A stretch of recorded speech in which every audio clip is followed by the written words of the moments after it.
Persuasion by Jane Austen, presented by Bella Pages. Chapter 1. Sir Walter Elliot of Kellynch Hall in Somersetshire was a man who, for his own amusement, never took up any book but the baronetage one there he found occupation for an idle hour, and consolation in a distressed one. There his faculties were roused into admiration and respect, by contemplating the limited remnant of the earliest patents there any unwelcome sensations, arising from domestic affairs, changed naturally into pity and contempt, as he turned over the almost endless creations of the last century, and there, if every other leaf were powerless, he could read his own history with an interest which never failed. This was the page at which the favorite volume always opened. Elliot of Kellynch Hall. Walter Elliot, born March 1, 1760, married July 15, 1784, Elizabeth, daughter of James Stevenson, Esquire of South Park in the county of Gloucester, by which lady who died 1800 he has issue Elizabeth, born June 1, 1785, Anne, born August 9, 1787, a stillborn son, Nov. 5, 1789, Mary, born Nov. 20, 1791. Precisely such had the paragraph originally stood from the printer's hands, but Sir Walter had improved it by adding, for the information of himself and his family, these words after the date of Mary's birth: married, Dec. 16, 1810, Charles, son and heir of Charles Musgrove, Esquire of Uppercross, in the county of Somerset, and by inserting most accurately the day of the month on which he had lost his wife. Then followed the history and rise of the ancient and respectable family, in the usual terms: how it had been first settled in Cheshire, how mentioned in Dugdale too serving the office of High Sheriff, representing a borough in 3 successive parliaments, exertions of loyalty and dignity of baronet, in the first year of Charles II, with all the Marys and Elizabeths they had married, forming altogether 2 handsome 12mo pages, and concluding with the arms and motto. Principal seat, Kellynch Hall, in the county of Somerset, and Sir Walter's handwriting again in this finale. Heir presumptive, William Walter Elliot, great-grandson of the second Sir Walter. Vanity was the beginning and the end of Sir Walter Elliot's character, vanity of person and of situation. He had been remarkably handsome in his youth, and, at 54, was still a very fine man. Few women could think more of their personal appearance than he did, nor could the valet of any new-made lord be more delighted with the place he held in society. He considered the blessing of beauty as inferior only to the blessing of a baronetcy, and the Sir Walter Elliot, who united these gifts, was the constant object of his warmest respect and devotion. His good looks and his rank had one fair claim on his attachment, since to them he must have owed a wife of very superior character to anything deserved by his own. Lady Elliot had been an excellent woman, sensible and amiable, whose judgment and conduct, if they might be pardoned the youthful infatuation which made her Lady Elliot, had never required indulgence afterwards. She had humored, or softened, or concealed his failings, and promoted his real respectability for 17 years. And though not the very happiest being in the world herself, had found enough in her duties, her friends, and her children to attach her to life, and make it no matter of indifference to her when she was called on to quit them.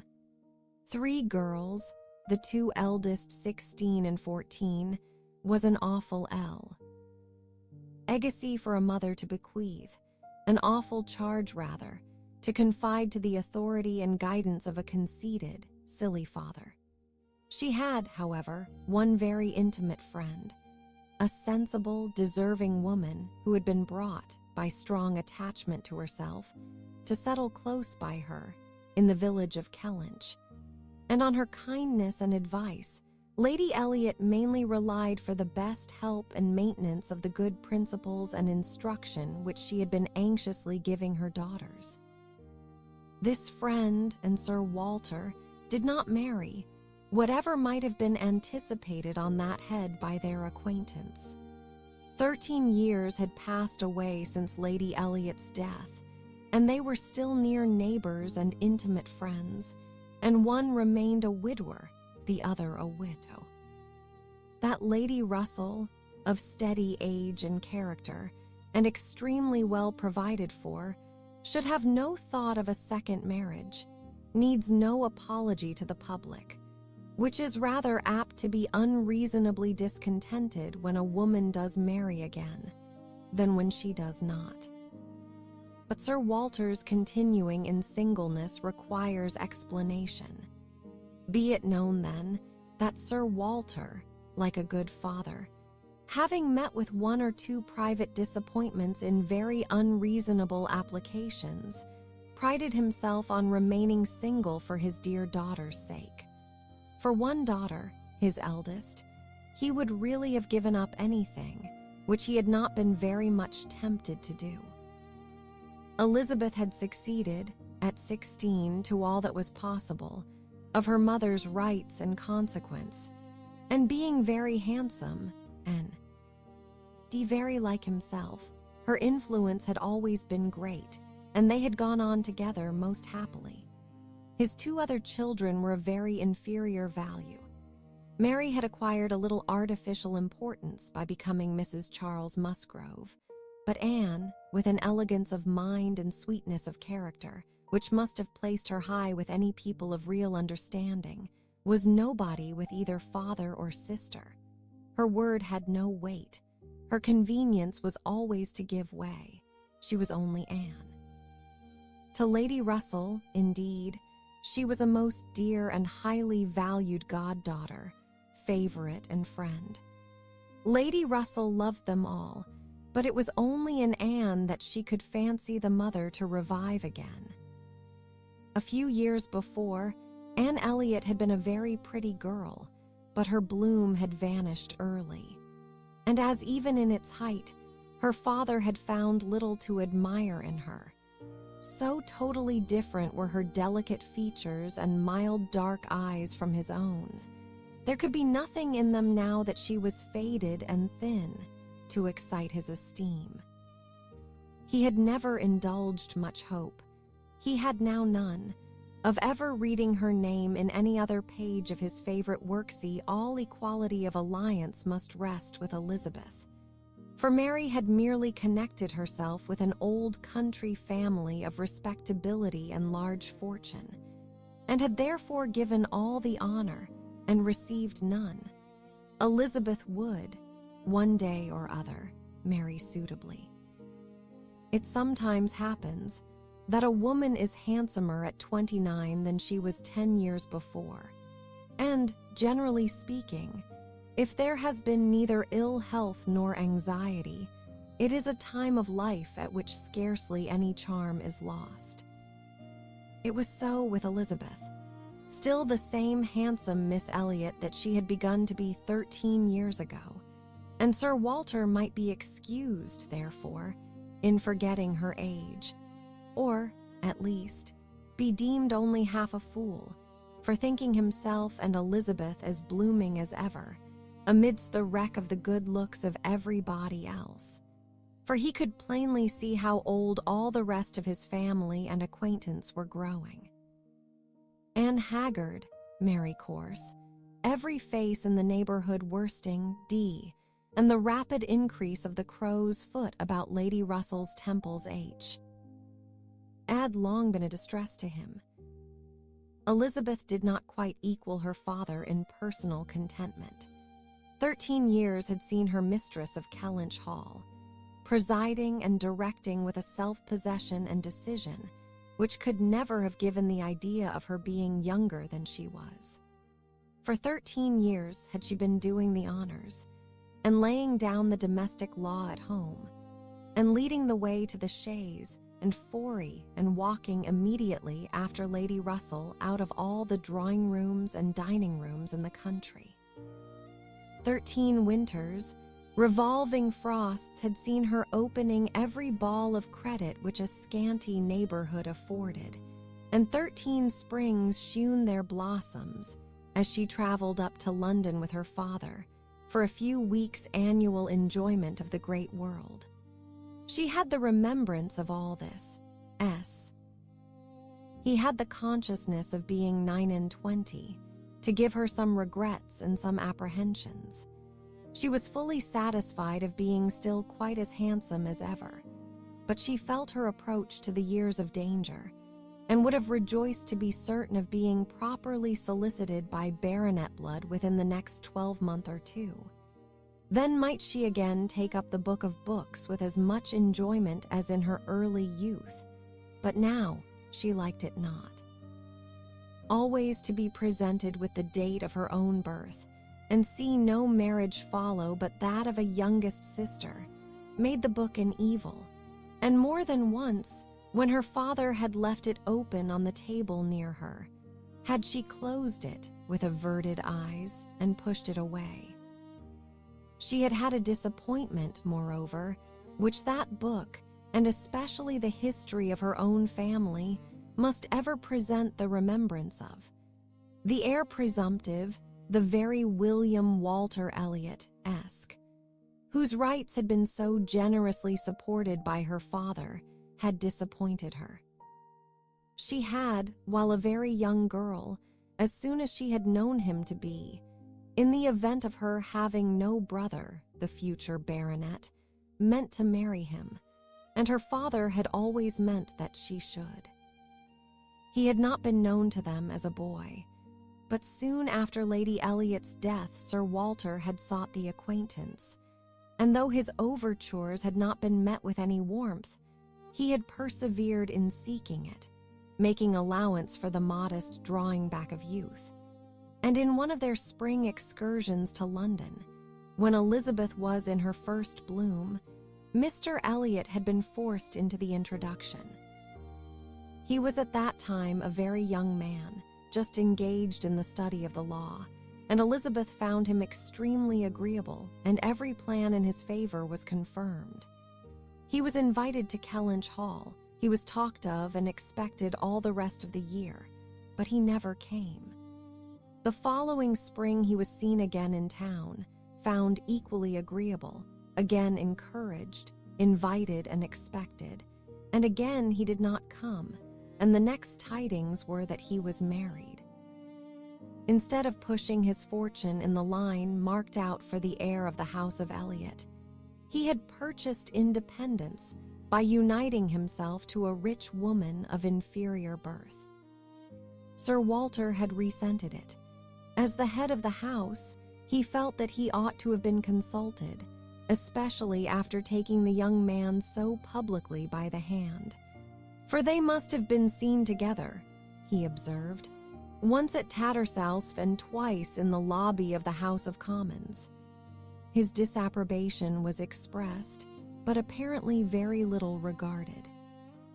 Mr. Elliot had attempted no apology, and shewn himself as unsolicitous of being longer noticed by the family, as Sir Walter considered him unworthy of it.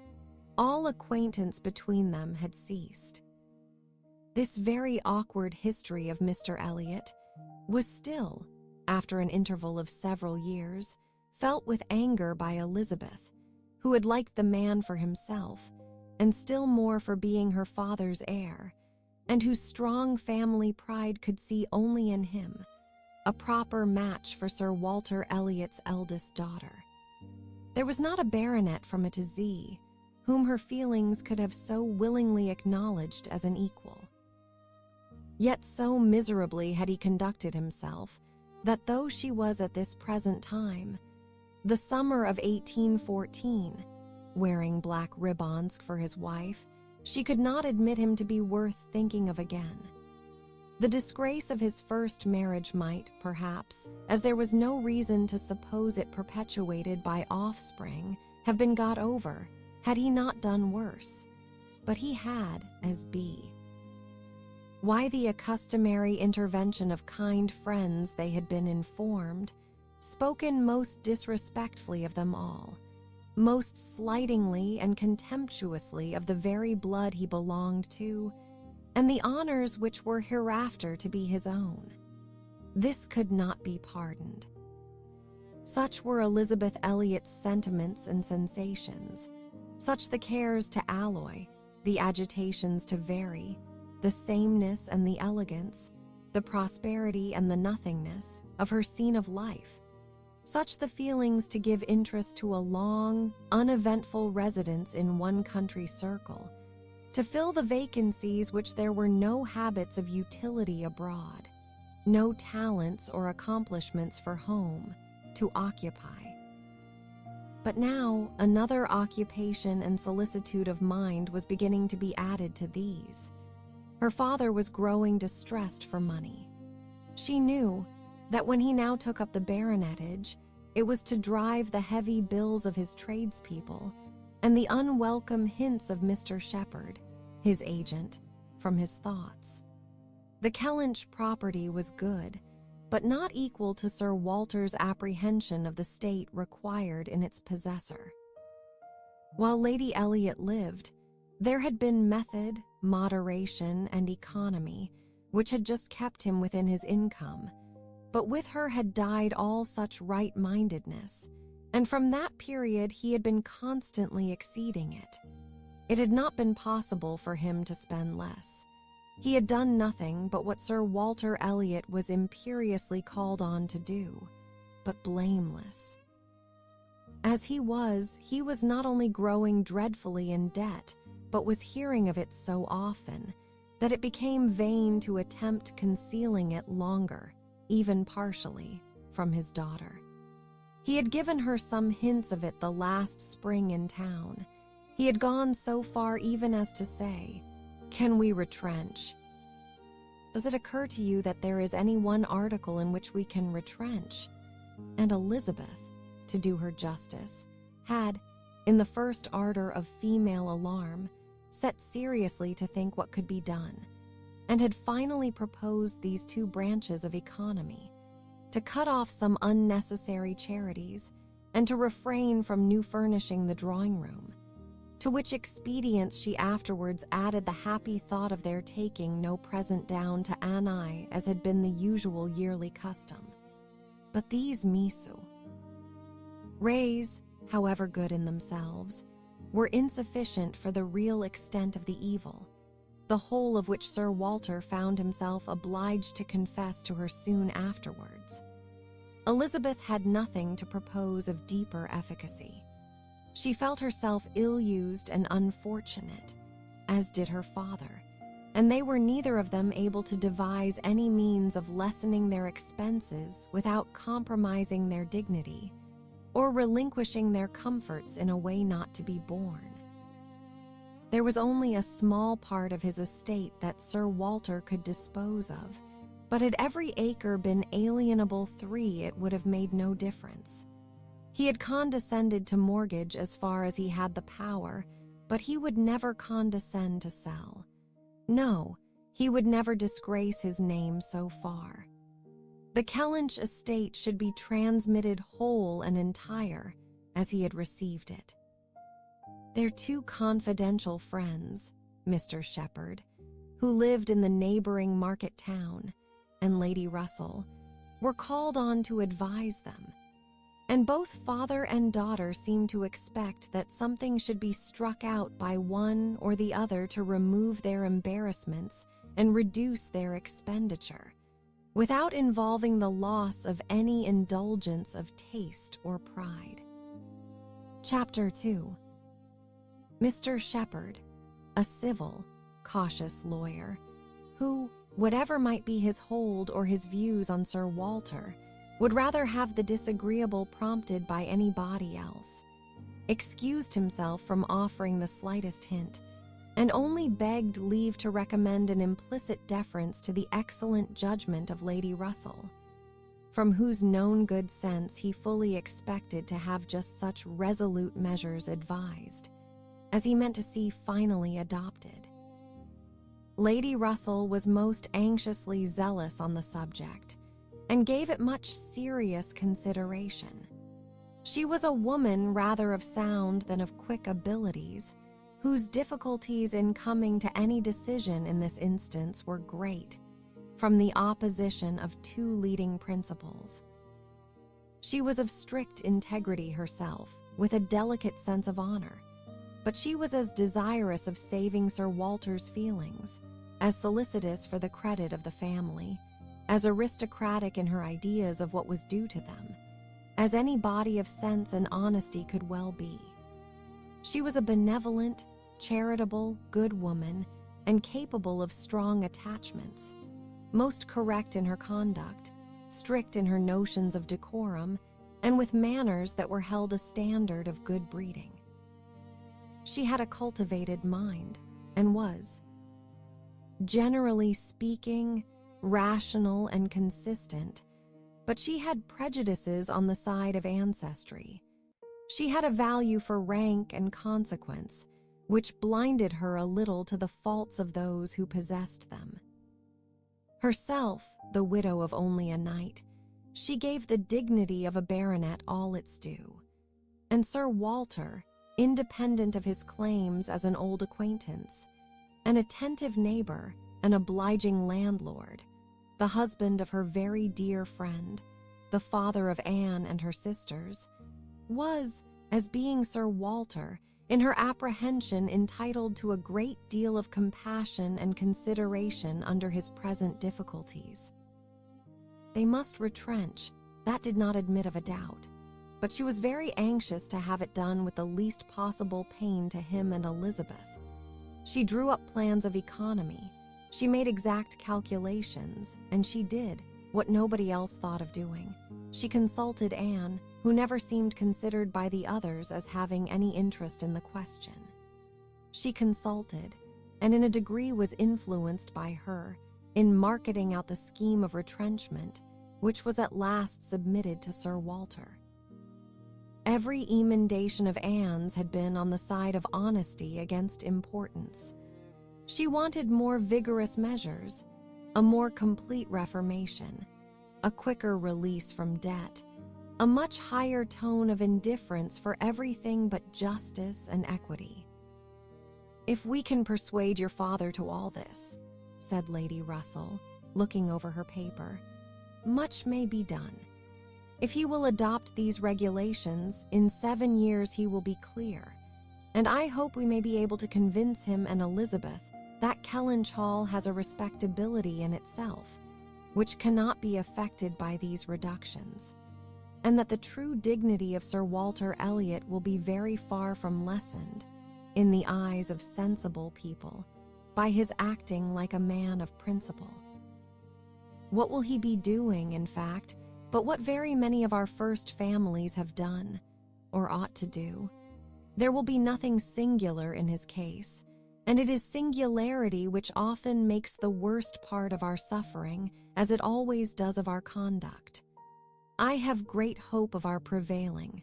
We must be serious and decided, for, after all, the person who has contracted debts must pay them, and though a great deal is due to the feelings of the gentleman, and the head of a house, like your father, there is still more due to the character of an honest man." This was the principle on which Anne wanted her father to be proceeding, his friends to be urging him. She considered it as an act of indispensable duty to clear away the claims of creditors, with all the expeditions which the most comprehensive retrenchments could secure, and saw no dignity in anything short of it. She wanted it to be prescribed, and felt as a duty. She rated Lady Russell's influence highly, and as to the severe degree of self-denial which her own conscience prompted, she believed there might be little more difficulty in persuading them to a complete, than to half a reformation. Her knowledge of her father and Elizabeth inclined her to think that the sacrifice of one pair of horses would be hardly less painful than of both, and so on through the whole list. Of Lady Russell's 2 gentle reductions. How Anne's more rigid requisitions might have been taken is of little consequence. Lady Russell's had no success at all, could not be put up with, were not to be borne. What? Every comfort of life knocked off. Journeys, London, servants, horses, table, contractions and restrictions everywhere. To live no longer with the decencies even of a private gentleman. No, he would sooner quit Kellynch Hall at once than remain in it on such disgraceful terms. Quit Kellynch Hall. The hint was immediately taken up by Mr. Shepherd, whose interest was involved in the reality of Sir Walter's retrenching, and who was perfectly persuaded that nothing would be done without a change of abode. Since the idea had been started in the very quarter which ought to dictate, he had no scruple, he said, in confessing his judgment to be entirely on that side. It did not appear to him that Sir Walter could materially alter his style of living in a house which had such a character of hospitality and ancient dignity to support. In any other place, Sir Walter might judge for himself, and would be looked up to as regulating the modes of life, in whatever way he might choose to model his household. Sir Walter would quit Kellynch Hall, and after a very few days more of doubt and indecision, the great question of whither he should go was settled, and the first outline of this important change made out. There had been 3 alternatives: London, Bath, or another house in the country.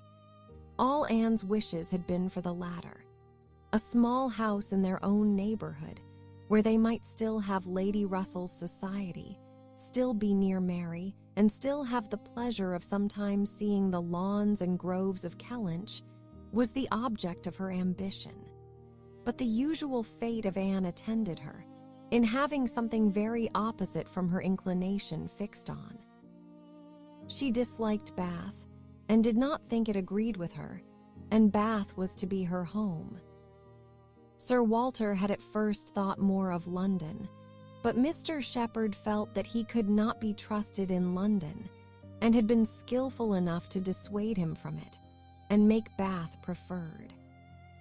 It was a much safer place for a gentleman in his predicament. He might there be important at comparatively little expense. 2 material advantages of Bath over London had of course been given all their weight. Its more convenient distance from Kellynch, only 50 miles, and Lady Russell's spending some part of every winter there. And to the very great satisfaction of Lady Russell, whose first views on the projected change had been for Bath, Sir Walter and Elizabeth were induced to believe that they should lose neither consequential nor enjoyment by settling there. Lady Russell felt obliged to oppose her dear Anne's known wishes. It would be too much to expect Sir Walter to descend into a small house in his own neighborhood. Anne herself would have found the mortifications of it more than she foresaw, and to Sir Walter's feelings they must have been dreadful. And with regard to Anne's dislike of Bath, she considered it as a prejudice and mistake, arising first from the circumstance of her having been 3 years at school there, after her mother's death, and, secondly, from her happening to be not in perfectly good spirits the only winter which she had afterwards spent there with herself. Lady Russell was fond of Bath in short, and disposed to think it must suit them all, and as to her young friend's health, by passing all the warm months with her at Kellynch Lodge, every danger would be avoided, and it was, in fact, a change which must do both health and spirits good. Anne had been too little from home, too little seen. Her spirits were not high. A larger society would improve them. She wanted her to be more known. The undesirableness of any other house in the same neighborhood for Sir Walter was certainly much strengthened by one part, and a very material part of the scheme, which had been happily engrafted on the beginning. He was not only to quit his home, but to see it in the hands of others, a trial of fortitude, which stronger heads than Sir Walter's have found too much. Kellynch Hall was to be let. This, however, was a profound secret, not to be breathed beyond their own circle. Sir Walter could not have borne the degradation of being known to design letting his house. Mr. Shepherd had once mentioned the word, advertise, but never dared approach it again. Sir Walter spurned the idea of its being offered in any manner, forbade the slightest hint being dropped of his having such an intention, and it was only on the supposition of his being spontaneously solicited by some most unexceptionable applicant, on his own terms, and as a great favor, that he would let it at all. How quick come the reasons for approving what we like! Lady Russell had another excellent one at hand, for being extremely glad that Sir Walter and his family were to remove from the country. Elizabeth had been lately forming an intimacy, which she wished to see interrupted. It was with a daughter of Mr. Shepherd, who had returned, after an unprosperous marriage, to her father's house, with the additional burthen of 2 children. She was a clever young woman who understood the art of pleasing, at least, at Kellynch Hall, and who had made herself so acceptable to Miss Elliot as to have been already staying there more than once, in spite of all that Lady Russell, who thought it a friendship quite out of place, could hint of caution and reserve. Lady Russell, indeed, had scarcely any influence with Elizabeth, and seemed to love her, rather because she would love her, than because Elizabeth deserved it. She had never received from her more than outward attention. Nothing beyond the observances of complaisance had never succeeded in any point which she wanted to carry, against previous inclination. She had been repeatedly very earnest in trying to get Anne included in the visit to London, sensibly open to all the injustice and all the discredit of the selfish arrangements which shut her out, and on many lesser occasions had endeavored to give Elizabeth the advantage of her own better judgment and experience, but always in vain. Elizabeth would go her own way, and never had she pursued it in more decided opposition to Lady Russell than in this selection of Mrs. Clay, turning from the society of so deserving a sister to bestow her affection and confidence on one who ought to have been nothing to her, but the object of distant civility. From situation, Mrs. Clay was, in Lady Russell's estimate, a very unequal, and in her character she believed a very dangerous companion, and a removal that would leave Mrs. Clay behind, and bring a choice of more suitable intimates within Miss Elliot's reach, was therefore an object of first-rate importance. Chapter 3. I must take leave to observe, Sir Walter, said Mr. Shepherd one morning at Kellynch Hall, as he laid down the newspaper, that the present juncture is much in our favor. This peace will be turning all our rich Navy officers ashore. They will be all wanting a home. Could not be a better time, Sir Walter, for having a choice of tenants, very responsible tenants. Many a noble fortune has been made during the war. If a rich admiral were to come in our way, Sir Walter. He would be a very lucky man, Shepherd, replied Sir Walter. That's all I have to remark. A prize indeed would Kellynch Hall be to him. Rather the greatest prize of all 5 let him have taken ever so many before Hayes Shepherd. Mr. Shepherd laughed, as he knew he must at this wit, and then added, I presume to observe Sir Walter, that, in the way of business, gentlemen of the Navy are well to deal with. I have had a little knowledge of their methods of doing business, and I am free to confess that they have very liberal notions, and are as likely to make desirable tenants as any set of people one should meet with.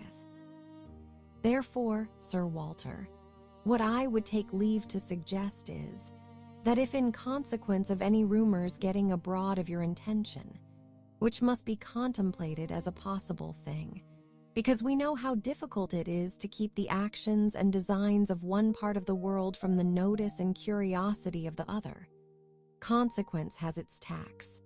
I, John Shepherd, might conceal any family matters that I chose, for nobody would think it worth their while to observe me, but Sir Walter Elliot has eyes upon him which it may be very difficult to elude, and therefore, thus much I venture upon, that it will not greatly surprise me if, with all our caution, some rumor of the truth should get abroad, in the supposition of which, as I was going to observe, since applications will unquestionably follow, I should think any from our wealthy naval commanders particularly worth attending to, and beg leave to add, that 2 hours will bring me over at any time, to save you the trouble of replying. Sir Walter only nodded, but soon afterwards, rising and pacing the room, he observed sarcastically, "There are few among the gentlemen of the Navy, I imagine, who would not be surprised to find themselves in a house of this description. They would look around them, no doubt, and bless their good fortune," said Mrs. Clay, for Mrs. Clay was present.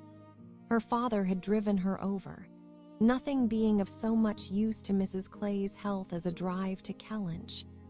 "But I quite agree with my father in thinking a sailor might be a very desirable tenant. I have known a good deal of the profession, and besides their liberality, they are so neat and careful in all their ways.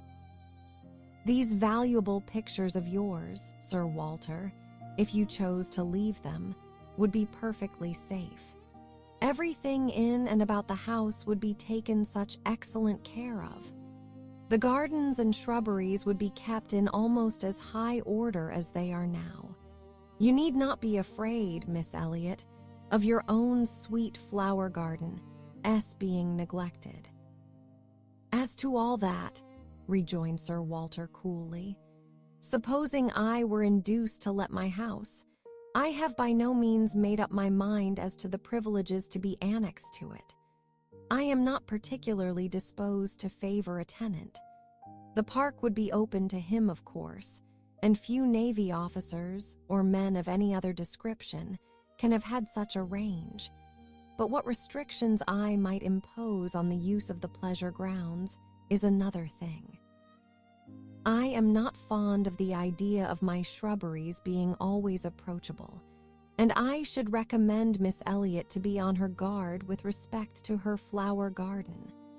I am very little disposed to grant a tenant of Kellynch Hall any extraordinary favor, I assure you, be he sailor or soldier." After a short pause, Mr. Shepherd presumed to say, "In all these cases, there are established usages which make everything plain and easy between landlord and tenant. Your interest, Sir Walter, is in pretty safe hands. Depend upon me for taking care that no tenant has more than his just rights. I venture to hint that Sir Walter Elliot cannot be half so jealous for his own as John Shepherd will be for him." Here Anne spoke. "The Navy, I think, who have done so much for us, have at least an equal claim with any other set of men, for all the comforts and all the privileges which any home can give. Sailors work hard enough for their comforts, we must all allow." "Very true, very true.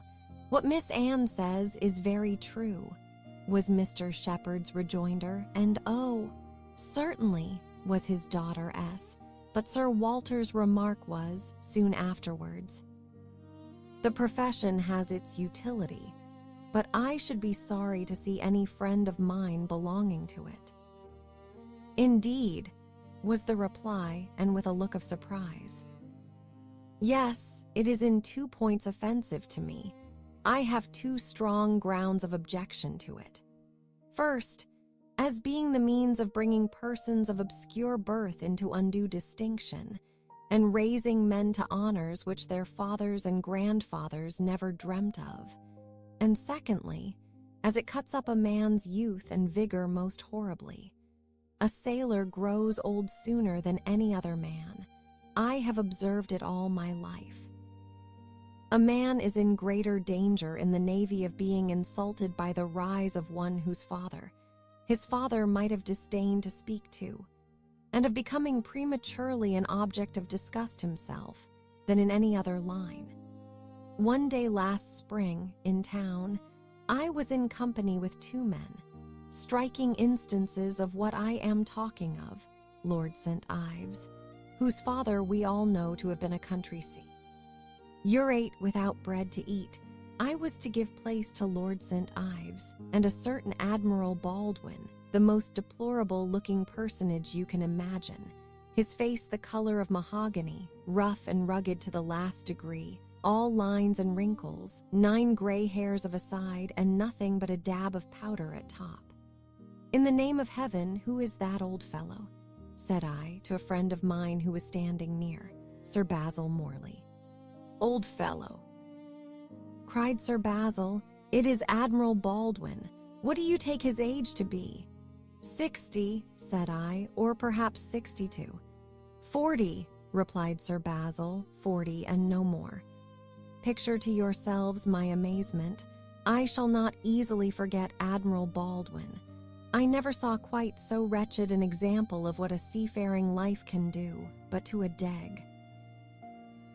I know it is the same with them all. They are all knocked about and exposed to every climate and every weather, till they are not fit to be seen. It is a pity they are not knocked on the head at once, before they reach Admiral Baldwin's age. "Nay, Sir Walter," cried Mrs. Clay, "this is being severe indeed. Have a little mercy on the poor men. We are not all born to be handsome. The sea is no beautifier, certainly. Sailors do grow old betimes. I have often observed it. They soon lose the look of youth. But then, is not it the same with many other professions, perhaps most other? Soldiers in active service are not at all better off, and even in the quieter professions, there is a toil and a labor of the mind, if not of the body, which seldom leaves a man's looks to the natural effect of time.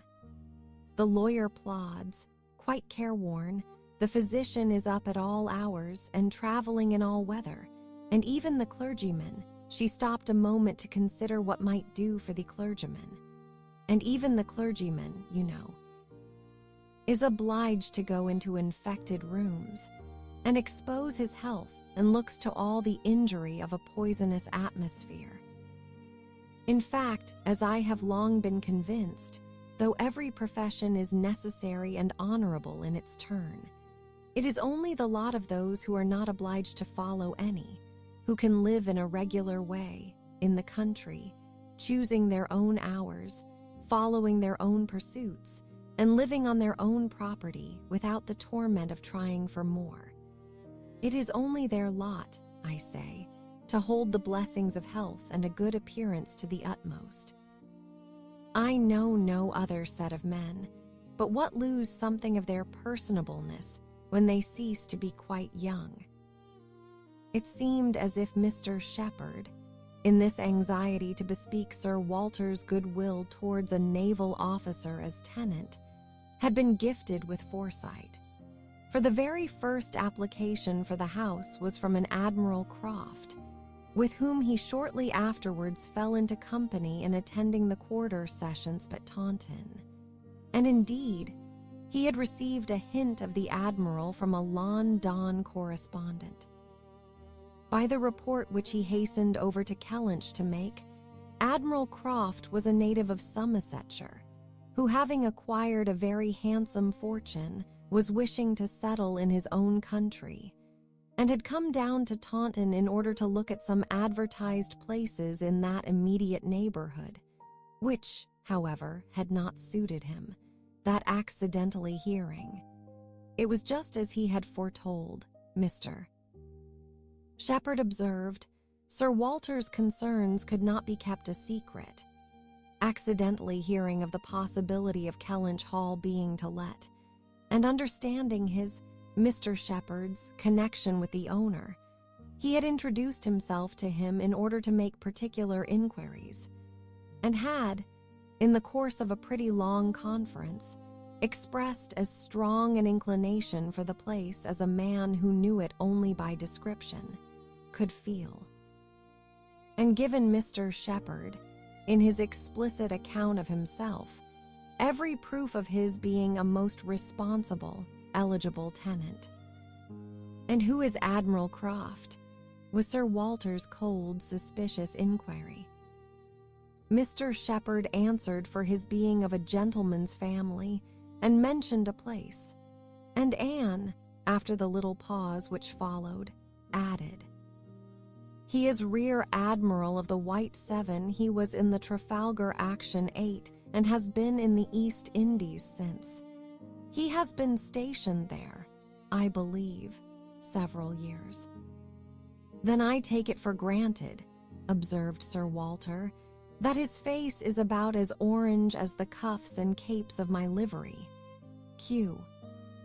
Mr. Shepherd hastened to assure him that Admiral Croft was a very hale, hearty, well-looking man, a little weather-beaten, to be sure, but not much, and quite the gentleman in all his notions and behavior, not likely to make the smallest difficulty about terms, only wanted a comfortable home and to get into it as soon as possible, knew he must pay for his convenience, knew what rent a ready-furnished house of that consequence might fetch, should not have been surprised if Sir Walter had asked more, had inquired about the manor, would be glad of the deputationer certainly, but made no great point of it, said he sometimes took out a gun, but never killed, quite the gentleman.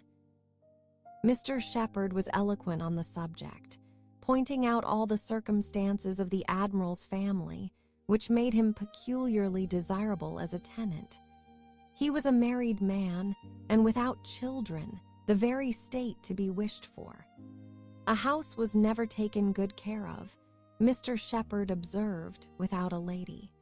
He did not know whether furniture might not be in danger of suffering as much where there was no lady as where there were many children. A lady without a family was the very best preserver of furniture in the world. He had seen Mrs. Croft, too. She was at Taunton with the Admiral, and had been present almost all the time they were talking the matter over. And a very well-spoken, genteel, shrewd lady she seemed to be, continued he, asked more questions about the house and terms and taxes than the Admiral himself, and seemed more conversant with business. And moreover, Sir Walter, I found she was not quite unconnected in this country, any more than her husband. That is to say, she is sister to a gentleman who did live amongst us once. She told me so herself. Sister to the gentleman who lived a few years back at Monkford. Bless me, what was his name? At this moment I cannot recollect his name, though I have heard it so lately. Penelope, my dear, can you help me to the name of the gentleman who lived at Monkford, Mrs. Croft's brother? But Mrs. Clay was talking so eagerly with Miss Elliot that she did not hear the appeal. I have no conception whom you can mean, Shepherd. I remember no gentleman resident at Monkford since the time of old Governor Trent. Bless me, how very odd. I shall forget my own name soon, I suppose. A name that I am so very well acquainted with, knew the gentleman so well by sight, seen him 100 times, came to consult me once, I remember, about a trespass of one of his neighbors, farmer's man breaking into his orchard, wall torn down, apples stolen, caught in the factess, and afterwards, contrary to my judgment, submitted to an amicable compromise. Very odd indeed. After waiting another moment, "You mean Mr. Wentworth, I suppose," said Anne. Mr. Shepherd was all gratitude. Wentworth was the very name. Mr. Wentworth was the very man. He had the curacate of Monkford, you know, Sir Walter, some time back, for 2 or 3 years. Came there about the year 5, I take it. You remember him, I am sure. Wentworth? Oh, aye, Mr. Wentworth, the curate of Monkford. You misled me by the term gentleman. I thought you were speaking of some man of property. Mr. Wentworth was nobody, I remember, quite unconnected. Nothing to do with the Strafford family. One wonders how the names of many of our nobility become so common. As Mr. Shepherd perceived that this connection of the Crofts did them no service with Sir Walter, he mentioned it no more, returning, with all his zeal, to dwell on the circumstances more indisputably in their favor, their age and number and fortune, the high idea they had formed of Kellynch Hall, and extreme solicitude for the advantage of renting it, making it appear as if they ranked nothing beyond the happiness of being the tenants of Sir Walter Elliot. An extraordinary taste, certainly. Could they have been supposed in the secret of Sir Walter's estimate of the dues of a tenant? It succeeded, however, and though Sir Walter must ever look with an evil eye on anyone intending to inhabit that house, and think them infinitely too well off in being permitted to rent it on the highest terms, he was talked into allowing Mr. Shepherd to proceed in the treaty, and authorizing him to wait on Admiral Croft, who still remained at Taunton, and fix a day for the house being seen. Sir Walter was not very wise, but still he had experience enough of the world to feel that a more unobjectionable tenant in all essentials than Admiral Croft bid fair to be could hardly offer. So far went his understanding, and his vanity supplied a little additional soothing in the Admiral's situation in life, which was just high enough and not too high. "I have let my house to Admiral Croft," would sound extremely well, very much better than to any mere Mr. A Mr. save, perhaps, some half-dozen in the nation, always needs a note of explanation. And Admiral speaks his own consequence, and at the same time can never make a baronet look small. In all their dealings and intercourse, Sir Walter Elliot must ever have the precedence. Nothing could be done without a reference to Elizabeth, but her inclination was growing so strong for a removal that she was happy to have it fixed and expedited by a tenant at hand, and not a word to suspend decision was uttered by her. Mr. Shepherd was completely empowered to act, and no sooner had such an end been reached than Anne, who had been a most attentive listener to the whole, left the room to seek the comfort of cool air for her flushed cheeks, and as she walked along a favorite grove, said with a gentle sigh, "A few months more and he, perhaps, may be walking here." Chapter 4. He was not Mr. Wentworth, the former curate of Monkford, however suspicious appearances may be, but a Captain Frederick Wentworth, his brother, who being made commander in consequence of the action off St. Domingo, 9 and not immediately employed, had come into Somersetshire in the summer of 1806, and having no parent living, found a home for half a year at Monkford. He was, at that time, a remarkably fine young man, with a great deal of intelligence, spirit, and brilliancy, and Anne an extremely pretty girl, with gentleness, modesty, taste, and feeling. Half the sum of attraction on either side might have been enough, for he had nothing to do, and she had hardly any body to love. But the encounter of such lavish recommendations could not fail. They were gradually sequainted, and when acquainted, rapidly and deeply in love. It would be difficult to say which had seen highest perfection in the other, or which had been the happiest. She, in receiving his declarations and proposals, or he in having them accepted. A short period of exquisite felicity followed, and but a short one. Troubles soon arose. Sir Walter, on being applied to without actually withholding his consent, or saying it should never be, gave it all the negative of great astonishment, great coldness, great silence, and a professed resolution of doing nothing for his daughter. He thought it a very degrading alliance, and Lady Russell thought with more tempered and pardonable pride, received it as a most unfortunate one.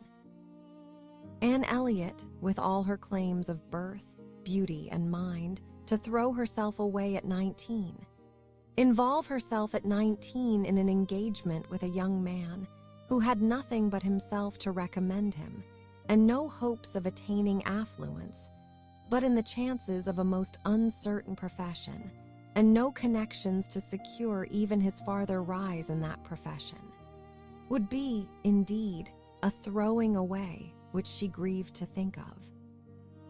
Anne Elliot, so young, known to so few, to be snatched off by a stranger without alliance or fortune, or rather sunk by him into a state of most wearing, anxious, youth-killing dependence.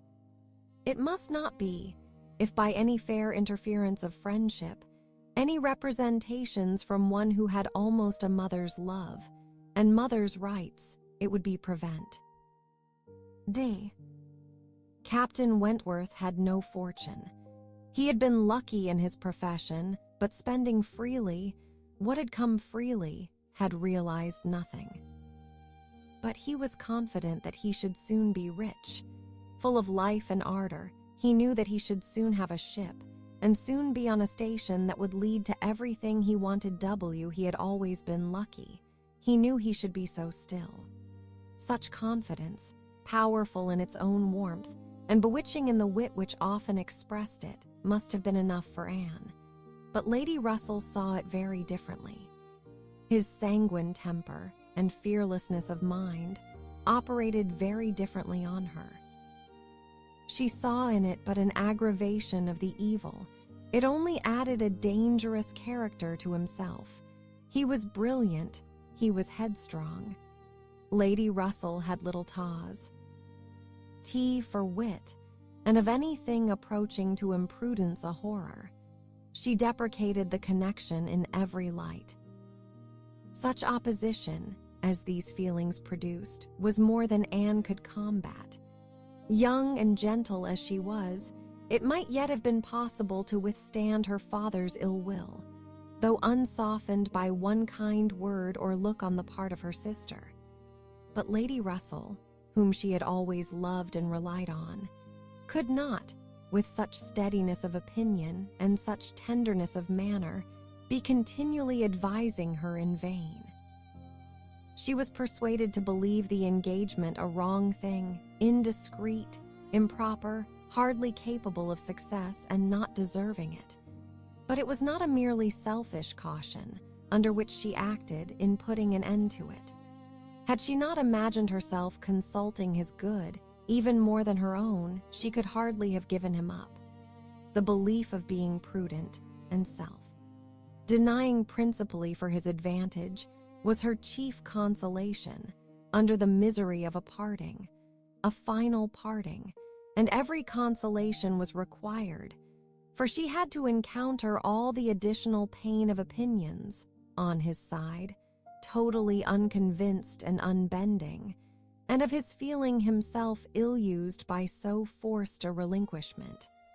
He had left the Contricts in consequence.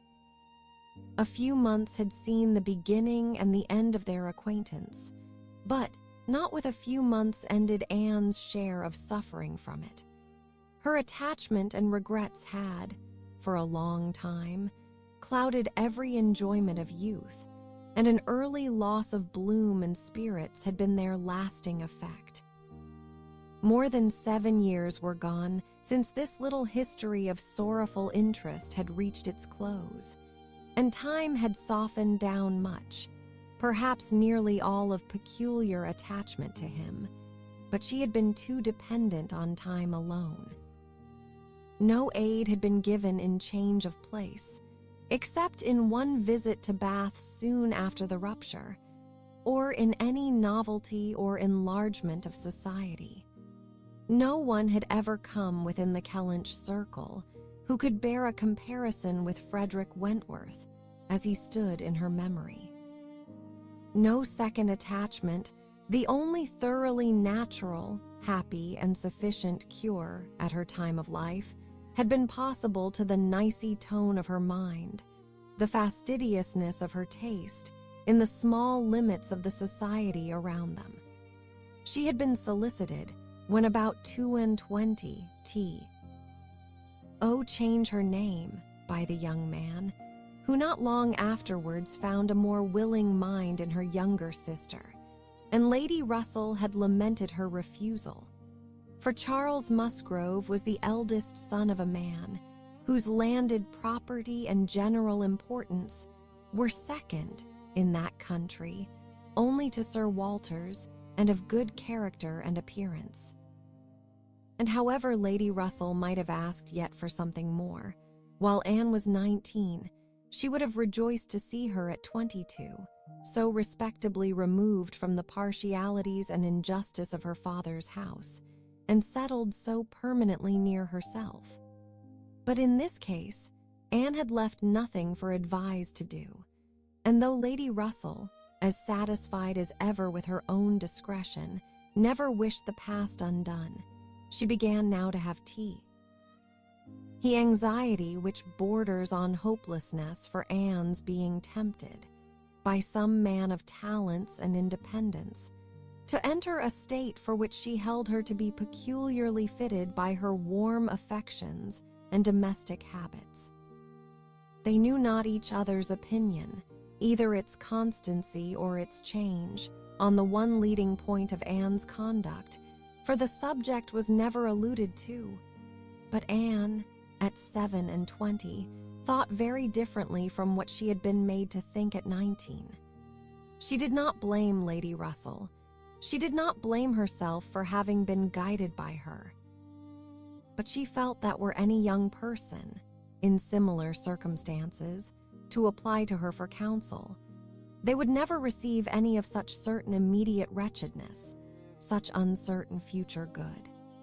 She was persuaded that under every disadvantage of disapprobation at home, and every anxiety attending his profession, all their probable fears, delays, and disappointments, she should yet have been a happier woman in maintaining the engagement than she had been in the sacrifice of it.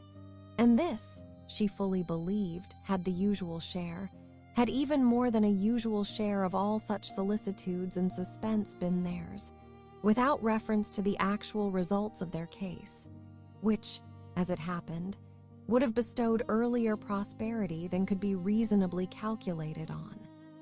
All his sanguine expectations, all his confidence had been justified. His genius and ardor had seemed to foresee and to command his prosperous path. He had, very soon after their engagement ceased, got employ, and all that he had told her would follow had taken place. He had distinguished himself and early gained the other step in rank, and must now, by successive captures, have made a handsome fortune. She had only navy lists and newspapers for her authority, but she could not doubt his being rich, and, in favor of his constancy, she had no reason to believe him married. How eloquent could Anne Elliot have been? How eloquent, at least, were her wishes on the side of early warm attachment, and a cheerful confidence in futurity, against that over-anxious caution which seems to insult exertion and distrust providence. She had been forced into prudence in her youth.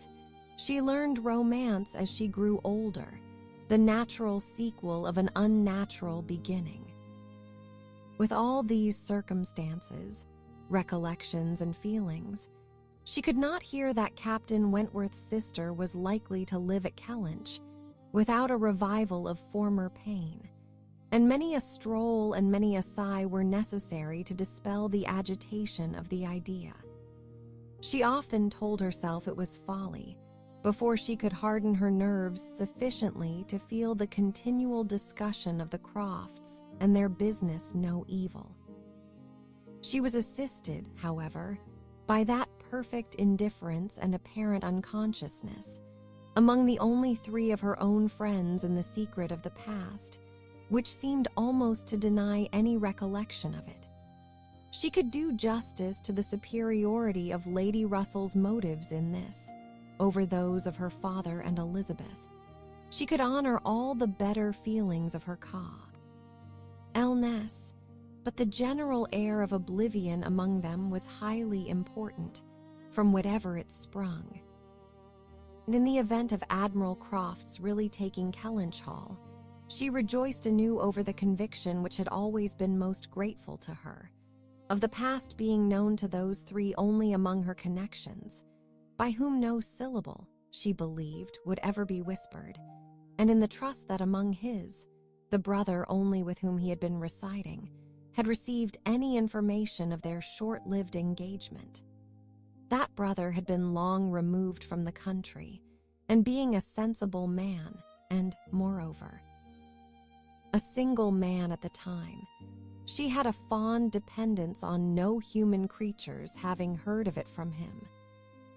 The sister, Mrs. Croft, had then been out of England, accompanying her husband on a foreign station, and her own sister, Mary, had been at school while it all occurred, and never admitted by the pride of some and the delicacy of others to the smallest knowledge of it afterwards. With these supports, she hoped that the acquaintance between herself and the Crofts, which, with Lady Russell, still resident in Kellynch, and Mary fixed only 3 miles off, must be anticipated, need not involve any particular awkwardness. Chapter 5. On the morning appointed for Admiral and Mrs. Croft's seeing Kellynch Hall, Anne found it most natural to take her almost daily walk to Lady Russell's, and keep out of the way till all was over, when she found it most natural to be sorry that she had missed the opportunity of seeing them. This meeting of the two parties proved highly satisfactory, and decided the whole business at once.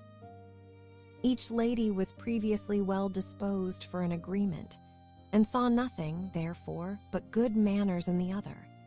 And, with regard to the gentlemen, there was such an hearty good humor, such an open, trusting liberality on the Admiral's side, as could not but influence Sir Walter, who had besides been flattered into his very best and most polished behavior by Mr. Shepherd's assurances of his being known, by report, to the Admiral as a model of good breeding. The house and grounds and furniture were approved, the Crofts were approved, terms, time, everything and everybody was right, and Mr. Shepherd's clerks were set to work, without there having been a single preliminary difference to modify of all that this indenture showeth. Sir Walter, without hesitation, declared the Admiral to be the best-looking sailor he had ever met with, and went so far as to say that, if his own man might have had the arranging of his hair, he should not be ashamed of being seen with him anywhere. And the Admiral, with sympathetic cordiality, observed to his wife as they drove back through the park, "I thought we should soon come to a deal, my dear, in spite of what they told us at Taunton. The baronet will never set the Thames on fire, but there seems no harm in him. reciprocal compliments, which would have been esteemed about equal. The Crofts were to have possession at Michaelmasab, and as Sir Walter proposed removing to Bath in the course of the preceding month, there was no time to be lost in making every dependent arrangement. Lady Russell, convinced that Anne would not be allowed to be of any use or any importance in the choice of the house which they were going to secure, was very unwilling to have her hurried away so soon, and wanted to make it possible for her to stay behind till she might convey her to Bath herself after Christmas. But having engagements of her own, which must take her from Kellynch for several weeks, she was unable to give the full invitation she wished.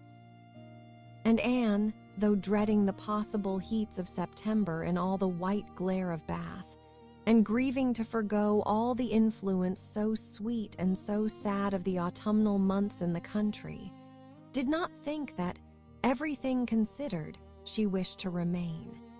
It would be most right and most wise, and therefore must involve least suffering to go with the others. Something occurred, however, to give her a different duty.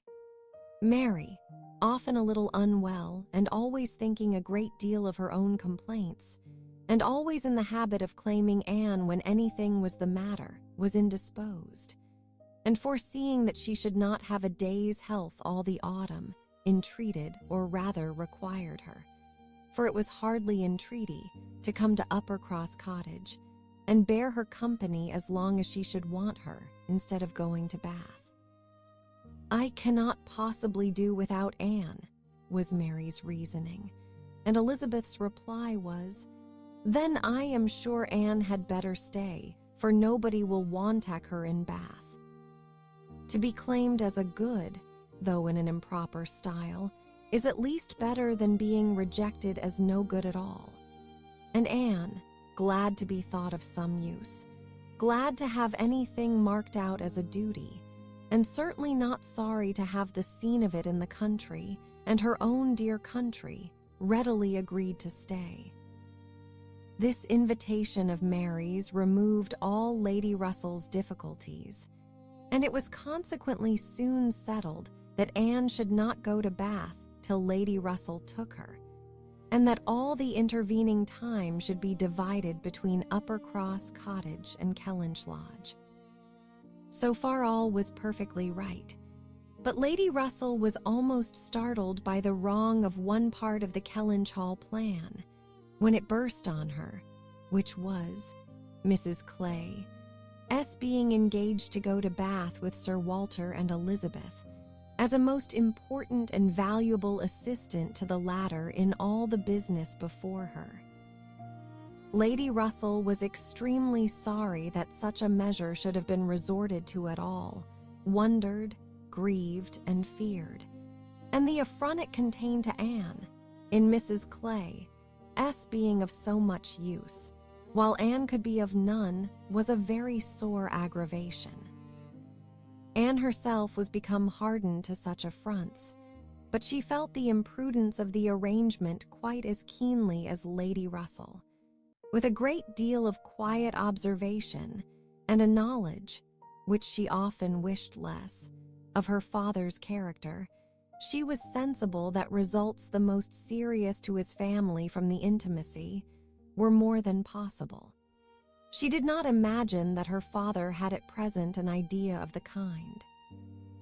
Mrs. Clay had freckles and a projecting tooth and a clumsy wrist, which he was continually making severe remarks upon in her absence, but she was young and certainly altogether well-looking, and possessed, in an acute mind and assiduous pleasing manners, infinitely more dangerous attractions than any merely personal might have been. Anne was so impressed by T.H. degree of their danger that she could not excuse herself from trying to make it perceptible to her sister. She had little hope of success, but Elizabeth, who in the event of such a reverse would be so much more to be pitied than herself, should never, she thought, have reason to reproach her for giving no warning. She spoke and seemed only to offend. Elizabeth could not conceive how such an absurd suspicion should occur to her, and indignantly answered for each party's perfectly knowing their situation.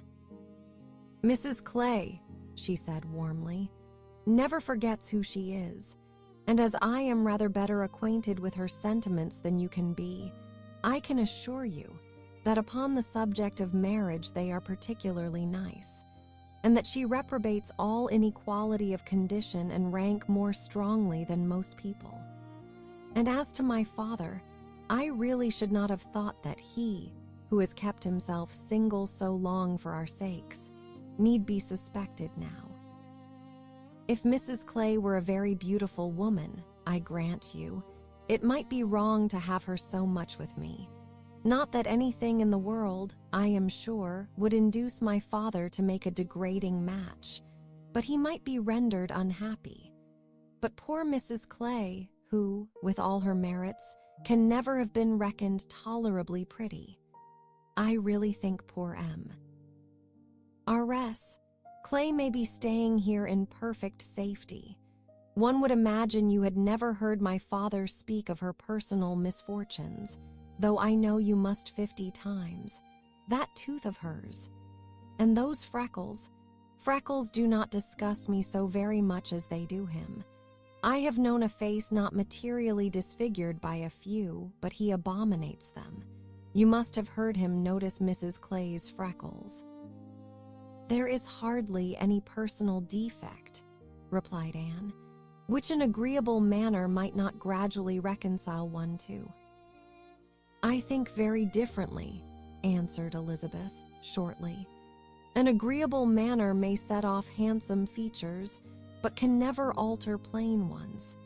However, at any rate, as I have a great deal more at stake on this point than anybody else can have, I think it rather unnecessary in you to be advising me." Anne had done, glad that it was over, and not absolutely hopeless of doing good.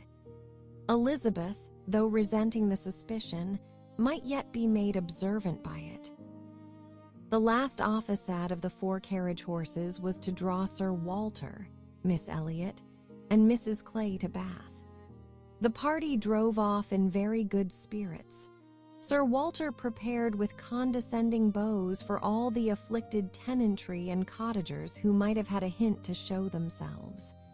And Anne walked up at the same time, in a sort of desolate tranquility, to the lodge, where she was to spend the first week. Her friend was not in better spirits than herself. Lady Russell felt this breakup of the family exceedingly. Their respectability was as dear to her as her own, and a daily intercourse had become precious by habit. It was painful to look upon their deserted grounds, and still worse to anticipate the new hands they were to fall into, and to escape the solitariness and the melancholy of so altered a village, and be out of the way when Admiral and Mrs. Croft first arrived. She had determined to make her own absence from home begin when she must give up Anne. Accordingly, their removal was made together, and Anne was set down at Uppercross Cottage, in the first stage of Lady Russell's journey.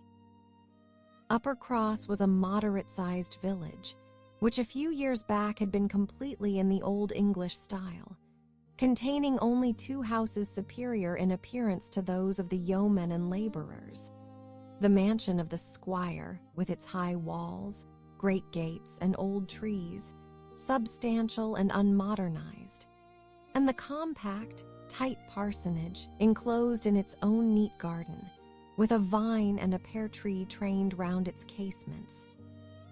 But upon the marriage of the young squire, it had received the improvement of a farmhouse elevated into a cottage for his residence, and Uppercross Cottage, with its veranda, French windows, and other prettinesses, was quite as likely to catch the traveler's eye as the more consistent and considerable aspect and premises of the great house, about 1/4 of a mile farther on. Here Anne had often been staying. She knew the ways of Uppercross as well as those of Kellynch. The two families were so continually meeting, so much in the habit of running in and out of each other's house at all hours, that it was rather a surprise to her to find Mary alone. But being alone, her being unwell and out of spirits, was almost a matter of course. Though better endowed than the elder sister, Mary had not Anne's understanding or temper. While well and happy and properly attended to, she had great good humor and excellent spirits, but any indisposition sunk her completely. She had no resources for solitude, and inheriting a considerable share of the Elliot self-importance, was very prone to add to every other distress that of fancying herself neglected and ill-used. In person, she was inferior to both sisters, and had, even in her bloom, only reached the dignity of being a fine girl. She was now lying on the faded sofa of the pretty little drawing-room, the once elegant furniture of which had been gradually growing shabby, under the influence of 4 summers and 2 children, and on Anne's appearing, greeted her with, "So you are come at last. I began to think I should never see you. I am so ill I can hardly speak. I have not seen a creature the whole morning." "I am sorry to find you unwell," replied Anne. "You sent me such a good account of yourself on Thursday." "Yes, I made the best of it. I always do. But I was very far from well at the time, and I do not think I ever was so ill in my life as I have been all this morning, very unfit to be left alone, I am sure. Suppose I were to be seized of a sudden in some dreadful way, and not able to ring the bell. So, Lady Russell would not get out, if I do not think she has been in this house 3 times this summer." Anne said what was proper and inquired after her husband. "Oh, Charles is out shooting. I have not seen him since 7 o'clock. He would go, though I told him how ill I was. He said he should not stay out long, but he has never come back, and now it is almost 1. I assure you, I have not seen a soul this whole long morning." "You have had your little boys with you?" "Yes, as long as I could bear their noise, but they are so unmanageable that they do me more harm than good. Little Charles does not mind a word I say, and Walter is growing quite as bad." "Well, you will soon be better now," replied Anne cheerfully. "You know I always cure you when I come. How are your neighbors at the great house?" "I can give you no account of them. I have not seen one of them today, except Mr. Musgrove, who just stopped and spoke through the window, but without getting off his horse, and though I told him how ill I was, not one of them have been near me. It did not happen to suit the Miss Musgroves, I suppose, and they never put themselves out of their way. You will see them yet, perhaps, before the morning is gone. It is early." "I never want them, I assure you. They talk and laugh a great deal too much for me. Oh, Anne, I am so very unwell. It was quite unkind of you not to come on Thursday." "My dear Mary, recollect what a comfortable account you sent me of yourself. You wrote in the cheerfulest manner, and said you were perfectly well, and in no hurry for me.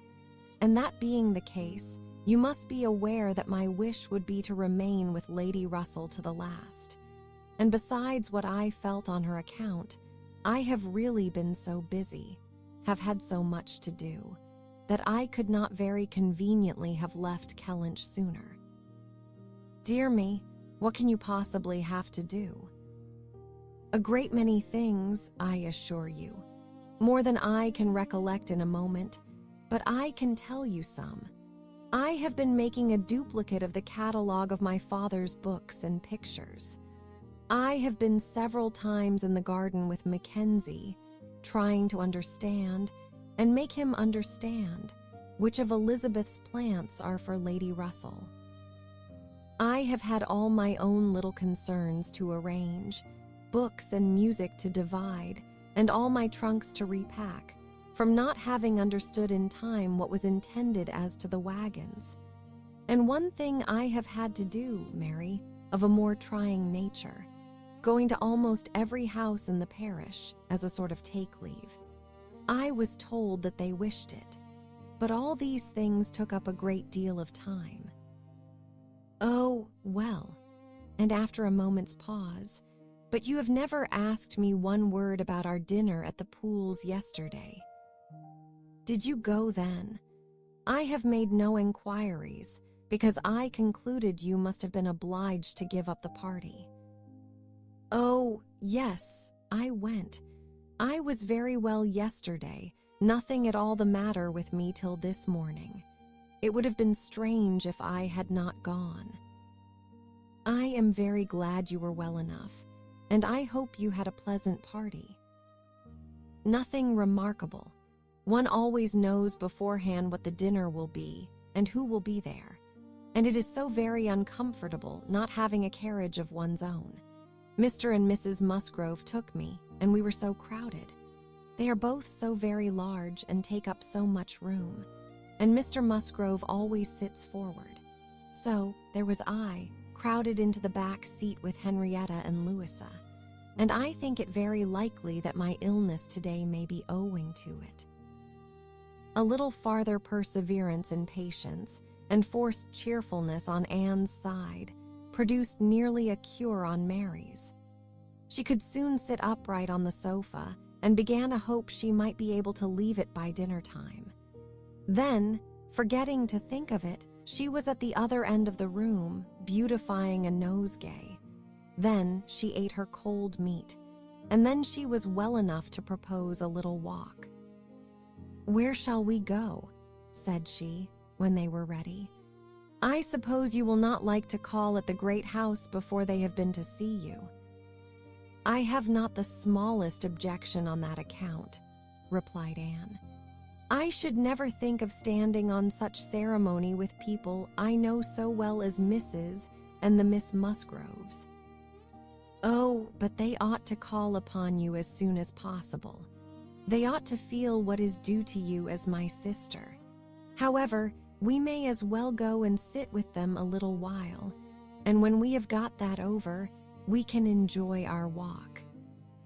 Anne had always thought such a style of intercourse highly imprudent, but she had ceased to endeavor to check it, from believing that, though there were on each side continual subjects of offense, neither family could now do without it.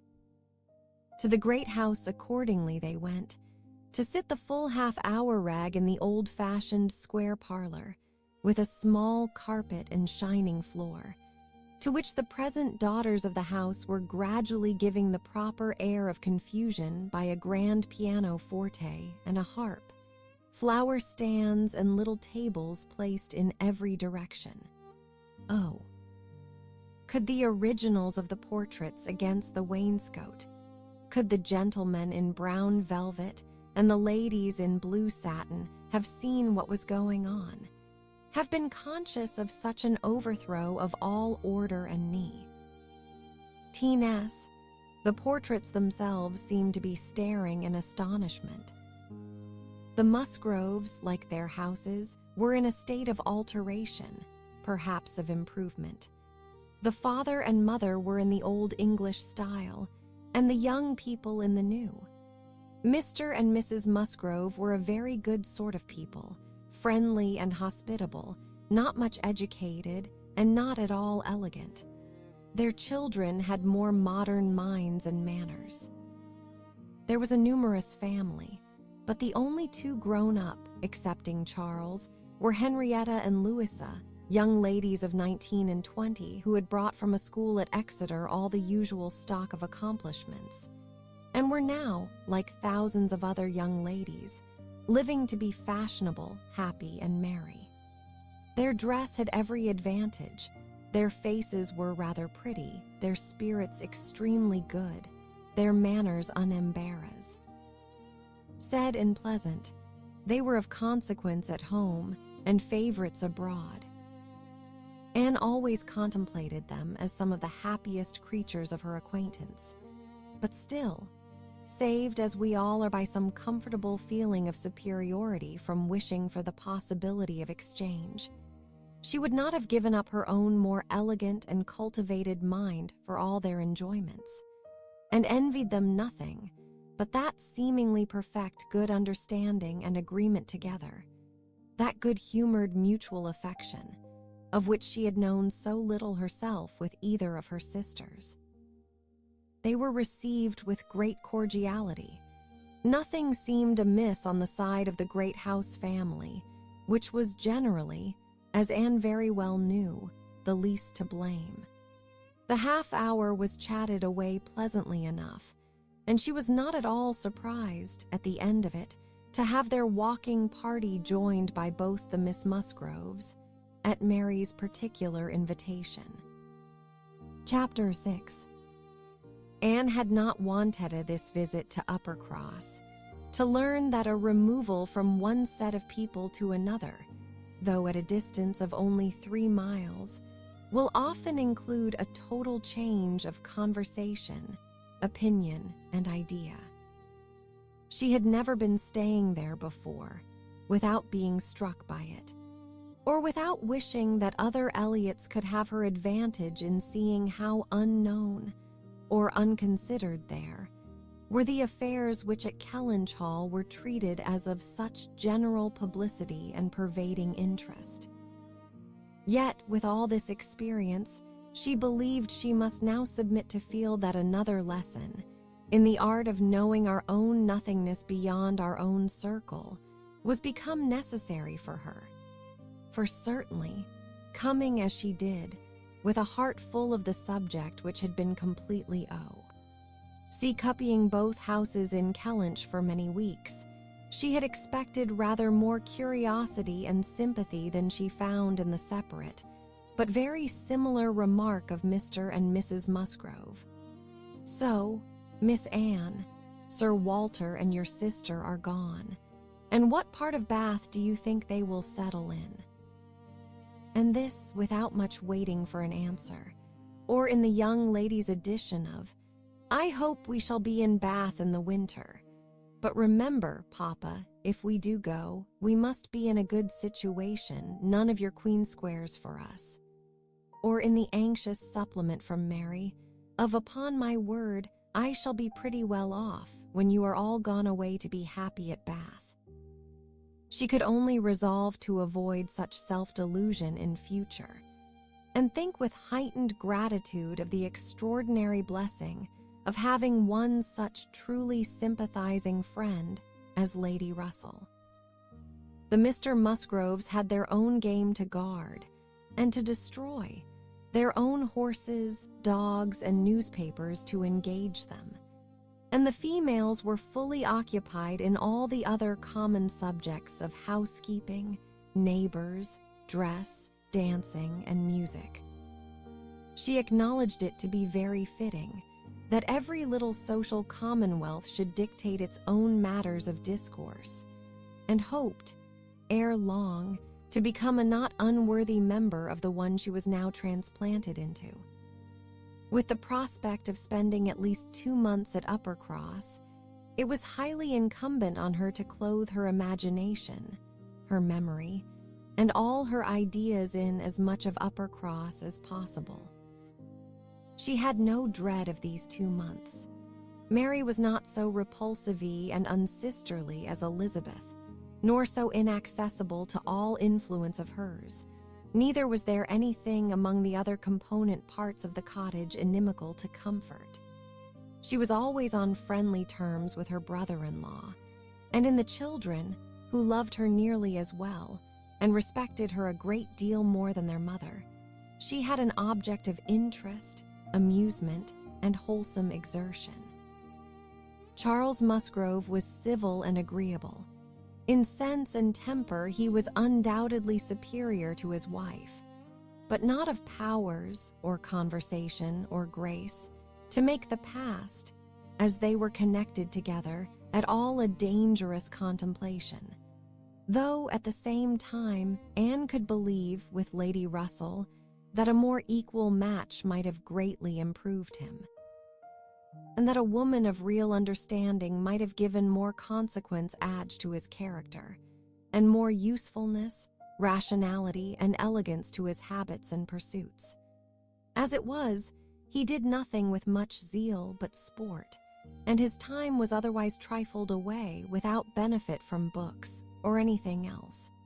He had very good spirits, which never seemed much affected by his wife's occasional lowness, bore with her unreason lenience sometimes to Anne's admiration, and upon the whole, though there was very often a little disagreement, in which she had sometimes more share than she wished, being appealed to by both parties, they might pass for a happy couple. They were always perfectly agreed in the want of more money, and a strong inclination for a handsome present from his father. But here, as on most topics, he had the superiority, for while Mary thought it a great shame that such a present was not made, he always contended for his father's having many other uses for his money, and a right to spend it as he liked. As to the management of their children, his theory was much better than his wife's, and his practice not so bad. I could manage them very well, if it were not for Mary's interference, was what Anne often heard him say, and had a good deal of faith in. But when listening in turn to Mary's reproach of Charles spoils the children so that I cannot get them into any order, she never had the smallest temptation to say, "Very true." One of the least agreeable circumstances of her residence there was her being treated with too much confidence by all parties, and being too much in the secret of the complaints of each house. Known to have some influence with her sister, she was continually requested, or at least receiving hints to exert it, beyond what was practicable. "I wish you could persuade Mary not to be always fancying herself ill," was Charles's language, and in an unhappy mood thus spoke Mary. "I do believe if Charles were to see me dying, he would not think there was anything the matter with me.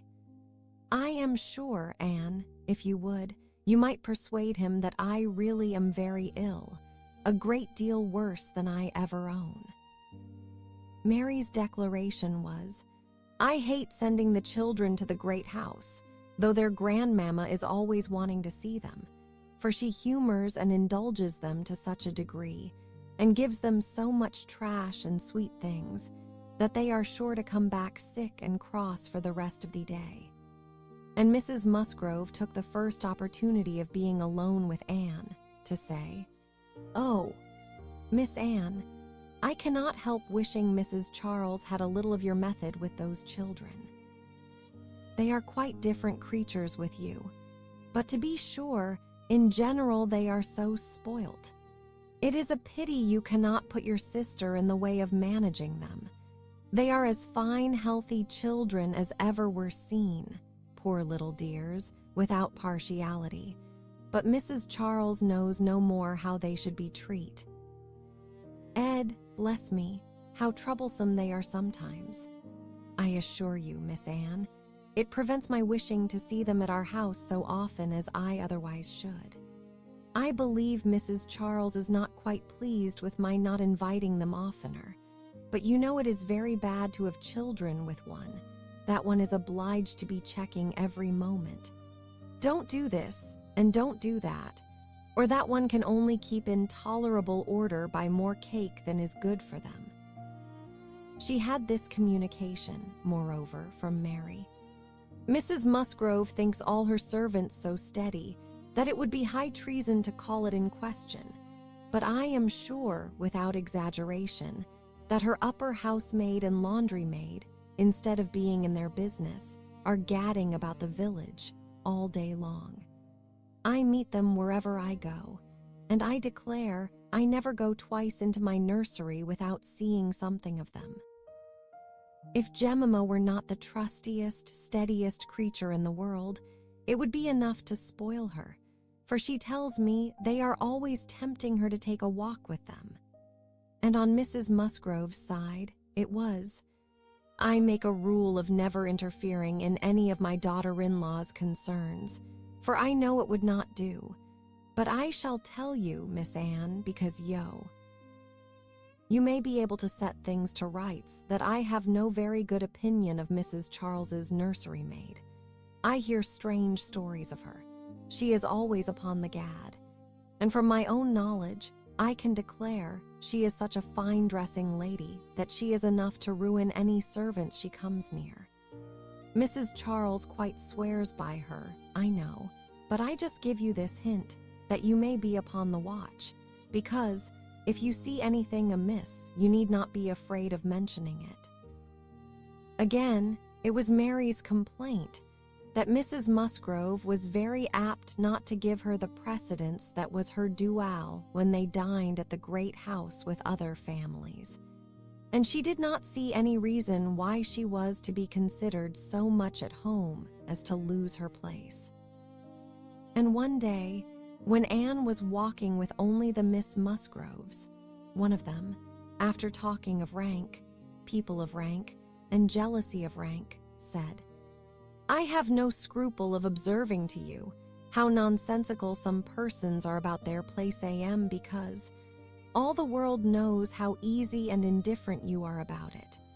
But I wish anybody could give Mary a hint that it would be a great deal better if she were not so very tenacious.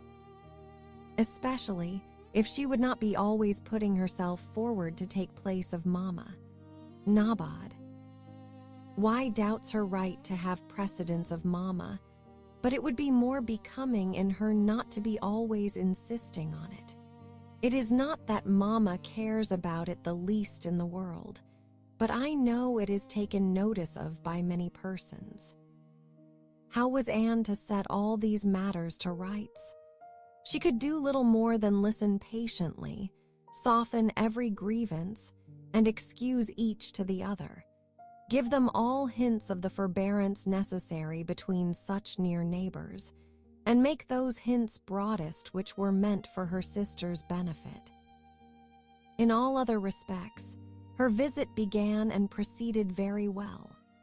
Her own spirits improved by change of place and subject, by being removed 3 miles from Kellynch, Mary's ailments, lessened by having a constant companion, and their daily intercourse with the other family, since there was neither superior affection, confidence, nor employment in the cottage to be interrupted by it, was rather an advantage. It was certainly carried nearly as far as possible, for they met every morning, and hardly ever spent an evening asunder. But she believed they should not have done so well without the sight of Mr. and Mrs. Musgrove's respectable forms in the usual places, or without the talking, laughing, and singing of their daughters. She played a great deal better than either of the Miss Musgroves, but having no voice, no knowledge of the harp, and no fond parents to sit by and fancy themselves delighted, her performance was little thought of, only out of civility or to refresh the others, as she was well aware. She knew that when she played she was giving pleasure only to herself, but this was no new sensation. Excepting one short period of her life, she had never, since the age of 14, never since the loss of her dear mother, known the happiness of being listened to, or encouraged by any just appreciation or real taste. In music, she had been always used to feel alone in the world, and Mr. and Mrs. Musgrove's fond partiality for their own daughter's performance, and total indifference to any other persons gave her much more pleasure for their sakes than mortification for her own. The party at the great house was sometimes increased by other company. The neighborhood was not large, but the Musgroves were visited by everybody and had more dinner parties, and more callers, more visitors by invitation and by chance than any other family. They were more completely popular. The girls were wild for dancing, and the evenings ended, occasionally, in an unpremeditated little ball. There was a family of cousins within a walk of Uppercross, in less affluent circumstances, who depended on the Musgroves for all their pleasures. They would come at any time and help play at anything or dance anywhere. And Anne, very much preferring the office of musician to a more active post, played country dances to them by the hour together. A kindness which always recommended her musical powers to the notice of Mr. and Mrs. Musgrove more than anything else, and often drew this compliment. "Well done, Miss Anne. Very well done indeed. Lord bless me, how those little fingers of yours fly about." So passed the first 3 weeks.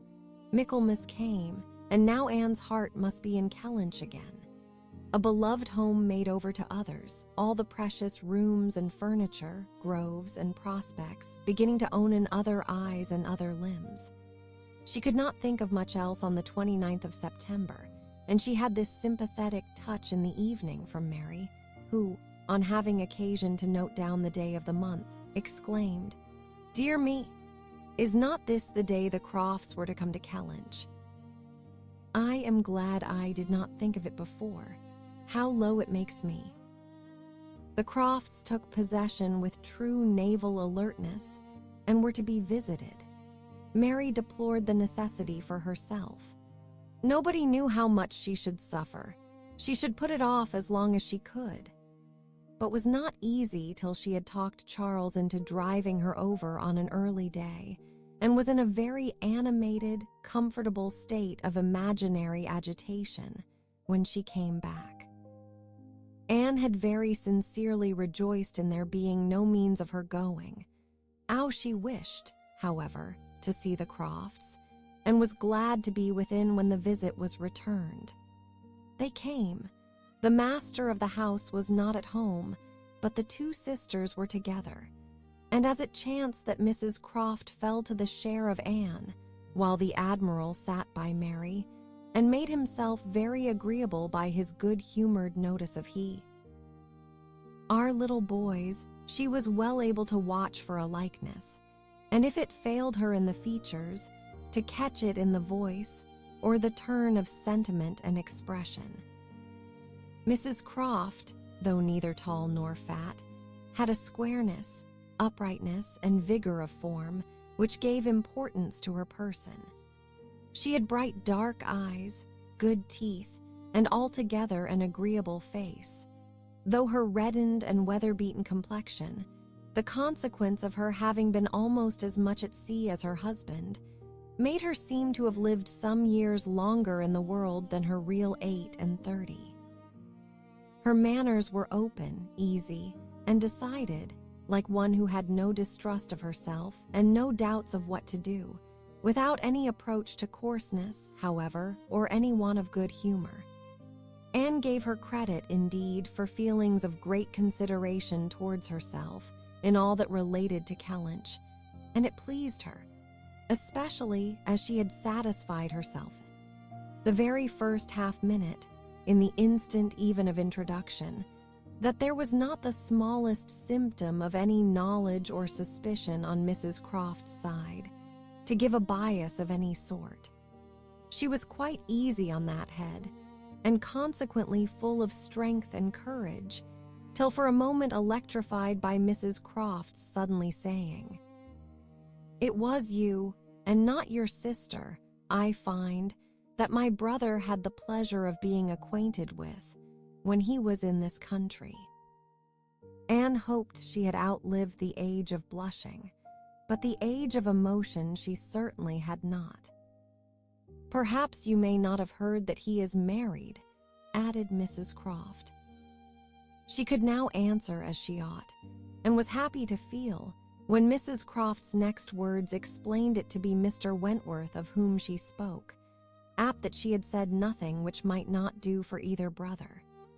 She immediately felt how reasonable it was that Mrs. Croft should be thinking and speaking of Edward, and not of Frederick, and with shame at her own forgetfulness, applied herself to the knowledge of their former neighbor's present state with proper interest.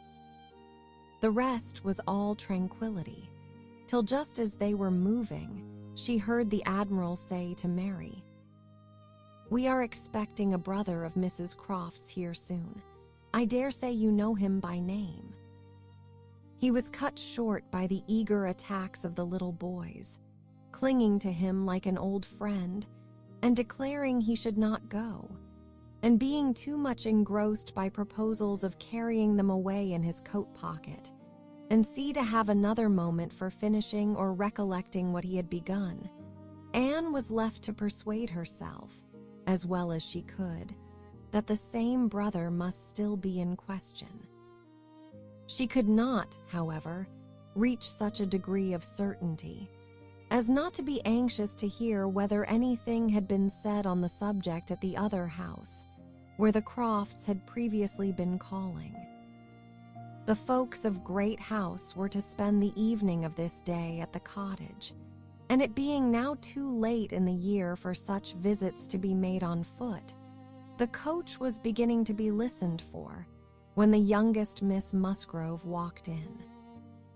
That she was coming to apologize, and that they should have to spend the evening by themselves, was the first black idea, and Mary was quite ready to be affronted when Louisa made all right by saying that she only came on foot to leave more room for the harp, which was bringing Gack in the carriage.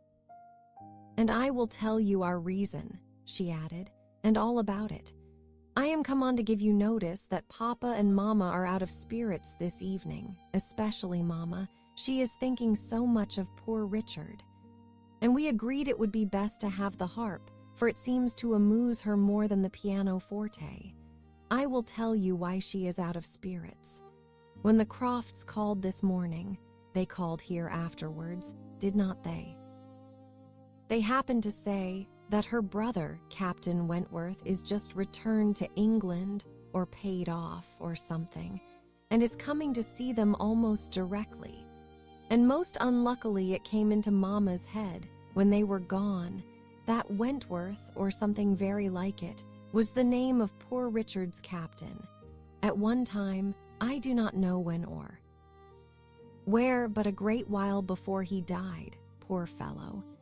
And upon looking over his letters and things, she found it was so, and is perfectly sure that this must be the very man, and her head is quite full of it, and of poor Richard. So we must all be as merry as we can, that she may not be dwelling upon such gloomy things. The real circumstances of this pathetic piece of family history were that the Musgroves had had the ill fortune of a very troublesome, hopeless son, and the good fortune to lose him before he reached his 20th year, that he had been sent to sea because he was stupid and unmanageable on shore, that he had been very little cared for at any time by his family, though quite as much as he deserved, seldom heard of, and scarcely at all regretted, when the intelligence of his death abroad had worked its way to Uppercross 2 years before. He had, in fact, though his sisters were now doing all they could for him, by calling him poor Richard, been nothing better than a thick-headed, unfeeling, unprofitable Dick Musgrove, who had never done anything to entitle himself to more than the abbreviation of his name, living or dead. He had been several years at sea, and had, in the course of those removals to which all midshipmen are liable, and especially such midshipmen as every captain wishes to get rid of, been 6 months on board Captain Frederick Wentworth's frigate, the Laconia. And from the Laconia he had, under the influence of his captain, written the only 2 letters which his father and mother had ever received from him during the whole of his absence.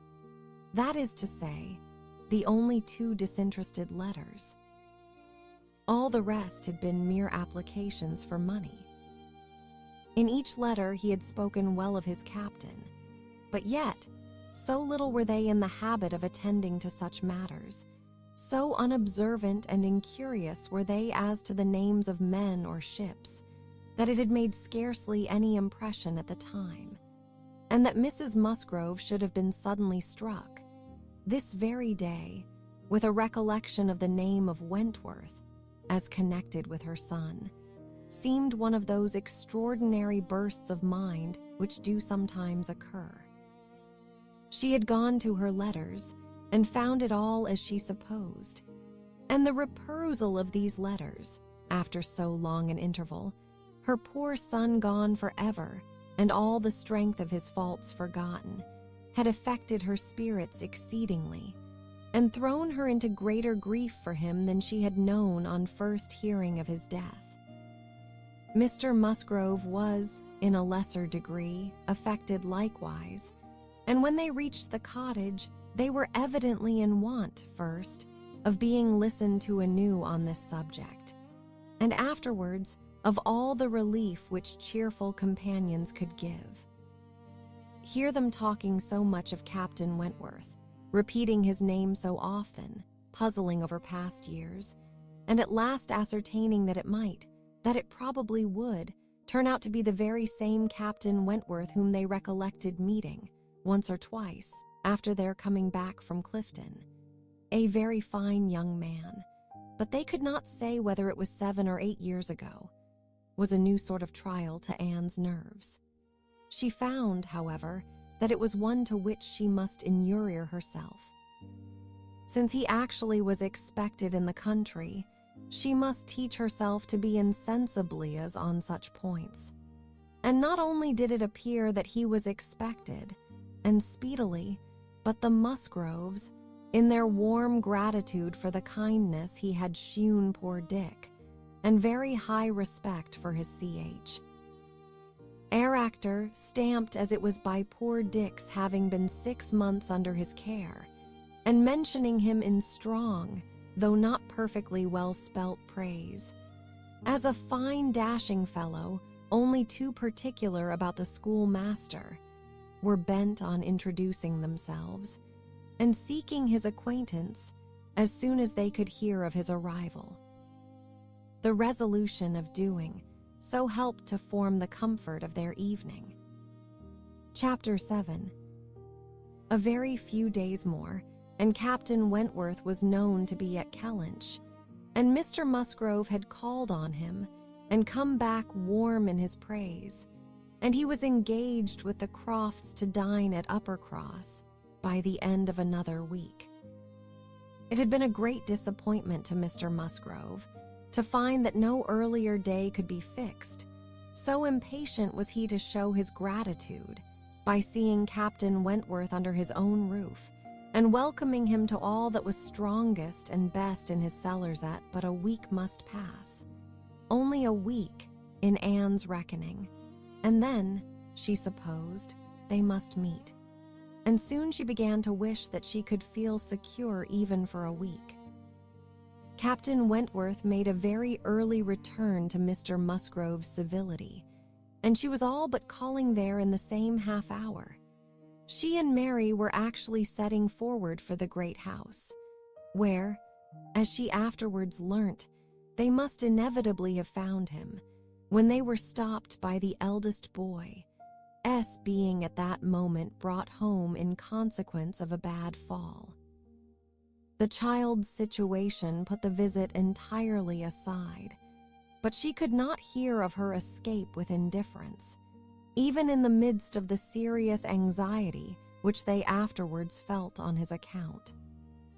His collarbone was found to be dislocated, and such injury received in the back as roused the most alarming ideas. It was an afternoon of distress, and Anne had everything to do at once, the apothecary out to send for, the father to have pursued and informed, the mother to support and keep from hysterics, the servants to control, the youngest child to banish, and the poor suffering one to attend and soothe. Besides sending, as soon as she recollected it, proper notice to the other house, which brought her an accession rather of frightened, inquiring companions than of very useful assistance. Her brother Sav's return was the first comfort. He could take best care of his wife, and the second blessing was the arrival of the apothecary. Till he came and had examined the child, their apprehensions were the worse for being vague. They suspected great injury, but knew not where. But now the collarbone was soon replaced, and though Mr. Robinson felt and rubbed and looked grave, and spoke low words both to the father and the aunt, still they were all to hope the best, and to be able to part and eat their dinner in tolerable ease of mind.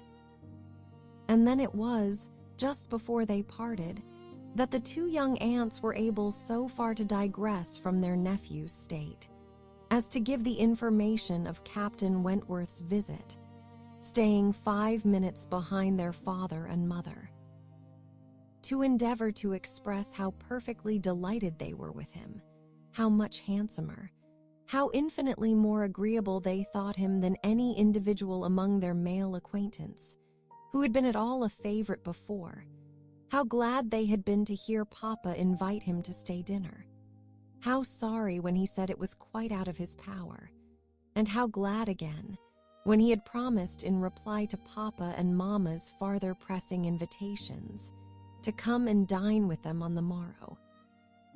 Actually on the morrow, and he had promised it in so pleasant a manner, as if he felt all the motive of their attention just as he ought. And, in short, he had looked and said everything with such exquisite grace that they could assure them all their heads were both turned by him, and off they ran, quite as full of glee as of love, and apparently more full of Captain Wentworth than of little Charles. The same story and the same raptures were repeated when the two girls came with their father through the gloom of the evening to make inquiries, and Mr. Musgrove, no longer under the first uneasiness about his heir, could add his confirmation and praise, and hoped there would be now no occasion for putting Captain Wentworth off, and only be sorry to think that the cottage party, probably, would not like to leave the little boy to give him the meeting. Oh, no. As to leaving the little boy, both father and mother were in much too strong and recent alarm to bear the thought, and Anne, in the joy of the escape, could not help adding her warm protestations to theirs. Charles Musgrove, indeed, afterwards showed more of inclination. The child was going on so well, and he wished so much to be introduced to Captain Wentworth, that perhaps he might join them in the evening. He would not dine from home, but he might walk in for half an hour. But in this he was eagerly opposed by his wife, with, "Oh, no. Indeed, Charles, I cannot bear to have you go away. Only think if anything should happen." The child had a good night, and was going on well the next day. It must be a work of time to ascertain that no injury had been done to the spine, but Mr. Robinson found nothing to increase alarm, and Charles Musgrove began consequently to feel no necessity for longer confinement. The child was to be kept in bed and amused as quietly as possible, but what was there for a father to do? This was quite a female case, and it would be highly absurd in him, who could be of no use at home, to shut himself up. His father very much wished him to meet Captain Wentworth, and there being no sufficient reason against it, he ought to go, and it ended in his making a bold public declaration, when he came in from shooting, of his meaning to dress directly and dine at the other house. "Nothing can be going on better than the child," said he, "so I told my father just now that I would come, and he thought me quite right. Your sister being with you, my love, I have no scruple at all. You would not like to leave him yourself, but you see I can be of no use. Anne will send for me if anything is the matter." Husbands and wives generally understand when opposition will be vain. Mary knew, from Charles's manner of speaking, that he was quite determined on going, and that it would be of no use to tease him. She said nothing, therefore, till he was out of the room, but as soon as there was only Anne to hear. "So, you and I are to be left to shift by ourselves with this poor sick child and not a creature coming near us all the evening. I knew how it would be. This is always my luck. If there is anything disagreeable going on, men are always sure to get out of it, and Charles is as bad as any of them. Very unfeeling. I must say it is very unfeeling of him to be running away from his poor little boy, talks of his being going on so well. How does he know that he is going on well, or that there may not be a sudden change half an hour hence? I did not think Charles would have been so unfeeling. So here he is to go away and enjoy himself, and because I am the poor mother, I am not to be allowed to stir.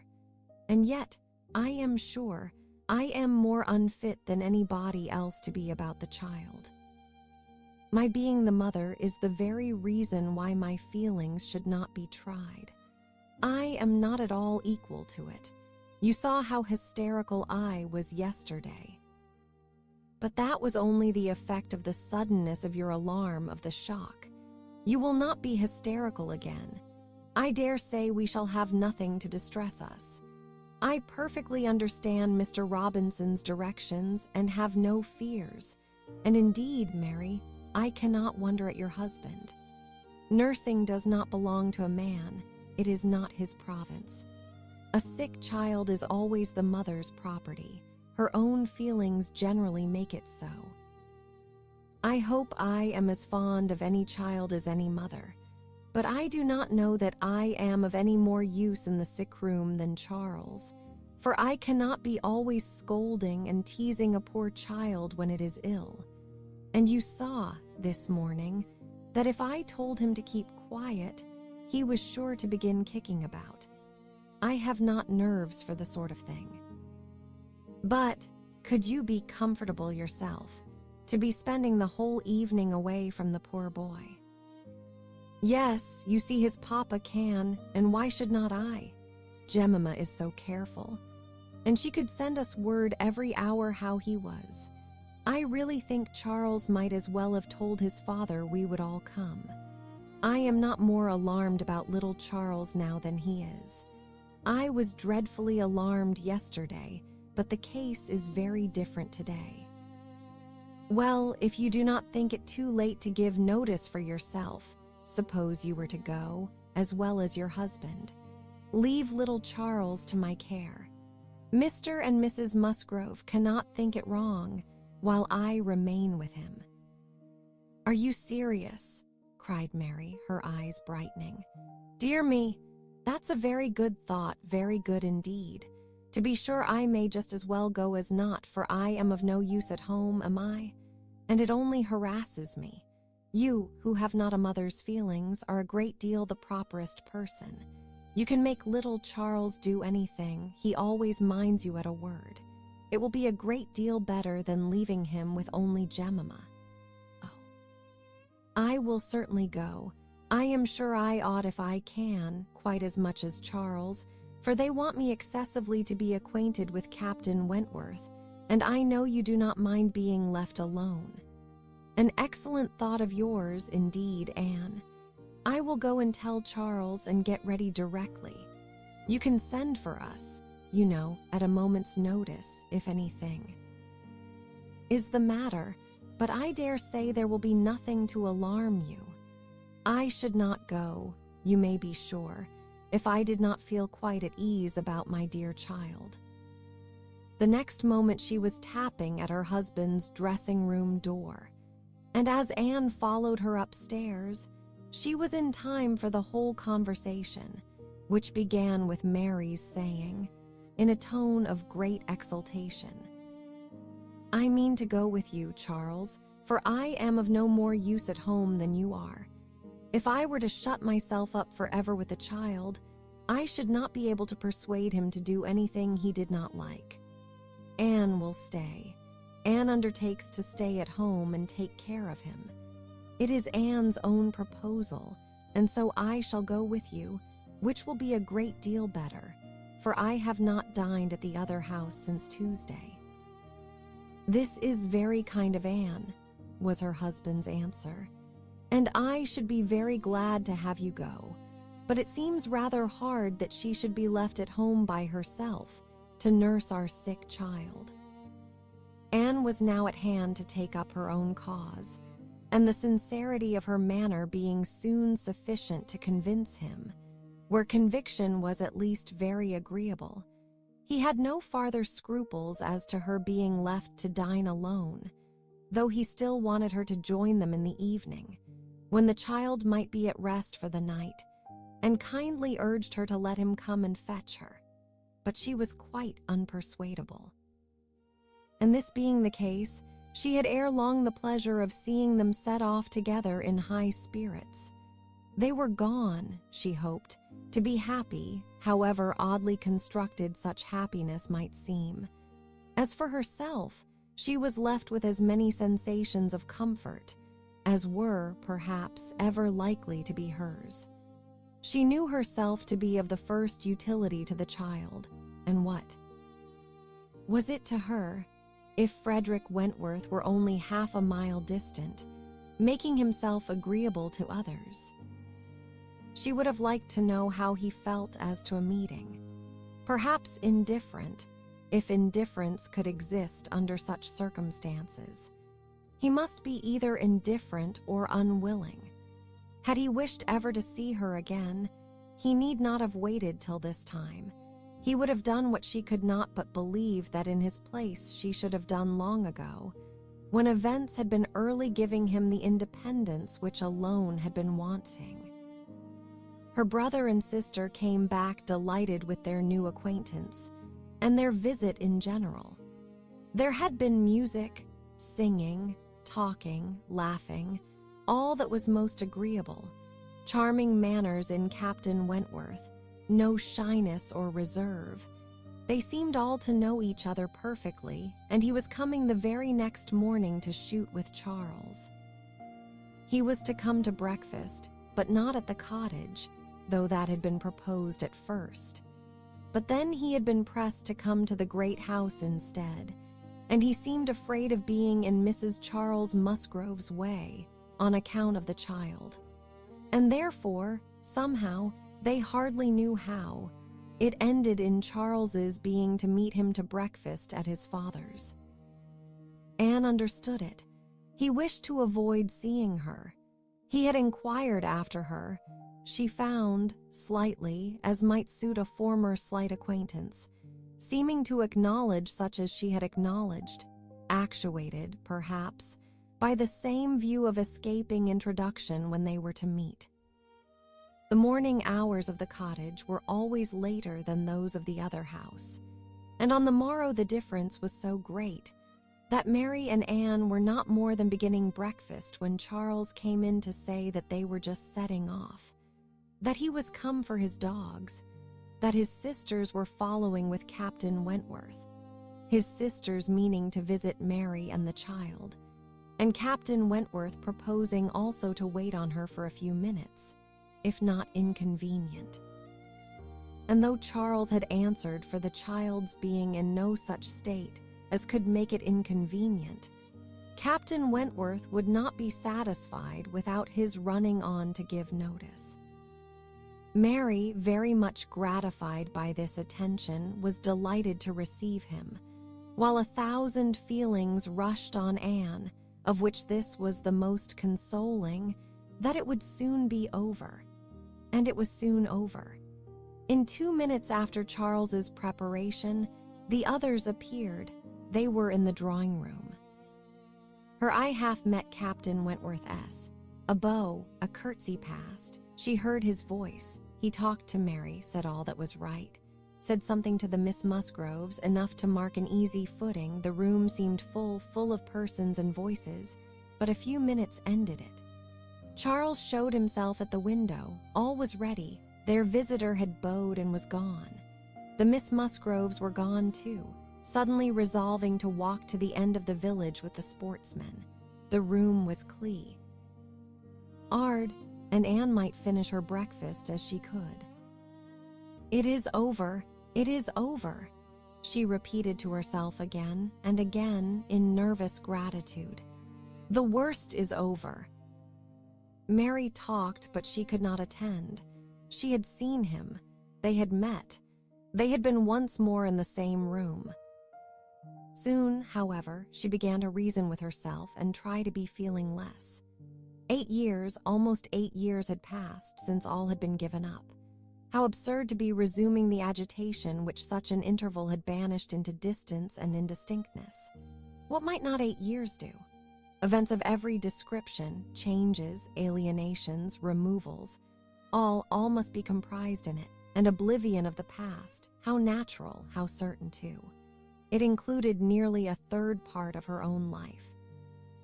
Alas, with all her reasonings, she found that to retentive feelings 8 years may be little more than nothing. Now, how were his sentiments to be read?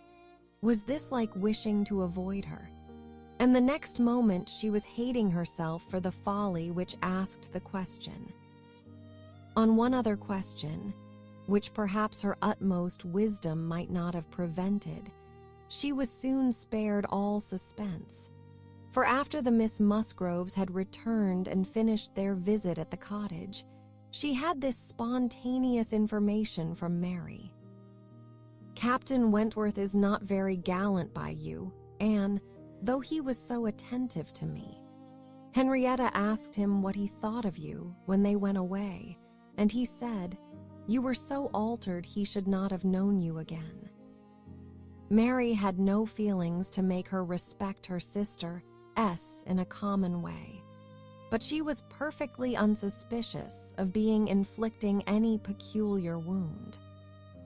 Altered beyond his knowledge, Anne fully submitted in silent, deep mortification. Doubtless it was so, and she could take no revenge, for he was not altered, or not for the worse. She had already acknowledged it to herself, and she could not think differently, let him think of her as he would. No, the years which had destroyed her youth and bloom had only given him a more glowing, manly, open look, in no respect lessening his personal advantages. She had seen the same Frederick Wentworth.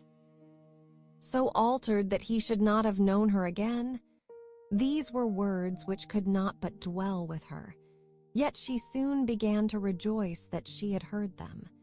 They were of sobering tendency, they allayed agitation, they composed, and consequently must make her happier. Frederick Wentworth had used such words, or something like them, but without an idea that they would be carried round to her. He had thought her wretchedly altered, and in the first moment of appeal had spoken as he felt. He had not forgiven Anne Elliot. She had used him ill, deserted and disappointed him, and worse, she had shewn a feebleness of character in doing so, which his own decided, confident temper could not endure. She had given him up to oblige others. It had been the effect of over-persuasion acts. It had been weakness and timidity. He had been most warmly attached to her, and had never seen a woman since whom he thought her equal. But, except from some natural sensation of curiosity, he had no desire of meeting her again.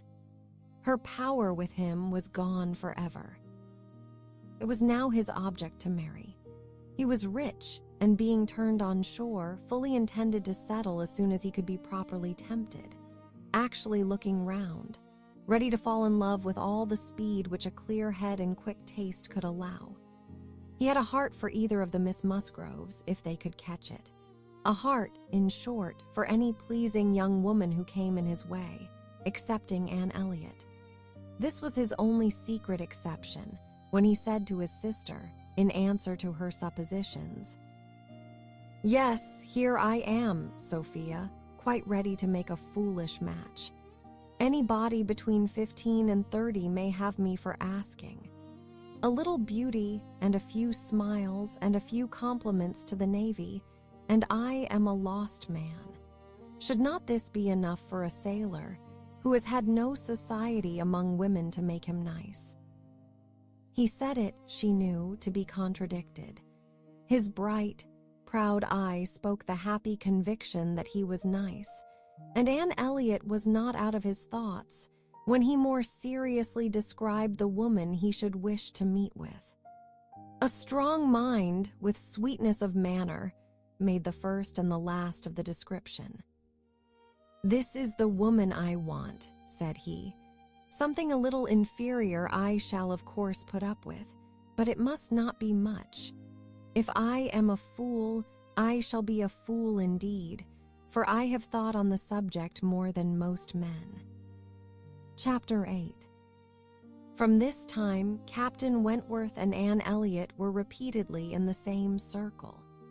They were soon dining in company together at Mr. Musgrove's, for the little boy's state could no longer supply his aunt with a pretense for absenting herself, and this was but the beginning of other dinings and other meetings. Whether former feelings were to be renewed must be brought to the proof. Former times must undoubtedly be brought to the recollection of each. They could not but be reverted to. The year of their engagement could not but be named by him, in the little narratives or descriptions which conversation called forth. His profession qualified him, his disposition led him to talk, and that was in the year 6. "That happened before I went to sea in the year 6, occurred in the course of the first evening they spent together, and though his voice did not falter, and though she had no reason to suppose his eye wandering towards her while he spoke, Anne felt the utter impossibility, from her knowledge of his mind, that he could be unvisited by remembrance any more than herself. Their mew sent be the same immediate association of thought, though she was very far from conceiving it to be of equal pain. They had no conversation together, no intercourse but what the commonest civility required. Once so much to each other, now nothing. There had been a time when of all the large party now filling the drawing-room at Uppercross, they would have found it most difficult to cease to speak to one another. With the exception, perhaps, of Admiral and Mrs. Croft, who seemed particularly attached and happy, Anne could allow no other exception even among the married couples. There could have been no two hearts so open, no tastes so similar, no feelings so in unison, no countenances so beloved. Now they were as strangers, nay, worse than strangers, for they could never become acquainted. It was a perpetual estrangement. When he talked, she heard the same voice and discerned the same mind. There was a very general ignorance of all naval matters throughout the party, and he was very much questioned, and especially by the two Miss Musgroves, who seemed hardly to have any eyes but for him, as to the manner of living on board, daily regulations, food, hours, and sea. And their surprise at his accounts, at learning the degree of accommodation and arrangement which was practicable, drew from him some pleasant ridicule, which reminded Anne of the early days when she too had been ignorant, and she too had been accused of supposing sailors to be living on board without anything to eat, or any cook to dress it if there were, or any servant to wait, or any knife and fork to use. From thus listening and thinking, she was roused by a whisper of Mrs. Musgrove's, who, overcome by fond regrets, could not help saying, "Ah, Miss Anne, if it had pleased heaven to spare my poor son, I dare say he would have been just such another by this time." Anne suppressed a smile and listened kindly, while Mrs. Musgrove relieved her heart a little more, and for a few minutes, therefore, could not keep pace with the conversation of the others.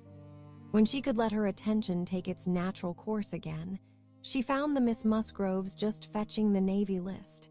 Aye, their own Navy list, the first that had ever been at Uppercross, and sitting down together to pore over it, with the professed view of finding out the ships which Captain Wentworth had commanded. Your first was the Asp, I remember. We will look for the Asp. You will not find her there, quite worn out and broken up. I was the last man who commanded her. Hardly fit for service then, reported fit for home service for a year or two, and so I was sent off to the West Indies. The girls looked all amazement. The Admiralty, he continued, entertain themselves now and then with sending a few hundred men to sea in a ship not fit to be employed. But they have a great many to provide for, and among the thousands that may just as well go to the bottom as not, it is impossible for them to distinguish the very set who may be least missed. Phoo, phoo, cried the Admiral. What stuff these young fellows talk. Never was a better sloop as than the Asp in her day. For an old-built sloop, you would not see her equal. Lucky fellow to get her. He knows there must have been 20 better men than himself applying for her at the same time. Lucky fellow to get anything so soon, with no more interestba than his. I felt my luck, Admiral, I assure you, replied Captain Wentworth seriously. I was as well satisfied with my appointment as you can desire. It was a great object with me at that time to be at sea, a very great object. I wanted to be doing something. To be sure you did. What should a young fellow like you do ashore for half a year together? If a man has not a wife, he soon wants to be afloat again. But, Captain Wentworth, cried Louisa, how vexed you must have been when you came to the Asp to see what an old thing they had given you. I knew pretty well what she was before that day, said he, smiling.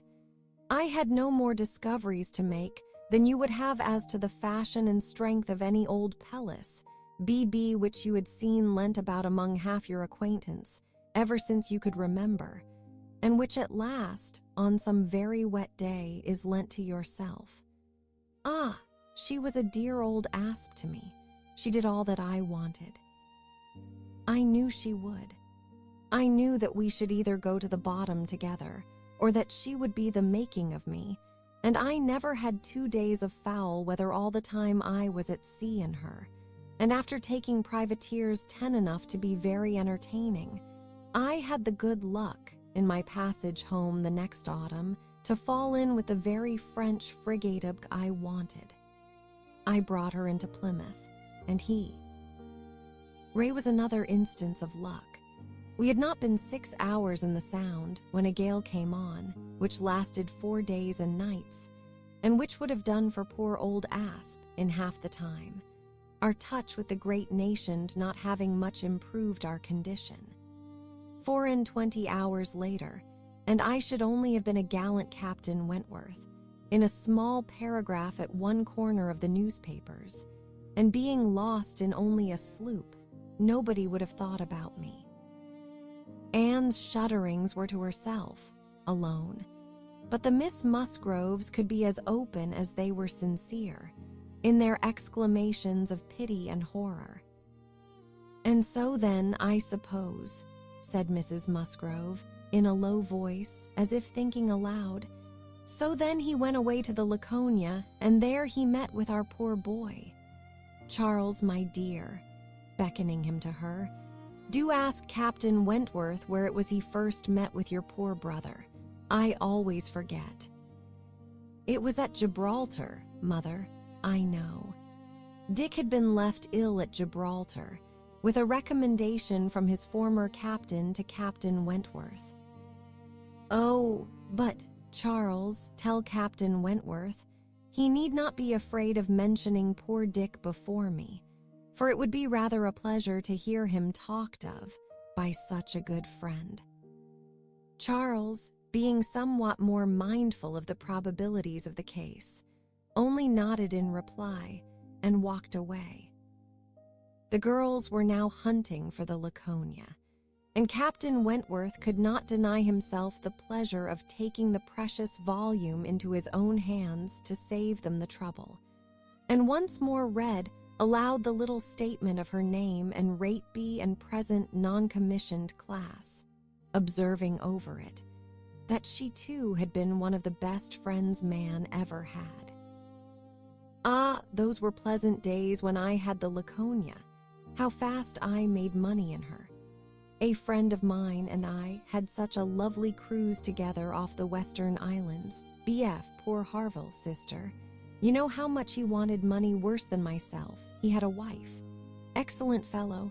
I shall never forget his happiness. He felt it all, so much for her sake.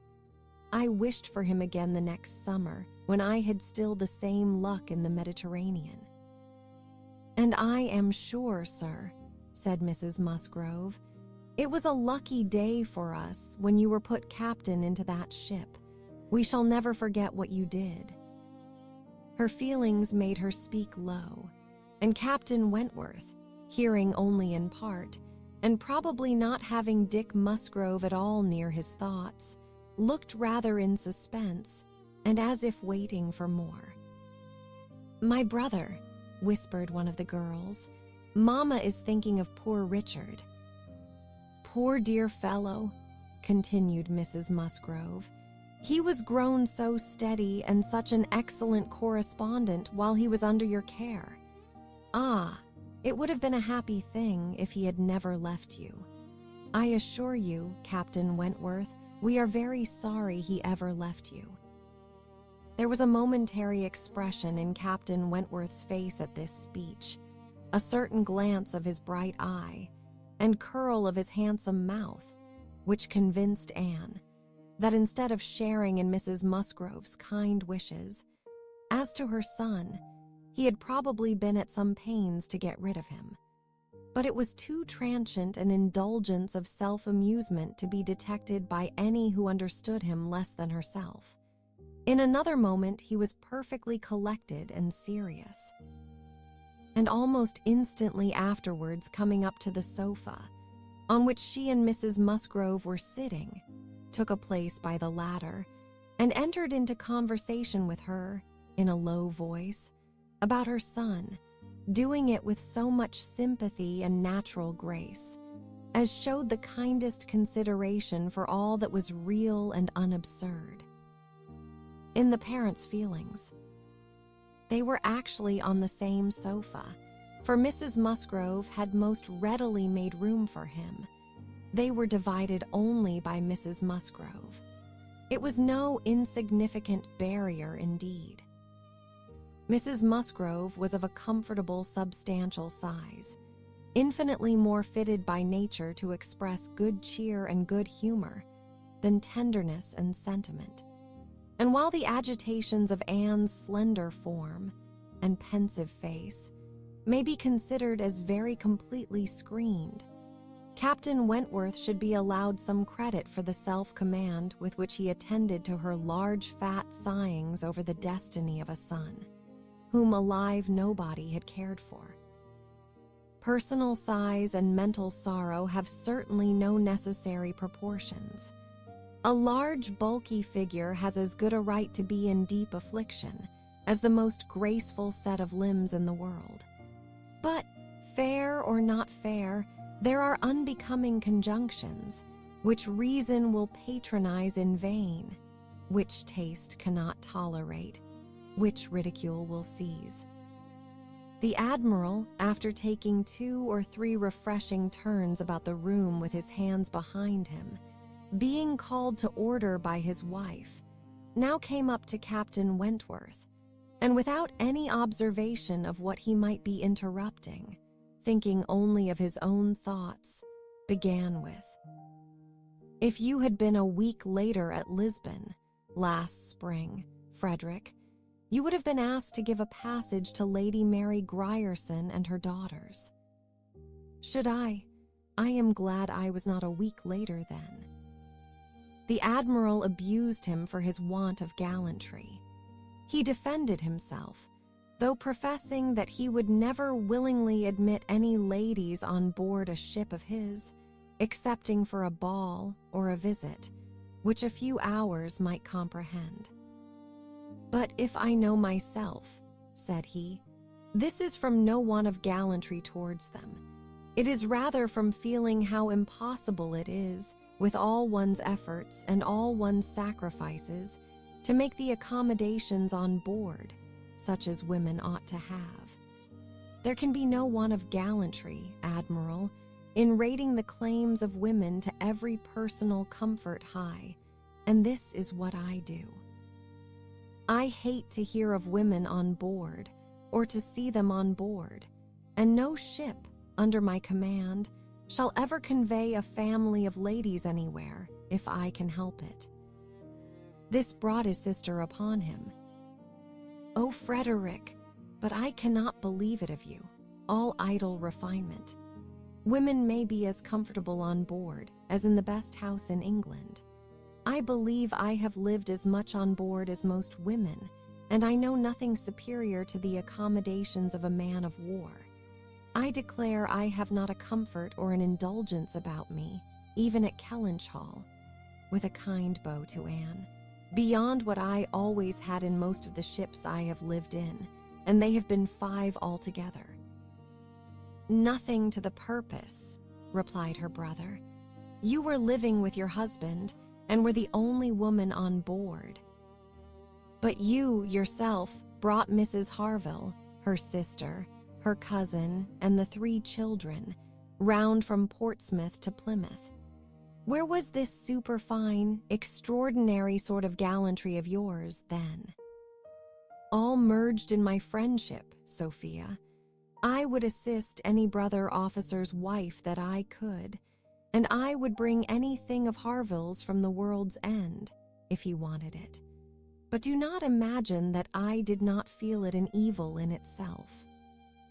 Depend upon it, they were all perfectly comfortable. I might not like them the better for that, perhaps. Such a number of women and children have no right to be comfortable on board." "My dear Frederick, you are talking quite idly. Pray, what would become of us poor sailors' wives, who often want to be conveyed to one port or another, after our husbands, if every body had your feelings? My feelings, you see, did not prevent my taking Mrs. Harville and all her family to Plymouth. But I hate to hear you talking so, like a fine gentleman, and as if women were all fine ladies, instead of rational creatures. We none of us expect to be in smooth water all our days." "Ah, my dear," said the Admiral, "when he has got a wife, he will sing a different tune. When he is married, if we have the good luck to live to another war, we shall see him do as you and I, and a great many others, have done. We shall have him very thankful to any body that will bring him his wife." "Aye, that we shall." "Now I have done," cried Captain Wentworth, "when once married people begin to attack me with, 'Oh, you will think very differently when you are married.' I can only say, 'No, I shall not,' and then they say again, 'Yes, you will,' and there is an end of it." He got up and moved away. "What a great traveler you must have been, ma'am," said Mrs. Musgrove to Mrs. Croft. "Pretty well, ma'am, in the 15 years of my marriage, though many women have done more. I have crossed the Atlantic 4 times, and have been once to the East Indies, and back again, and only once, besides being in different places about Home, Cork, and Lisbon, and Gibraltar. But I never went beyond the Straits, and never was in the West Indies. We do not call Bermuda or Bahama, you know, the West Indies." Mrs. Musgrove had not a word to say in dissent. She could not accuse herself of having ever called them anything in the whole course of her life. "And I do assure you, ma'am," pursued Mrs. Croft, "that nothing can exceed the accommodations of a man of war.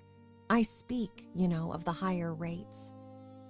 When you come to a frigate, of course, you are more confined, though any reasonable woman may be perfectly happy in one of them, and I can safely say that the happiest part of my life has been spent on board a ship. While we were together, there was nothing to be feared. Thank God. I have always been blessed with excellent health, and no climate disagrees with me. A little disordered always the first 24 hours of going to sea, but never knew what sickness was afterwards. The only time that I ever really suffered in body or mind, the only time that I ever fancied myself unwell, or had any ideas of danger, as the winter that I passed by myself at Deal, when the Admiral, Captain Croft then, was in the North Seas. I lived in perpetual fright at that time, and had all manner of imaginary complaints from not knowing what to do with myself, or when I should hear from him next. But as long as we could be together, nothing ever ailed me, and I never met with the smallest inconvenience. To be sure. Yes, indeed, oh yes, I am quite of your opinion, Mrs. Croft, was Mrs. Musgrove's hearty answer. There is nothing so bad as a separation. I am quite of your opinion. I know what it is, for Mr. Musgrove always attends the assizes by, and I am so glad when they are over, and he is safe back again. The evening ended with dancing. On its being proposed, Anne offered her services, as usual, and though her eyes would sometimes fill with tears as she sat at the instrument, she was extremely glad to be employed, and desired nothing in return but to be unobserved. It was a merry, joyous party, and no one seemed in higher spirits than Captain Wentworth. She felt that he had everything to elevate him, which general attention and deference, and especially the attention of all the young women could do. The Miss Hayders, the females of the family of cousins already mentioned, were apparently admitted to the honor of being in love with him. And as for Henrietta and Louisa, they both seemed so entirely occupied by him that nothing but the continued appearance of the most perfect goodwill between themselves could have made it credible that they were not decided rivals. If he were a little spoilt by such universal, such eager admiration, who could wonder? These were some of the thoughts which occupied Anne, while her fingers were mechanically at work, proceeding for half an hour together, equally without error and without consciousness. Once she felt that he was looking at herself, observing her altered features, perhaps trying to trace in them the ruins of the face which had once charmed him, and once she knew that he must have spoken of her. She was hardly aware of it till she heard the answer, but then she was sure of his having asked his partner whether Miss Elliot never danced. The answer was, "Oh, no, never, she has quite given up dancing. She had rather play. She is never tired of playing." Once, too, he spoke to her. She had left the instrument on the dancing being over, and he had sat down to try to make out an air, which he wished to give the Miss Musgroves an idea of. Unintentionally, she returned to that part of the room. He saw her, and, instantly rising, said, with studied politeness, "I beg your pardon, madam. This is your seat." And though she immediately drew back with a decided negative, he was not to be induced to sit down again. Anne did not wish for more of such looks and speeches. His cold politeness, his ceremonious grace, were worse than anything. Chapter 9.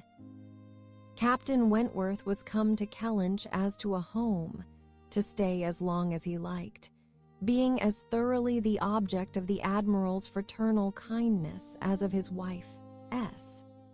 He had intended, on first arriving, to proceed very soon into Shropshire, and visit the brothers settled in that county, but the attractions of Uppercross induced him to put this off.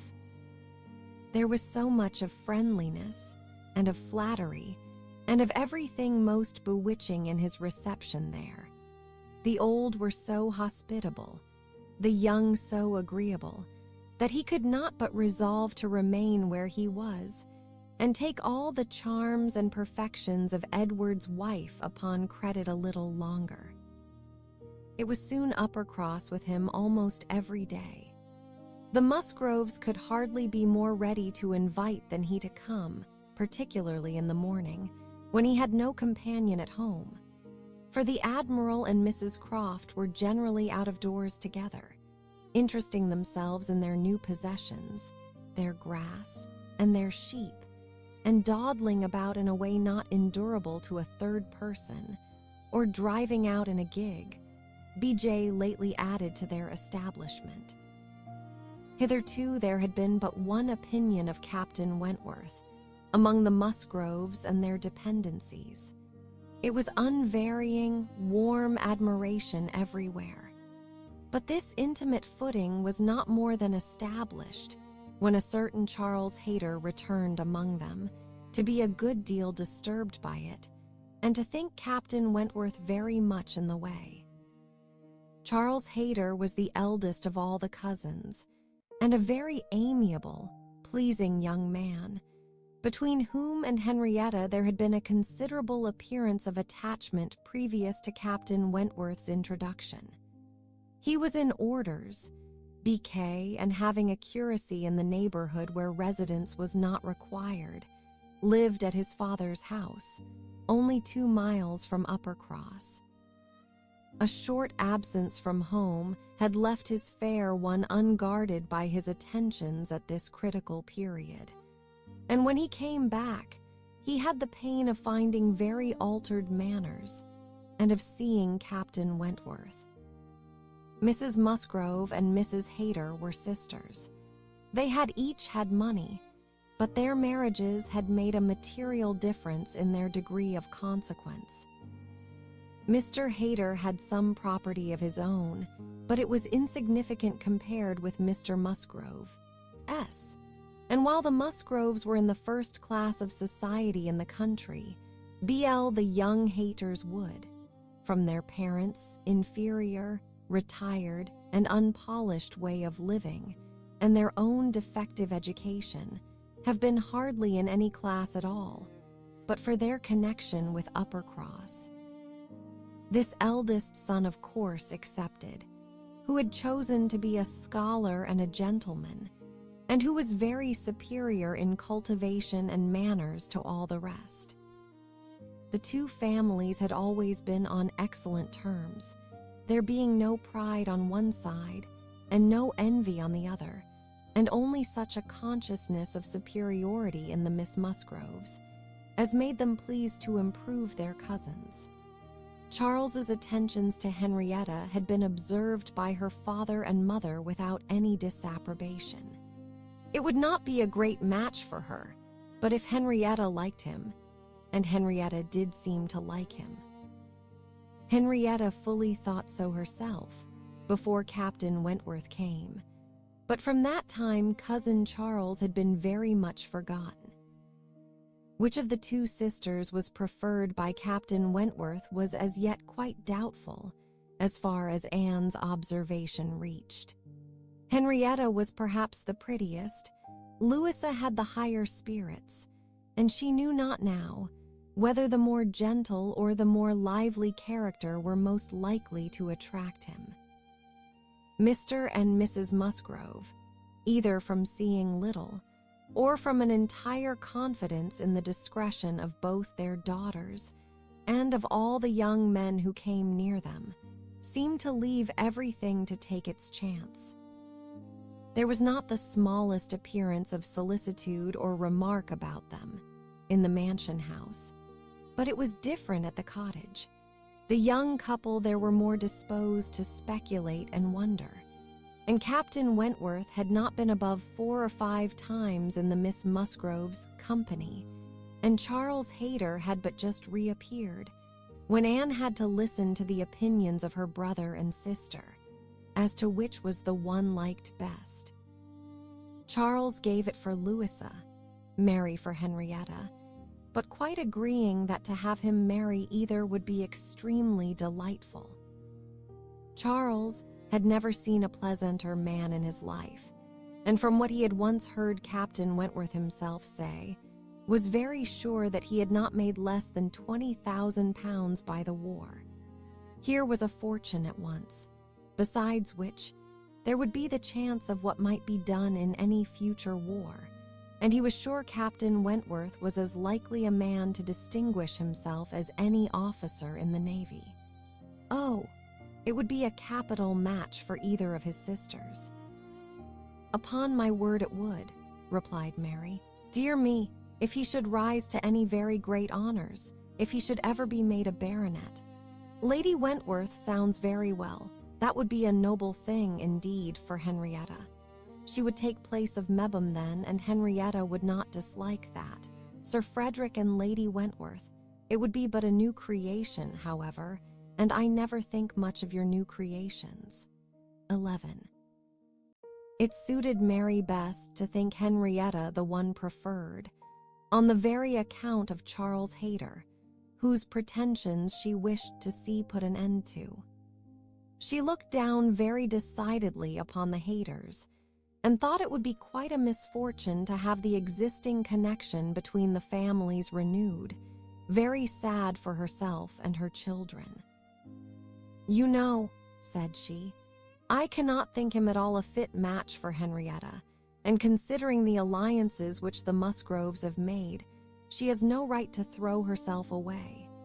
I do not think any young woman has a right to make a choice that may be disagreeable and inconvenient to the principal part of her family, and be giving bad connections to those who have not been used to them.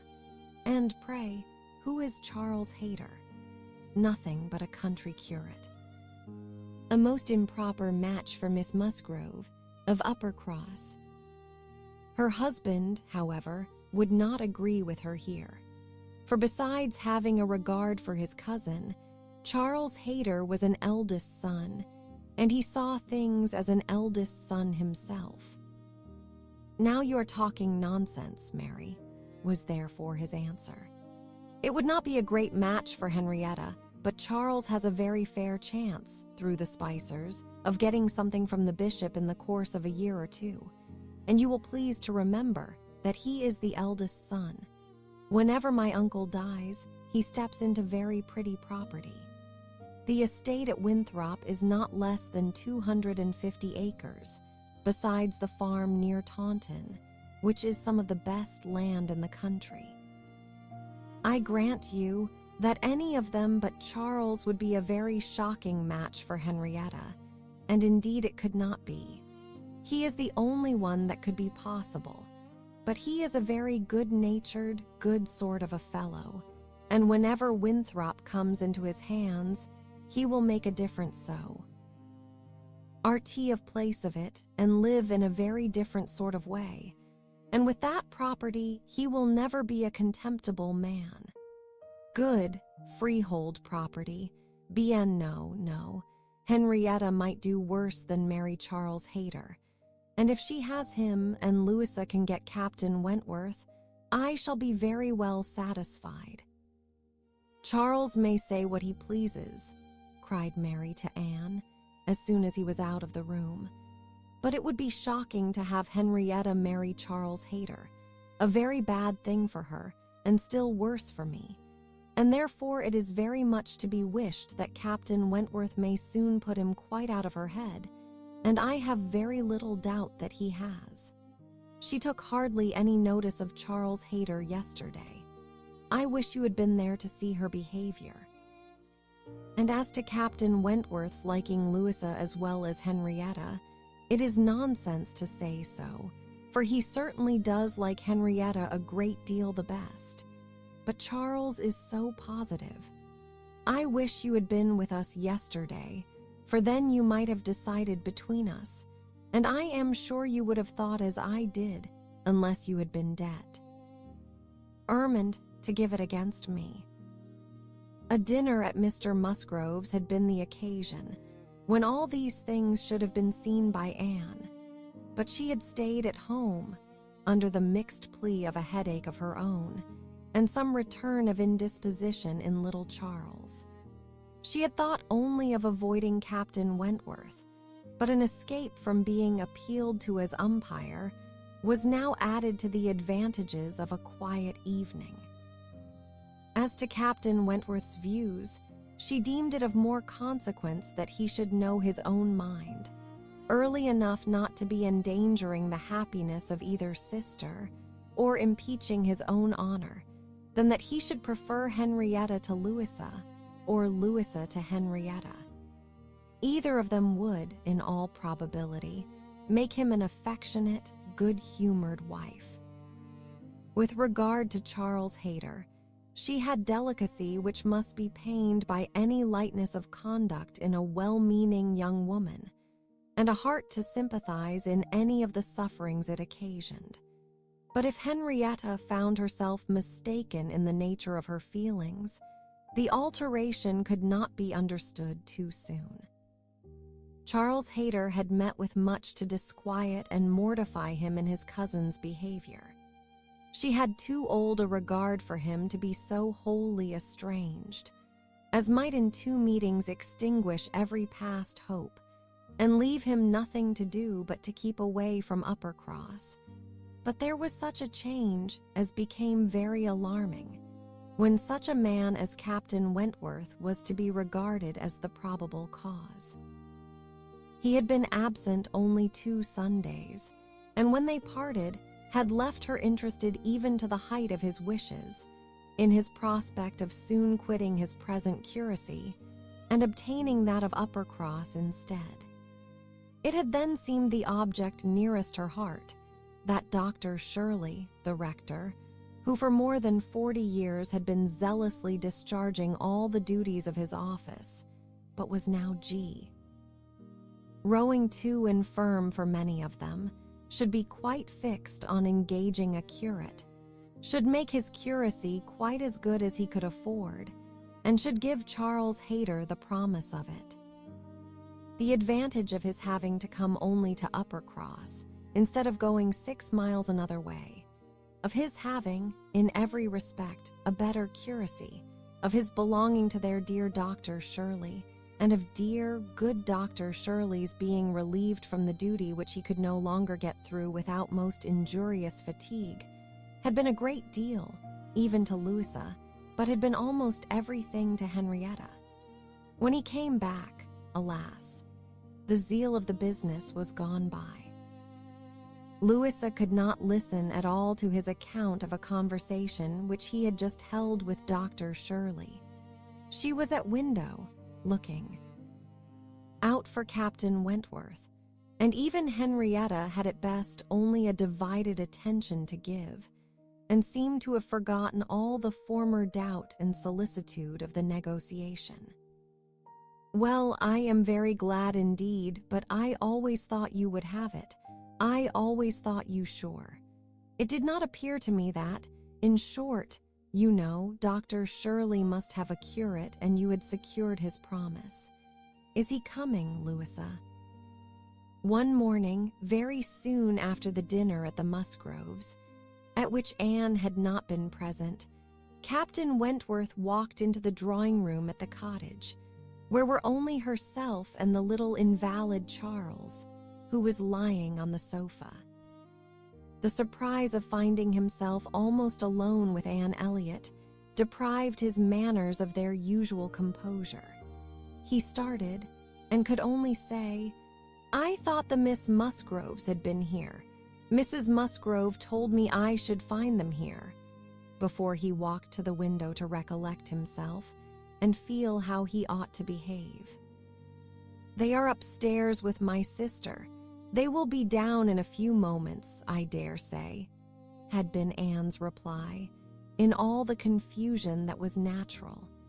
And if the child had not called her to come and do something for him, she would have been out of the room the next moment, and released Captain Wentworth as well as herself.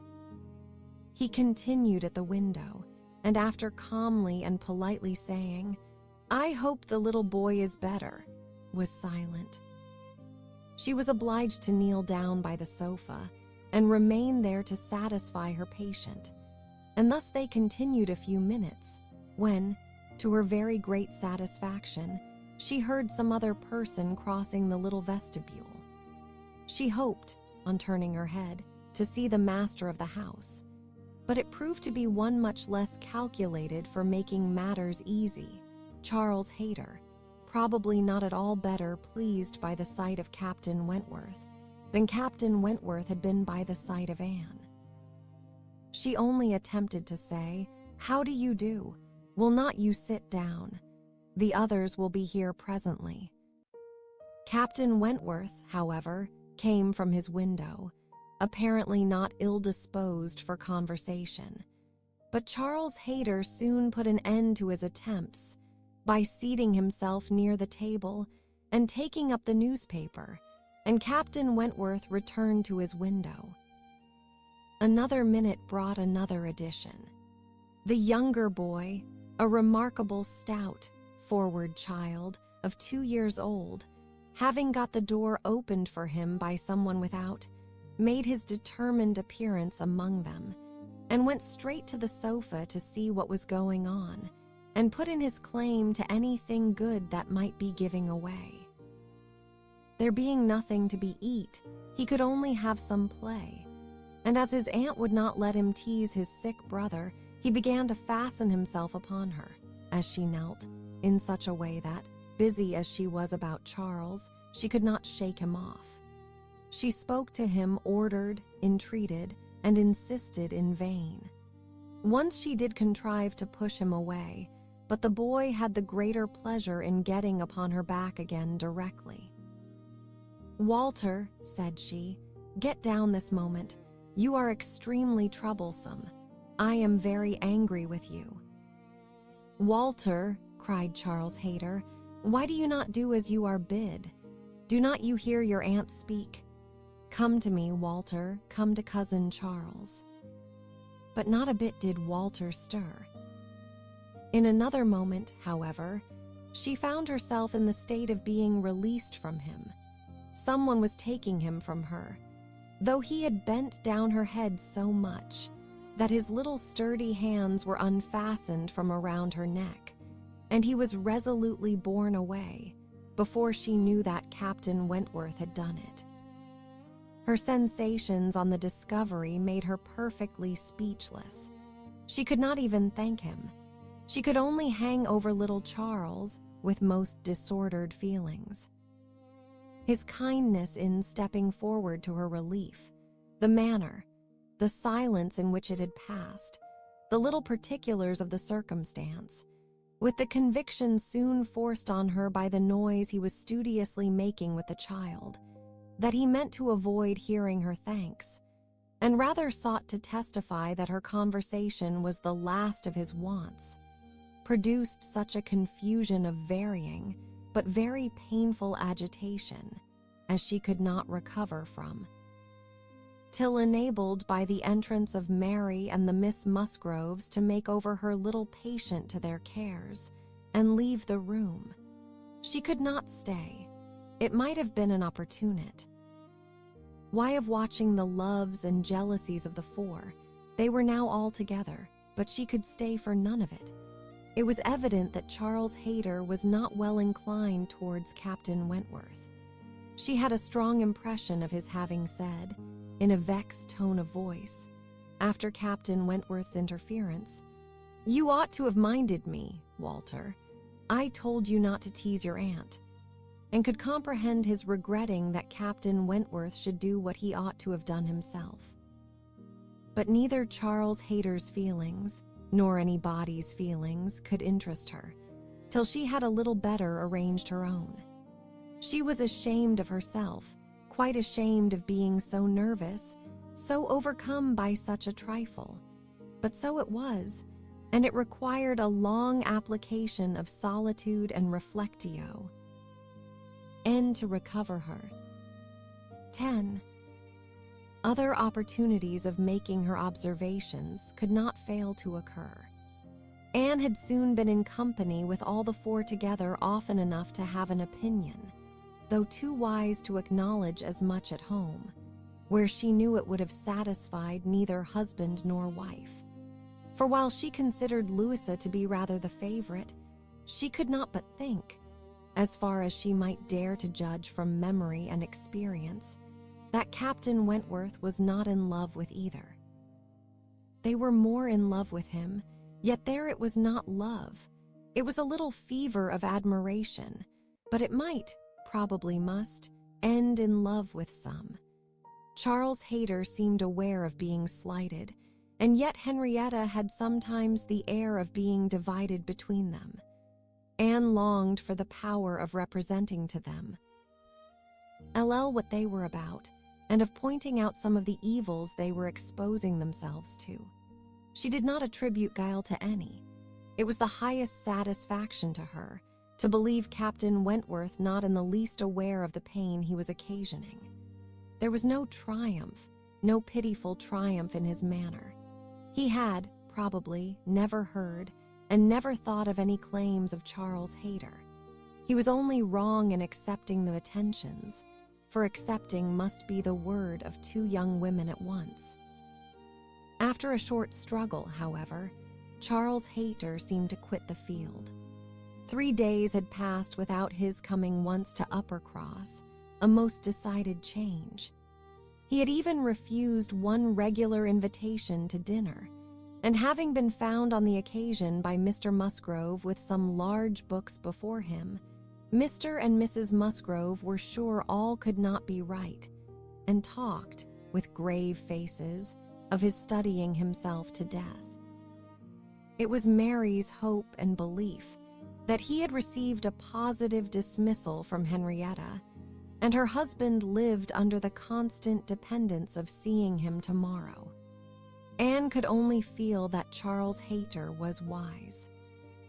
One morning, about this time, Charles Musgrove and Captain Wentworth being gone a-shooting together, as the sisters in the cottage were sitting quietly at work, they were visited at the window by the sisters from the mansion house. It was a very fine November day, and the Miss Musgroves came through the little grounds, and stopped for no other purpose than to say that they were going to take a long walk, and therefore concluded Mary could not like to go with them. And when Mary immediately replied, with some jealousy, at not being supposed a good walker, "Oh, yes, I should like to join you very much. I am very fond of a long walk," Anne felt persuaded, by the looks of the two girls, that it was precisely what they did not wish, and admired Beau again the sort of necessity which the family habits seemed to produce, of everything being to be communicated, and everything being to be done together, however undesired and inconvenient.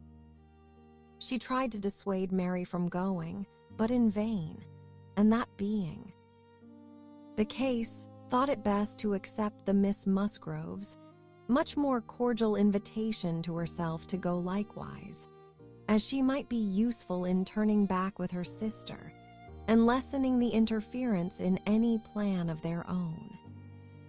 "I cannot imagine why they should suppose I should not like a long walk," said Mary, as she went upstairs. "Everybody is always supposing that I am not a good walker, and yet they would not have been pleased if we had refused to join them. When people come in this manner on purpose to ask us, how can one say no?" Just as they were setting off, the gentlemen returned. They had taken out a young dog who had spoilt their sport and sent them back early. Their time and strength and spirits were, therefore, exactly ready for this walk, and they entered into it with pleasure. Could Anne have foreseen such a junction, she would have stayed at home.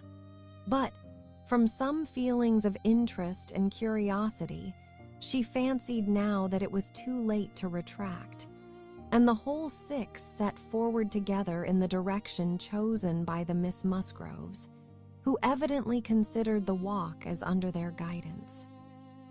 Anne's object was not to be in the way of anybody, and where the narrow paths across the fields made many separations necessary to keep with her brother and sister. Her pleasure in the walk must arise from the exercise and the day, from the view of the last smiles of the year upon the tawny leaves and withered hedges, and from repeating to herself some few of the 1,000 poetical descriptions extant of autumn, that season of peculiar and inexhaustible influence on the mind of taste and tenderness, that season which has drawn from every poet, worthy of being read, some attempt at description or some lines of feeling. She occupied her mind as much as possible in such like musings and quotations, but it was not possible that when within reach of Captain Wentworth's conversati, on with either of the Miss Musgroves, she should not try to hear it, yet she caught little very remarkable. It was mere lively chat, such as any young persons, on an intimate footing, might fall into. He was more engaged with Louisa than with Henrietta. Louisa certainly put more forward for his notice than her sister. This distinction appeared to increase, and there was one speech of Louisa's which struck her.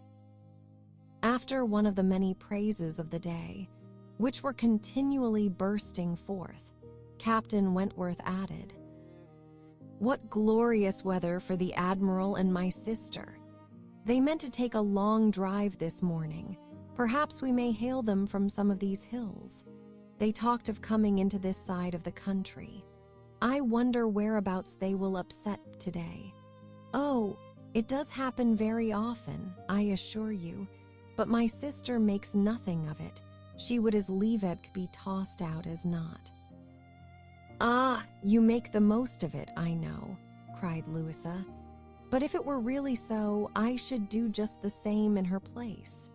If I loved a man as she loves the Admiral, I would be always with him. Nothing should ever separate us, and I would rather be overturned by him than driven safely by anybody else." It was spoken with enthusiasm.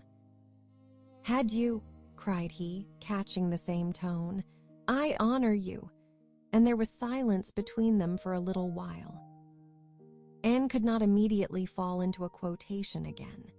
The sweet scenes of autumn were for a while put by, unless some tender sonnet, fraught with the apt analogy of the declining year, with declining happiness, and the images of youth and hope, and spring, all gone together, blessed her memory. She roused herself to say, as they struck by order into another path, "Is not this one of the ways to Winthrop?" But nobody heard, or, at least, nobody answered her. Winthrop, however, or its environs, for young men are sometimes to be met with, strolling about near home, was their destination. And after another half-mile of gradual ascent through large enclosures, where the plows at work, and the fresh-made path spoke the farmer, counteracting the sweets of poetical despondence, and meaning to have spring again, they gained the summit of the most considerable hill, which parted Upper Cross and Winthrop, and soon commanded a full view of the latter, at the foot of the hill on the other side.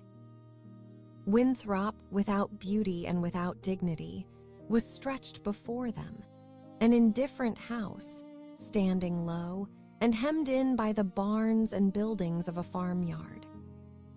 Mary exclaimed, "Bless me! Here is Winthrop. I declare I had no idea. Well, now I think we had better turn back. I am excessively tired." Henrietta, conscious and ashamed, and seeing no cousin Charles walking along any path or leaning against any gate, was ready to do as Mary wished. "But no," said Charles Musgrove, and "No, no," cried Louisa more eagerly, and taking her sister aside, seemed to be arguing the matter warmly. Charles, in the meanwhile, was very decidedly declaring his resolution of calling on his aunt, now that he was so near, and very evidently, though more fearfully, trying to induce his wife to go too. But this was one of the points on which the lady showed her strength, and when he recommended the advantage of resting herself a quarter of an hour at Winthrop, as she felt so tired, she resolutely answered, "Oh, no, indeed. Walking up that hill again would do her more harm than any sitting down could do her good." And, in short, her look and manner declared that go she would not. After a little succession of these sort of debates and consultations, it was settled between Charles and his two sisters that he and Henrietta should just run down for a few minutes to see their aunt and cousins, while the rest of the party waited for them at the top of the hill. Louisa seemed the principal arranger of the plan, and as she went a little way with them down the hill, still talking to Henrietta, Mary took the opportunity of looking scornfully around her and saying to Captain Wentworth, "It is very unpleasant having such connections, but I assure you I have never been in the house above twice in my life." She received no other answer than an artificial, assenting smile, followed by a contemptuous glance as he turned away, which Anne perfectly knew the meaning of. The brow of the hill, where they remained, was a cheerful spot. Louisa returned, and Mary, finding a comfortable seat for herself on the step of a stile, was very well satisfied so long as the others all stood about her. But when Louisa drew Captain Wentworth away to try for a gleaning of nuts in an adjoining hedgerow, and they were gone by degrees quite out of sight and sound, Mary was happy no longer. She quarreled with her own seat, was sure Louisa had got a much better somewhere, and nothing could prevent her from going to look for a better also. She turned through the same gate, but could not see them. Anne found a nice seat for her on a dry, sunny bank under the hedgerow, in which she had no doubt of their still being in some spot or other. Mary sat down for a mom. But it would not do. She was sure Louisa had found a better seat somewhere else, and she would go on till she overtook her. Anne, really tired herself, was glad to sit down, and she very soon heard Captain Wentworth and Louisa in the hedgerow behind her, as if making their way back along the rough, wild sort of channel down the center. They were speaking as they drew near. Louisa's voice was the first distinguished. She seemed to be in the middle of some eager speech. What Anne first heard was, "And so I made her go. I could not bear that she should be frightened from the visit by such nonsense. What? Would I be turned back from doing a thing that I had determined to do, and that I knew to be right, by the airs and interference of such a person? Or of any person, I may say. No, I have no idea of being so easily persuaded. When I have made up my mind, I have made it." And Henrietta seemed entirely to have made up hers to call at Winthrop today, and yet she was as near giving it up, out of nonsensical complacence. She would have turned back then, but for you. She would indeed. I am almost ashamed to say it. Happy for her to have such a mind as yours at hand. After the hints you gave just now, which did but confirm my own observations, the last time I was in company with him, I need not affect to have no comprehension of what is going on. I see that more than a mere dutiful morning visit to your aunt was in question, and woe betide him, and her too, when it comes to things of consequence, when they are placed in circumstances requiring fortitude and strength of mind, if she have not resolution enough to resist idle interference in such a trifle as this. Your sister is an amiable creature, but yours is the character of decision and firmness, I see. If you value her conduct or happiness, infuse as much of your own spirit into her as you can. But this, no doubt, you have been always doing.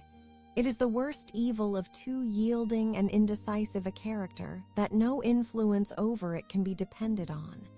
You are never sure of a good impression being durable. Every body may sway it. Let those who would be happy be firm. Here is a nut, said he, catching one down from an upper bough. To exemplify, a beautiful glossy nut which, blessed with original strength, has outlived all the storms of autumn. Not a puncture, not a weak spot anywhere.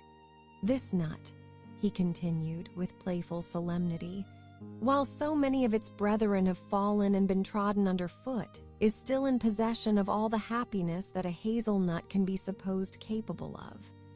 Then, returning to his former earnest tone, my first wish for all whom I am interested in, BR, is that they should be firm. If Louisa Musgrove would be beautiful and happy in her November of life, she will cherish all her present powers of mind. He had done and was unanswered. It would have surprised Anne if Louisa could have readily answered such a speech, words of such interest, spoken with such serious warmth. She could imagine what Louisa was feeling. For herself, she feared to move lest she should be seen. While she remained, a bush of low, rambling holly protected her, and they were moving on. Before they were beyond her hearing, however, Louisa spoke again. Mary is good-natured enough in many respects, said she, but she does sometimes provoke me excessively by her nonsense and her pride, the Elliot pride. She has a great deal too much of the Elliot pride. We do so wish that Charles had married Anne instead. I suppose you know he wanted to marry Anne. After a moment's pause, Captain Wentworth said, Do you mean that she refused him? Oh, yes, certainly. When did that happen? I do not exactly know, for Henrietta and I were at school at the time, but I believe about a year before he married Mary. I wish she had accepted him. We should all have liked her a great deal better, and Papa and Mama always think it was her great friend Lady Russell's doing, that she did not. They think Charles might not be learned and bookish enough to please Lady Russell, and that therefore she persuaded Anne to refuse him. The sounds were retreating, and Anne distinguished no more. Her own emotions still kept her fixed. She had much to recover from before she could move. The listener's proverbial fate was not absolutely hers. She had heard no evil of herself, but she had heard a great deal of very painful import. She saw how her own character was considered by Captain Wentworth, and there had been just that degree of feeling and curiosity about her in his manner, which must give her extreme agitation. As soon as she could, she went after Mary, and having found, and walked back with her to their former station, by the stile, felt some comfort in their whole party being immediately afterwards collected, and once more in motion together. Her spirits wanted the solitude and silence which only numbers could give. Charles and Henrietta returned, bringing, as may be conjectured, Charles Hayter with them. The minutiae of the business Anne could not attempt to understand. Even Captain Wentworth did not seem admitted to perfect confidence here, but that there had been a withdrawing on the gentleman's side and a relenting on the ladies', and that they were now very glad to be together again, did not admit a doubt. Henrietta looked a little ashamed, but very well pleased. Charles Hayter exceedingly happy, and they were devoted to each other's almost from the first instant of their all setting forward for Uppercross. Everything now marked out Louisa for Captain Wentworth. Nothing could be plainer, and where many divisions were necessary, or even where they were not, they walked side by side, nearly as much as the other two. In a long strip of meadowland, where there was ample space for all, they were thus divided, forming three distinct parties, and to that party of the three which boasted least animation and least complacence, Anne necessarily belonged. She joined Charles and Mary and was tired enough to be very glad of Charles's other arm. But Charles, though in very good humor with her, was out of temper with his wife. Mary had shewn herself disobliging to him, and was now to reap the consequence, which consequence was his dropping her arm almost every moment to cut off the heads of some nettles in the hedge with his switch. And when Mary began to complain of it and lament her being ill-used, according to custom, in being on the hedge side, while Anne was never incommoded on the other, he dropped the arms of both to hunt after a weasel which he had a momentary glance of, and they could hardly get him along at all. This long meadow bordered a lane, which their footpath at the end of it was to cross, and when the party had all reached the gate of exit, the carriage advancing in the same direction, which had been some time heard, was just coming up and proved to be Admiral Croft's gig. He and his wife had taken their intended drive and were returning home. Upon hearing how long a walk the young people had engaged in, they kindly offered a seat to any lady who might be particularly tired. It would save her full a mile, and they were going through Uppercross. The invitation was general and generally declined. The Miss Musgroves were not at all tired, and Mary was either offended by not being asked before any of the others, or what Louisa called the Elliot pride could not endure to Mac. A third in a one-horse chaise. The walking party had crossed the lane and were surmounting an opposite stile, and the Admiral was putting his horse into motion again when Captain Wentworth cleared the hedge in a moment to say something to his sister. The something might be guessed by its effects. "Miss Elliot, I am sure you are tired," cried Mrs. Croft. "Do let us have the pleasure of taking you home. Here is excellent room for 3, I assure you. If we were all like you, I believe we might sit 4. You must, indeed you must." Anne was still in the lane, and though instinctively beginning to decline, she was not allowed to proceed. The Admiral's kind urgency came in support of his wife S. They would not be refused. They compressed themselves into the smallest possible space to leave her a corner, and Captain Wentworth, without saying a word, turned to her and quietly obliged her to be assisted into the carriage. Yes, he had done it. She was in the carriage and felt that he had placed her there, that his will and his hands had done it, that she owed it to his perception of her fatigue and his resolution to give her rest.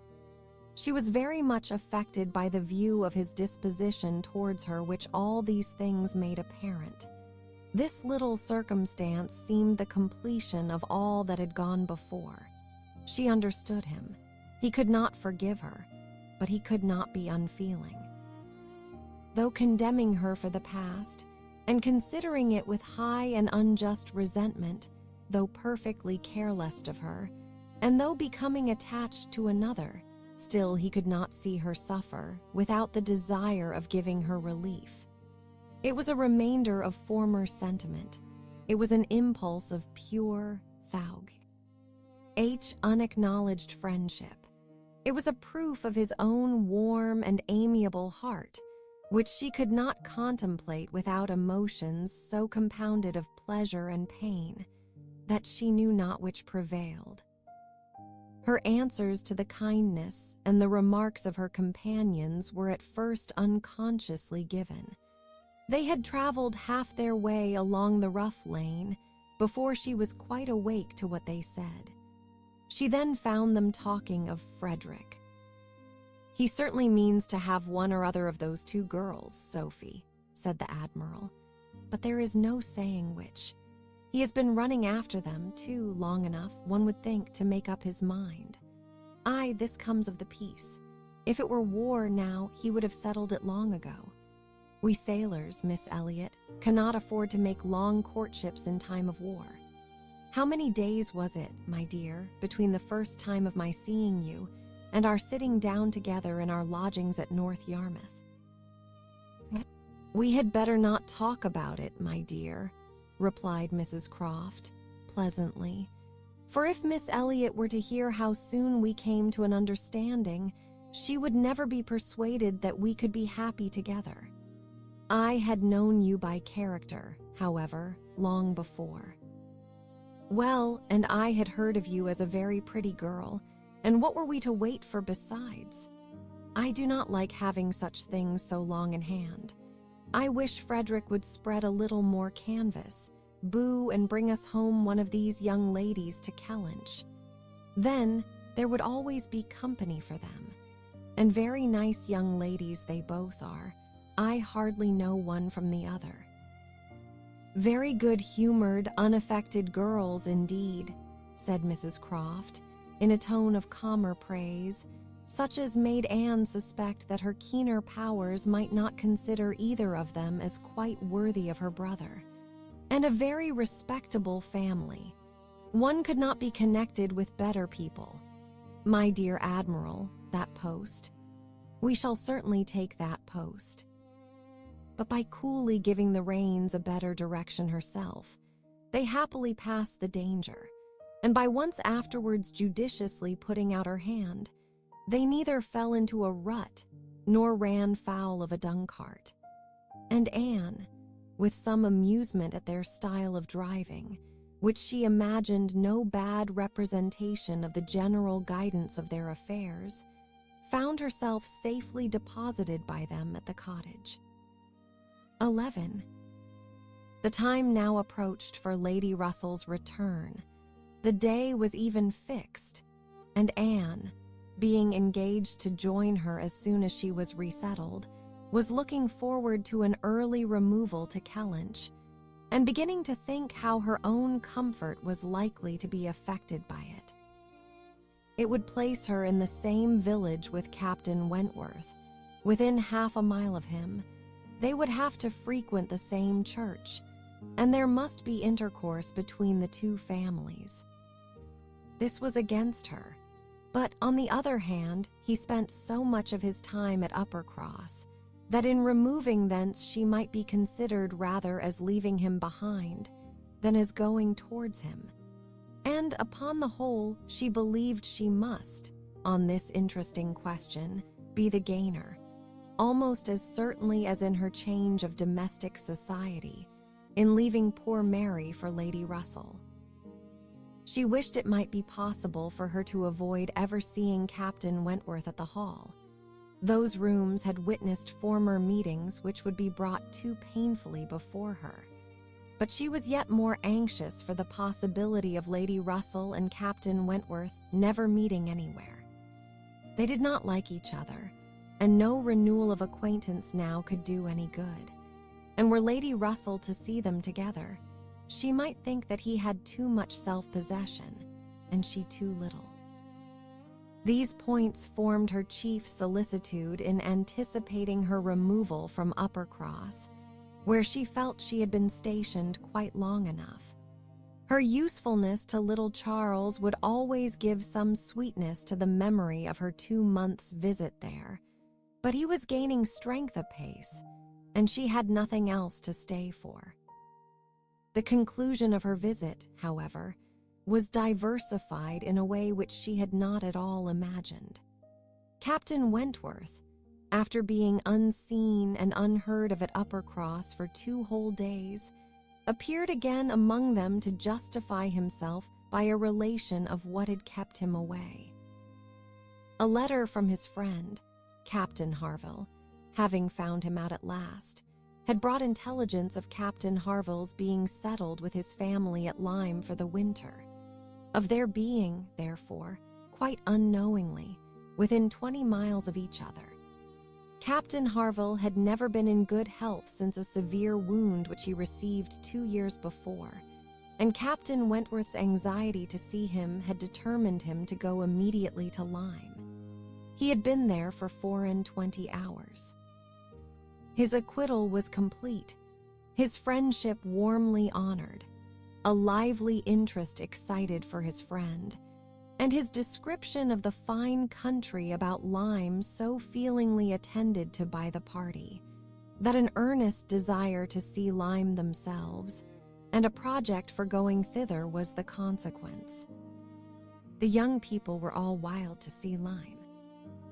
Captain Wentworth talked of going there again himself. It was only 17 miles from Uppercross. Though November, the weather was by no means bad.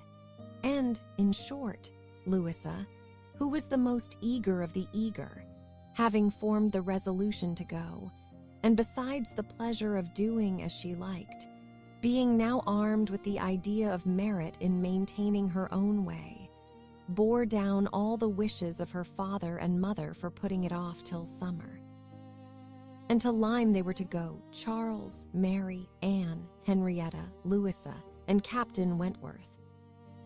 The first heedless scheme had been to go in the morning and return at night, but to this Mr. Musgrove, for the sake of his horses, would not consent, and when it came to be rationally considered, a day in the middle of November would not leave much time for seeing a new place, after deducting 7 hours, as the nature of the country required, for going and returning. 12 they were consequently to stay the night there, and not to be expected back till the next day's dinner. This was felt to be a considerable amendment, and though they all met at the great house at rather an early breakfast hour, and set off very punctually, it was so much past noon before the 2 carriages, Mr. Musgrove's coach containing the 4 ladies, and Charles's curricle, BV, in which he drove Captain Wentworth, were descending the long hill into Lyme, and entering upon the still steeper street of the town itself, that it was very evident they would not have more than time for looking about them, before the light and warmth of the day were gone. After securing accommodations, and ordering a dinner at one of the inns, the next thing to be done was unquestionably to walk directly down to the sea. They were come too late in the year for any amusement or variety which Lyme, as a public place, might offer. The rooms were shut up, the lodgers almost all gone, scarcely any family but of the residents left, and as there is nothing to admire in the buildings themselves, the remarkable situation of the town, the principal street almost hurrying into the water, the walk to the Cobb BX skirting round the pleasant little bay, which in the season is animated with bathing Machinsby and company, the Cobb itself, its old wonders and new improvements, with a very beautiful line of cliffs stretching out to the east of the town, are what the stranger's eye will seek, and a very strange stranger it must be, who does not see charms in the immediate environs of Lyme to make him wish to know it better. The scenes in its neighborhood, Charmouth, with its high grounds and extensive sweeps of country, and still more its sweet retired bay, backed by dark cliffs, where fragments of low rock among the sands make it the happiest spot for watching the flow of the tide, for sitting in unwearied contemplation. The woody varieties of the cheerful village of Up Lyme, and, above all, Pinny, with its green chasms between romantic rocks 13, where the scattered forest trees and orchards of luxuriant growth declare that many a generation must have passed away since the first partial falling of the cliff prepared the grow. Und for such a state, where a scene so wonderful and so lovely is exhibited, as may more than equal any of the resembling scenes of the far-famed Isle of Wight, these places must be visited and visited again to make the worth of Lyme understood. The party from Uppercross, passing down by the now deserted and melancholy-looking rooms, and still descending, soon found themselves on the sea-shore, and lingering only, as all must linger and gaze on a first return to the sea. Whoever deserved to look on it at all proceeded toward the cob, equally their object in itself and on Captain Wentworth's account. For in a small house, near the foot of an old pier of unknown date, were the Harvilles settled. Captain Wentworth turned in to call on his friend. The others walked on, and he was to join them on the cob. They were by no means tired of wondering and admiring, and not even Louisa seemed to feel that they had parted with Captain Wentworth long, when they saw him coming after them, with 3 companions, all well known already by description to be Captain and Mrs. Harville, and a Captain Benwick, who was staying with them. Captain Benwick had some time ago been first lieutenant of the Laconia, and the account which Captain Wentworth had given of him, on his return from Lyme before, his warm praise of him as an excellent young man and an officer, whom he had always valued highly, which must have stamped him well in the esteem of every listener, had been followed by a little history of his private life, which rendered him perfectly interesting in the eyes of all the ladies. He had been engaged to Captain Harville's sister and was now mourning her loss. They had been a year or 2 waiting for fortune and promotion. Fortune came, his prize money as lieutenant being great. Promotion, too, came at last, but Fanny Harville did not live to know it. She had died the preceding summer while he was at sea. Captain Wentworth believed it impossible for man to be more attached to woman than poor Benwick had been to Fanny Harville, or to be more deeply afflicted under the dreadful change. He considered his disposition as of the sort which must suffer heavily, uniting very strong feelings with quiet, serious, and retiring manners, and a decided taste for reading and sedentary pursuits. To finish the interest of the story, the friendship between him and the Harvilles seemed, if possible, augmented by the event which closed all their views of alliance, and Captain Benwick was now living with them entirely. Captain Harville had taken his present house for half a year, his taste and his health, and his fortune all directing him to a residence unexpensive, and by the sea, and the grand. You're of the country, and the retirement of Lyme in the winter appeared exactly adapted to Captain Benwick's state of mind. The sympathy and goodwill excited towards Captain Benwick was very great. And yet, said Anne to herself, as they now moved forward to meet the party, he has not, perhaps, a more sorrowing heart than I have. I cannot believe his prospects so blighted forever. He is younger than I am, younger in feeling, if not in fact, younger as a man. He will rally again and be happy with another. They all met and were introduced. Captain Harville was a tall, dark man with a sensible, benevolent countenance, a little lame, and from strong features and want of health, looking much older than Captain Wentworth. Captain Benwick looked and was the youngest of the 3, and, compared with either of them, a little man. He had a pleasing face and a melancholy air, just as he ought to have, and drew back from conversation. Captain Harville, though not equaling Captain Wentworth in manners, was a perfect gentleman, unaffected, warm, and obliging. Mrs. Harville, a degree less polished than her husband, seemed, however, to have the same good feelings, and nothing could be more pleasant than their desire of considering the whole party as friends of their own, because the friends of Captain Wentworth, or more kindly hospitable than their entreaties for their all promising to dine with them. The dinner, already ordered at the inn, was at least, though unwillingly, accepted as an excuse, but they seemed almost hurt that Captain Wentworth should have brought any such party to Lyme, without considering it as a thing of course that they should dine with them. There was so much attachment to Captain Wentworth in all this, and such a bewitching charm in a degree of hospitality so uncommon, so unlike the usual style of give-and-take invitations and dinners of formality and display, that Anne felt her spirits not likely to be benefited by an increasing acquaintance among his brother officers. "These would have been all my friends," was her thought, and she had to struggle against a great tendency to lowness. B.Z. On quitting the Cobb, they all went indoors with their new friends, and found rooms so small as none but those who invite from the heart could think capable of accommodating so many.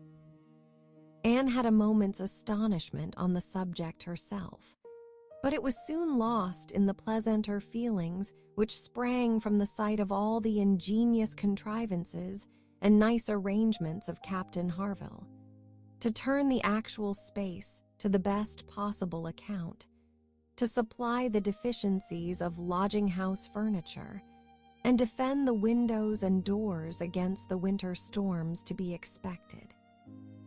The varieties in the fitting up of the rooms, where the common necessaries provided by the owner, in the common indifferent plight, were contrasted with some few articles of a rare species of wood, excellently were.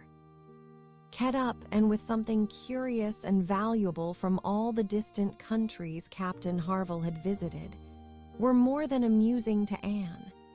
Connected as it all was with his profession, the fruit of its labors, the effect of its influence on his habits, the picture of repose and domestic happiness it presented, made it to her a something more, or less, than gratification. Captain Harville was no reader, but he had contrived excellent accommodations and fashioned very pretty shelves for a tolerable collection of well-bound volumes, the property of Captain Benwick. His lameness prevented him from taking much exercise, but a mind of usefulness and ingenuity seemed to furnish him with constant employment within. He drew, he varnished, he carpentered, he glued. He made toys for the children. He fashioned new netting needles and pins with improvements, and if everything else was done, sat down to his large fishing net at one corner of the room. Anne thought she left great happiness behind her when they quitted the house, and Louisa, by whom she found herself walking, burst forth into raptures of admiration and delight on the character of the navy, their friendliness, their brotherliness, their openness, their uprightness, protesting that she was convinced of sailors having more worth and warmth than any other set of men in England, that they only knew how to live, and they only deserved to be respected and loved.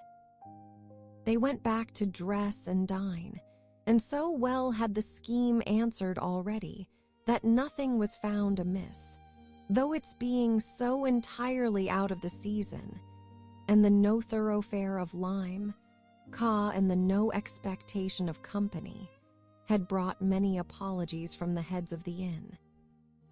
Anne found herself by this time growing so much more hardened to being in Captain Wentworth's company than she had at first imagined could ever be, that the sitting down to the same table with him now, and the interchange of the common civilities attending on it, they never got beyond, was become a mere nothing.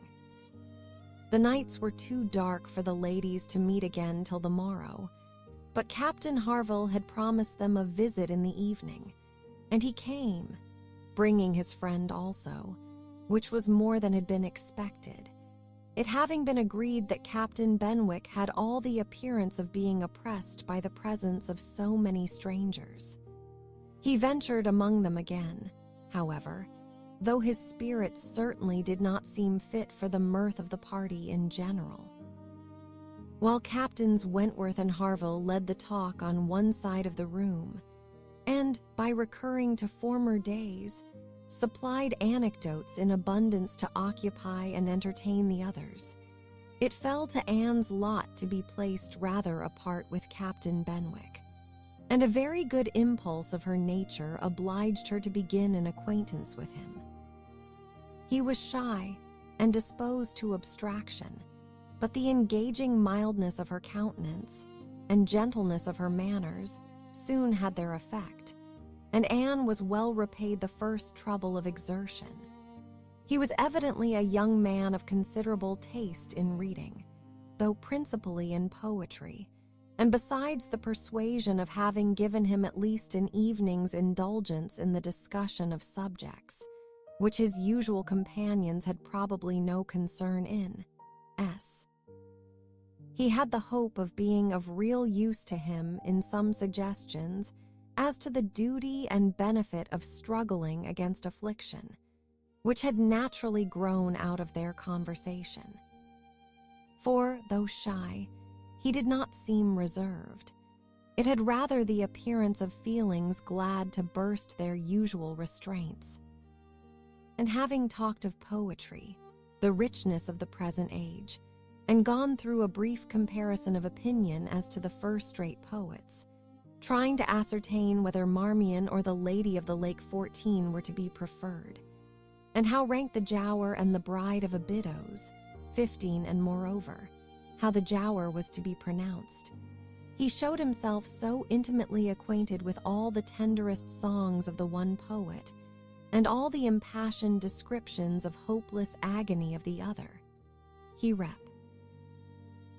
with such tremulous feeling the various lines which imaged a broken heart or a mind destroyed by wretchedness, and looked so entirely as if he meant to be understood, that she ventured to hope he did not always read only poetry, and to say that she thought it was the misfortune of poetry to be seldom safely enjoyed by those who enjoyed it completely, and that the strong feelings which alone could estimate it truly were the very feelings which ought to taste it but sparingly. His looks showing him not pained, but pleased with this allusion to his situation, she was emboldened to go on, and feeling in herself the right of seniority of mind, she ventured to recommend a larger allowance of prose in his daily study, and on being requested to particularize, mentioned such works of our best moralists, such collections of the finest letters, such memoirs of characters of worth and suffering, as occurred to her at the moment as calculated to rouse and fortify the mind by the highest precepts and the strongest examples of moral and religious endurances.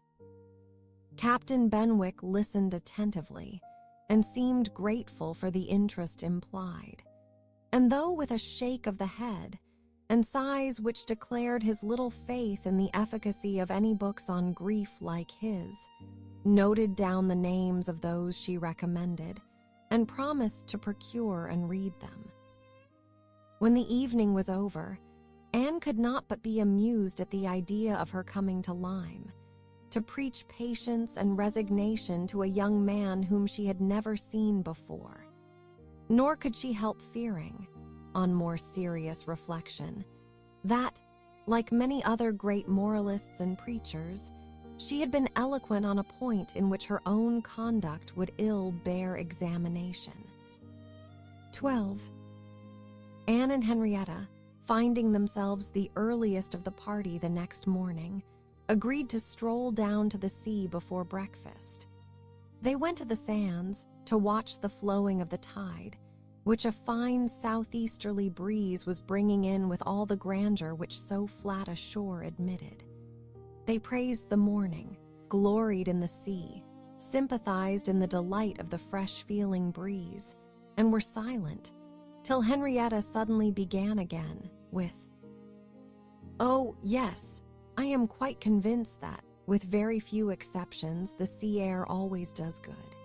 There can be no doubt of its having been of the greatest service to Dr. Shirley after his illness last spring 12-month.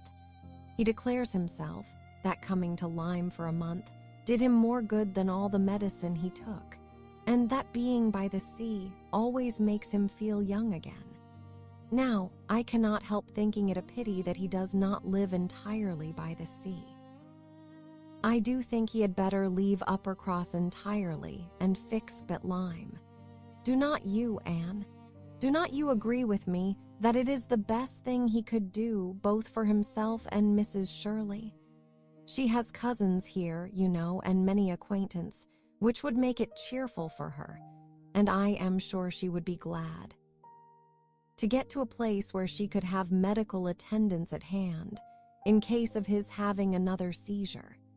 Indeed, I think it quite melancholy to have such excellent people as Dr. and Mrs. Shirley, who have been doing good all their lives, wearing out their last days in a place like Uppercross, where, excepting our family, they seem shut out from all the world. I wish his friends would propose it to him. I really think they ought. And as to procuring a dispensation, see, there could be no difficulty at his time of life and with his character. My only doubt is whether anything could persuade him to leave his parish. He is so very strict and scrupulous in his notions, over-scrupulous, I must say. Do not you think, Anne, it is being over-scrupulous? Do not you think it is quite a mistaken point of conscience when a clergyman sacrifices his health for the sake of duties, which may be just as well performed by another person? And at Lyme, too, only 17 miles off. He would be near enough to hear if people thought there was anything to complain of. Anne smiled more than once to herself during this speech, and entered into the subject, as ready to do good by entering into the feelings of a young lady as of a young man, though here it was good of a lower standard, for what could be offered but general acquiescence? She said all that was reasonable and proper on the business, felt the claims of Dr. Shirley to repose, as she ought, saw how very desirable it was that he should have some active, respectable young man as a resident curate, and was even courteous enough to hint at the advantage of such resident curates being married. "I wish," said Henrietta, very well pleased with her companion, "I wish Lady Russell lived at Uppercross and were intimate with Dr. Shirley. I have always heard of Lady Russell as a woman of the greatest influence with every body. I always look upon her as able to persuade a person to anything. I am afraid of her, as I have told you before, quite afraid of her, because she is so very clever, but I respect her amazingly and wish we had such a neighbor at Uppercross." Anne was amused by Henrietta's manner of being grateful, and amused also that the course of events and the new interests of Henrietta's views should have placed her friend at all in favor with any of the Musgrove family. She had only time, however, for a general answer, and a wish that such another woman were at Uppercross, before all subjects suddenly ceased, on seeing Louisa and Captain Wentworth coming towards them. They came also for a stroll till breakfast was likely to be ready, but Louisa, recollecting, immediately afterwards, that she had something to procure at a shop, invited them all to go back with her into the town. They were all at her disposal. When they came to the steps, leading upwards from the beach, a gentleman at the same moment preparing to come down, politely drew back and stopped to give them way. They ascended and passed him, and as they passed, Anne's face caught his eye, and he looked at her with a degree of earnest admiration, which she could not be insensible of. She was looking remarkably well, her very regular, very pretty features, having the bloom and freshness of youth restored by the fine wind which had been blowing on her complexion, and by the animation of eye which it had also produced. It was evident that the gentleman, completely a gentleman in manner, admired her exceedingly. Captain Wentworth looked round at her instantly in a way which showed his noticing of it. He gave her a momentary glaw, NCE, a glance of brightness, which seemed to say, "That man is struck with you, and even I, at this moment, see something like Anne Elliot again." After attending Louisa through her business and loitering about a little longer, they returned to the inn, and Anne, in passing afterwards quickly from her own chamber to their dining room, had nearly run against the very same gentleman as he came out of an adjoining apartment. She had before conjectured him to be a stranger like themselves, and determined that a well-looking groom, who was strolling about near the two inns as they came back, should be his servant. Both master and man being in mourning assisted the idea. It was now proved that he belonged to the same inn as themselves, and this second meeting, short as it was, also proved again by the gentleman's looks that he thought hers very lovely, and by the readiness and propriety of his apologies that he was a man of exceedingly good manners. He seemed about 30 and, though not handsome, had an agreeable person. Anne felt that she should like to know who he was. They had nearly done breakfast when the sound of a carriage, almost the first they had heard since entering Lyme, drew half the party to the window. It was a gentleman's carriage, a curricle, but only coming round from the stable-yard to the front door, somebody must be going away. It was driven by a servant in mourning. The word curricle made Charles Musgrove jump up, that he might compare it with his own. The servant in mourning roused Anne's curiosity, and the whole six were collected to look. By the time the owner of the curricle was to be seen issuing from the door amidst the bows and civilities of the household, and taking his seat to drive off. "Ah!" cried Captain Wentworth, instantly, and with half a glance at Anne. "It is the very man we passed." The Miss Musgroves agreed to it, and having all kindly watched him as far up the hill as they could, they returned to the breakfast table. The waiter came into the room soon afterwards. "Pray," said Captain Wentworth, immediately, "can you tell us the name of the gentleman who is just gone away?" "Yes, sir, a Mr. Elliot, a gentleman of large fortune, came in last night from Sidmouth. Dare say you heard the carriage, sir, while you were at dinner, and going on now for Crewkerne in his way to Bath and London." Elliot. Many had looked on each other, and many had repeated the name, before all this had been got through, even by the smart rapidity of a waiter. "Bless me," cried Mary, "it must be our cousin. It must be our Mr. Elliot, it must indeed. Charles, Anne must not it. In mourning, you see, just as our Mr. Elliot must be, how very extraordinary, in the very same inn with us. Anne, must not it be our Mr. Elliot, my father's next heir? Pray, sir," turning to the waiter, "did not you hear, did not his servant say whether he belonged to the Kellynch family?" "No, ma'am. He did not mention no particular family, but he said his master was a very rich gentleman and would be a baronet some day." "There, you see," cried Mary in an ecstasy, "just as I said, heir to Sir Walter Elliot. I was sure that would come out if it was so. Depend upon it, that is a circumstance which his servants take care to publish wherever he goes. But Anne, only conceive how extraordinary. I wish I had looked at him more.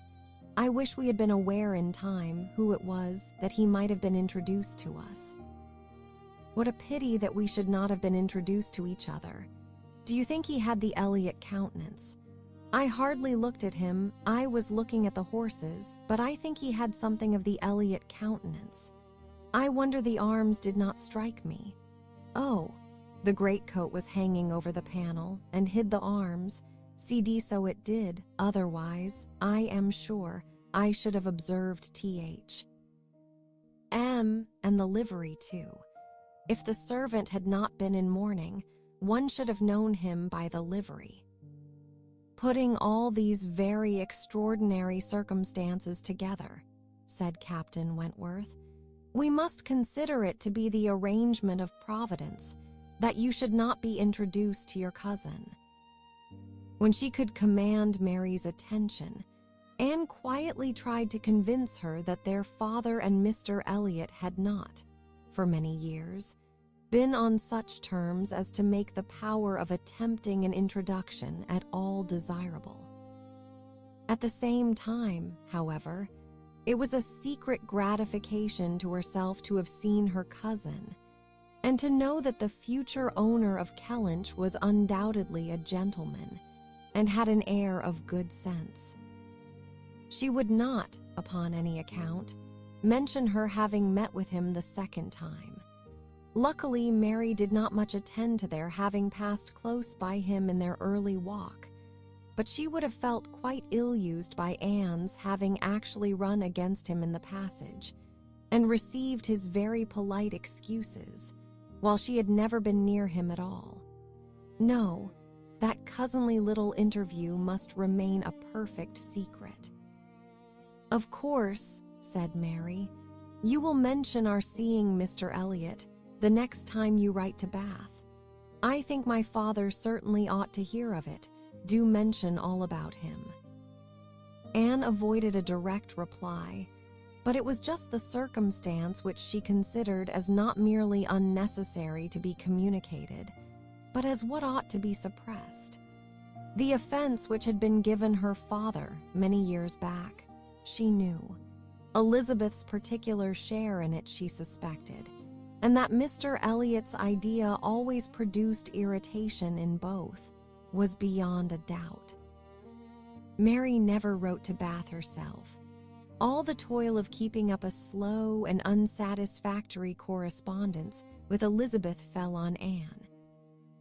Breakfast had not been long over when they were joined by Captain and Mrs. Harville, and Captain Benwick, with whom they had appointed to take their last walk about Lyme.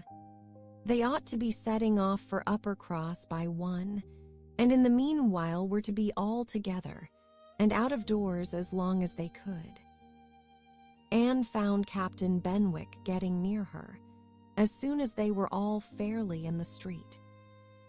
Their conversation, the preceding evening, did not disincline him to seek her again, and they walked together some time, talking as before of Mr. Scott and Lord Byron, and still as unable as before, and as unable as any other two readers, to think exactly alike of the merits of either, till something occasioned an almost general change amongst their party, and instead of Captain Benwick, she had Captain Harville by her side. "Miss Elliot," said he, speaking rather low, "you have done a good deed in making that poor fellow talk so much. I wish he could have such company oftener. It is bad for him, I know, to be shut up as he is, but what can we do? We cannot part." "No," said Anne, "that I can easily believe to be impossible, but in time, perhaps. We know what time does in every case of affliction, and you must remember, Captain Harville, that your friend may yet be called a young mourner. Only last summer, I understand." "Aye, true enough," with a deep sigh, "only June." "And not known to him, perhaps, so soon." "Not till the first week in August, when he came home from the Cape, just made into the Grappler. See, I was at Plymouth, dreading to hear of him. He sent in letters, but the Grappler was under orders for Portsmouth. There the news must follow him, but who was to tell it? Not I would as soon have been run up to the yardarm. CF nobody could do it, but that good fellow," pointing to Captain Wentworth. "The Laconia had come into Plymouth the week before, no danger of her being sent to sea again.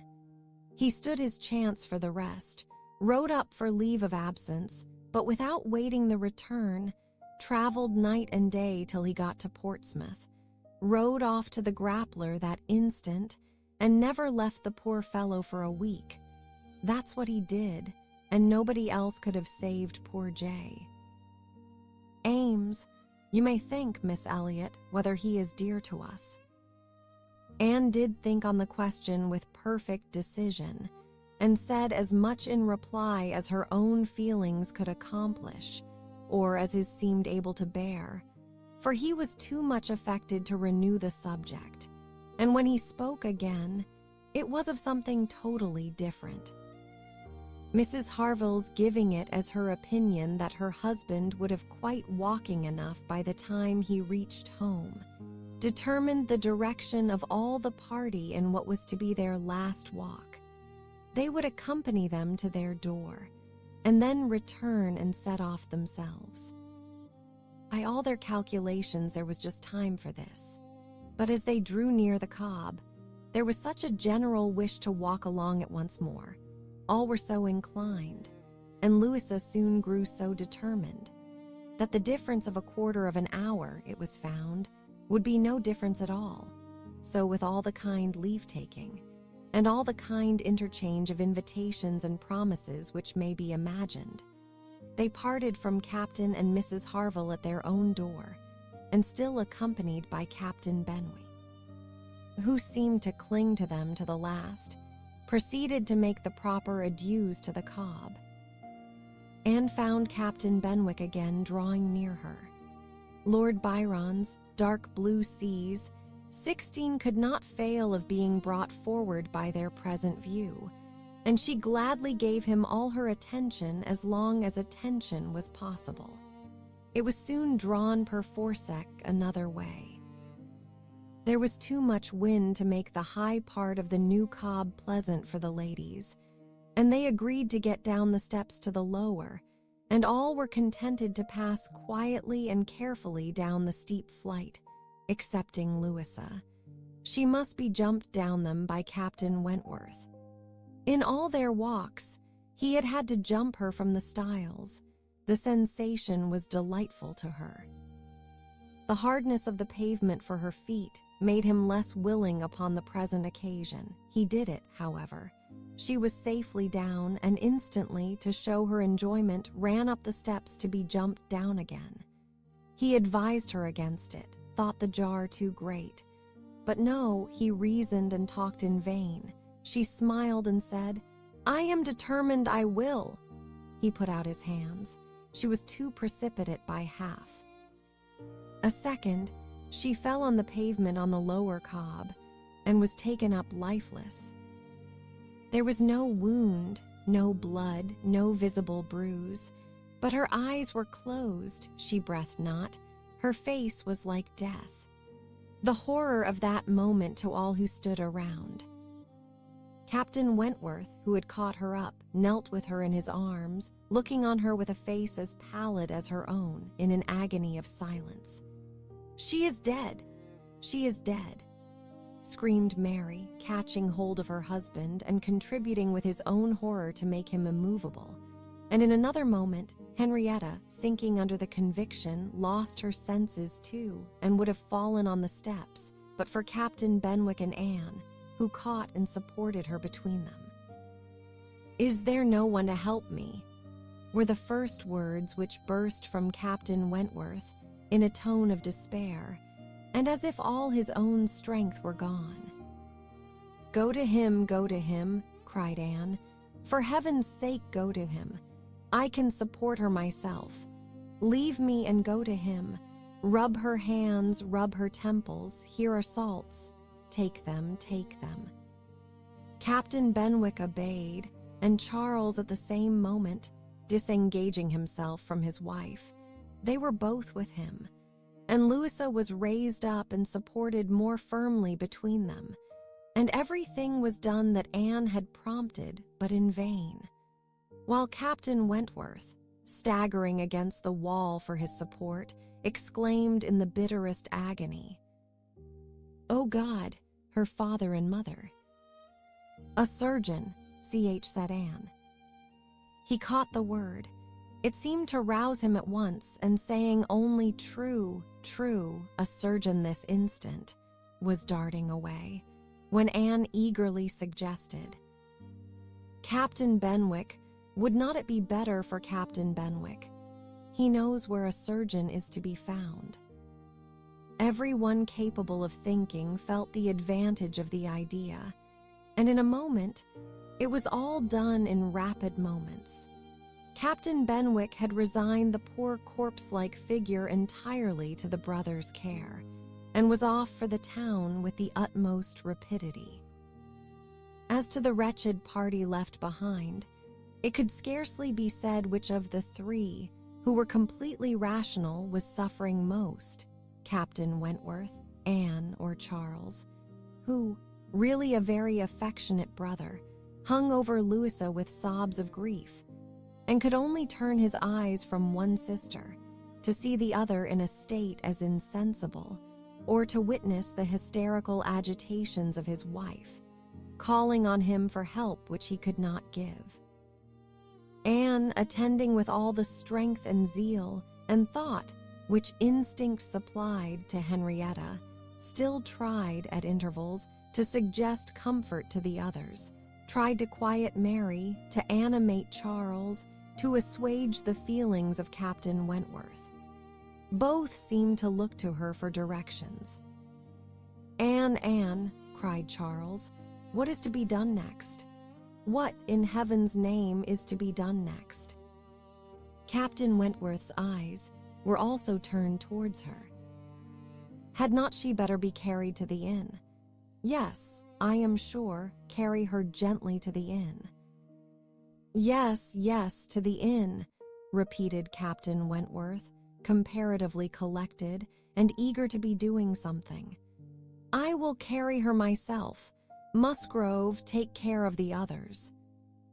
By this time, the report of the accident had spread among the workmen and boatmen about the Cobb, and many were collected near them, to be useful if wanted, at any rate, to enjoy the sight of a dead young lady, nay, 2 dead young ladies, for it proved twice as fine as the first report. To some of the best-looking sea-eye of these good people Henrietta was consigned, for though partially revived, she was quite helpless, and in this manner, Anne walking by her side and Charles attending to his wife, they set forward, treading back with feelings unutterable, the ground which so lately, so very lately, and so light of heart, they had passed along. They were not off the Cobb before the Harvilles met them. Captain Benwick had been seen flying by their house, with a countenance which showed something to be wrong, and they had set off immediately, informed and directed, as they passed, towards the spot. Shocked as Captain Harville was, he brought senses and nerves that could be instantly useful, and a look between him and his wife decided what was to be done. She must be taken to their house, all must go to their house, and wait the surgeon's arrival there. They would not listen to scruples. He was obeyed. They were all beneath his roof. And while Louisa, under Mrs. Harville's direction, was conveyed upstairs and given possession of her own bed, assistance, cordials, restoratives were supplied by her husband to all who need. Add them. Louisa had once opened her eyes, but soon closed them again, without apparent consciousness. This had been a proof of life, however, of service to her sister, and Henrietta, though perfectly incapable of being in the same room with Louisa, was kept, by the agitation of hope and fear, from a return of her own insensibility. Mary, too, was growing calmer. The surgeon was with them almost before it had seemed possible. They were sick with horror while he examined, but he was not hopeless. The head had received a severe contusion, but he had seen greater injuries recovered from. He was by no means hopeless. He spoke cheerfully. That he did not regard it as a desperate case, that he did not say a few hours must end it, was at first felt beyond the hope of most, and the ecstasy of such a reprieve, the rejoicing, deep and silent, after a few fervent ejaculations of gratitude to heaven had been offered, may be conceived. The tone, the look with which "thank God" was uttered by Captain Wentworth, Anne was sure could never be forgotten by her, nor the sight of him afterwards, as he sat near a table, leaning over it with folded arms and face concealed, as if overpowered by the various feelings of his soul, and trying by prayer and reflection to calm them. Louis's limbs had escaped. There was no injury but to the head. It now became necessary for the party to consider what was best to be done as to their general situation. They were now able to speak to each other and consult. That Louisa must remain where she was, however distressing to her friends to be involving the Harvilles in such trouble, did not admit a doubt. Her removal was impossible. The Harvilles silenced all scruples, and, as much as they could, all gratitude. They had looked forward and arranged everything before the others began to reflect. Captain Benwick must give up his room to them and get a bed elsewhere, and the whole was settled. They were only concerned that the house could accommodate no more, and yet perhaps by putting the children away in the maid's room or swinging a cot somewhere, they could hardly bear to th. Ink of not finding room for 2 or 3 besides, supposing they might wish to stay, though, with regard to any attendance on Miss Musgrove, there need not be the least uneasiness in leaving her to Mrs. Harville's care entirely. Mrs. Harville was a very experienced nurse, and her nursery maid, who had lived with her long and gone about with her everywhere, was just such another. Between those two, she could want no possible attendance by day or night. And all this was said with a truth and sincerity of feeling irresistible. Charles, Henrietta, and Captain Wentworth were the 3 in consultation, and for a little while it was only an interchange of perplexity and terror. Uppercross, the necessity of someone's going to Uppercross, the news to be conveyed, how it could be broken to Mr. and Mrs. Musgrove, the lateness of the morning, an hour already gone since they ought to have been off, the impossibility of being in tolerable time. At first, they were capable of nothing more to the purpose than such exclamations, but after a while, Captain Wentworth, exerting himself, said, "We must be decided, and without the loss of another minute. Every minute is valuable. Some must resolve on being off for Uppercross instantly. Musgrove, either you or I must go." Charles agreed, but declared his resolution of not going away. He would be as little encumbrance as possible to Captain and Mrs. Harville, but as to leaving his sister in such a state, he neither ought nor would. So far it was decided, and Henrietta at first declared the same.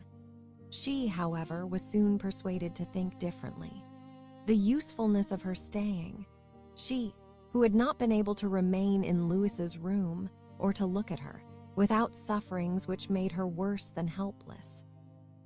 She was forced to acknowledge that she could do no good, yet was still unwilling to be away, till touched by the thought of her father and mother, she gave it up. She consented. She was anxious to be at home. The plan had reached this point when Anne, coming quietly down from Louis's room, could not but hear what followed, for the parlor door was open. "Then it is settled, Musgrove," cried Captain Wentworth, "that you stay and that I take care of your sister home. But as to the rest, as to the others, if one stays to assist Mrs. Harville, I think it need be only one. Mrs. Charles Musgrove will, of course, wish to get back to her children, but if Anne will stay, no one so proper, so capable as Anne." She paused a moment to recover from the emotion of hearing herself so spoken of. The other 2 warmly agreed to what he said, and she then appeared.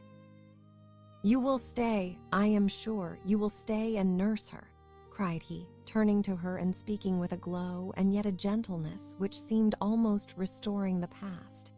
She colored deeply, and he recollected himself and moved away.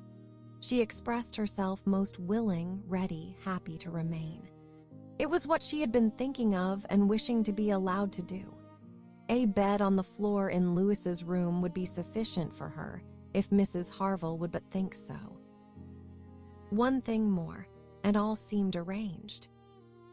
Though it was rather desirable that Mr. and Mrs. Musgrove should be previously alarmed by some share of delay, yet the time required by the Uppercross horses to take them back would be a dreadful extension of suspense, and Captain Wentworth proposed, and Charles Musgrove agreed, that it would be much better for him to take a chaise from the inn, and leave Mr. Musgrove's carriage and horses to be sent home the next morning early, when there would be the farther advantage of sending an account of Lewis's night. Captain Wentworth now hurried off to get everything ready on his part, and to be soon followed by the two ladies. When the plan was made known to Mary, however, there was an end of all peace in it. She was so wretched and so vehement, complained so much of injustice in being expected to go away instead of Anne. Anne, who was nothing to Louisa, while she was her sister, and had the best right to stay in Henrietta's stead. Why was not she to be as useful as Anne? And to go home without Charles, too, without her husband. No, it was too unkind. And, in short, she said more than her husband could long withstand, and as none of the others could oppose when he gave way, there was no help for it. The change of Mary for Anne was inevitable.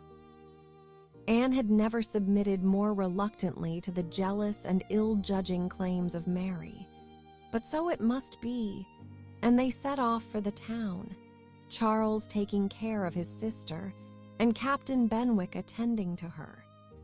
She gave a moment's recollection, as they hurried along, to the little circumstances which the same spots had witnessed earlier in the morning.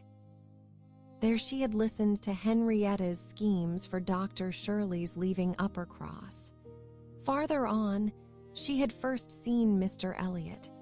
A moment seemed all that could now be given to anyone but Louisa, or those who were wrapped up in her welfare. Captain Benwick was most considerately attentive to her, and, united as they all seemed by the distress of the day, she felt an increasing degree of goodwill towards him, and a pleasure even in thinking that it might, perhaps, be the occasion of continuing their acquaintance. Captain Wentworth was on the watch for them, and a chaise and four in waiting, stationed for their convenience in the lowest part of the street. But his evident surprise and vexation at the substitution of one sister for the other, the change of his countenance, the astonishment, the expressions begun and suppressed, with which Charles was listened to, made but a mortifying reception of Anne, or must at least convince her that she was valued only as she could be useful to Louisa. She endeavored to be composed and to be just, without emulating the feelings of an Emma towards her Henry 17. She would have attended on Louisa with a zeal above the common claims of regard, for his sake, and she hoped he would not long be so unjust as to suppose she would shrink unnecessarily from the office of a friend. In the meanwhile she was in the carriage. He had handed them both in and placed himself between them, and in this manner, under these circumstances full of astonishment and emotion to Anne, she quitted Lyme. How the long stage-act would pass, how it was to affect their manners, what was to be their sort of intercourse, she could not foresee. It was all quite natural, however. He was devoted to Henrietta, always turning towards her, and when he spoke at all, always with the view of supporting her hopes and raising her spirits. In general, his voice and manner were studiously calm. To spare Henrietta from agitation seemed the governing principle. Once only, when she had been grieving over the last ill-judged, ill-fated walk to the Cobb, bitterly lamenting that it ever had been T.H. Audive, he burst forth, as if wholly overcome. "Don't talk of it, don't talk of it," he cried. "Oh God, that I had not given way to her at the fatal moment, had I done as I ought, but so eager and so resolute. Dear, sweet Louisa." Anne wondered whether it ever occurred to him now to question the justness of his own previous opinion as to the universal felicity and advantage of firmness of character, and whether it might not strike him that, like all other qualities of the mind, it should have its proportions and limits. She thought it could scarcely escape him to feel that a persuadable temper might sometimes be as much in favor of happiness as a very resolute character. They got on fast. Anne was astonished to recognize the same hills and the same objects so soon. Their actual speed, heightened by some dread of the conclusion, made the road appear but half as long as on the day before. It was growing quite dusk, however, before they were in the neighborhood of Uppercross, and there had been total silence among them for some time, Henrietta leaning back in the corner, with a shawl over her face, giving the hope of her having cried herself to sleep, when, as they were going up their last hill, Anne found herself all at once addressed by Captain Wentworth. In a low, cautious voice, he said, "I have been considering what we had best do. She must not appear at first. She could not stand it. I have been thinking whether you had not better remain in the carriage with her, while I go in and break it to Mr. and Mrs. Musgrove. Do you think this is a good plan?" She did. He was satisfied and said no more. But the remembrance of the appeal remained a pleasure to her as a proof of friendship, and of deference for her judgment, great pleasure. And when it became a sort of parting proof, CL its value did not lessen. When the distressing communication at Uppercross was over, and he had seen the father and mother quite as composed as could be hoped, and the daughter all the better for being with them, he announced his intention of returning in the same carriage to Lyme, and when the horses were baited, CM he was off. 13. The remainder of Anne's time at Uppercross, comprehending only 2 days, was spent entirely at the mansion house, and she had the satisfaction of knowing herself extremely useful there, both as an immediate companion and as assisting in all those arrangements for the future, which, in Mr. and Mrs. Musgrove's distressed state of spirits, would have been difficulties. They had an early account from Lyme the next morning. Louisa was much the same. No symptoms worse than before had appeared. Charles came a few hours afterwards to bring a later and more particular account. He was tolerably cheerful. A speedy cure must not be hoped, but everything was going on as well as the nature of the case admitted. In speaking of the Harvilles, he seemed unable to satisfy his own sense of their kindness, especially of Mrs. Harville's exertions as a nurse. She really left nothing for Mary to do. He and Mary had been persuaded to go early to therein last night. Mary had been hysterical again this morning. When he came away, she was going to walk out with Captain Benwick, which, he hoped, would do her good. He almost wished she had been prevailed on to come home the day before, but the truth was that Mrs. Harville left nothing for anybody to do. Charles was to return to Lyme the same afternoon, and his father had at first half a mind to go with him, but the ladies could not consent.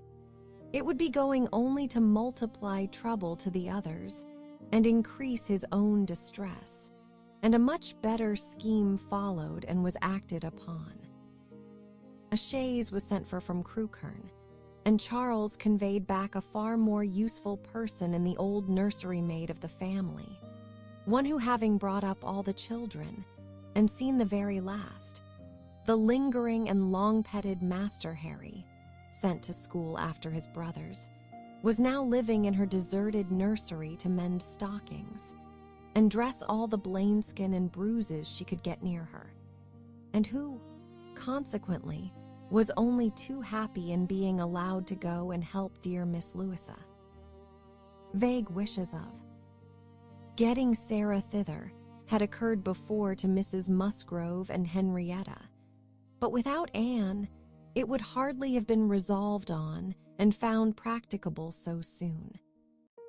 They were indebted, the next day, to Charles Hayter for all the minute knowledge of Louisa, which it was so essential to obtain every 24 hours. He made it his business to go to Lyme, and his account was still encouraging. The intervals of sense and consciousness were believed to be stronger. Every report agreed in Captain Wentworth's appearing fixed in Lyme. Anne was to leave them on the morrow, an event which they all dreaded. What should they do without her?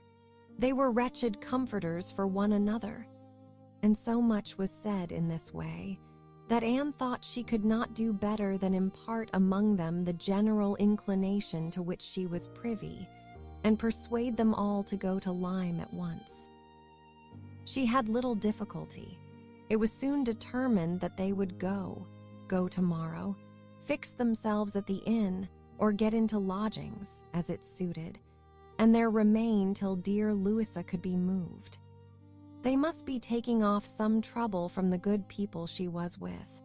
They might at least relieve Mrs. Harville from the care of her own children, and in short they were so happy in the decision that Anne was delighted with what she had done, and felt that she could not spend her last morning at Uppercross better than in assisting their preparations, and sending them off at an early hour, though her being left to the solitary range of the house was the consequence.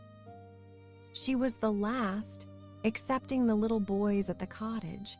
She was the very last, the only remaining one of all that had filled and animated both houses, of all that had given Uppercross its cheerful character. A few days had made a change indeed. If Louisa recovered, it would all be well again. More than former happiness would be restored. There could not be a doubt, to her mind there was none, of what would follow her recovery. A few months hence, and the room now so deserted, occupied but by her silent, pensive self, might be filled again with all that was happy and gay, all that was glowing and bright in prosperous love, all that was most unlike Anne Elliot. An hour's complete leisure for such reflections as these, on a dark November day, a small thick raincoat almost blotting out the very few objects ever to be discerned from the windows, was enough to make the sound of Lady Russell's carriage exceedingly welcome. And yet, though desirous to be gone, she could not quit the mansion house, or look in adieu to the cottage, with its black, dripping, and comfortless veranda, or even notice through the misty glasses the last humble tenements of the village, without a saddened heart. Scenes had passed in Uppercross, which made it precious. It stood the record of many sensations of pain, once severe, but now softened, and of some instances of relenting feeling, some breathings of friendship and reconciliation, which could never be Lou, cared for again, and which could never cease to be dear. She left it all behind her, all but the recollection that such things had been. Anne had never entered Kellynch since her quitting Lady Russell's house in September. It had not been necessary, and the few occasions of its being possible for her to go to the hall she had contrived to evade and escape from. Her first return was to resume her place in the modern and elegant apartments of the Logic, and to gladden the eyes of its mistress.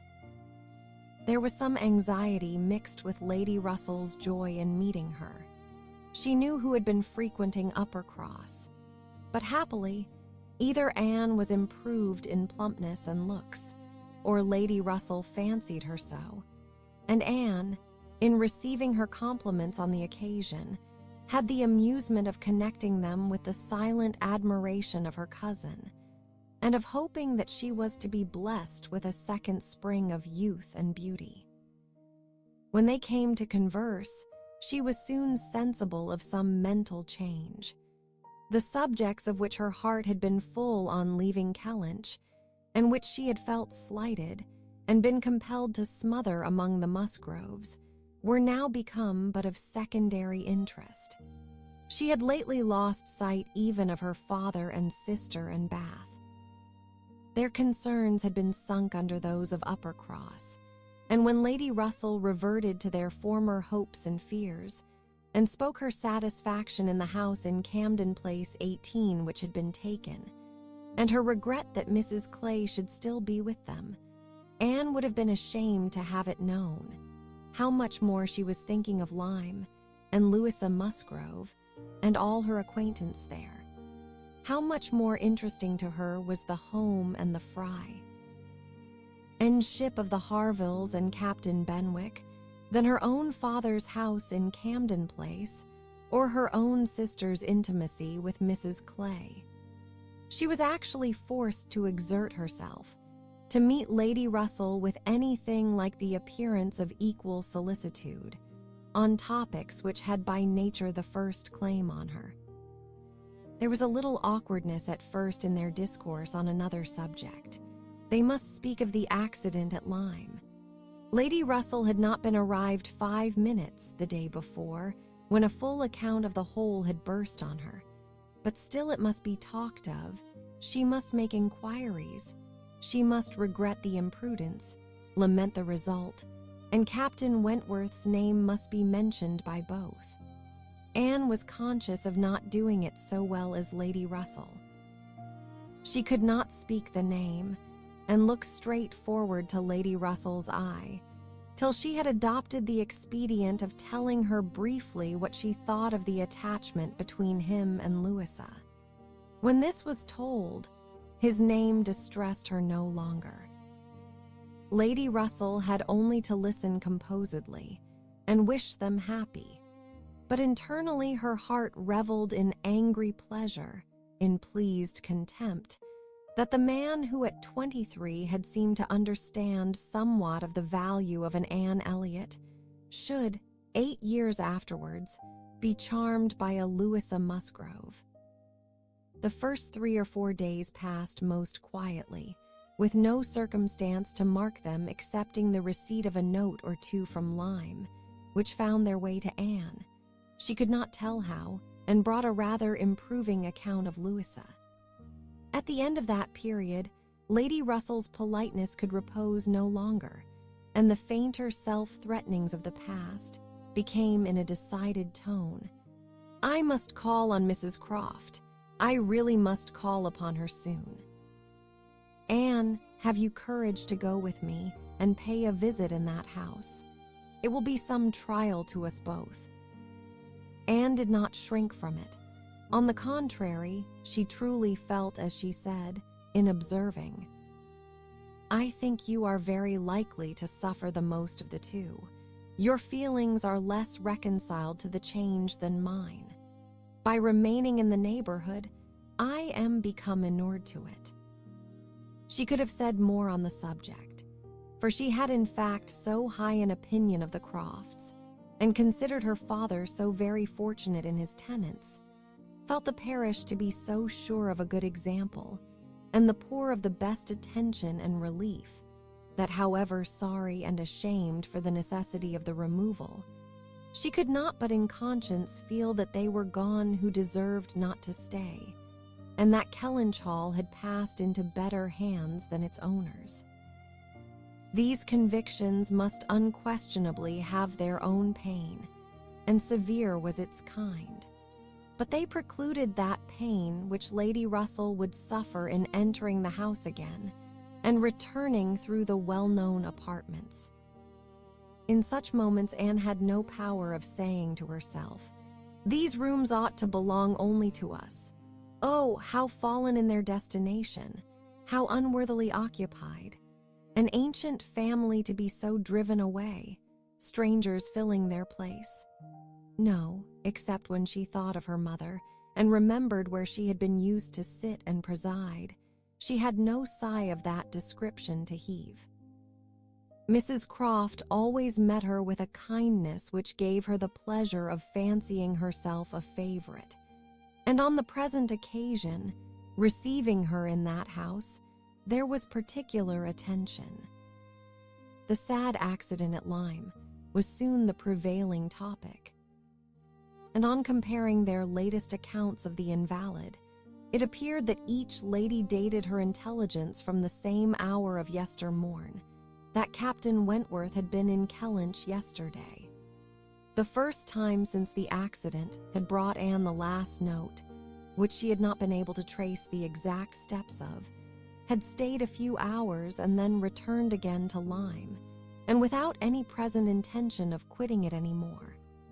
He had inquired after her, she found. Particularly, had expressed his hope of Miss Elliot's not being the worse for her exertions, and had spoken of those exertions as great. This was handsome, and gave her more pleasure than almost anything else could have done.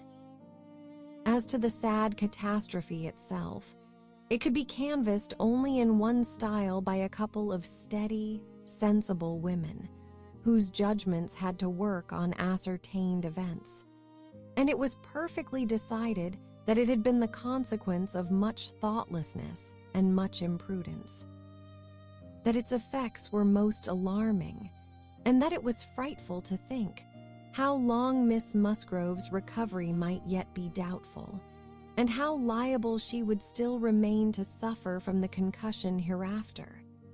The Admiral wound it all up summarily by exclaiming, "Aye, a very bad business indeed.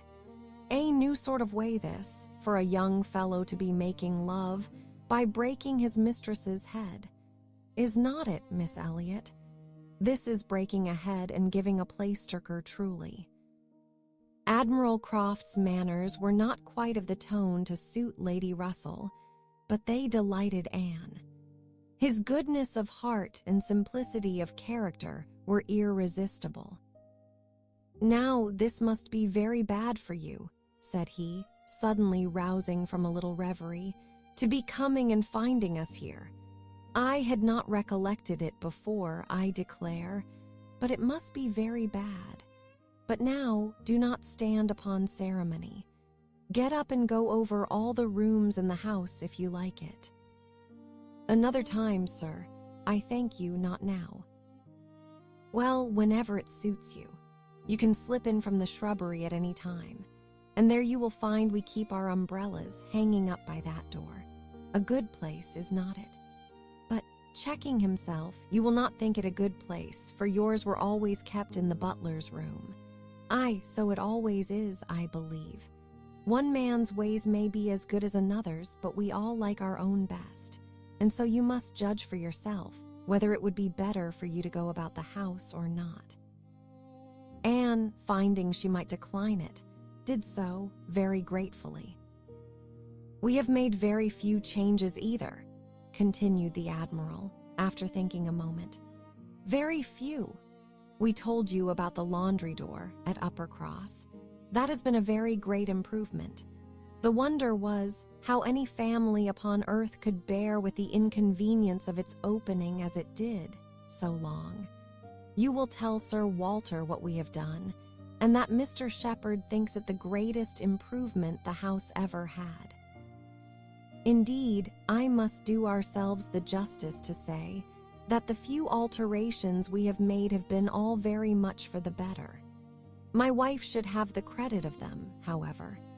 I have done very little besides sending away some of the large looking-glasses from my dressing-room, which was your father's. A very good man, and very much the gentleman, I am sure, but I show. Old think, Miss Elliot, looking with serious reflection, I should think he must be rather a dressy man for his time of life. Such a number of looking glasses. Oh, Lord, there was no getting away from oneself. So I got Sophie to lend me a hand, and we soon shifted their quarters, and now I am quite snug with my little shaving glass in one comer, and another great thing that I never go near. Anne, amused in spite of herself, was rather distressed for an answer, and the Admiral, fearing he might not have been civil enough, took up the subject again to say, "The next time you write to your good father, Miss Elliot, pray give my compliments and Mrs. Croft's, and say that we are settled here quite to our liking, and have no fault at all to find with the place. The breakfast-room chimney smokes a little, I grant you, but it is only when the wind is due north and blows hard, which may not happen 3 times a winter. And take it altogether, now that we have been into most of the houses hereabouts and can judge, there is not one that we like better than this. Pray say so, with my compliments. He will be glad to hear it." Lady Russell and Mrs. Croft were very well pleased with each other, but the acquaintance which this visit began was fated not to proceed far at present, for when it was returned, the Crofts announced themselves to be going away for a few weeks, to visit their connections in the north of the county, and probably might not be at home again before Lady Russell would be removing to Bath. So ended all danger to Anne of meeting Captain Wentworth at Kellynch Hall, or of seeing him in company with her friend. Everything was safe enough, and she smiled over the many anxious feelings she had wasted on the subject. 14. Though Charles and Mary had remained at Lyme much longer after Mr. and Mrs. Musgrove's going than Anne conceived they could have been at all wanted, they were yet the first of the family to be at home again, and as soon as possible after their return to Uppercross, they drove over to the lodge. They had left Louisa beginning to sit up, but her head, though clear, was exceedingly weak, and her nerves susceptible to the highest extreme of tenderness. And though she might be pronounced to be altogether doing very well, it was still impossible to say when she might be able to bear the removal home, and her father and mother, who must return in time to receive their younger children for the Christmas holidays, had hardly a hope of being allowed to bring her with them. They had been all in lodgings together. Mrs. Musgrove had got Mrs. Harville's children away as much as she could. Every possible supply from Uppercross had been furnished to lighten the inconvenience to the Harvilles, while the Harvilles had been wanting them to come to dinner every day. And in short, it seemed to have been only a struggle on each side as to which should be most disinterested and hospitable. Mary had had her evils, but upon the whole, as was evident by her staying so long, she had found more to enjoy than to suffer. Charles Hayter had been at Lyme oftener than suited her, and when they dined with the Harvilles there had been only a maidservant to wait, and at first Mrs. Harville had always given Mrs. Musgrove precedence. But then she had received so very handsome an apology from her on finding out whose daughter she was, and there had been so much going on every day. There had been so many walks between their lodgings and the Harvilles, and she had got books from the library and changed them so often, that the balance had certainly been much in favor of Lyme. She had been taken to Charmouth too, and she had bathed, and she had gone to church, and there were great many more people to look at in the church at Lyme than at Uppercross, and all this, joined to the sense of being so very useful, had made really an agreeable fortnight. Anne inquired after Captain Benwick. Mary's face was clouded directly. Charles laughed. "Oh, Captain Benwick is very well, I believe, but he is a very odd young man. I do not know what he would be at. We asked him to come home with us for a day or two. Charles undertook to give him some shooting, and he seemed quite delighted, and for my part, I thought it was all settled, when behold. On Tuesday night, he made a very awkward sort of excuse. He never shot, and he had been quite misunderstood, and he had promised this and he had promised that, and the end of it was, I found, that he did not mean to come. I suppose he was afraid of finding it dull, but upon my word, I should have thought we were lively enough at the cottage for such a heartbroken man as Captain Benwick. Charles laughed again and said, "Now, Mary, you know very well how it really was. It was all your doing," turning to Anne. "He fancied that if he went with us, he should find you close by. He fancied everybody to be living in Uppercross, and when he discovered that Lady Russell lived 3 miles off, his heart failed him, and he had not courage to come. That is the fact, upon my honor. Mary knows it is." But Mary did not give into it very graciously, whether from not considering Captain Benwick entitled by birth and situation to be in love with an Elliot, or from not wanting to believe Anne a greater attraction to Uppercross than herself, must be left to be guessed. Anne's goodwill, however, was not to be lessened by what she heard. She boldly acknowledged herself flattered and continued her inquiries.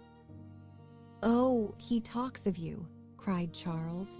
"In such terms?" Mary interrupted him.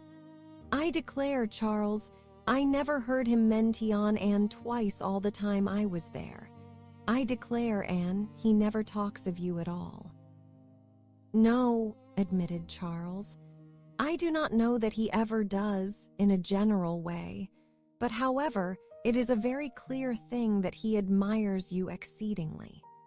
His head is full of some books that he is reading upon your recommendation, and he wants to talk to you about them. He has found out something or other in one of them which he thinks, oh, I cannot pretend to remember it, but it was something very fine. I overheard him telling Henrietta all about it, and then Miss Elliot was spoken of in the highest terms. Now, Mary, I declare it was so. I heard it myself, and you were in the other room. Elegance, sweetness, beauty. Oh, there was no end of Miss Elliot's charms." "And I am sure," cried Mary warmly, "it was very little to his credit if he did. Miss Harville only died last June. Such a heart is very little worth having, is it, Lady Russell? I am sure you will agree with me." "I must see Captain Benwick before I decide," said Lady Russell, smiling. "And that you are very likely to do very soon. I can tell you, ma'am," said Charles. Though he had not nerves for coming away with us and setting off again afterwards to pay a formal visit here, he will make his way over to Kellynch one day by himself. You may depend on it. I told him the distance and the road, and I told him of the church, S being so very well worth seeing, for as he has a taste for those sort of things, I thought that would be a good excuse, and he listened with all his understanding and soul, and I am sure from his manner that you will have him calling here soon. So, I give you notice, Lady Russell. Any acquaintance of Anne's will always be welcome to me, was Lady Russell's kind answer. Oh, as to being Anne's acquaintance, said Mary, I think he is rather my acquaintance, for I have been seeing him every day this last fortnight. Well, as your joint acquaintance, then, I shall be very happy to see Captain Benwick. You will not find anything very agreeable in him, I assure you, ma'am. He is one of the dullest young men that ever lived. He has walked with me, sometimes, from one end of the sands to the other, without saying a word. He is not at all a well-bred young man. I am sure you will not like him. There we differ, Mary, said Anne. I think Lady Russell would like him. I think she would be so much pleased with his mind that she would very soon see no deficiency in his manner." "So do I, Anne," said Charles. "I am sure Lady Russell would like him. He is just Lady Russell's sort. Give him a book, and he will read all day long." "Yes, that he will," exclaimed Mary, tauntingly. "He will sit poring over his book and not know when a person speaks to him, or when one drops one's scissors, or anything that happens. Do you think Lady Russell would like that?" Lady Russell could not help laughing. "Upon my word," said she, "I should not have supposed that my opinion of anyone could have admitted of such difference of conjecture, steady and matter of fact as I may call myself. I have really a curiosity to see the person who can give occasion to such directly opposite notions. I wish he may be induced to call here. And when he does, Mary, you may depend upon hearing my opinion, but I am determined not to judge him beforehand." "You will not like him. I will answer for it." Lady Russell began talking of something else. Mary spoke with animation of their meeting with, or rather missing, Mr. Elliot so extraordinarily. "He is a man," said Lady Russell, "whom I have no wish to see. His declining to be on cordial terms with the head of his family has left a very strong impression in his disfavor with me." This decision checked Mary's eagerness and stopped her short in the midst of the Elliot countenance.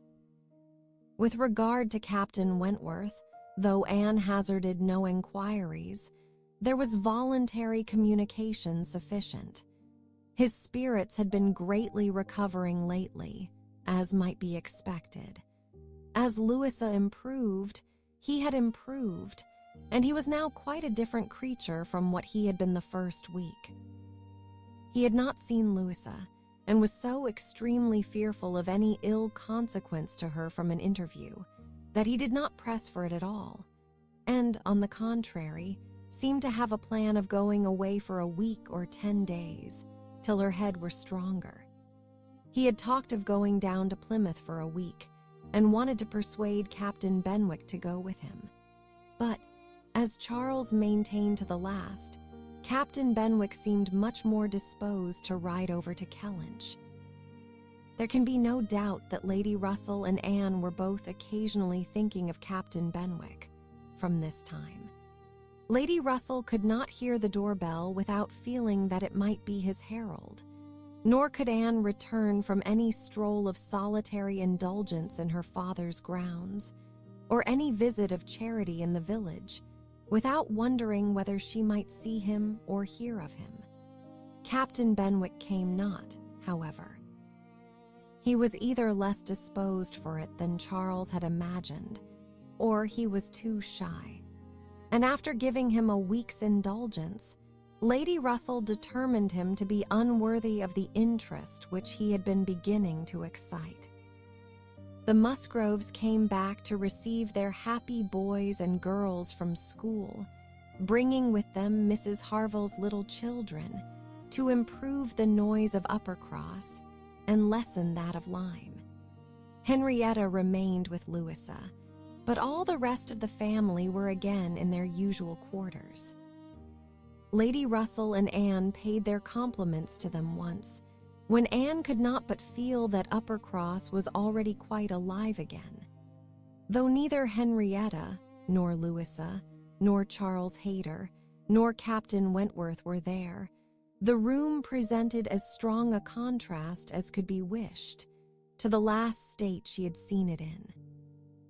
Immediately surrounding Mrs. Musgrove were the little Harvilles, whom she was sedulously guarding from the tyranny of the 2 children from the cottage, expressly arrived to amuse them.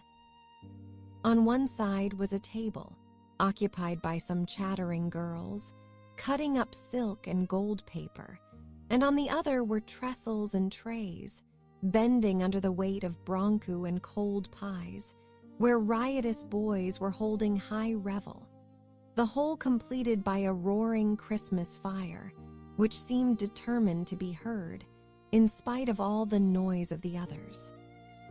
Charles and Mary also came in, of course, during their visit, and Mr. Musgrove made a point of paying his respects to Lady Russell and sat down close to her for 10 minutes, talking with a very raised voice, but from the clamor of the childer.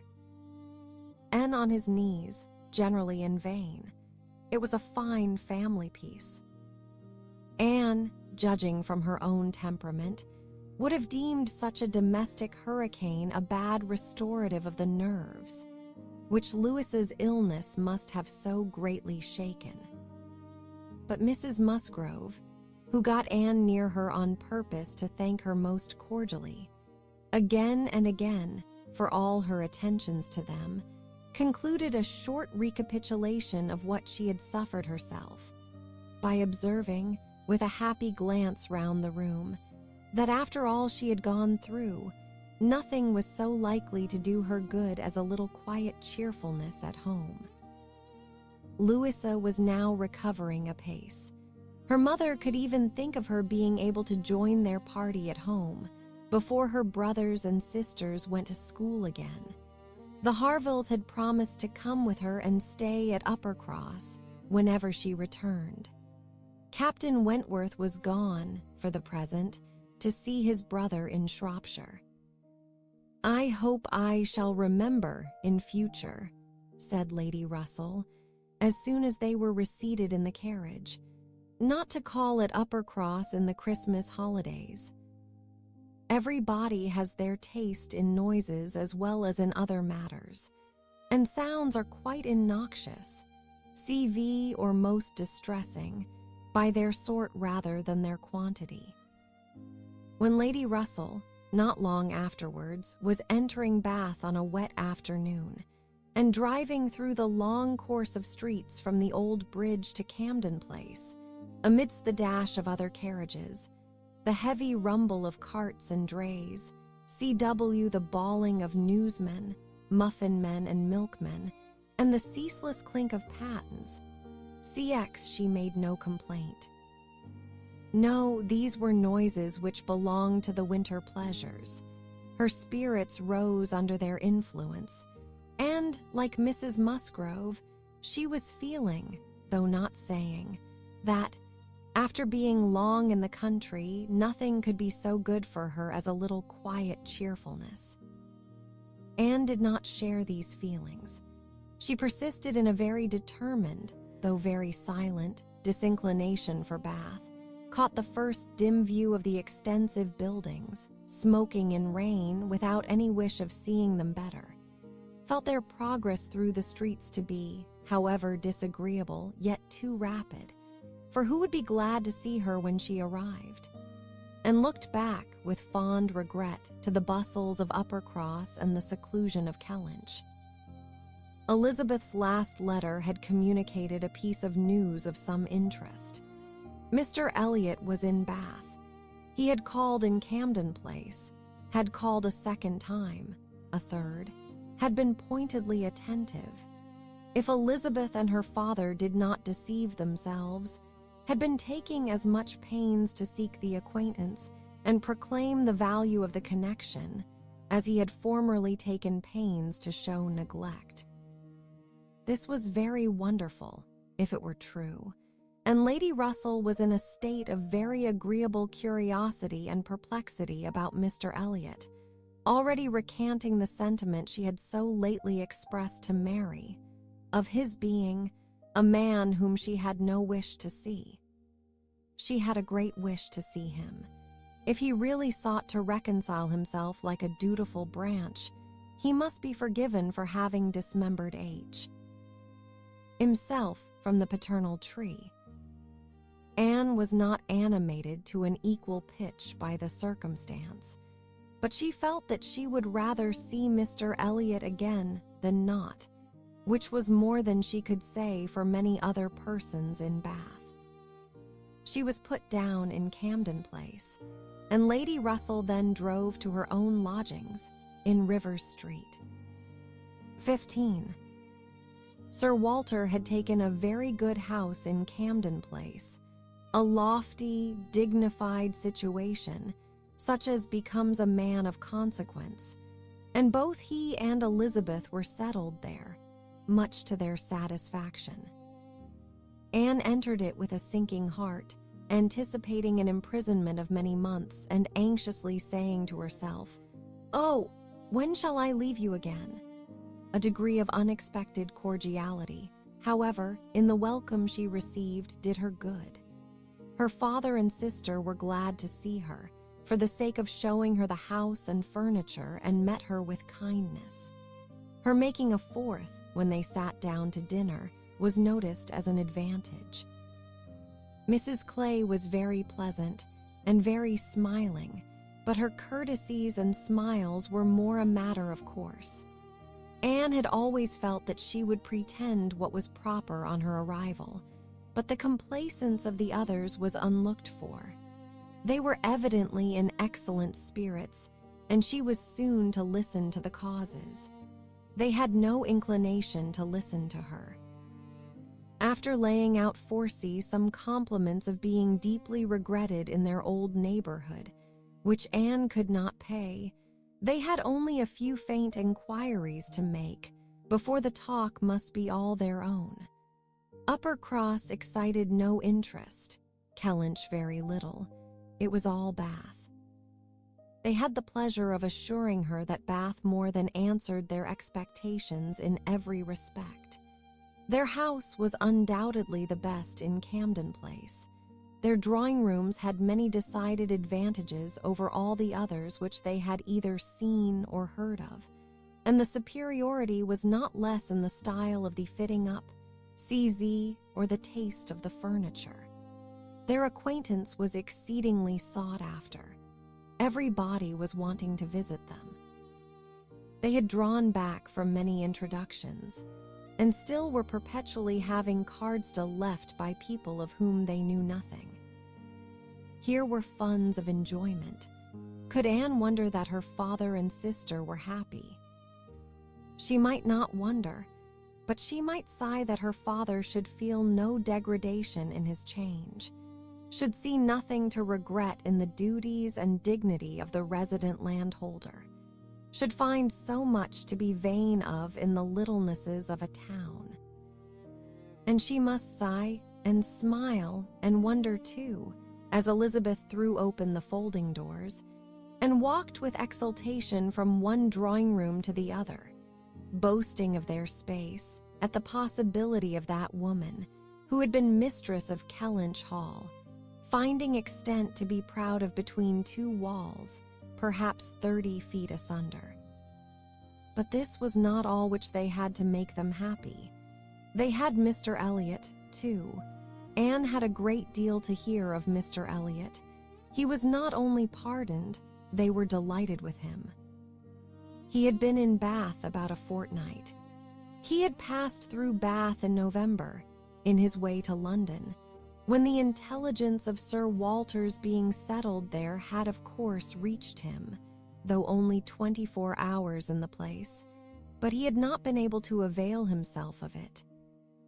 But he had now been a fortnight in Bath, and his first object, on arriving, had been to leave his card in Camden Place, following it up by such assiduous endeavors to meet, and when they did meet, by such great openness of conduct, such readiness to apologize for the past, such solicitude to be received as a relation.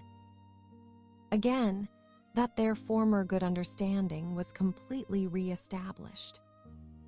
They had not a fault to find in him. He had explained away all the appearance of neglect on his own side. It had originated in misapprehension entirely. He had never had an idea of throwing himself off. He had feared that he was thrown off, but knew not why, and delicacy had kept him silent. Upon the hint of having spoken disrespectfully or carelessly of the family and the family honors, he was quite indignant. He who had ever boasted of being an Elliot, and whose feelings, as to connection, DB were only too strict to suit the unfeudal tone of the present day. He was astonished, indeed, but his character and general conduct must refute it.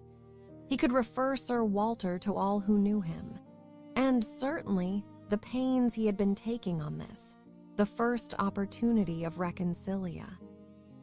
Tian, to be restored to the footing of a relation and heir presumptive, was a strong proof of his opinions on the subject. The circumstances of his marriage, too, were found to admit of much extenuation.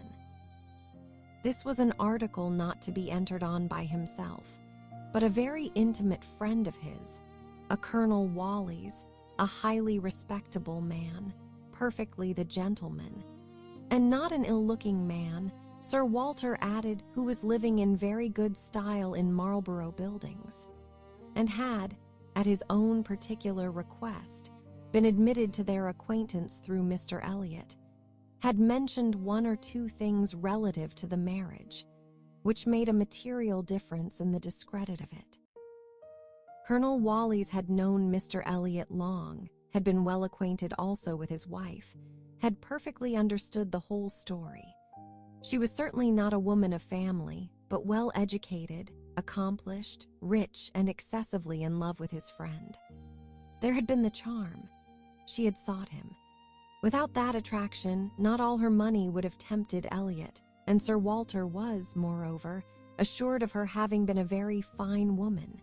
DC here was a great deal to soften the business.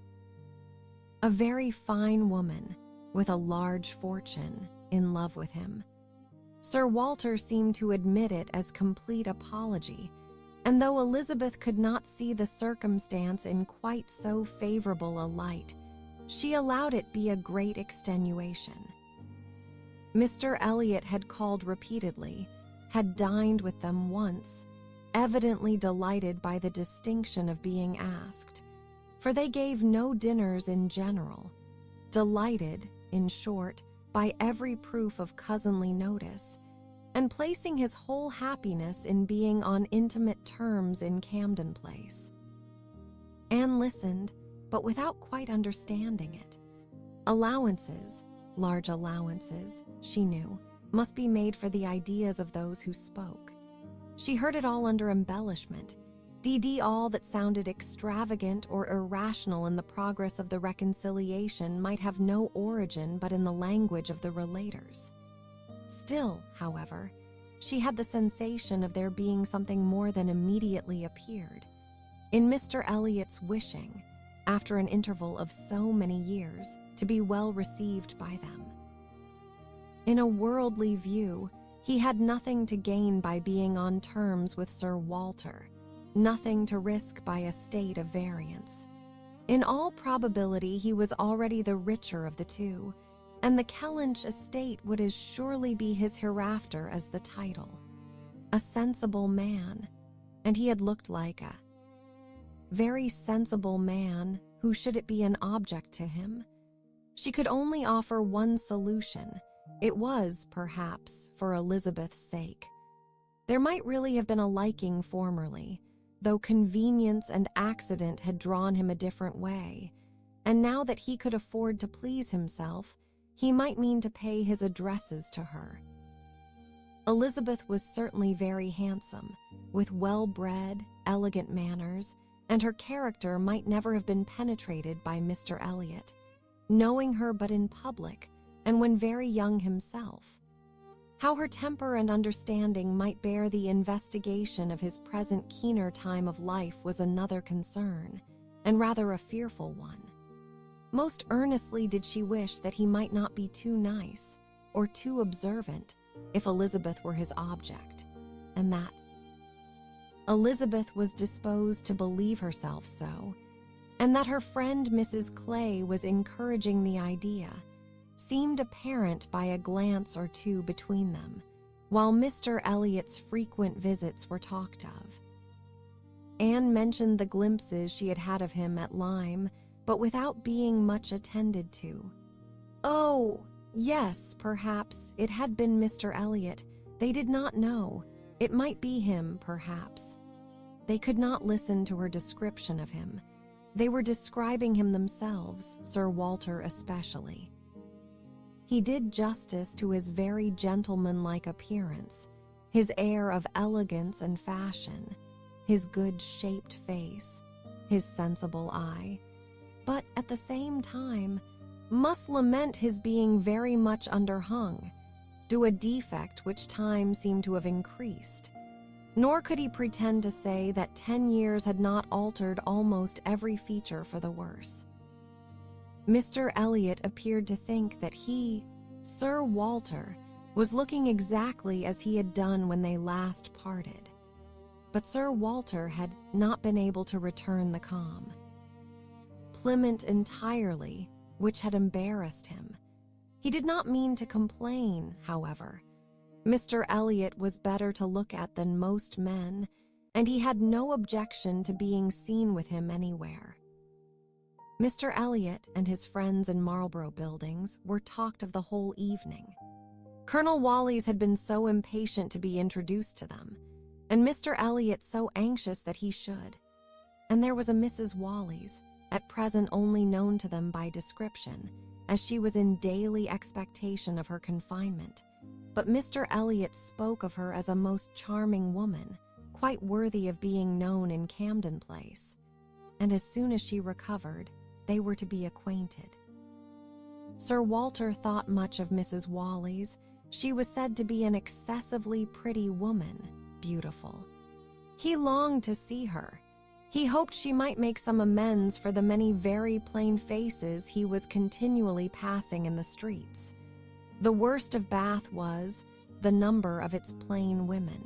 He did not mean to say that there were no pretty women, but the number of the plain was out of all proportion.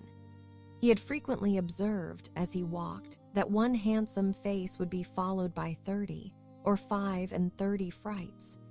And once, as he had stood in a shop in Bond Street, he had counted 87 women go by, one after another, without there being a tolerable face among them.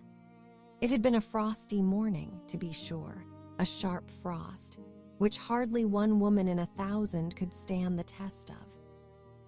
But still, there certainly were a dreadful multitude of ugly women in Bath, and as for the men, they were infinitely worse, such scarecrows as the streets were full of. It was evident how little the women were used to the sight of anything tolerable, by the effect which a man of decent appear. Ants produced.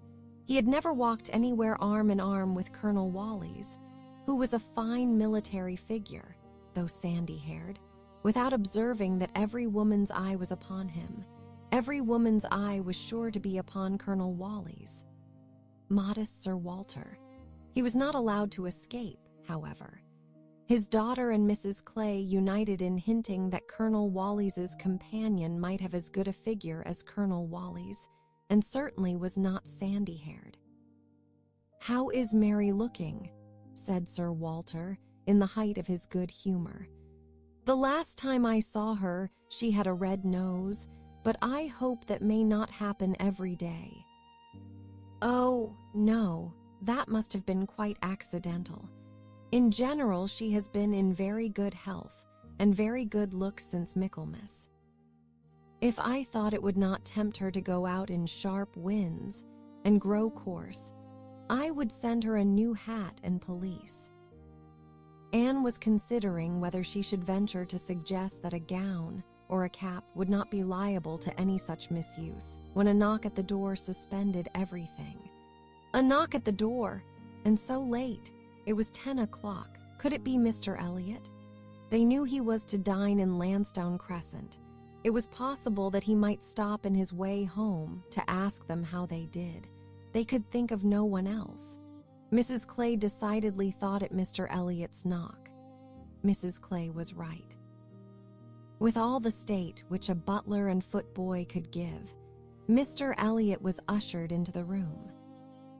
It was the very same man, with no difference but of dress. Anne drew a little back, while the others received his compliments, and her sister his apologies for calling at so unusual an hour, but he could not be so near without wishing to know that neither she nor her friend had taken cold the day before, and see, which was all as politely done, and as politely taken as possible, but her part must follow then. Sir Walter talked of his youngest daughter. Mr. Elliot must give him leave to present him to his youngest daughter.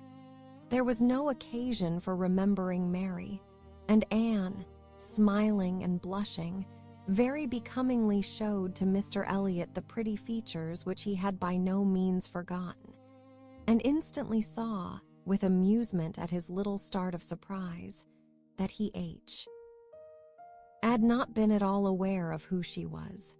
He looked completely astonished, but not more astonished than pleased.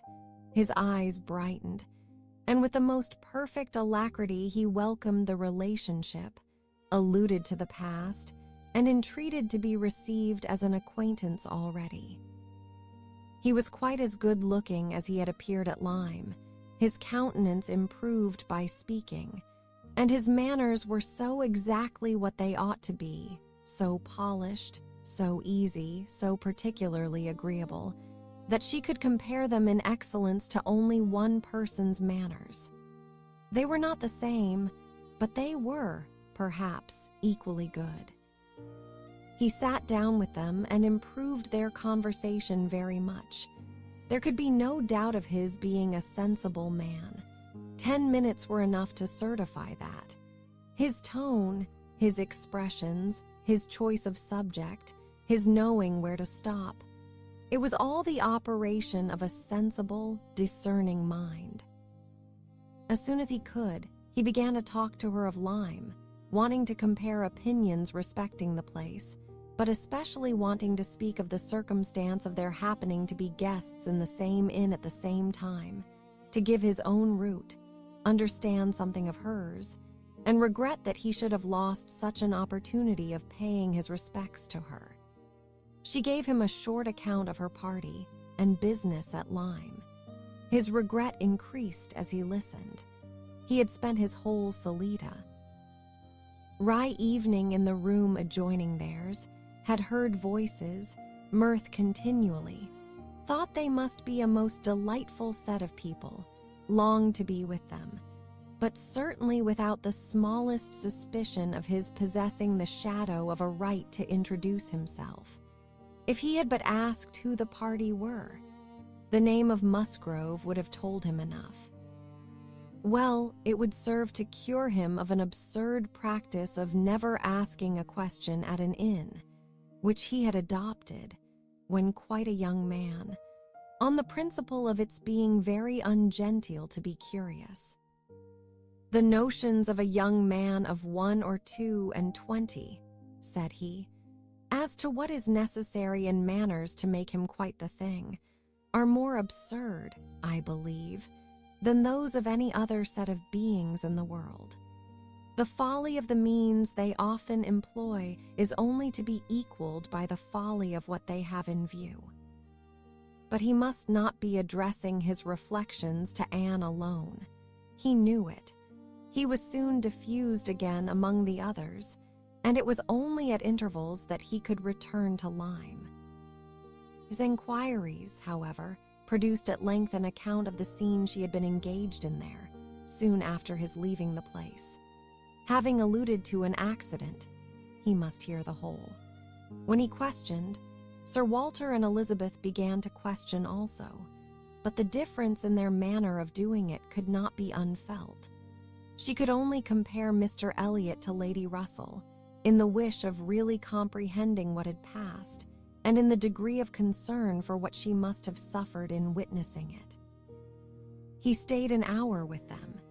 The elegant little clock on the mantelpiece had struck 11 with its silver sounds, and the watchman was beginning to be heard at a distance telling the same tale, before Mr. Elliot or any of them seemed to feel that he had been there long. Anne could not have supposed it possible that her first evening in Camden Place could have passed so well. 16. There was one point which Anne, on returning to her family, would have been more thankful to ascertain, even than Mr. Elliot's being in love with Elizabeth, which was her father's not being in love with Mrs. Clay, and she was very far from easy about it when she had been at home a few hours. On going down to breakfast the next morning, she found there had just been a decent pretense on the ladies' side of meaning to leave them. She could imagine Mrs. Clay to have said that now Miss Anne was come, she could not suppose herself at all wanted. For Elizabeth was replying in a sort of whisper, "That must not be any reason, indeed. I assure you I feel it none. She is nothing to me compared with you." And she was in full time to hear her father say, "My dear madam, this must not be. As yet, you have seen nothing of Bath. You have been here only to be useful. You must not run away from us now. You must stay to be acquainted with Mrs. Wallis, the beautiful Mrs. Wallis. To your fine mind, I well know the sight of beauty is a real gratification." He spoke and looked so much in earnest that Anne was not surprised to see Mrs. Clay stealing a glance at Elizabeth and herself. Her countenance, perhaps, might express some watchfulness, but the praise of the fine mind did not appear to excite a thought in her sister. The lady could not but yield to such joint entreaties and promised to stay. In the course of the same morning, Anne and her father chancing to be alone together, he began to compliment her on her improved looks. He thought her less thin in her person, in her cheeks, her skin, her complexion greatly improved, clearer, fresher. Had she been using anything in particular? No, nothing. Merely Gowland, DF, he supposed. No, nothing at all. Ha! He was surprised at that, and added, "Certainly you cannot do better than continue as you are. You cannot be better than well, or I should recommend Gowland, the constant use of Gowland, during the spring months. Mrs. Clay has been using it at my recommendation, and you see what it has done for her. You see how it has carried away her freckles." If Elizabeth could but have heard this, such personal praise might have struck her, especially as it did not appear to Anne that the freckles were at all lessened. But everything must take its chance. The evil of the marriage would be much diminished if Elizabeth were also to marry. As for herself, she might always command a home with Lady Russell. Lady Russell's composed mind and polite manners were put to some trial on this point in her intercourse in Camden Place. The sight of Mrs. Clay in such favor, and of Anne so overlooked, was a perpetual provocation to her there, and vexed her as much when she was away, as a person in Bath who drinks the water, gets all the new publications, and has a very large acquaintance, has time to be vexed. As Mr. Elliot became known to her, she grew more charitable or more indifferent towards the others. His manners were an immediate recommendation, and on conversing with him she found the solid so fully supporting the superficial that she was at first, as she told Anne, almost ready to exclaim, "Can this be Mr. Elliot?" and could not seriously picture to herself a more agreeable or estimable man. Everything united in him: good understanding, correct opinions, knowledge of the world, and a warm heart. He had strong feelings of family attachment and family honor, without pride or weakness. He lived with the liberality of a man of fortune, without display. He judged for himself in everything essential, without defying public opinion in any point of worldly decorum. He was T.D., observant, moderate, candid, never run away with by spirits or by selfishness, which fancied itself strong feeling, and yet with a sensibility to what was amiable and lovely, and a value for all the felicities of domestic life, which characters of fancied enthusiasm and violent agitation seldom really possess. She was sure that he had not been happy in marriage. Colonel Wallis said it, and Lady Russell saw it, but it had been no unhappiness to sour his mind, nor, she began pretty soon to suspect, to prevent his thinking of a second choice. Her satisfaction in Mr. Elliot outweighed all the plague of Mrs. Clay. It was now some years since Anne had begun to learn that she and her excellent friend could sometimes think differently, and it did not surprise her, therefore, that Lady Russell should see nothing suspicious or inconsistent, nothing to require more motives than appeared, in Mr. Elliot's great desire of a reconciliation. In Lady Russell's view, it was perfectly natural that Mr. Elliot, at a mature time of life, should feel it a most desirable object, and what would very generally recommend him, among all sensible people, to be on good terms with the head of his family, the simplest process in the world of time upon a head naturally clear and only erring in the heyday of youth. Anne presumed, however, still to smile about it, and at last to mention Elizabeth, Lady Russell Lee. Stand and looked and made only this cautious reply, "Elizabeth, very well, time will explain." It was a reference to the future, which Anne, after a little observation, felt she must submit to. She could determine nothing at present. In that house Elizabeth must be first, and she was in the habit of such general observance as Miss Elliot, that any particularity of attention seemed almost impossible. Mr. Elliot, too, it must be remembered, had not been a widower 7 months. A little delay on his side might be very excusable. In fact, Anne could never see the crapage round his hat, without fearing that she was the inexcusable one, in attributing to him such imaginations. For though his marriage had not been very happy, still it had existed so many years that she could not comprehend a very rapid recovery from the awful impression of its being dissolved. However it might end, he was without any question their pleasantest acquaintance in Bath. She saw nobody equal to him, and it was a great indulgence now and then to talk to him about Lyme, which he seemed to have as lively a wish to see again, and to see more of, as herself. They went through the particulars of their first meeting a great many times. He gave her to understand that he had looked at her with some earnestness. She knew it well, and she remembered another person's look also. They did not always think alike. His value for rank and connection she perceived to be greater than hers. It was not merely complacence, it must be a liking to the cause, which made him enter warmly into her father and sister's solicitudes on a subject which she thought unworthy to excite them. The Bath paper one morning announced the arrival of the Dowager Viscountess Dalrymple and her daughter, the Honorable Miss Carteret, and all the comfort of no.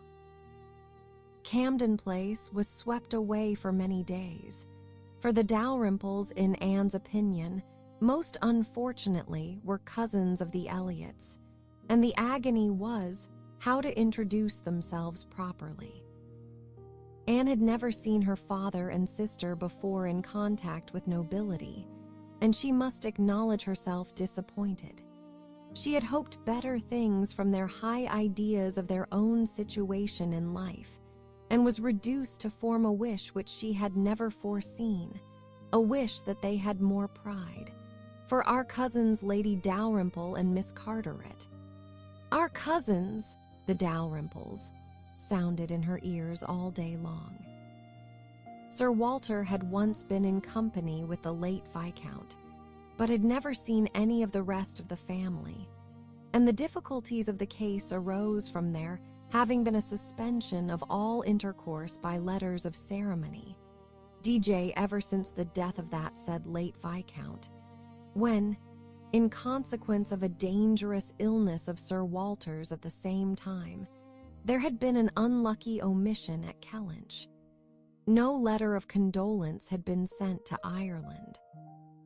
The neglect had been visited on the head of the sinner, for when poor Lady Elliot died herself, no letter of condolence was received at Kellynch, and consequently, there was but too much reason to apprehend that the Dalrymples considered the relationship as closed.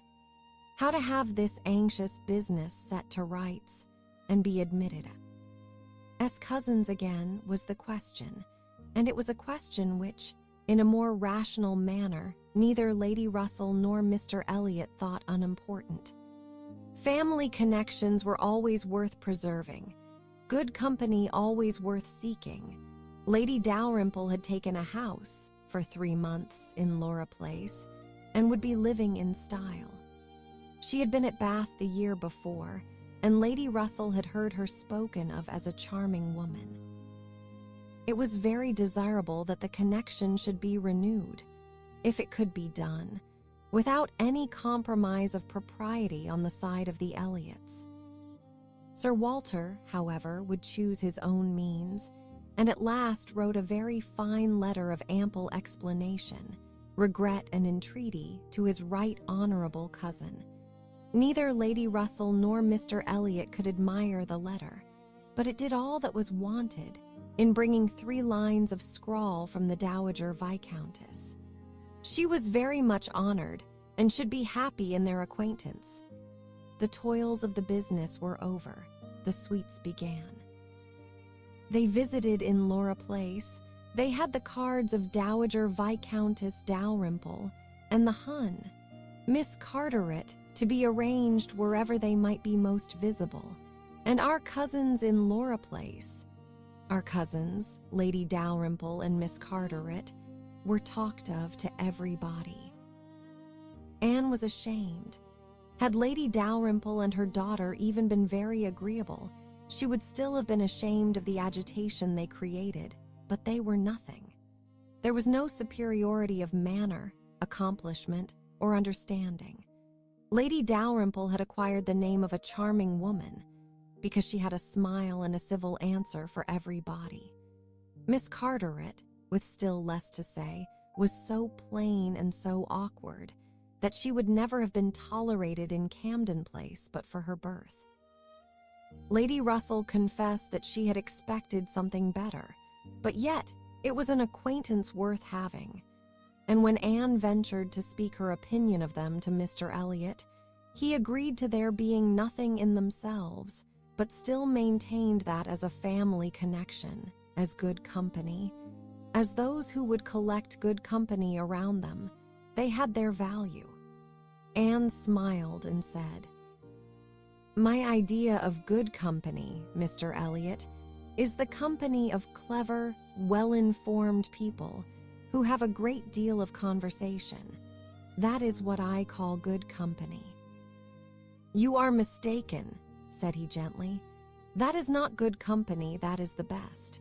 Good company requires only birth, education, and manners, and with regard to education is not very nice. Birth and good manners are essential, but a little learning is by no means a dangerous thing in good company. On the contrary, it will do very well." My cousin, Anne, shakes her head. She is not satisfied. She is fastidious.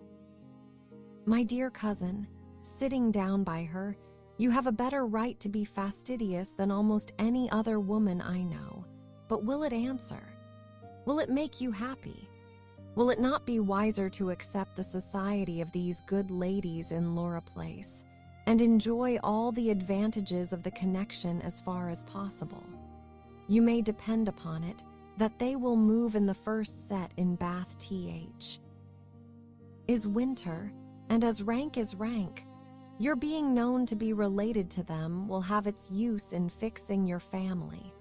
Our family, let me say, in that degree of consideration which we must all wish for." "Yes," sighed Anne, "we shall indeed be known to be related to them." Then, recollecting herself, and not wishing to be answered, she added, "I certainly do think there has been by far too much trouble taken to procure the acquaintance. I suppose, smiling, I have more pride than any of you, but I confess it does vex me. that we should be so solicitous to have the relationship acknowledged, which we may be very sure is a matter of perfect indifference to them.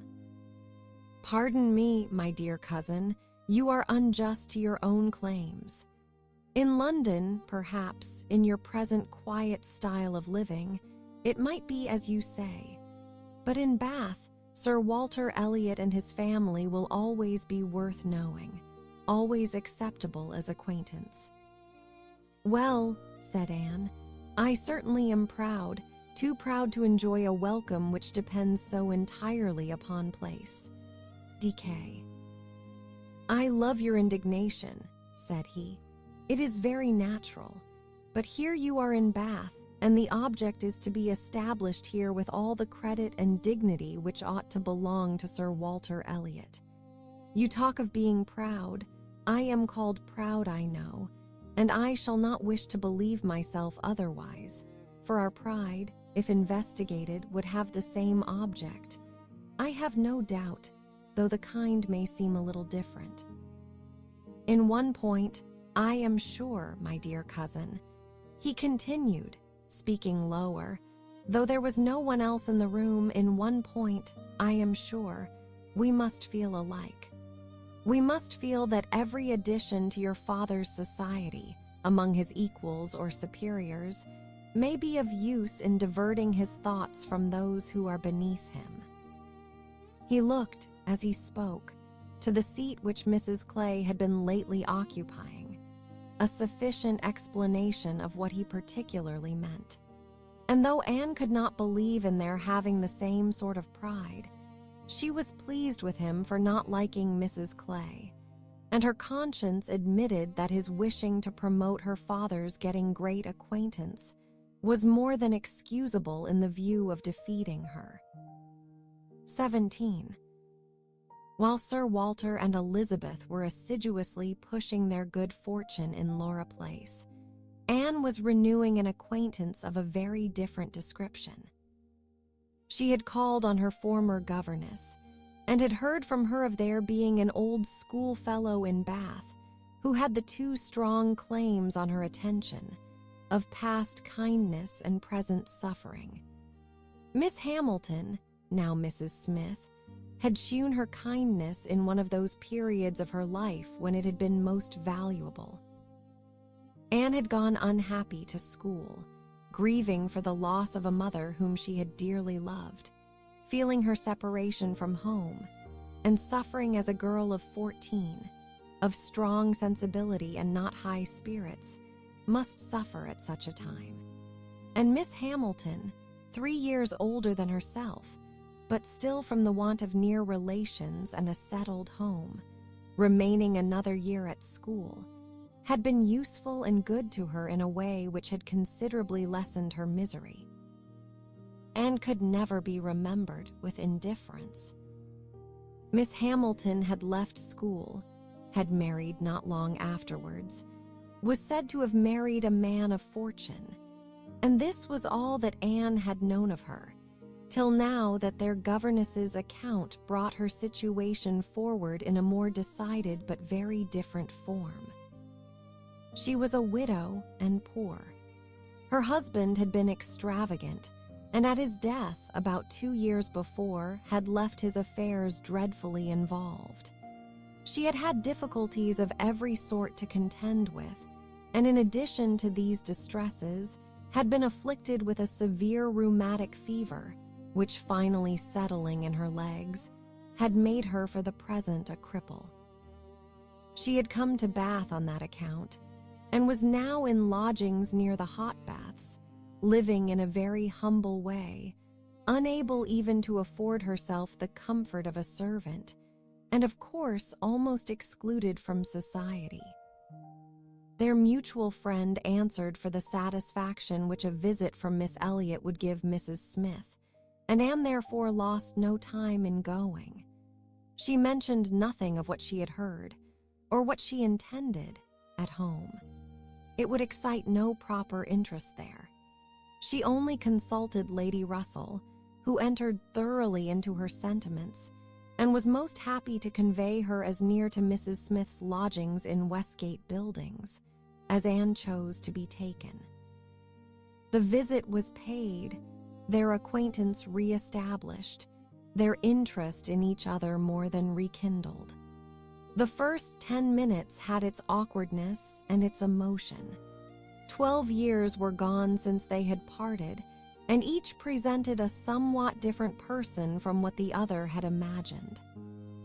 12 years had changed Anne from the blooming, silent, unformed girl of 15 to the elegant little woman of 27, with every beauty-accepting bloom, and with manners as consciously right as they were invariably gentle. DM and 12 years had transformed the fine-looking, well-grown Miss Hamilton, in all the glow of health and confidence of superiority, into a poor, infirm, helpless widow, receiving the visit of her former protégé as a favor. But all that was uncomfortable.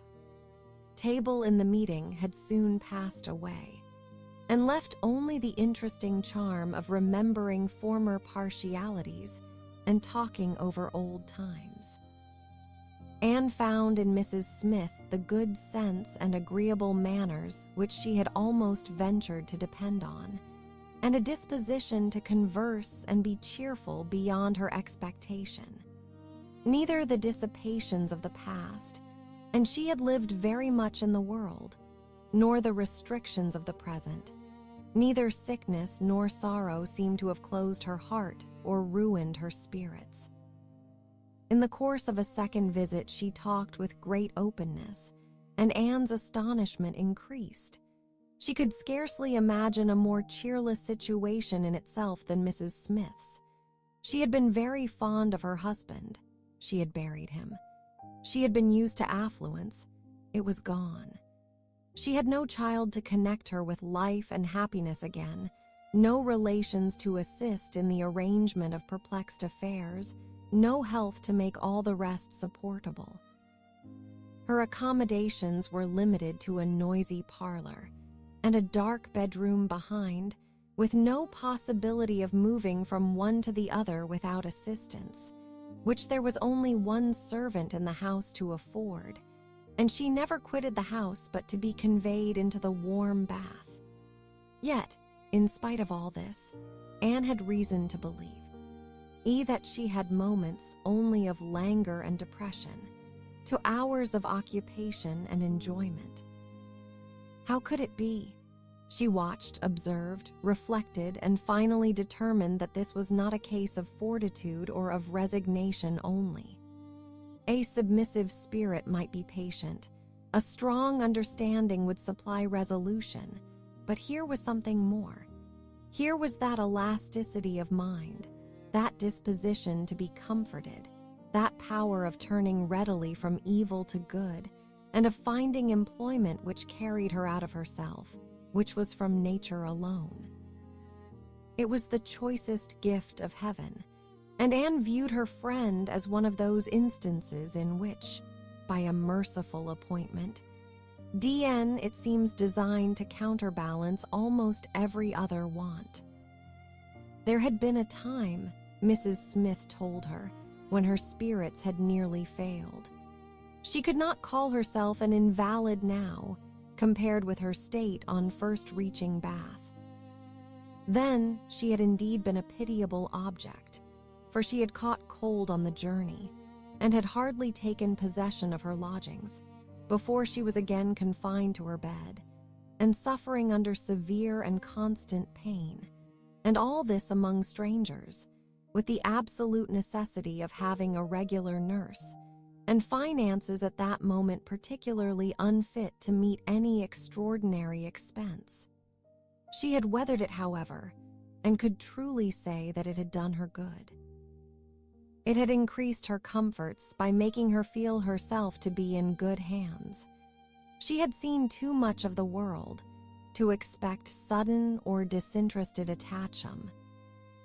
And anywhere but her illness had proved to her that her landlady had a character to preserve and would not use her ill, and she had been particularly fortunate in her nurse, as a sister of her landlady, a nurse by profession, and who had always a home in that house when unemployed, chanced to be at liberty just in time to attend her.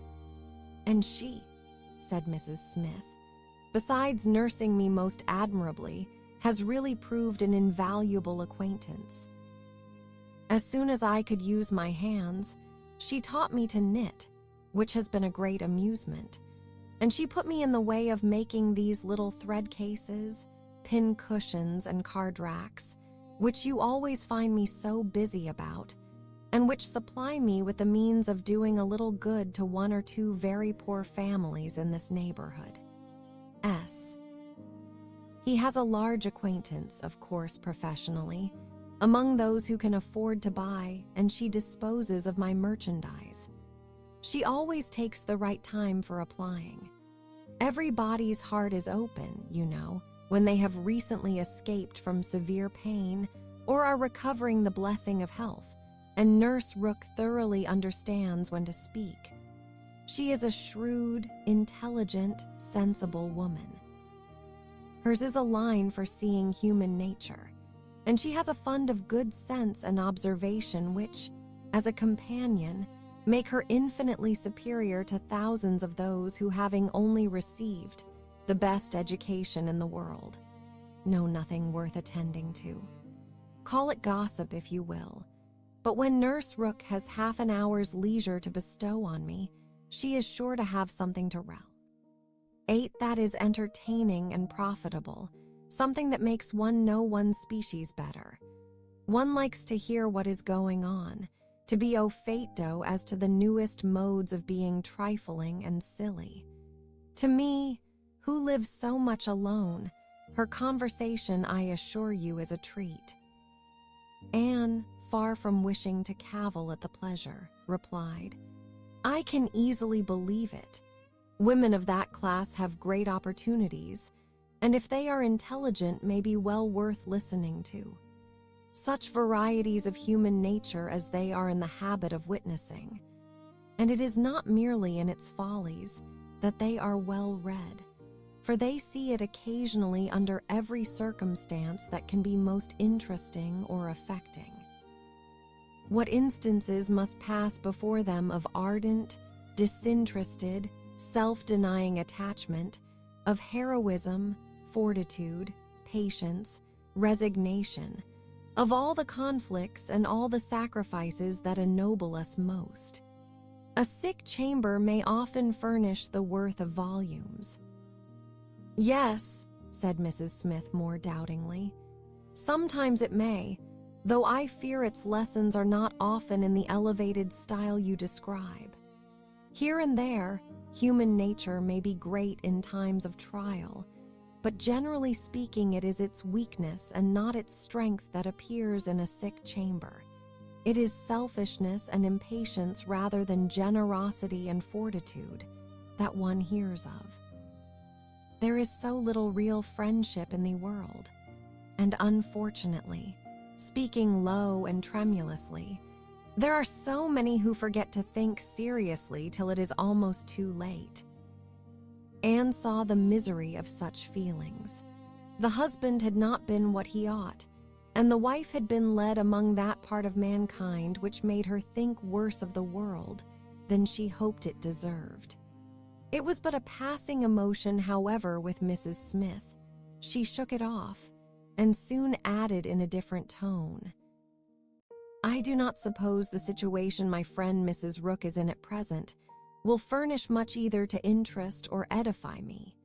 She is only nursing Mrs. Wallis of Marlborough Buildings, a mere pretty, silly, expensive, fashionable woman, I believe, and of course will have nothing to report but of lace and finery. I mean to make my profit of Mrs. Wallis, however. She has plenty of money, and I intend she shall buy all the high-priced things I have in hand now." Anne had called several times on her friend before the existence of such a person was known in Camden Place. At last, it became necessary to speak of her. Sir Walter, Elizabeth, and Mrs. Clay returned one morning from Laura Place with a sudden invitation from Lady Dalrymple for the same evening, and Anne was already engaged, to spend that evening in Westgate Buildings. She was not sorry for the excuse. They were only asked, she was sure, because Lady Dalrymple, being kept at home by a bad cold, was glad to make use of the relationship which had been so pressed on her, and she declined on her own account with great alacrity. She was engaged to spend the evening with an old schoolfellow. They were not much interested in anything relative to Anne, but still there were questions enough asked to make it understood what this old schoolfellow was, and Elizabeth was disdainful and Sir Walter severe. "Westgate Buildings," said he, "and who is Miss Anne Elliot to be visiting in Westgate Buildings?" "A Mrs. Smith, a widow Mrs. Smith, and who is her husband?" "One of the 5,000 Mr. Smiths whose names are to be me with everywhere. And what is her attraction?" "That she is old and sickly." "Upon my word, Miss Anne Elliot, you have the most extraordinary taste. Everything that revolts other people, low company, paltry rooms, foul air, disgusting associations are inviting to you. But surely you may put off this old lady till tomorrow. She is not so near her end, I presume, but that she may hope to see another day. What is her age?" 40.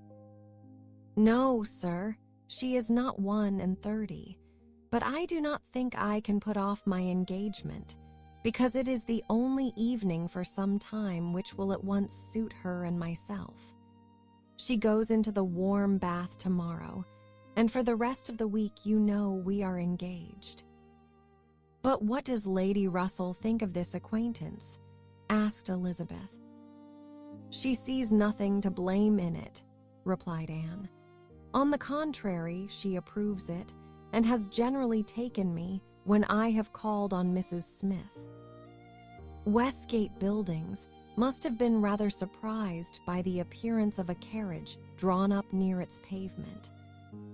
Observed Sir Walter, "Sir Henry Russell's widow, indeed, has no honors D.P. to distinguish her arms. But still, it is a handsome equipage, and no doubt is well known to convey a Miss Elliot. A widow Mrs. Smith, lodging in Westgate Buildings. A poor widow, barely able to live, between 30 and 40, a mere Mrs. Smith, an everyday Mrs. Smith, of all people and all names in the world, to be the chosen friend of Miss Anne Elliot, and to be preferred by her to her own family connections among the nobility of England and Ireland.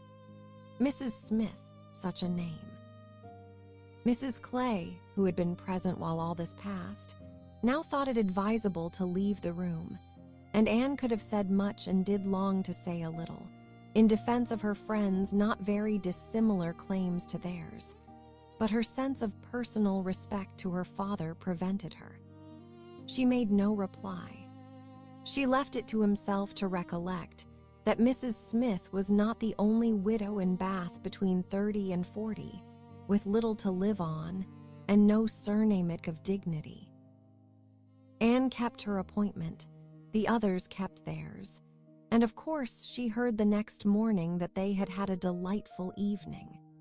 She had been the only one of the set absent, for Sir Walter and Elizabeth had not only been quite at her ladyship's service themselves, but had actually been happy to be employed by her in collecting others, and had been at the trouble of inviting both Lady Russell and Mr. Elliot. And Mr. Elliot had made a point of leaving Colonel Wally's early, and Lady Russell had fresh arranged all her evening engagements in order to wait on her. Anne had the whole history of all that such an evening could supply from Lady Russell.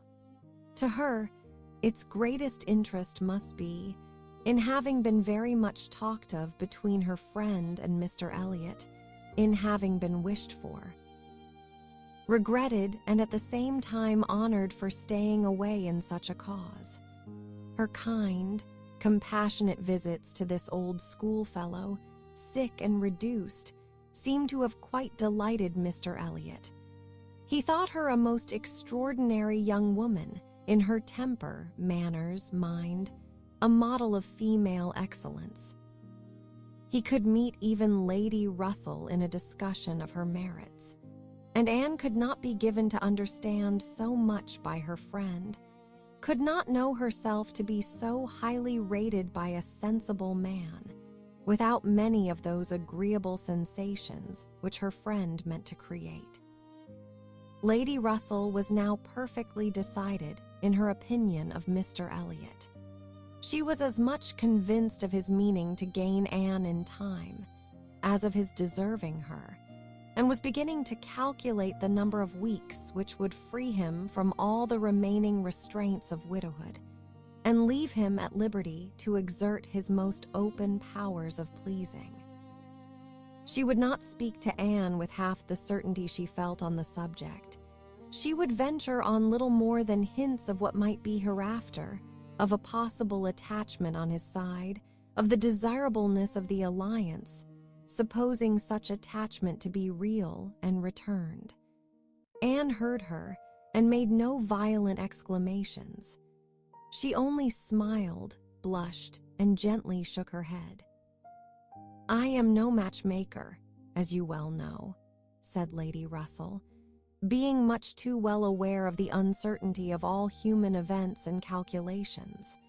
"I only mean that if Mr. Elliot should some time hence pay his addresses to you, and if you should be disposed to accept him, I think there would be every possibility of your being happy together.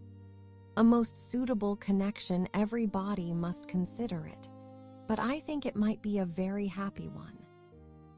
Mr. Elliot is an exceedingly agreeable man, and in many respects I think highly of him," said Anne, "but we should not suit." Lady Russell let this pass, and only said in rejoinder, "I own that to be able to regard you as the future mistress of Kellynch, the future Lady Elliot, to look forward and see you occupying your dear mother's place, succeeding to all her rights and all her popularity, as well as to all her virtues, would be the highest possible gratification to me. You are your mother's self in countenance and disposition, and if I might be allowed to fancy you such as she was, in situation and name and home, presiding and blessing in the same spot, and only superior to her in being more highly valued. My dearest Anne, it would give me more delight than is often felt at my time of life." Anne was obliged to turn away, to rise, to walk to a distant table, and, leaning there in pretended employment, try to subdue the feelings this picture excited. For a few moments her imagination and her heart were bewitched. The idea of becoming what her mother had been, of having the precious name of Lady Elliot first revived in herself, of being restored to Kellynch, calling it her home again, her home forever, was a charm which she could not immediately resist. Lady Russell said not another word, willing to leave the matter to its own operation, and believing that, could Mr. Elliot at that moment with propriety have spoken for himself, she believed in short what Anne did not believe. The same image of Mr. Elliot speaking for himself brought Anne to composure again. The sea. Harm of Kellynch and of Lady Elliot all faded away. She never could accept him, and it was not only that her feelings were still adverse to any man save one. Her judgment, on a serious consideration of the possibilities of such a case, was against Mr. Elliot. Though they had now been acquainted a month, she could not be satisfied that she really knew his character, that he was a sensible man, an agreeable man, that he talked well, professed good opinions, seemed to judge properly and as a man of principle. This was all clear enough. He certainly knew what was right, nor could she fix on any one article of moral duty evidently transgressed, but yet she would have been afraid to answer for his conduct. She distrusted the past, if not the present. The names which occasionally dropped of former associates, the allusions to former practices and pursuits, suggested suspicions not favorable of what he had been. She saw that there had been bad habits, that Sunday traveling had been a common thing, that there had been a period of his life, and probably not a short one, when he had been, at least, careless on all serious matters. And though he might now think very differently, who could answer for the true sentiments of a clever, cautious man, grown old enough to appreciate a fair character? How could it ever be ascertained that his mind was truly cleansed? Mr. Elliot was rational, discreet, polished, but he was not open. There was never any burst of feeling, any warmth of indignation or delight at the evil or good of others. This, to Anne, was a decided imperfection. Her early impressions were incurable. She prized the frank, the open-hearted, the eager character beyond all others. Warmth and enthusiasm did captivate her still. She felt that she could so much more depend upon the sincerity of those who sometimes looked or said a careless or a hasty thing, than of those whose presence of mind never varied, whose tongue never slipped. Mr. Elliot was too generally agreeable. Various as were the tempers in her father's house, he pleased them all. He endured too well, stood too well with everybody. He had spoken to her with some degree of openness of Mrs. Clay, had appeared completely to see what Mrs. Clay was about, and to hold her in contempt, and yet Mrs. Clay found him as agreeable as anybody. Lady Russell saw either less or more than her young friend, for she saw nothing to excite distrust. She could not imagine a man more exactly what he ought to be than Mr. Elliot, nor did she ever enjoy a sweeter feeling than the hope of seeing him receive the hand of her beloved Anne in Kellynch Church in the course of the following autumn. 18. It was the beginning of February, and Anne, having been a month in Bath, was growing very eager for news from Uppercross and Lyme. She wanted to hear much more than Mary communicated. It was 3 weeks since she had heard it all. She only knew that Henrietta was at home again, and that Louisa, though considered to be recovering fast, was still at Lyme. And she was thinking of them all very intently one evening, when a thicker letter than usual from Mary was delivered to her, and, to quicken the pleasure and surprise, with Admiral and Mrs. Croft's compliments. The Crofts must be in Bath, a circumstance to interest her. They were people whom her heart turned to very naturally. "What is this?" cried Sir Walter.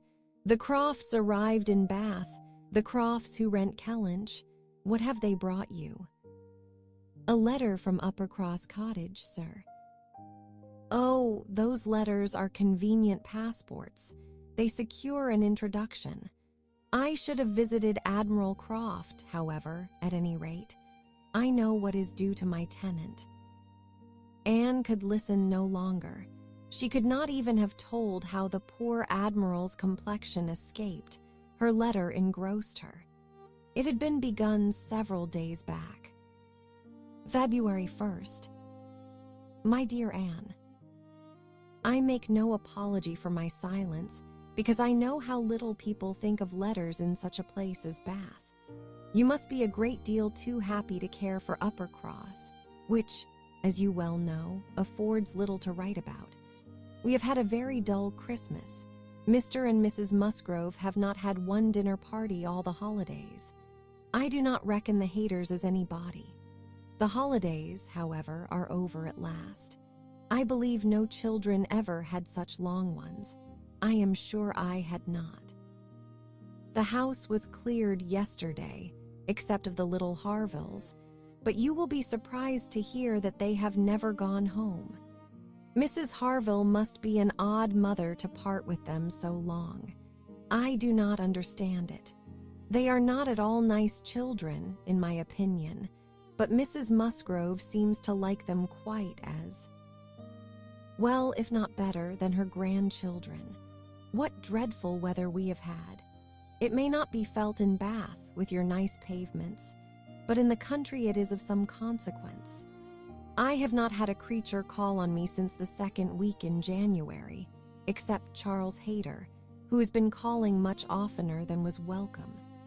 Between ourselves, I think it a great pity Henrietta did not remain at Lyme as long as Louisa. It would have kept her a little out of his way.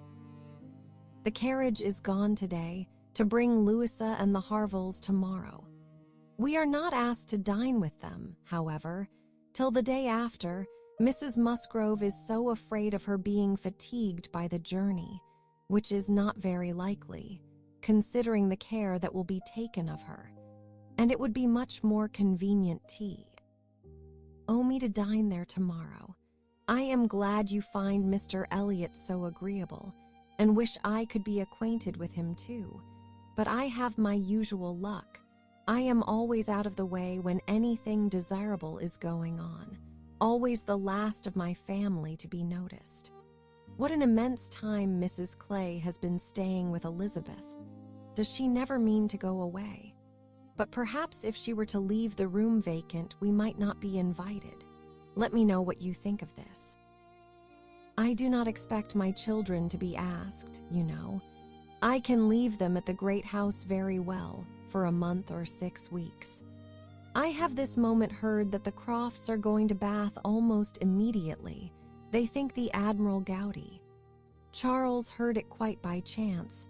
They have not had the civility to give me any notice or offer to tea. Ache anything, I do not think they improve at all as neighbors. We see nothing of them, and this is really an instance of gross inattention. Charles joins me in love and everything proper. Yours, affectionately, Mary M. I am sorry to say that I am very far from well, and Jemima has just told me that the butcher says there is a bad sore throat very much about. I dare say I shall catch it, and my sore throats, you know, are always worse than anybody's. So ended the first part, which had been afterwards put into an envelope, containing nearly as much more. I kept my letter open, that I might send you word how Louisa bore her journey, and now I am extremely glad I did, having a great deal to add. In the first place, I had a note from Mrs. Croft yesterday, offering to convey anything to you. A very kind, friendly note indeed, addressed to me, just as it ought. I shall therefore be able to make my letter as long as I like. The Admiral does not seem very ill, and I sincerely hope Bath will do him all the good he wants. I shall be truly glad to have them back again.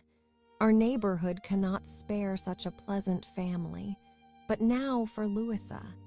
I have something to communicate that will astonish you not a little.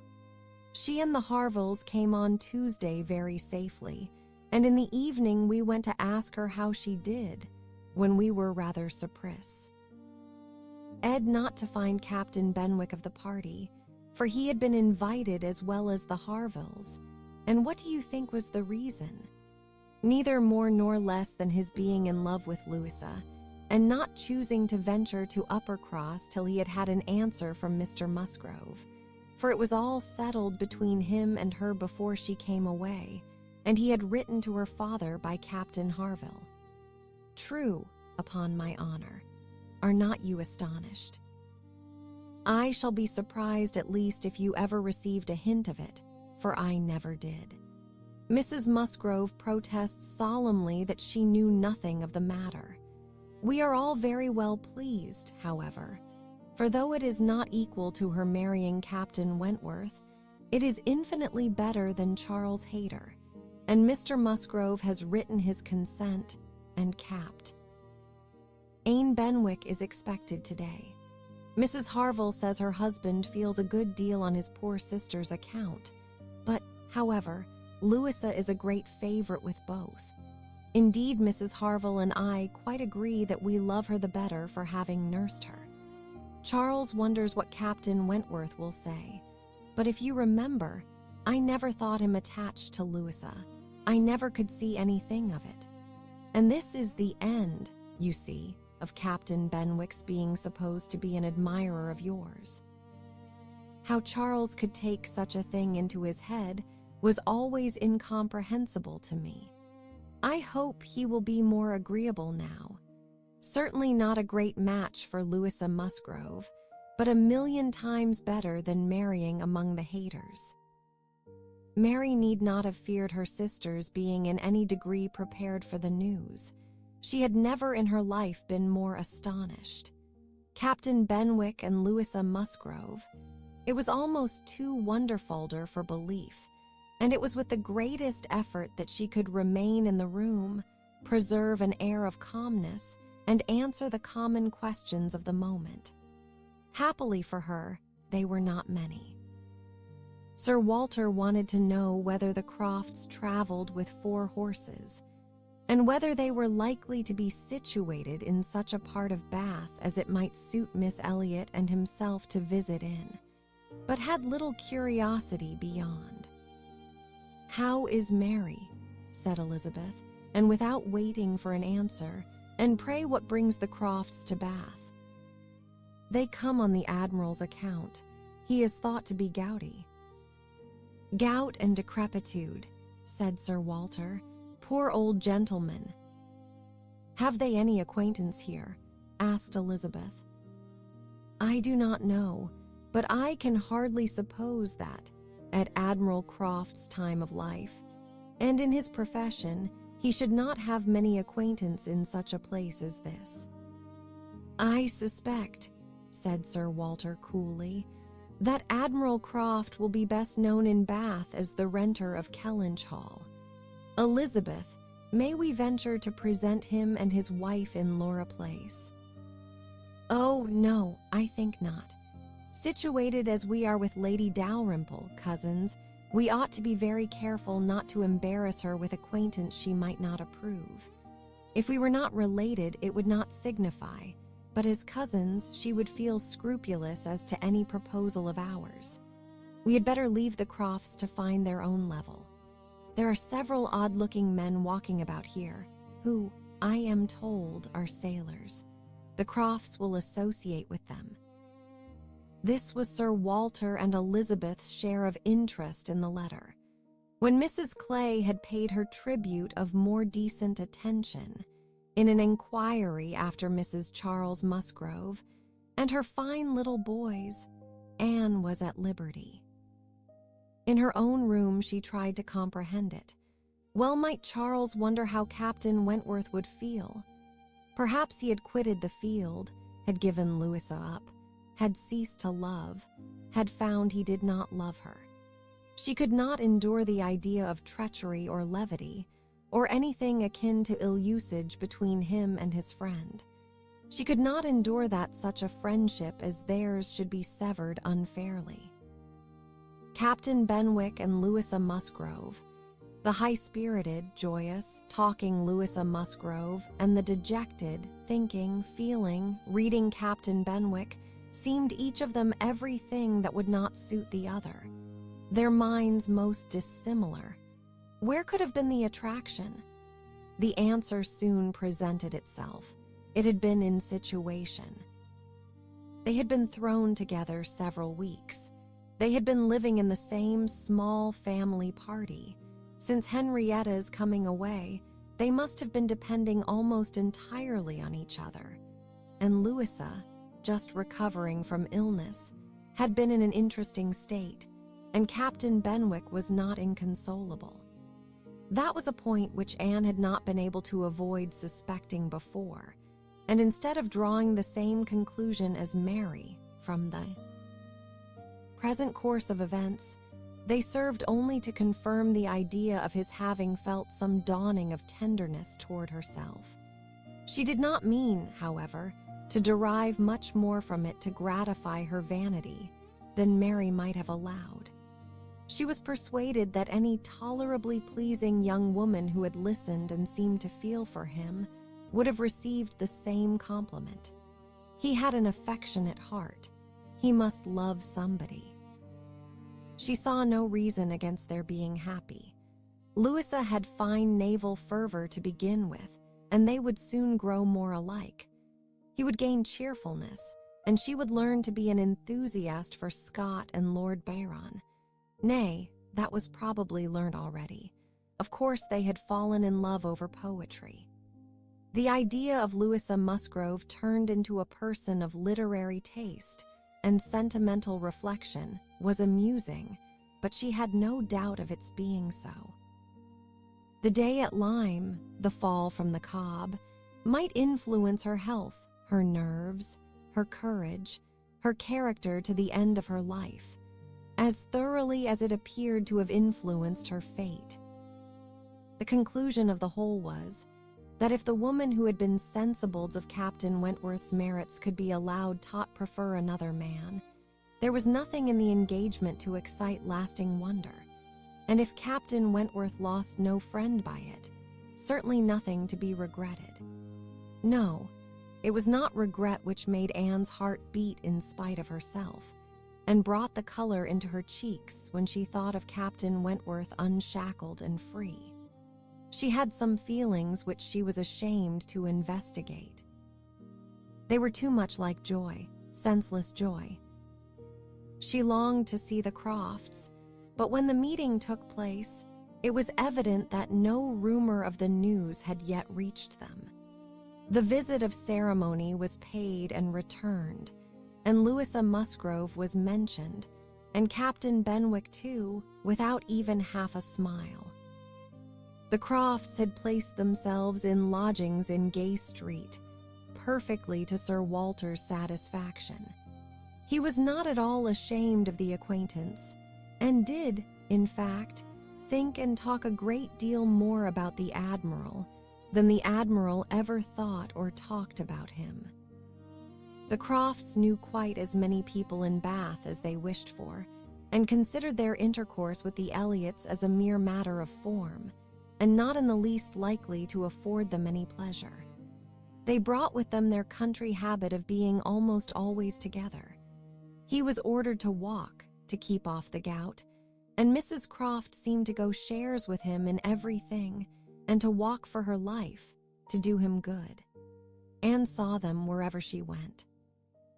Lady Russell took her out in her carriage almost every morning, and she never failed to think of them, and never failed to see them.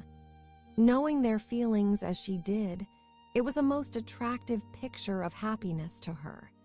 She always watched them as long as she could, delighted to fancy she understood what they might be talking of, as they walked along in happy independence, or equally delighted to see the Admiral's hearty shake of the hand when he encountered an old friend, and observe their eagerness of conversation when occasionally forming into a little knot of the Navy, Mrs. Croft looking as intelligent and keen as any of the officers around her. Anne was too much engaged with Lady Russell to be often walking herself, but it so happened that one morning, about a week or 10 days after the Crofts' arrival, it suited her best to leave her friend or her friend's carriage in the lower part of the town and return alone to Camden Place. And in walking up Milsom Street, she had the good fortune to meet with the Admiral. He was standing by himself at a print shop window with his hands behind him in earnest contemplation of some print, and she not only might have passed him unseen, but was obliged to touch as well as address him before she could catch his notice. When he did perceive and acknowledge her, however, it was done with all his usual frankness and good humor. "Ha! Is it you? Thank you, thank you. This is Tree. Aiding me like a friend. Here I am, you see, staring at a picture. I can never get by this shop without stopping. But what a thing here is, by way of a boat. Do look at it. Did you ever see the like? What queer fellows your fine painters must be, to think that any body would venture their lives in such a shapeless old cockleshell as that." And yet here are two gentlemen stuck up in it mightily at their ease and looking about them at the rocks and mountains, as if they were not to be upset the next moment, which they certainly must be. I wonder where that boat was built. Laughing heartily, I would not venture over a horsepond in it. Well, turning away, now where are you bound? Can I go anywhere for you or with you? Can I be of any use? None, I thank you, unless you will give me the pleasure of your company the little way our road lies together. I am going home. That I will with all my heart, and farther too. Yes, yes, we will have a snug walk together, and I have something to tell you as we go along. There, take my arm, that's right. I do not feel comfortable if I have not a woman there. Lord, what a boat it is. Taking a last look at the picture as they began to be in motion. Did you say that you had something to tell me, sir? Yes, I have, presently. But here comes a friend, Captain Brigden. I shall only say, how d'ye do, as we pass, however, I shall not stop. How d'ye do? Brigden stares to see anybody with me but my wife. She, poor soul, is tied by the leg. She has a blister on one of her heels as large as a 3-shilling piece. If you look across the street, you will see Admiral Brand coming down and his brother. Shabby fellows, both of them. I am glad they are not on this side of the way. Sophie cannot bear them. They played me a pitiful trick once, got away some of my best men. I will tell you the whole story another time. There comes old Sir Archibald Drew and his grandson. Look, he sees us. He kisses his hand to you. He takes you for my wife. Ah, the peace has come too soon for that younk. You poor old Sir Archibald. How do you like Bath, Miss Elliot? It suits us very well. We are always meeting with some old friend or other, the streets full of them every morning, sure to have plenty of chat. And then we get away from them all and shut ourselves into our lodgings and draw in our chairs, and are as snug as if we were at Kellynch, or as we used to be even at North Yarmouth and Deal. We do not like our lodgings here the worse, I can tell you, for putting us in mind of those we first had at North Yarmouth. The wind blows through one of the cupboards just in the same way. When they were got a little farther, Anne ventured to press again for what he had to communicate. She had hoped, when clear of Milsom Street, to have her curiosity gratified, but she was still obliged to wait, for the Admiral had made up his mind not to begin, till they had gained the greater space and quiet of Belmont, and as she was not really Mrs. Croft, she must let him have his own way. As soon as they were fairly ascending Belmont, he began. Well, now you shall hear something that will surprise you. But first of all, you must tell me the name of the young lady I am going to talk about. That young lady, you know, that we have all been so concerned for. The Miss Musgrove that all this has been happening to. Her Christian name, I always forget her Christian name. Anne had been ashamed to appear to comprehend so soon as she really did. But now she could safely suggest the name of Louisa. Aye, Miss Louisa Musgrove, that is the name. I wish young ladies had not such a number of fine Christian names. I should never be out if they were all Sophies or something of that sort. Well, this Miss Louisa, we all thought, you know, was to marry Frederick. He was courting her week after week. The only wonder was what they could be waiting for till the business at Lyme came. Then, indeed, it was clear enough that they must wait till her brain was set to right. But even then, there was something odd in their way of going on. Instead of staying at Lyme, he went off to Plymouth, and then he went off to see Edward. When we came back from Minehead, he was gone down to Edward's, and there he has been ever since. We have seen nothing of him since November, even Sophie Coe. I'll not understand it, but now the matter has taken the strangest turn of all. For this young lady, this same Miss Musgrove, instead of being to marry Frederick, is to marry James Benwick. You know James Benwick. A little. I am a little acquainted with Captain Benwick. Well, she is to marry him. Nay, most likely they are married already, for I do not know what they should wait for. I thought Captain Benwick a very pleasing young man, said Anne, and I understand that he bears an excellent character. Oh, yes, there is not a word to be said against James Benwick. He is only a commander, it is true, made last summer, and these are bad times for getting on, but he has not another fault that I know of. An excellent, good-hearted fellow, I assure you, a very active, zealous officer too, which is more than you would think for, perhaps, for that soft sort of manner does not do him justice. Indeed, you are mistaken there, sir.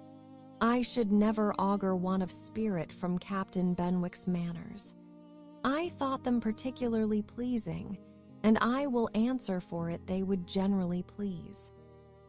Well, ladies are the best judges, but James Benwick is rather too pianoed for me, and though very likely it is all our partiality, Sophie and I cannot help thinking Frederick's manners better than his.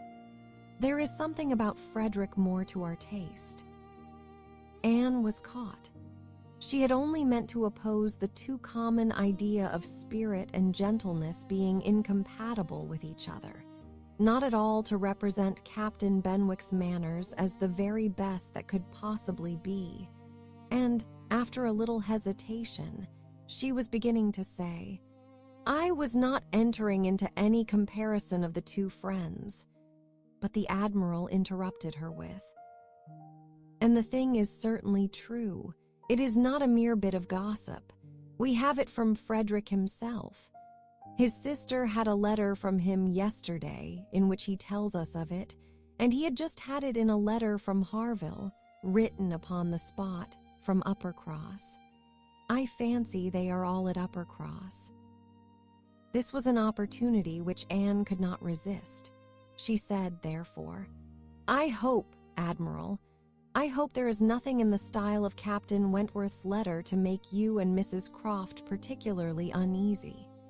It did certainly seem, last autumn, as if there were an attachment between him and Louisa Musgrove, but I hope it may be understood to have worn out on each side equally, and without violence. I hope his letter does not breathe the spirit of an ill-used man. Not at all, not at all. There is not an oath or a murmur from beginning to end. Anne looked down to hide her smile. No, Frederick is not a man to whine and complain. He has too much spirit for that. If the girl likes another man better, it is very fit she should have him. Certainly, but what I mean is that I hope there is nothing in Captain Wentworth's manner of writing to make you suppose he thinks himself ill-used by his friend, which might appear, you know, without its being absolutely said. I should be very sorry that such a friendship as has subsisted between him and Captain Benwick should be destroyed, or even wounded, by a circumstance of this sort. Yes, I understand you. But there is nothing at all of that nature in the letter. He does not give the least fling at Benwick, does not so much as say, I wonder at it, I have a reason of my own for wondering at it. No, you would not guess, from his way of writing, that he had ever thought of this Miss, what's-her-name, for himself. He very handsomely hopes they will be happy together, and there is nothing very unforgiving in that, I think.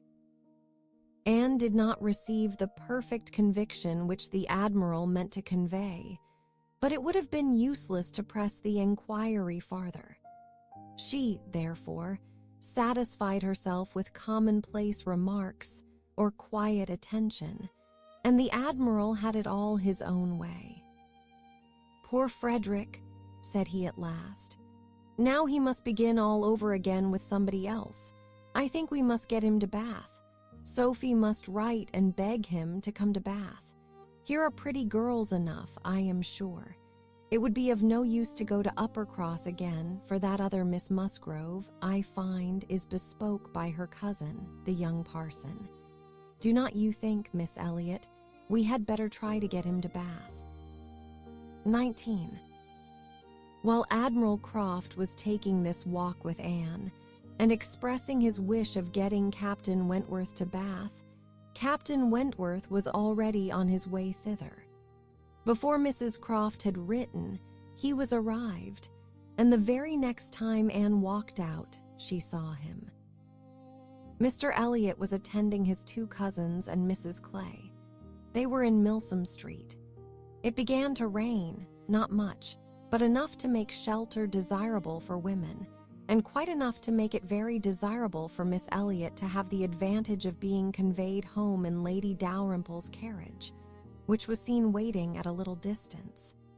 She, Anne, and Mrs. Clay, therefore, turned into Molins, D.W., while Mr. Elliot stepped to Lady Dalrymple to request her assistance.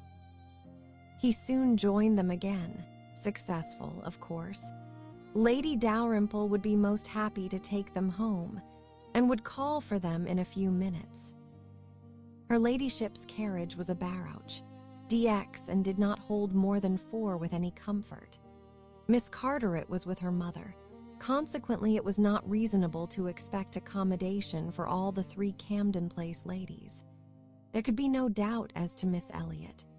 Whoever suffered inconvenience, she must suffer none, but it occupied a little time to settle the point of civility between the other 2. The rain was a mere trifle, and Anne was most sincere in preferring a walk with Mr. Elliot. But the rain was also a mere trifle to Mrs. Clay. She would hardly allow it even to drop at all, and her boots were so thick.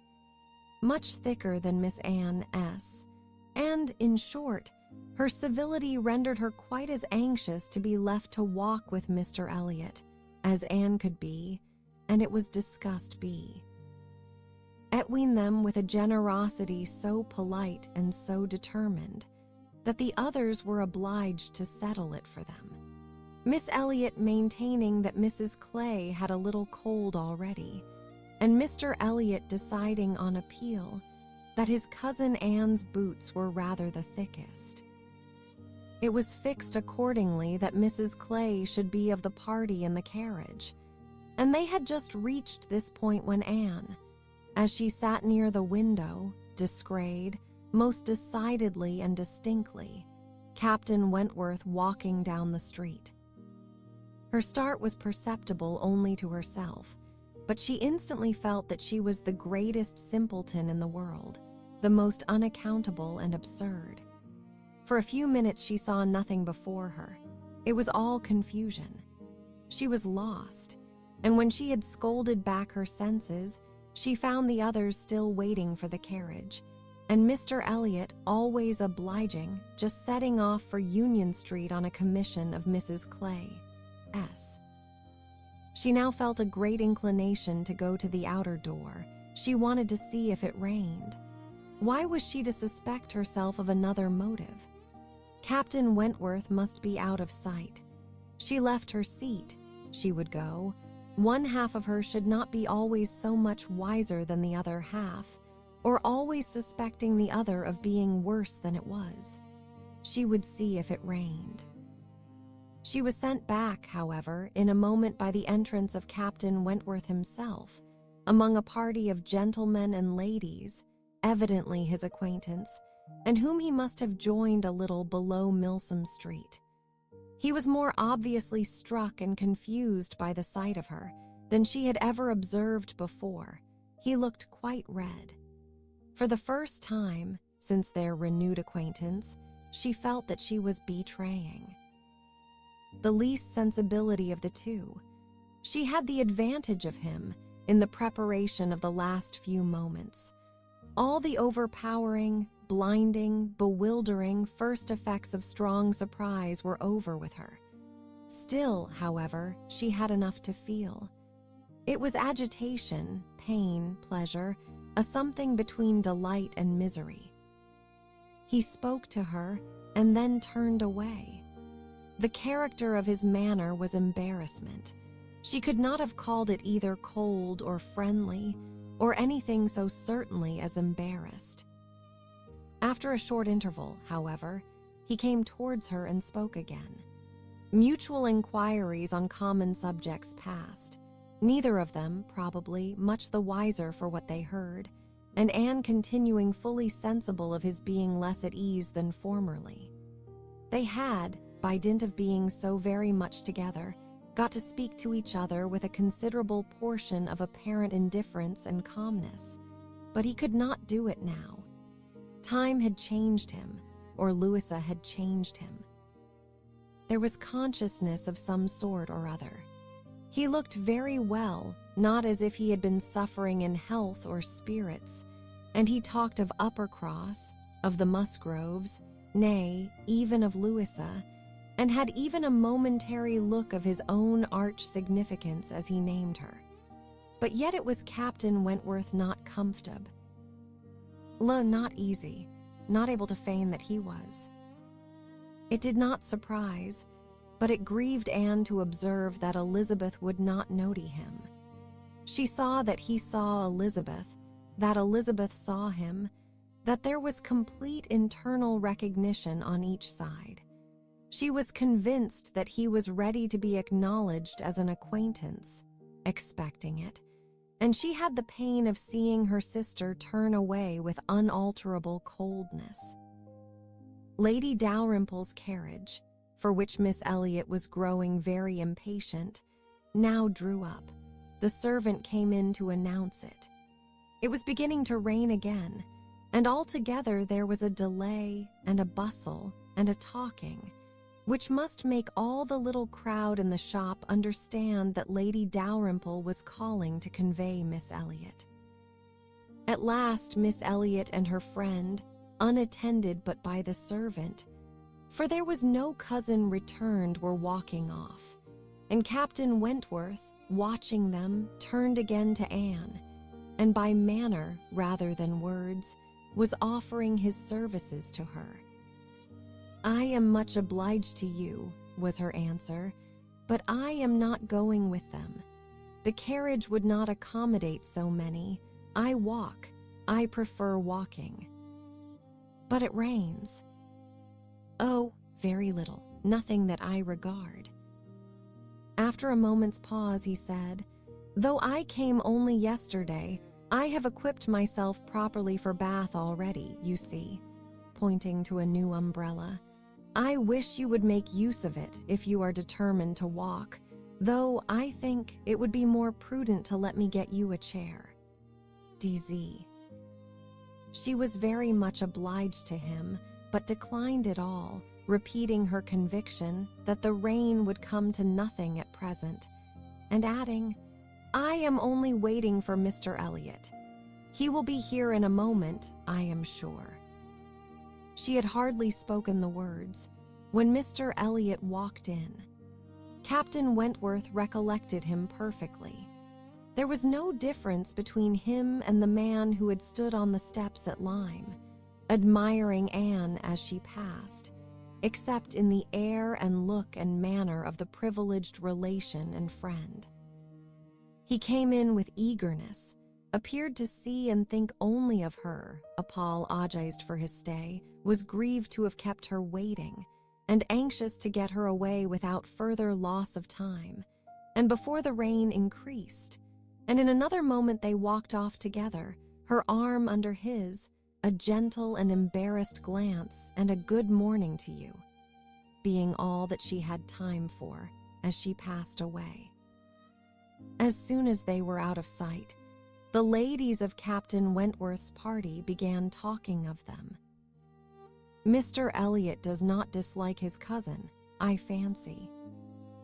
"Oh, no, that is clear enough. One can guess what will happen there. He is always with them, half lives in the family, I believe. What a very good-looking man." "Yes, and Miss Atkinson, who dined with him once at the Wallises. says he is the most agreeable man she ever was in company with. She is pretty, I think, Anne Elliot, very pretty when one comes to look at her. It is not the fashion to say so, but I confess I admire her more than her sister. Oh, so do I. And so do I, no comparison. But the men are all wild after Miss Elliot. Anne is too delicate for them. Anne would have been particularly obliged to her cousin if he would have walked by her side all the way to Camden Place without saying a word. She had never found it so difficult to listen to him, though nothing could exceed his solicitude and care, and though his subjects were principally such as were wont to be always interesting, praise, warm, just, and discriminating, of Lady Russell, and insinuations highly rational against Mrs. Clay. But just now she could think only of Captain Wentworth. She could not understand his present feelings, whether he were really suffering much from disappointment or not. Until that point were settled, she could not be quite herself. She hoped to be wise and reasonable in time, but alas, she must confess to herself that she was not wise yet. Another circumstance very essential for her to know was how long he meant to be in Bath. He had not mentioned it, or she could not recollect it. He might be only passing through, but it was more probable that he should be come to stay. In that case, so liable as every body was to meet every body in Bath, Lady Russell would in all likelihood see him somewhere. Would she recollect him? How would it all be? She had already been obliged to tell Lady Russell that Louisa Musgrove was to marry Captain Benwick. It had cost her something to encounter Lady Russell's surprise. And now, if she were by any chance to be thrown into company with Captain Wentworth, her imperfect knowledge of the matter might add another shade of prejudice against him. The following morning Anne was out with her friend, and for the first hour, in an incessant and fearful sort of watch for him in vain. But at last, in returning down Pulteney Street, she distinguished him on the right-hand pavement at such a distance as to have him in view the greater part of the street. There were many other men about him, many groups walking the same way, but there was no mistaking him. She looked instinctively at Lady Russell, but not from any mad idea of her recognizing him so soon as she did herself. No, it was not to be supposed that Lady Russell would perceive him till they were nearly opposite. She looked at her, however, from time to time, anxiously, and when the moment approached which must point him out, though not daring to look again for her own cown. Tenants she knew was unfit to be seen. She was yet perfectly conscious of Lady Russell's eyes being turned exactly in the direction for him, of her being, in short, intently observing him. She could thoroughly comprehend the sort of fascination he must possess over Lady Russell's mind, the difficulty it must be for her to withdraw her eyes, the astonishment she must be feeling that 8 or 9 years should have passed over him, and in foreign climes and in active service too, without robbing him of one personal grace. At last, Lady Russell drew back her head. Now, how would she speak of him? "You will wonder," said she, "what has been fixing my eye so long, but I was looking after some window curtains, which Lady Alicia and Mrs. Frankland were telling me of last night." They described the drawing-room window curtains of one of the houses on this side of the way, and this part of the street, as being the handsomest and best hung of any in Bath, but could not recollect the exact number, and I have been trying to find out which it could be. But I confess I can see no curtains hereabouts that answer their description. Anne sighed and blushed and smiled, in pity and disdain, either at her friend or herself. The part which provoked her most was that in all this waste of foresight and caution, she should have lost the right moment for seeing whether he saw them. A day or two passed without producing anything. The theater or the rooms, where he was most likely to be, were not fashionable enough for the Elliots, whose evening amusements were solely in the elegant stupidity of private parties, in which they were getting more and more engaged. And Anne, wearied of such a state of stagnation, sick of knowing nothing, and fancying herself stronger because her strength was not tried, was quite impatient for the concert evening. It was a concert for the benefit of a person patronized by Lady Dalrymple. Of course they must attend. It was really expected to be a good one, and Captain Wentworth was very fond of music. If she could only have a few minutes' conversation with him again, she fancied she should be satisfied. And as to the power of addressing him, she felt all over courage if the opportunity occurred. Elizabeth had turned from him. Lady Russell overlooked him. Her nerves were strengthened by these circumstances. She felt that she owed him attention. She had once partly promised Mrs. Smith to spend the evening with her, but in a short, hurried call, she excused herself and put it off, with the more decided promise of a longer visit on the morrow. Mrs. Smith gave a most good-humored acquiescence. "By all means," said she, "only tell me all about it when you do come. Who is your party?" Anne named them all.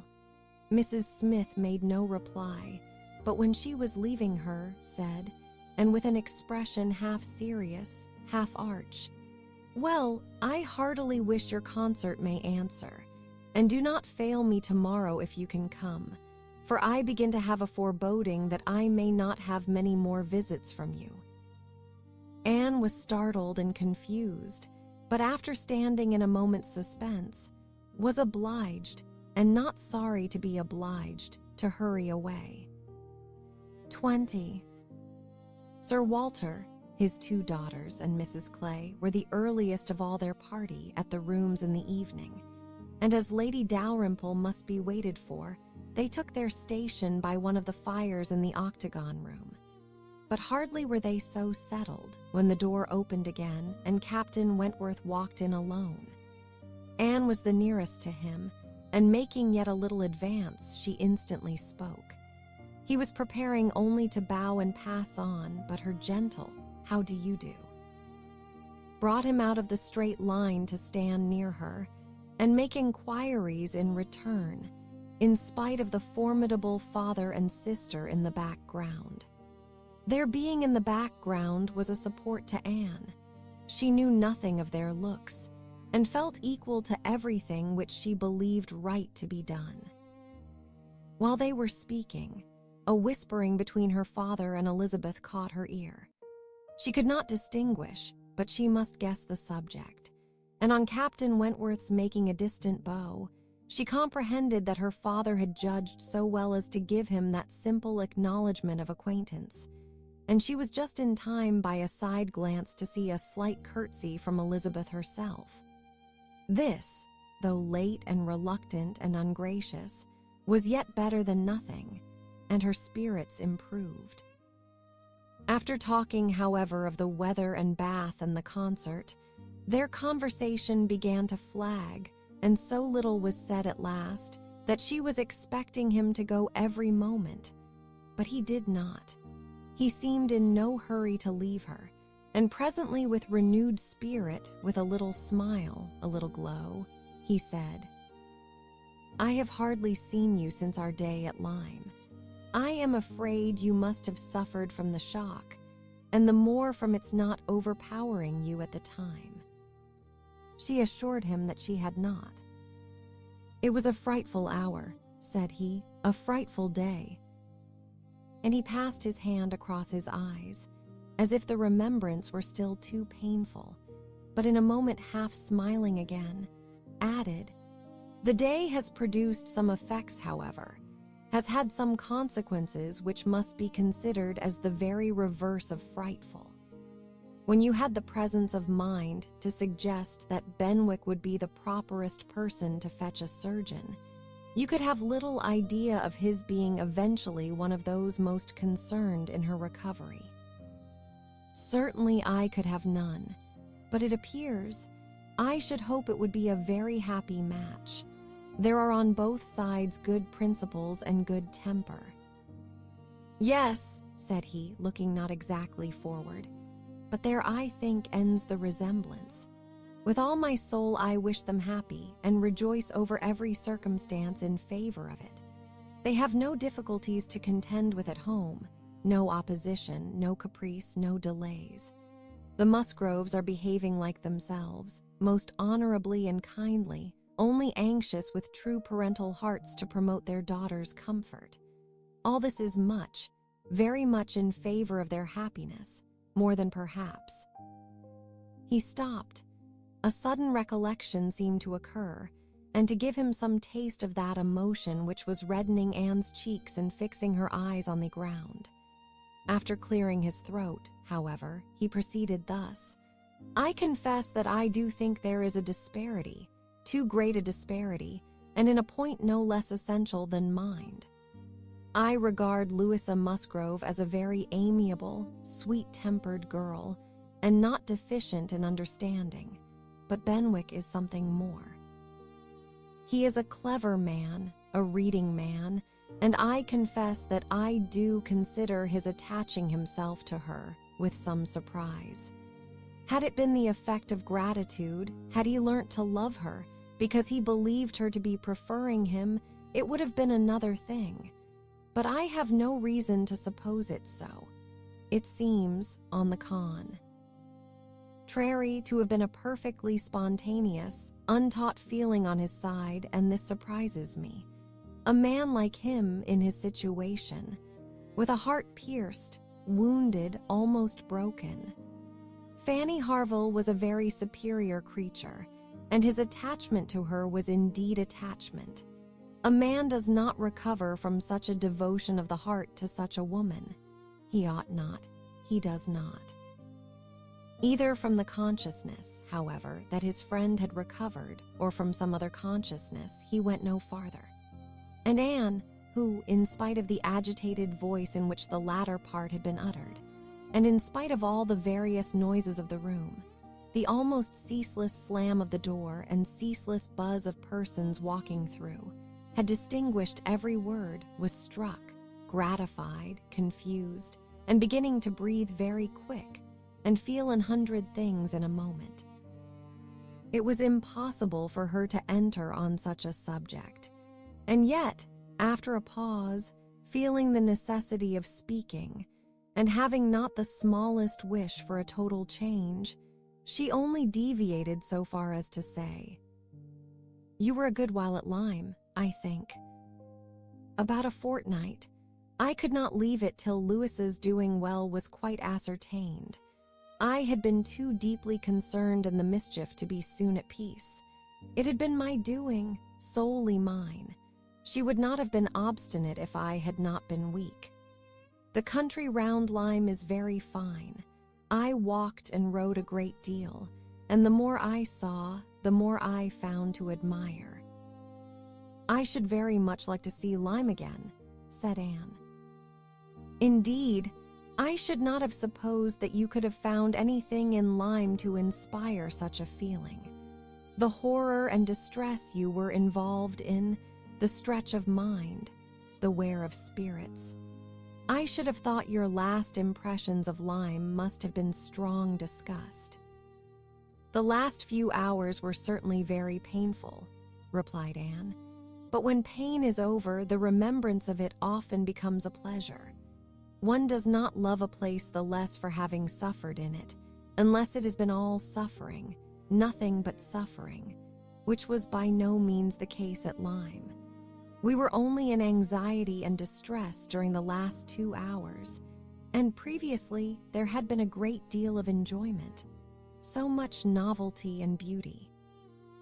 I have traveled so little that every fresh place would be interesting to me, but there is real beauty at Lyme, and in short, with a faint blush at some recollections, altogether my impressions of the place are very agreeable." As she ceased, the entrance door opened again, and the very party appeared for whom they were waiting. "Lady Dalrymple, Lady Dalrymple," was the rejoicing sound, and with all the eagerness compatible with anxious elegance, Sir Walter and his two ladies stepped forward to meet her. Lady Dalrymple and Miss Carteret, escorted by Mr. Elliot and Colonel Wallis, who had happened to arrive nearly at the same instant, advanced into the room. The others joined them, and it was a group in which Anne found herself also necessarily included. She was divided from Captain Wentworth. Their interesting, almost too interesting conversation must be broken up for a time, but slight was the penance compared with the happiness which brought it on. She had learnt, in the last 10 minutes, more of H. his feelings towards Louisa, more of all his feelings than she dared to think of, and she gave herself up to the demands of the party, to the needful civilities of the moment, with exquisite, though agitated sensations. She was in good humor with all. She had received ideas which disposed her to be courteous and kind to all, and to pity everyone as being less happy than herself. The delightful emotions were a little subdued when, on stepping back from the group to be joined again by Captain Wentworth, she saw that he was gone. She was just in time to see him turn into the concert room. He was gone, he had disappeared. She felt a moment's regret, but they should meet again. He would look for her, he would find her out long before the evening were over, and at present, perhaps, it was as well to be asunder. She was in need of a little interval for recollection. Upon Lady Russell's appearance soon afterwards, the whole party was collected, and all that remained was to marshal themselves, and proceed into the concert room, and be of all the consequence in their power, draw as many eyes, excite as many whispers, and disturb as many people as they could. Very, very happy were both Elizabeth and Anne Elliot as they walked in. Elizabeth, arm in arm with Miss Carteret, and looking on the broad back of the Dowager Viscountess Dalrymple before her, had nothing to wish for which did not seem within her reach. And Anne, but it would be an insult to the nature of Anne's felicity to draw any comparison between it and her sister. The origin of one all selfish vanity, of the other all generous attachment. Anne saw nothing, thought nothing of the brilliancy of the room. Her happiness was from within. Her eyes were bright and her cheeks glowed, but she knew nothing about it. She was thinking only of the last half hour, and as they passed to their seats, her mind took a hasty range over it. His choice of subjects, his expressions, and still more his manner and look, had been such as she could see in only one light. His opinion of Louisa Musgrove's inferiority, an opinion which he had seemed solicitous to give, his wonder at Captain Benwick, his feelings as to a first, strong attachment, sentences begun which he could not finish, his half-averted eyes and more than half-expressive glance, all declared that he had a heart returning to her at least, that anger, resentment, avoidance were no more, and that they were succeeded not merely by friendship and regard, but by the tenderness of the past. Yes, some share of the tenderness of the past. She could not contemplate the change as implying less. He must love her. These were thoughts, with their attendant visions, which occupied and flurried her too much to leave her any power of observation, and she passed along the room without having a glimpse of him, without even trying to discern him. When their places were determined on, and they were all properly arranged, She looked round to see if he should happen to be in the same part of the room, but he was not. Her eye could not reach him. And the concert being just opening, she must consent for a time to be happy in an humbler way. The party was divided and disposed of on two contiguous benches. Anne was among those on the foremost, and Mr. Elliot had maneuvered so well, with the assistance of his friend Colonel Wallis, as to have a seat by her. Miss Elliot, surrounded by her cousins, and the principal object of Colonel Wallis's gallantry, was quite contented. Anne's mind was in a most favorable state for the entertainment of the evening. It was just occupation enough. She had feelings for the tender, spirits for the gay, attention for the scientific, and patience for the wearisome, and had never liked a concert better, at least during the first act. Towards the close of it, in the interval succeeding an Italian song, she explained the words of the song to Mr. Elliot. They had a concert billet between them. "This," said she, "is nearly the sense, or rather the meaning of the words, for certainly the sense of an Italian love song must not be talked of, but it is as nearly the meaning as I can give, for I do not pretend to understand the language. I am a very poor Italian scholar." "Yes, yes, I see you are. I see you know nothing of the matter. You have only knowledge enough of the language to translate at sight these inverted, transposed, curtailed Italian lines into clear, comprehensible, elegant English. You need not say anything more of your ignorance. Here is complete proof. I will not oppose such kind politeness, but I should be sorry to be examined by a real proficient. I have not had the pleasure of visiting in Camden Place so long," replied he, "without knowing something of Miss Anne Elliot, and I do regard her as one who is too modest for the world in general to be aware of half her accomplishments, and too highly accomplished for modesty to be natural in any other woman. For shame, for shame, this is too much of flattery. I forget what we are to have next," turning to the bill. "Perhaps," said Mr. Elliot, speaking low, "I have had a longer acquaintance with your character than you are aware of." "Indeed? How so? You can have been acquainted with it only since I came to Bath, excepting as you might hear me previously spoken of in my own family. I knew you by report long before you came to Bath. I had heard you described by those who knew you intimately. I have been acquainted with you by character many years. Your person, your disposition, accomplishments, manner, they were all described, they were all present to me." Mr. Elliot was not disappointed in the interest he hoped to raise. No one can withstand the charm of such a mystery. To have been described long ago to a recent acquaintance, by nameless people, is irresistible, and Anne was all curiosity. She wondered and questioned him eagerly, but in vain. He delighted in being asked, but he would not tell. No, no, some time or other perhaps, but not now. He would mention no names now, but such, he could assure her, had been the fact.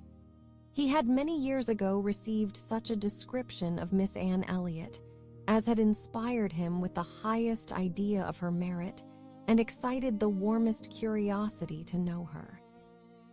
Anne could think of no one so likely to have spoken with partiality of her many years ago as the Mr. Wentworth, of Monkford, Captain Wentworth's brother. He might have been in Mr. Elliot's company, but she had not courage to ask the question. "The name of Anne Elliot," said he, "has long had an interesting sound to me. Very long has it possessed a charm over my fancy, and, if I dared, I would breathe my wishes that the name might never change." Such she believed were his words, But scarcely had she received their sound than her attention was caught by other sounds immediately behind her, which rendered everything else trivial. Her father and Lady Dalrymple were speaking. "A well-looking man," said Sir Walter, "a very well-looking man." "A very fine young man indeed," said Lady Dalrymple. "More air than one often sees in Bath. Irish, I dare say." "No, I just know his name. A bowing acquaintance. Wentworth, Captain Wentworth of the Navy. His sister married my tenant in Somersetshire, the Croft, who rents Kellynch." Before Sir Walter had reached this point, Anne's eyes had caught the right direction and distinguished Captain Wentworth standing among a cluster of men at a little distance. As her eyes fell on him, his seemed to be withdrawn from her. It had that appearance. It seemed as if she had been one moment too late, and as long as she dared observe, he did not look again. But the performance was recommencing, and she was forced to seem to restore her attention to the orchestra and look straight forward. When she could give another glance, he had moved away. He could not have come nearer to her if he would. She was so surrounded and shut in, but she would rather have caught his eye. Mr. Elliot's speech too distressed her. She had no longer any inclination to talk to him. She wished him not so near her. The first act was over. Now she hoped for some beneficial change, and after a period of nothing saying amongst the party, some of them did decide on going in quest of tea. Anne was one of the few who did not choose to move. She remained in her seat, and so did Lady Russell, but she had the pleasure of getting rid of Mr. Elliot, and she did not mean, whatever she might feel on Lady Russell's account, to shrink from conversation with Captain Wentworth if he gave her the opportunity. She was persuaded by Lady Russell's countenance that she had seen him. He did not come, however, and sometimes fancied she discerned him at a distance, but he never came. The anxious interval wore away unproductively. The others returned, the room filled again, benches were reclaimed and repossessed, and another hour of pleasure or of penance was to be set out. Another hour of music was to give delight or the gapes, as real or affected taste for it prevailed. To Anne, it chiefly wore the prospect of an hour of agitation. She could not quit that room in peace without seeing Captain Wentworth once more, without the interchange of one friendly look. In resettling themselves, there were now many changes, the result of which was favorable for her. Colonel Wallis declined sitting down again, and Mr. Elliot was invited by Elizabeth and Miss Carteret, in a manner not to be refused, to sit between them, and by some other removals and a little scheming of her own, Anne was enabled to place herself much nearer the end of the bench than she had been before, much more within reach of a passer-by. She could not do so without comparing herself with Miss Larolles, the inimitable Miss Larolles, 20, but still she did it, and not with much happier effect, though by what seemed prosperity in the shape of an early abdication in her next neighbors, she found herself at the very end of the bench before the concert closed. Such was her situation, with a vacant space at hand, when Captain Wentworth was again in sight. She saw him not far off. He saw her too, yet he looked grave and seemed irresolute, and only by very slow degrees came at last near enough to speak to her. She felt that something must be the matter. The change was indubitable. The difference between his present air and what it had been in the octagon room was strikingly great. Why was it? She thought of her father, of Lady Russell. Could there have been any unpleasant glances? He began by speaking of the concert, gravely, more like the Captain Wentworth of Uppercross, owned himself disappointed, had expected better singing, and, in short, must confess that he should not be sorry when it was over. Anne replied and spoke in defense of the performance so well, and yet in allowance for his feelings so pleasantly that his countenance improved, and he replied again with almost a smile. They talked for a few minutes more. The improvement held. He even looked down towards the bench as if he saw a place on it well worth occupying, when at that moment a touch on her shoulder obliged Anne to turn round. It came from Mr. Elliot. He begged her pardon, but she must be applied to explain Italian again. Miss Carteret was very anxious to have a general idea of what was next to be sung. Anne could not refuse, but never had she sacrificed to politeness with a more suffering spirit. A few minutes, though as few as possible, were inevitably consumed, and when her own mistress again, when able to turn and look as she had done before, she found herself accosted by Captain Wentworth in a reserved yet hurried sort of farewell. He must wish her good night. He was going. He should get home as fast as he could. "Is not this song worth staying for?" said Anne, suddenly struck by an idea which made her yet more anxious to be encouraging. "No," he replied impressively, "there is nothing worth my staying for," and he was gone directly. Jealousy of Mr. Elliot. It was the only intelligible motive. Captain Wentworth jealous of her affection. Could she have believed it a week ago, 3 hours ago?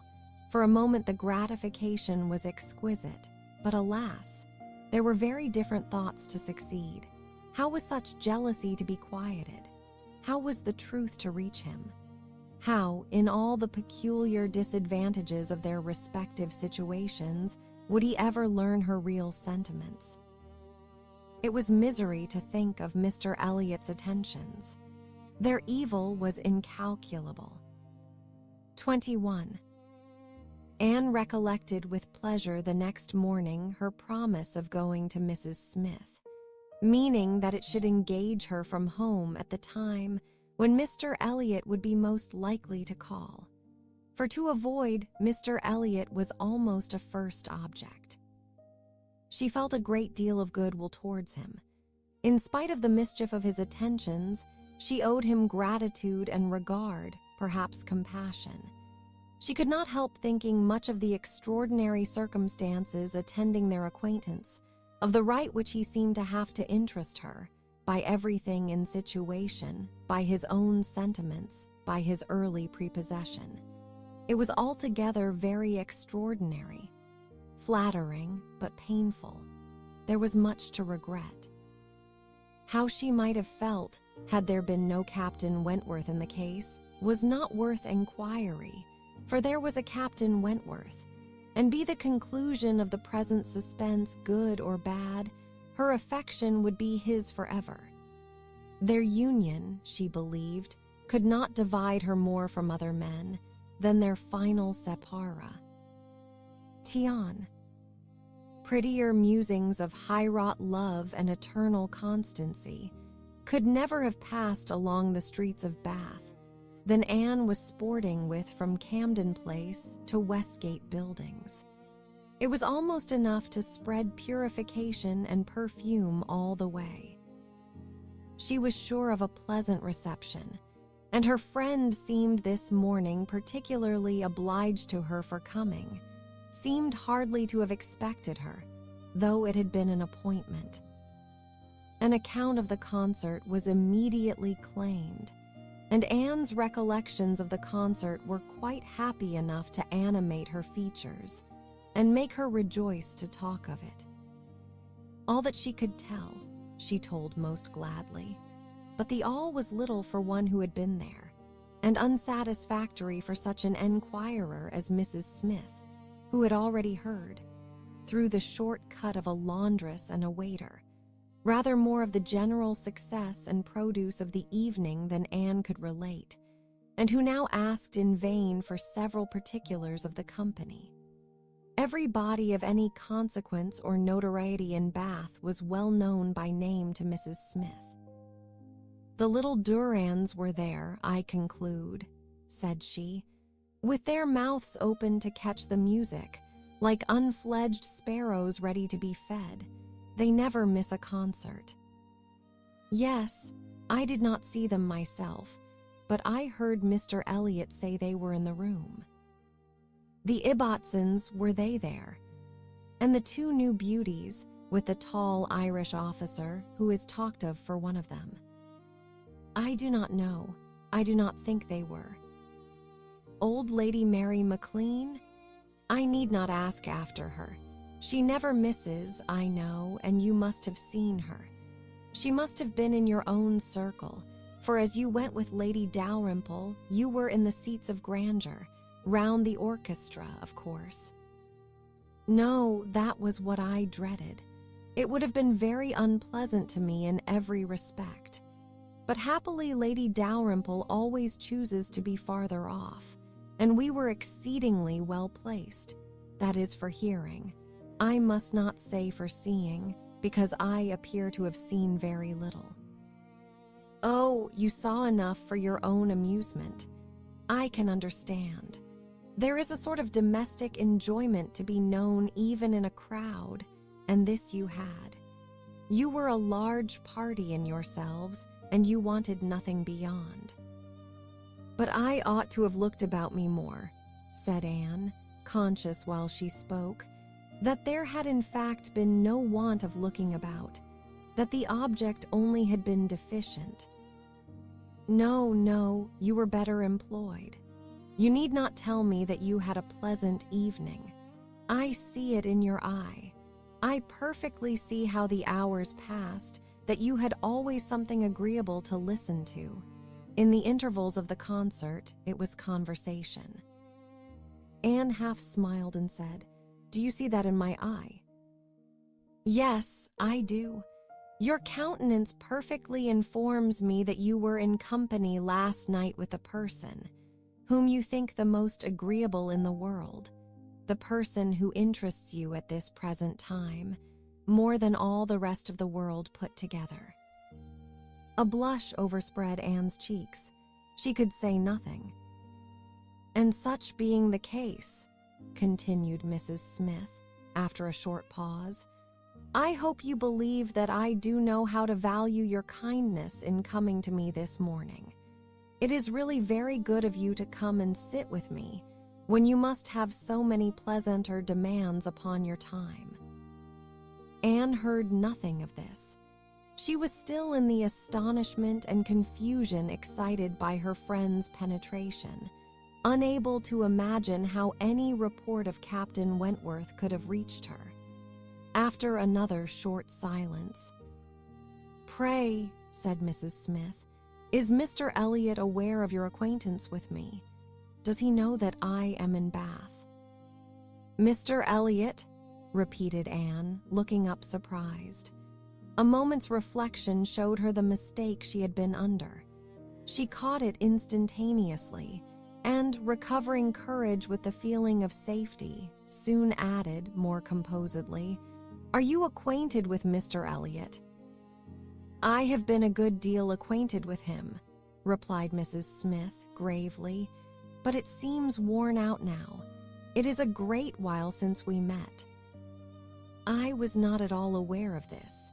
You never mentioned it before. Had I known it, I would have had the pleasure of talking to him about you."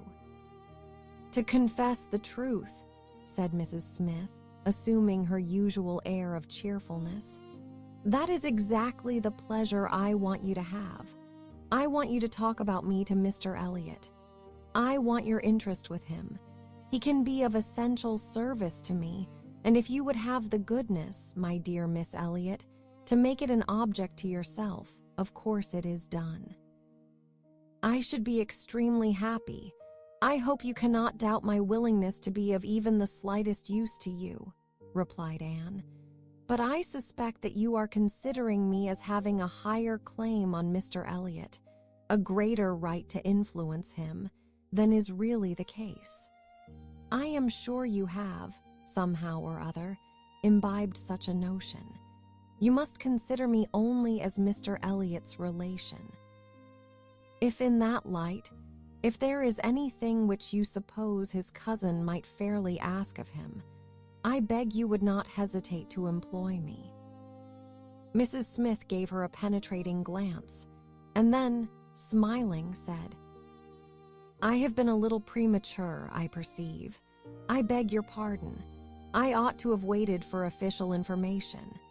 But now, my dear Miss Elliot, as an old friend, do give me a hint as to when I may speak." "Next week? To be sure, by next week I may be allowed to think it all settled and build my own selfish schemes on Mr. Elliot's good fortune." "No," replied Anne, "nor next week, nor next, nor next. I assure you that nothing of the sort you are thinking of will be settled any week. I am not going to marry Mr. Elliot. I should like to know why you imagine I am." Mrs. Smith looked at her again, looked earnestly, smiled, shook her head, and exclaimed, "Now how I do wish I understood you. How I do wish I knew what you were at. I have a great idea that you do not design to be cruel when the right moment comes. Till it does come, you know, we women never mean to have any body. It is a thing of course among us that every man is refused till he offers. But why should you be cruel? Let me plead for my present friend. I cannot call him, but for my former friend. Where can you look for a more suitable match? Where could you expect a more gentlemanlike, agreeable man? Let me recommend Mr. Elliot. I am sure you hear nothing but good of him from Colonel Wallis, and who can know him better than Colonel Wallis? My dear Mrs. Smith, Mr. Elliot's wife has not been dead much above half a year. He ought not to be supposed to be paying his addresses to anyone." "Oh, if these are your only objections," cried Mrs. Smith archly, "Mr. Elliot is safe, and I shall give myself no more trouble about him. Do not forget me when you are married, that's all. Let him know me to be a friend of yours, and then he will think little of the trouble required, which it is very natural for him now, with so many affairs and engagements of his own, to avoid and get rid of as he can. Very natural, perhaps. 99 out of 100 would do the same. Of course, he cannot be aware of the importance to me. Well, my dear Miss Elliot, I hope and trust you will be very happy. Mr. Elliot has sense to understand the value of such a woman. Your peace will not be shipwrecked as mine has been. You are safe in all worldly matters and safe in his character. He why? LL not be led astray. He will not be misled by others to his ruin." "No," said Anne, "I can readily believe all that of my cousin. He seems to have a calm, decided temper, not at all open to dangerous impressions. I consider him with great respect. I have no reason, from anything that has fallen within my observation, to do otherwise. But I have not known him long, and he is not a man, I think, to be known intimately soon. Will not this manner of speaking of him, Mrs. Smith, convince you that he is nothing to me? Surely this must be calm enough. And upon my word, he is nothing to me. Should he ever propose to me, which I have very little reason to imagine he has any thought of doing, I shall not accept him. I assure you I shall not. I assure you Mr. Elliot had not the share which you have been supposing, in whatever pleasure the concert of last night might afford. Not Mr. Elliot. It is not Mr. Elliot that—" She stopped, regretting with a deep blush that she had implied so much, but less would hardly have been sufficient. Mrs. Smith would hardly have believed so soon in Mr. Elliot's failure, but from the perception of there being a somebody else. As it was, she instantly submitted, and with all the semblance of seeing nothing beyond. And Anne, eager to escape farther notice, was impatient to know why Mrs. Smith should have fancied she was to marry Mr. Elliot, where she could have received the idea, or from whom she could have heard it. "Do tell me how it first came into your head." "It first came into my head," replied Mrs. Smith, "upon finding how much you were together, and feeling it to be the most probable thing in the world to be wished for by everybody belonging to either of you. And you may depend upon it that all your acquaintance have disposed of you in the same way. But I never heard it spoken of till 2 days ago." "And has it indeed been spoken of? Did you observe the woman who opened the door to you when you called yesterday? Number was not at Mrs. Speed, as usual, or the maid. I observed no one in particular. It was my friend, Mrs. Rook, Nurse Rook, who, by the by, had a great curiosity to see you, and was delighted to be in the way to let you in. She came away from Marlborough Buildings only on Sunday, and she it was who told me you were to marry Mr. Elliot. She had had it from Mrs. Wallis herself, which did not seem bad authority. She sat an hour with me on Monday evening and gave me the whole history." "The whole history," repeated Anne, laughing. "She could not make a very long history, I think, of one such little article of unfounded news." Mrs. Smith said nothing. "But," continued Anne, presently, "though there is no truth in my having this claim on Mr. Elliot, I should be extremely happy to be of use to you in any way that I could. Shall I mention to him your being in Bath? Shall I take any message?" "No, I thank you. No, certainly not. In the warmth of the moment and under a mistaken impression, I might, perhaps, have endeavored to interest you in some circumstances. But not now. No, I thank you, I have nothing to trouble you with." "I think you spoke of having known Mr. Elliot many years." "I did." "Not before he married, I suppose?" "Yes, he was not married when I knew him first." "And were you much acquainted?" "Intimately." "Indeed? Then do tell me what he was at that time of life. I have a great curiosity to know what Mr. Elliot was as a very young man. Was he at all such as he appears now?" "I have not seen Mr. Elliot these 3 years," was Mrs. Smith's answer, given so gravely that it was impossible to pursue the subject farther, and Anne felt that she had gained nothing but an increase of curiosity. They were both silent, Mrs. Smith very thoughtful. At last, "I beg your pardon, my dear Miss Elliot," she cried, in her natural tone of cordiality. "I beg your pardon for the short answers I have been giving you, but I have been uncertain what I ought to do. I have been doubting and considering as to what I ought to tell you. There were many things to be taken into the account.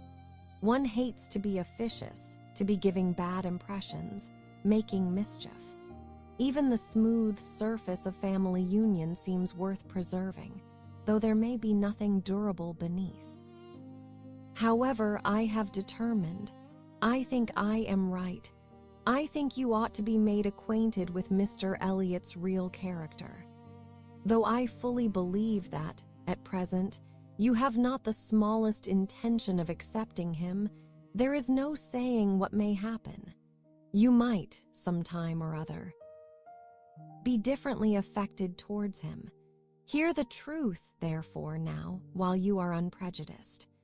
Mr. Elliot is a man without heart or conscience, a designing, wary, cold-blooded being who thinks only of himself, who, for his own interest or ease, would be guilty of any cruelty or any treachery that could be perpetrated without risk of his general character. He has no feeling for others. Those whom he has been the chief cause of leading into ruin, he can neglect and desert without the smallest compunction. He is totally beyond the reach of any sentiment of justice or compassion. Oh, he is black at heart, hollow and black." Anne's astonished air and exclamation of wonder made her pause, and in a calmer manner she added, My expressions startle you. You must allow for an injured, angry woman, but I will try to command myself. I will not abuse him. I will only tell you what I have found him. Facts shall speak. He was the intimate friend of my dear husband, who trusted and loved him and thought him as good as himself. The intimacy had been formed before our marriage. I found them most intimate friends, and I, too, became excessively pleased with Mr. Elliot and entertained the highest opinion of him. At 19, one does not think very seriously, but Mr. Elliot appeared to me quite as good as others, and much more agreeable than most others, and we were almost always together. We were principally in town, living in very good style. He was then the inferior in circumstances. He was TH. And the poor one, he had chambers in the Temple, Ed, and it was as much as he could do to support the appearance of a gentleman. He had always a home with us whenever he chose it. He was always welcome. He was like a brother.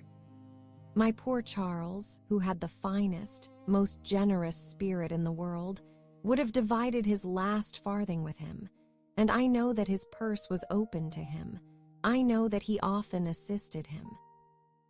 This must have been about that very period of Mr. Elliot's life, said Anne, which has always excited my particular curiosity. It must have been about the same time that he became known to my father and sister. I never knew him myself. I only heard of him, but there was a something in his conduct then with regard to my father and sister, and afterwards in the circumstances of his marriage, which I never could quite reconcile with present times. It seemed to announce a different sort of man. I know it all, cried Mrs. Smith. He had been introduced to Sir Walter and your sister before I was acquainted with him, but I heard him speak of them forever. I know he was invited and encouraged, and I know he did not choose to go. I can satisfy you, perhaps, on points which you would little expect, and as to his marriage, I knew all about it at the time. I was privy to all the fors and againsts. I was the friend to whom he confided his hopes and plans, and though I did not know his wife previously, her inferior situation in society, indeed, rendered that impossible, yet I knew her all her life afterwards, or, at least, till within the last 2 years of her life, and can answer any question you wish to put. Nay, said Anne, I have no particular inquiry to make about her. I have always understood they were not a happy couple, but I should like to know why, at that time of his life, he should slight my father's acquaintance as he did. My father was certainly disposed to take very kind and proper notice of him. Why did Mr. Elliot draw back? Mr. Elliot, replied Mrs. Smith, at that period of his life had one object in view, to make his fortune, and by a rather quicker process than the law. He was determined to make it by marriage. He was determined, at least, not to mar it by an imprudent marriage, and I know it was his belief. Whether justly or not, of course I cannot decide that your father and sister, in their civilities and invitations, were designing a match between the heir and the young lady, and it was impossible that such a match should have answered his ideas of wealth and independence. That was his motive for drawing back, I can assure you. He told me the whole story. He had no concealments with me. It was curious that having just left you behind me in Bath, my first and principal acquaintance on M, Orion should be your cousin, and that, through him, I should be continually hearing of your father and sister. He described one Miss Elliot, and I thought very affectionately of the other. Perhaps, cried Anne, struck by a sudden idea, you sometimes spoke of me to Mr. Elliot. To be sure I did, very often. I used to boast of my own Anne Elliot, and vouch for your being a very different creature from. She checked herself just in time. "This accounts for something which Mr. Elliot said last night," cried Anne.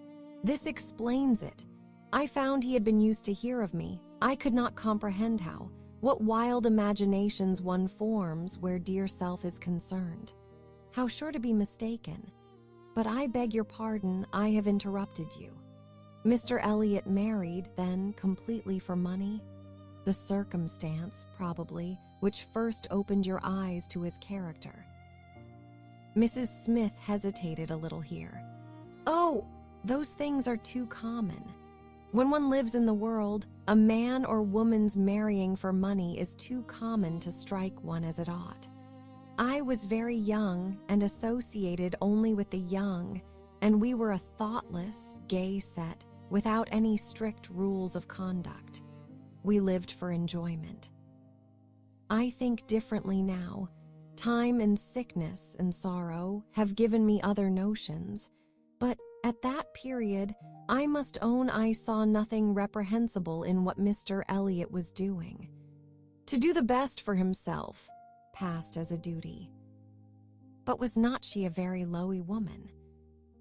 Yes, which I objected to, but he would not regard. Money was all that he wanted. Her father was a grazier. Her grandfather had been a butcher, but that was all nothing. She was a fine woman, had had a decent education, was brought forward by some cousins, thrown by chance into Mr. Elliot's company, and fell in love with him, and not a difficulty or a scruple was there on his side with respect to her birth.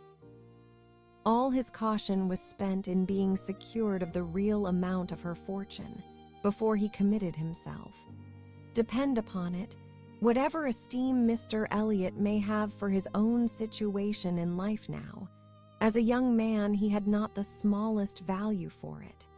His chance of the Kellynch estate was something, but all the honor of the family he held as cheap as dirt.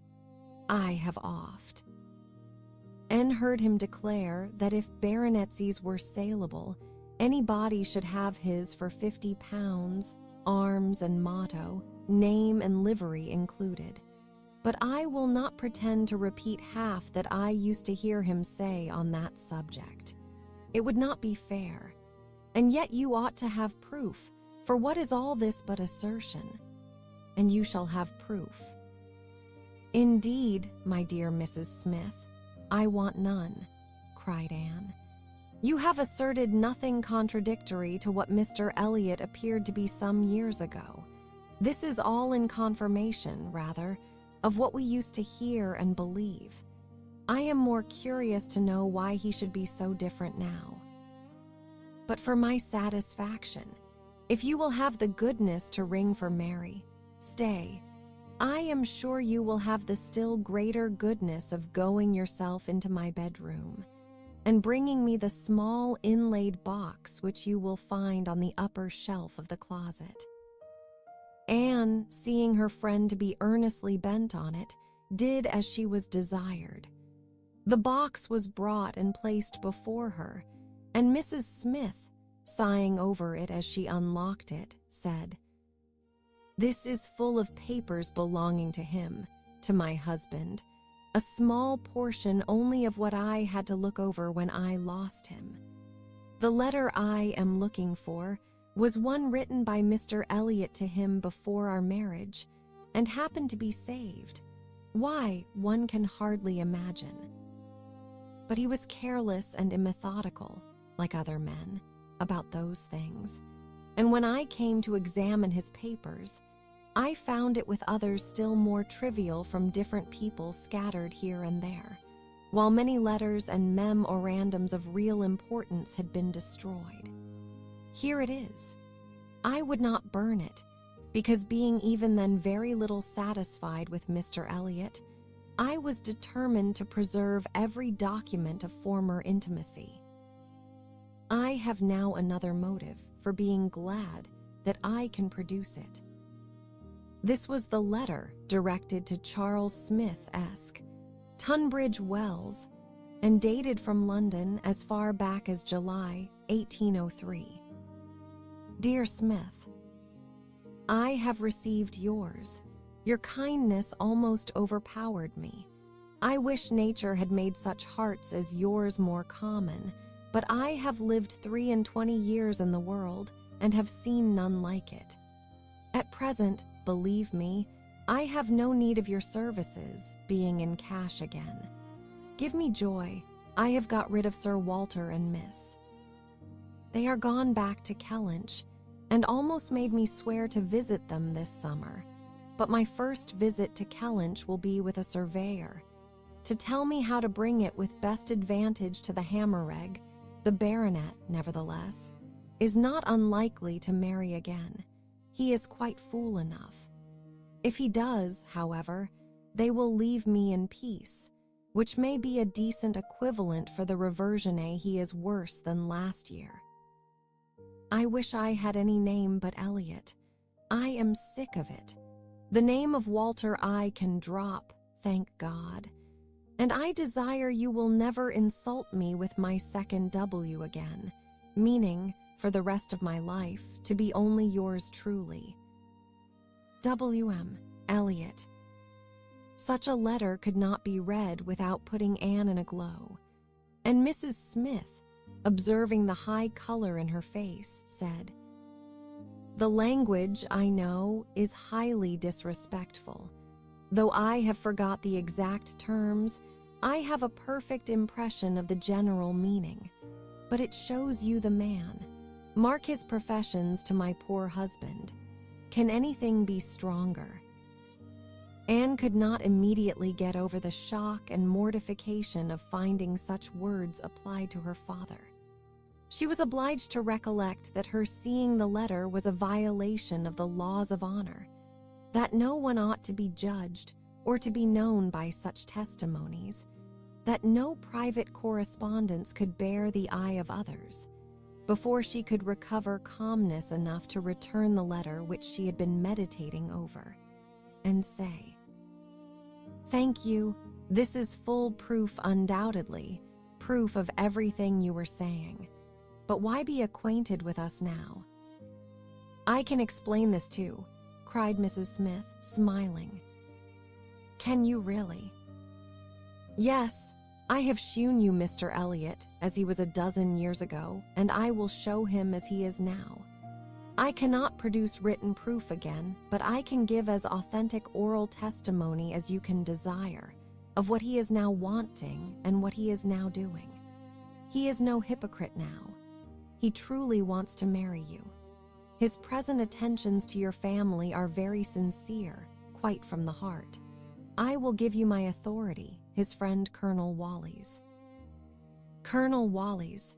Are you acquainted with him?" "No, it does not come to me in quite so direct a line as that. It takes a bend or two, but nothing of consequence. The stream is as good as at first. The little rubbish it collects in the turnings is easily moved away." Mr. Elliot talks unreservedly to Colonel Wally's of his views on you, which said Colonel Wally's I imagine to be in himself a sensible, careful, discerning sort of character. But Colonel Wally's has a very pretty silly wife, to whom he tells things which he had better not, and he repeats it all to her. She, in the overflowing spirits of her recovery, repeats it all to her nurse, and the nurse, knowing my acquaintance with you, very naturally brings it all to me. On Monday evening, my good friend Mrs. Rook let me thus much into the secrets of Marlborough Buildings. And I talked of a whole history therefore. You see, I was not romancing so much as you supposed. My dear Mrs. Smith, your authority is deficient. This will not do.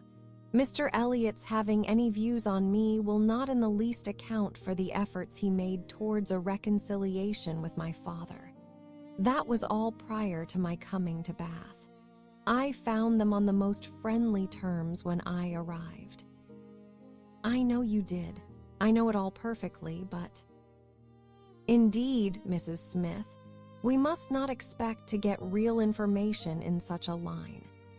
Facts or opinions which are to pass through the hands of so many, to be misconceived by folly in one, and ignorance in another, can hardly have much truth left.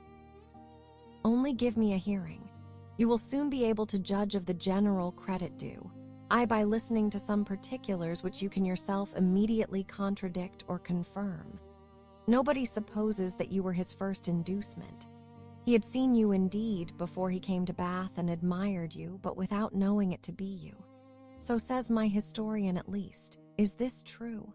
Did he see you last summer or autumn, somewhere down in the West, to use her own words, without knowing it to be you? He certainly did. So far it is very true. At Lyme, I happened to be at Lyme. Well, continued Mrs. Smith triumphantly, grant my friend the credit due to the establishment of the first point asserted.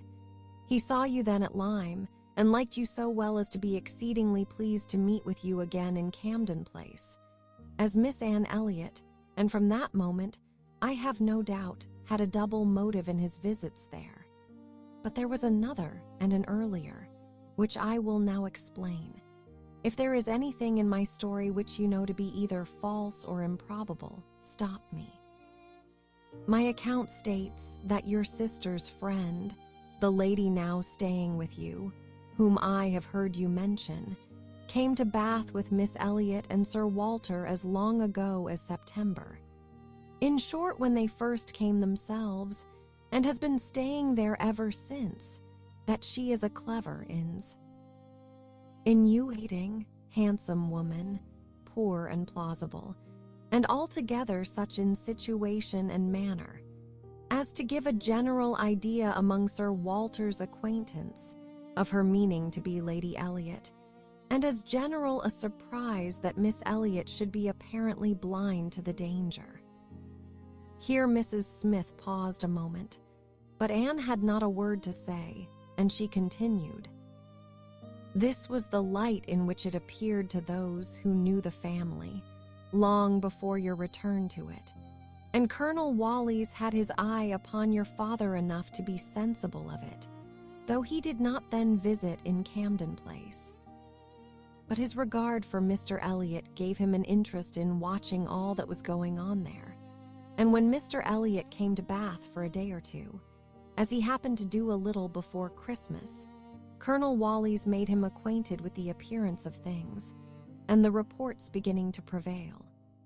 Now you are to understand that time had worked a very material change in Mr. Elliot's opinions as to the value of a baronetcy.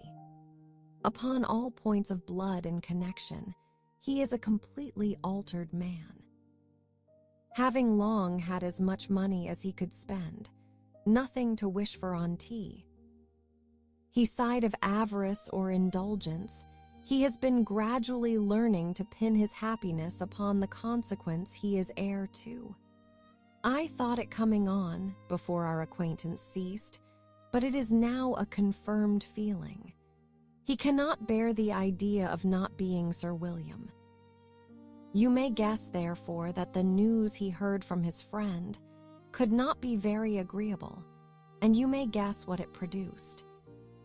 The resolution of coming back to Bath as soon as possible, and of fixing himself here for a time, with the view of renewing his former acquaintance and recovering such a footing in the family as might give him the means of ascertaining the degree of his danger, and of circumventing the lady if he found it material. This was agreed upon between the two friends as the only thing to be done. Colonel Wallis was to assist in every way that he could. He was to be introduced, and Mrs. Wallis was to be introduced, and everybody was to be introduced. Mr. Elliot came back accordingly, and on application was forgiven, as you know, and readmitted into the family. And there it was his constant object, and his only object, till your arrival added another motive, to watch Sir Walter and Mrs. Clay. He omitted no opportunity of being with them, threw himself in their way, called at all hours, but I need not be particular on this subject. You can imagine what an artful man would do, and with this guide, perhaps, may recollect what you have seen him do." "Yes," said Anne, "you tell me nothing which does not accord with what I have known or could imagine. There is always something offensive in the details of cunning. The maneuvers of selfishness and duplicity must ever be revolting, but I have heard nothing which really surprises me. I know those who would be shocked by such a representation of Mr. Elliot, who would have difficulty in believing it, but I have never been satisfied. I have always wanted some other motive for his conduct than appeared. I should like to know his present opinion as to the probability of the event he has been in dread of, whether he considers the danger to be lessening or not." "Lessening, I understand," replied Mrs. Smith. "He thinks Mrs. Clay afraid of him, aware that he sees through her, and not daring to proceed as she might do in his absence. But since he must be absent some time or other, I do not perceive how he can ever be secure while she holds her present influence. Mrs. Wallis has an amusing idea, as nurse tells me, that it is to be put into the marriage articles when you and Mr. Elliot marry, that your father is not to marry Mrs. Clay. A scheme worthy of Mrs. Wallis's understanding, by all accounts, but my sensible nurse Rook sees the absurdity of it. 'Why, to be sure, ma'am,' said she, 'it would not prevent his marrying anybody else.'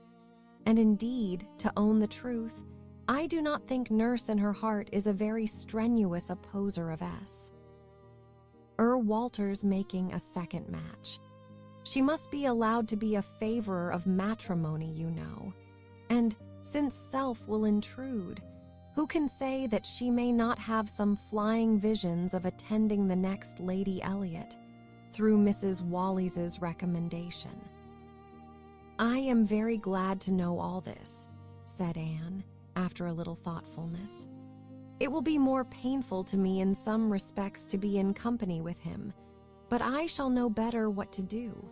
My line of conduct will be more direct. Mr. Elliot is evidently a disingenuous, artificial, worldly man who has never had any better principle to guide him than selfishness." But Mr. Elliot was not yet done with. Mrs. Smith had been carried away from her first direction, and Anne had forgotten, in the interest of her own family concerns, how much had been originally implied against him. But her attention was now called to the explanation of those first hints, and she listened to a recital which, if it did not perfectly justify the unqualified bitterness of Mrs. Smith, proved him to have been very unfeeling in his conduct towards her, very deficient both in justice and compassion. She learned that, the intimacy between them continuing unimpaired by Mr. Elliot's marriage, they had been as before always together, and Mr. Elliot had led his friend into expenses much beyond his fortune. Mrs. Smith did not want to take blame to herself, and was most tender of throwing any on her husband, but Anne could collect that their income had never been equal to their style of living, and that from the first there had been a great deal of general and joint extravagance.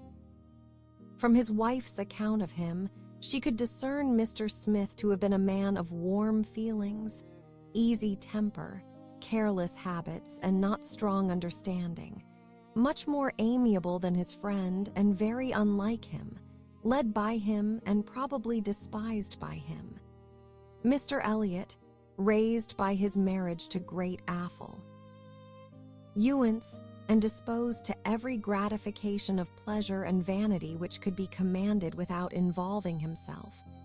For with all his self-indulgence he had become a prudent man, and beginning to be rich, just as his friend ought to have found himself to be poor, seemed to have had no concern at all for that friend's probable finances, but, on the contrary, had been prompting and encouraging expenses, which could end only in ruin, and the Smiths accordingly had been ruined. The husband had died just in time to be spared the full knowledge of it. They had previously known embarrassments enough to try the friendship of their friends, and to prove that Mr. Elliot's had better not be tried.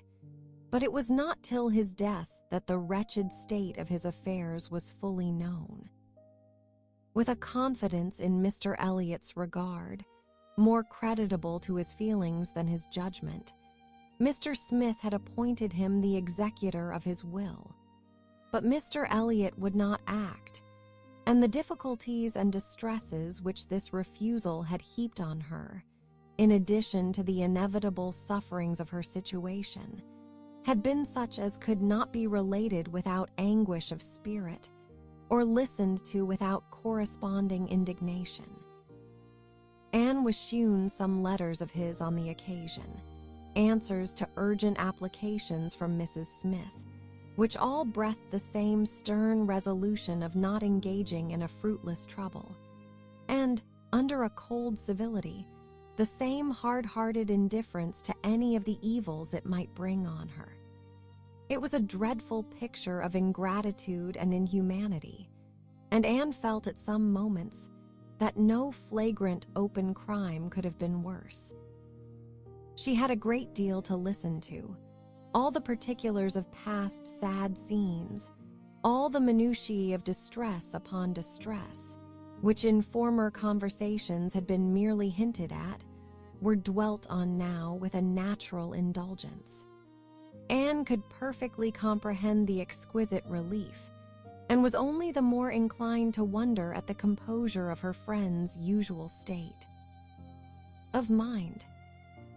There was one circumstance in the history of her grievances of particular irritation.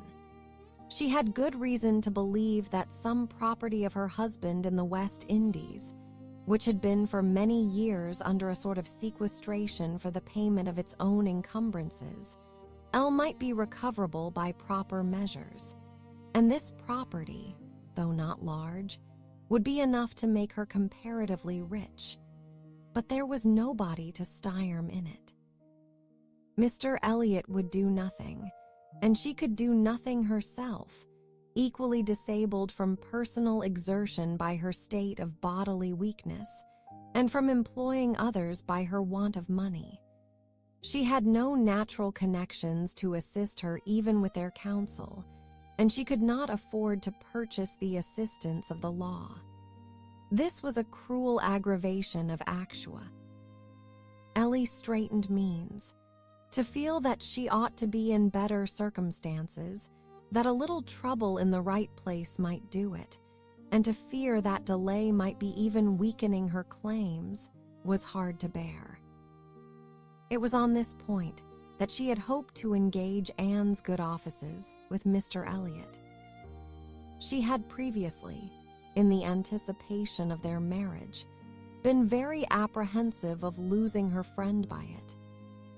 But on being assured that he could have made no attempt of that nature, since he did not even know her to be in Bath, it immediately occurred that something might be done in her favor by the influence of the woman he loved, and she had been hastily preparing to interest Anne's feelings, as far as the observances due to Mr. Elliot's character would allow, when Anne's refutation of the supposed engagement changed the face of everything.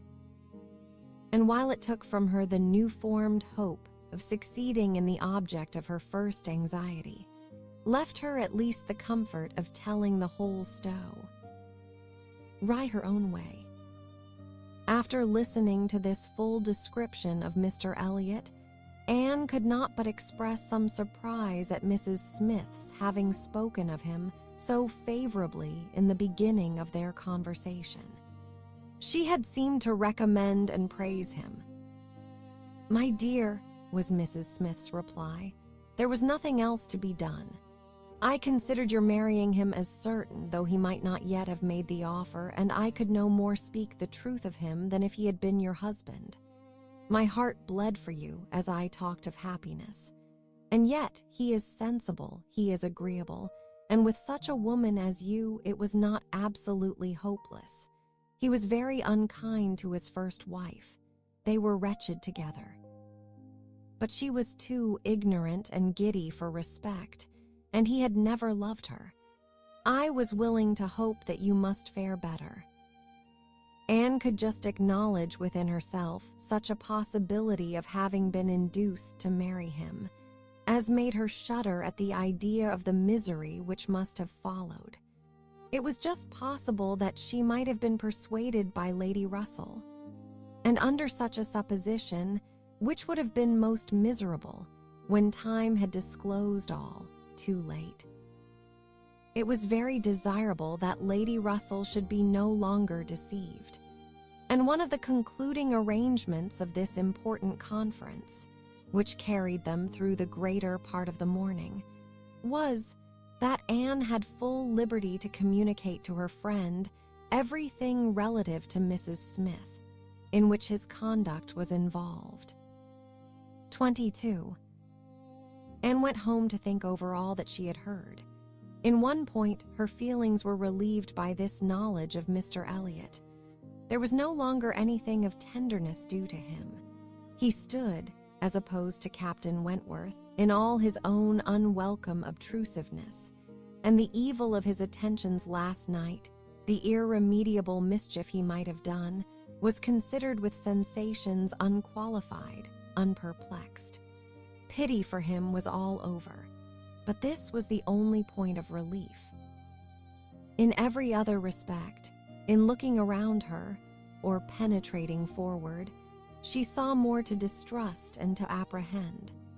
She was concerned for the disappointment and pain Lady Russell would be feeling, for the mortifications which must be hanging over her father and sister, and had all the distress of foreseeing man.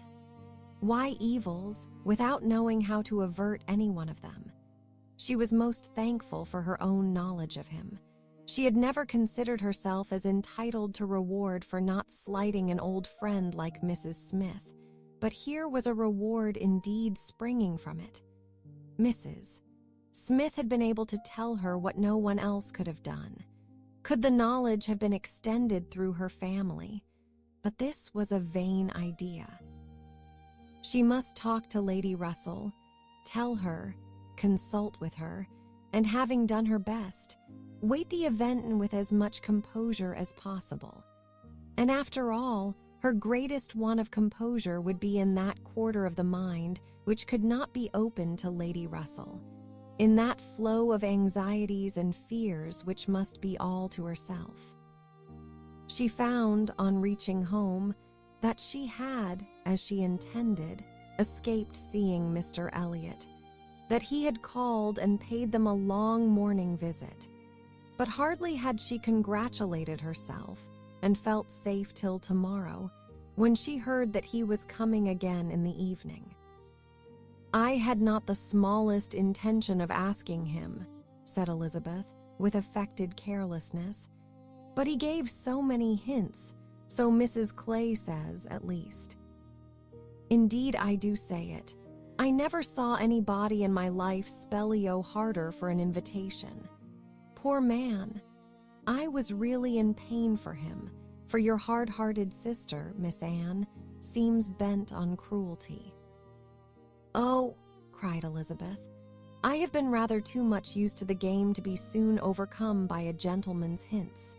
However, when I found how excessively he was regretting that he should miss my father this morning, I gave way immediately, for I would never really omit an opportunity of bringing him and Sir Walter together. They appear to so much advantage in company with each other, each behaving so pleasantly, Mr. Elliot looking up with so much respect." "Quite delightful," cried Mrs. Clay, not daring, however, to turn her eyes towards Anne. "Exactly like father and son. Dear Miss Elliot, may I not say father and son?" "Oh, I lay no embargo on anybody's words, if you will have such ideas. But, upon my word, I am scarcely sensible of his attentions being beyond those of other men." "My dear Miss Elliot," exclaimed Mrs. Clay, lifting up her hands and eyes, and sinking all the rest of her astonishment in a convenient silence. "Well, my dear Penelope, you need not be so alarmed about him.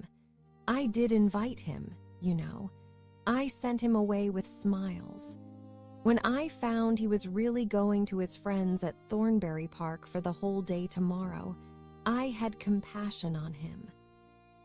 Anne admired the good acting of the friend, in being able to show such pleasure as she did, in the expectation, and in the actual arrival of the very person whose presence must really be interfering with her prime object. It was impossible but that Mrs. Clay must hate the sight of Mr. Elliot, and yet she could assume a most obliging, placid look, and appear quite satisfied with the curtailed license of devoting herself only half as much to Sir Walter as she would have done otherwise.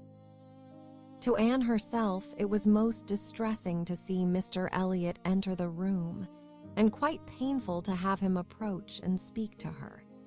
She had been used before to feel that he could not be always quite sincere, but now she saw insincerity in everything. His attentive deference to her father, contrasted with his former language, was odious, and when she thought of his cruel conduct towards Mrs. Smith, she could hardly bear the sight of his present smiles and mildness, or the sound of his artificial good sentiments. She meant to avoid any such alteration of manners as might provoke a remonstrance on his side.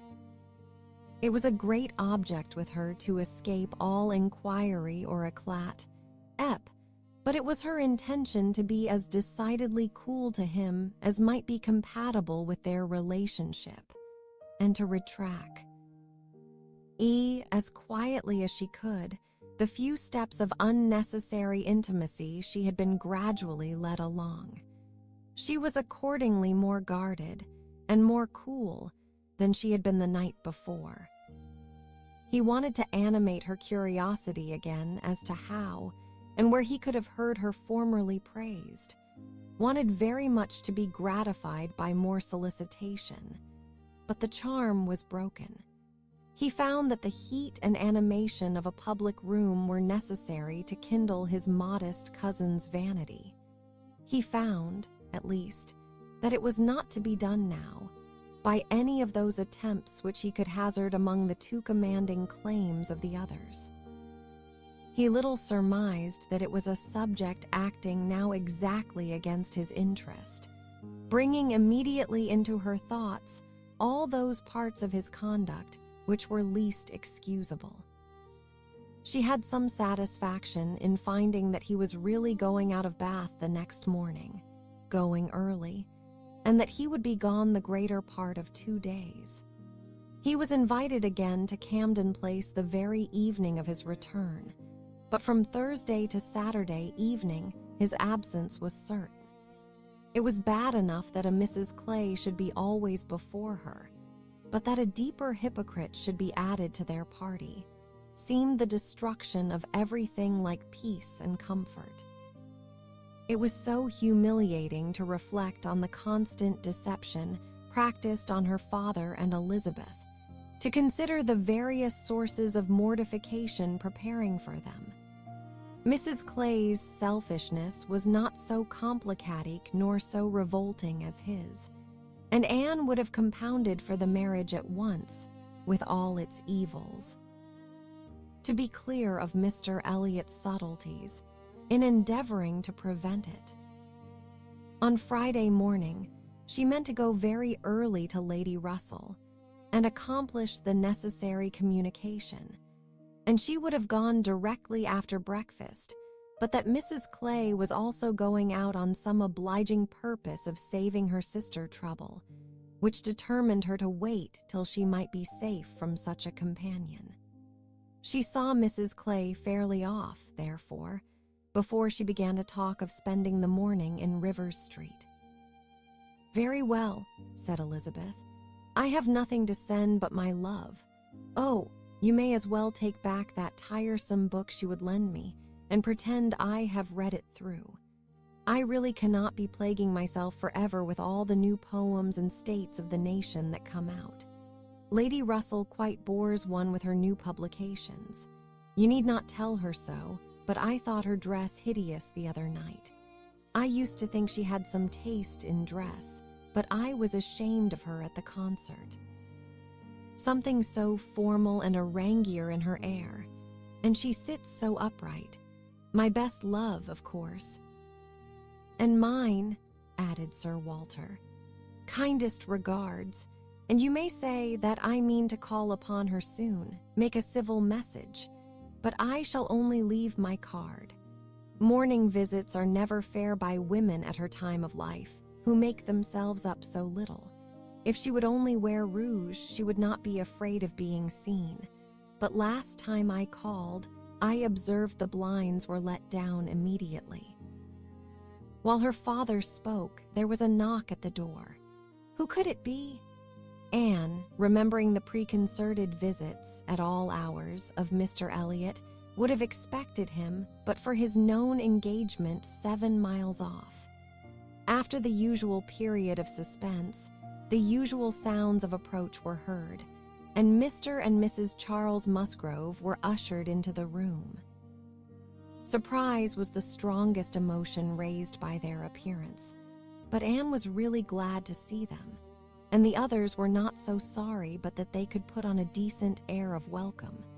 And as soon as it became clear that these, their nearest relations, were not arrived with any views of accommodation in that house, Sir Walter and Elizabeth were able to rise in cordiality and do the honors of it very well.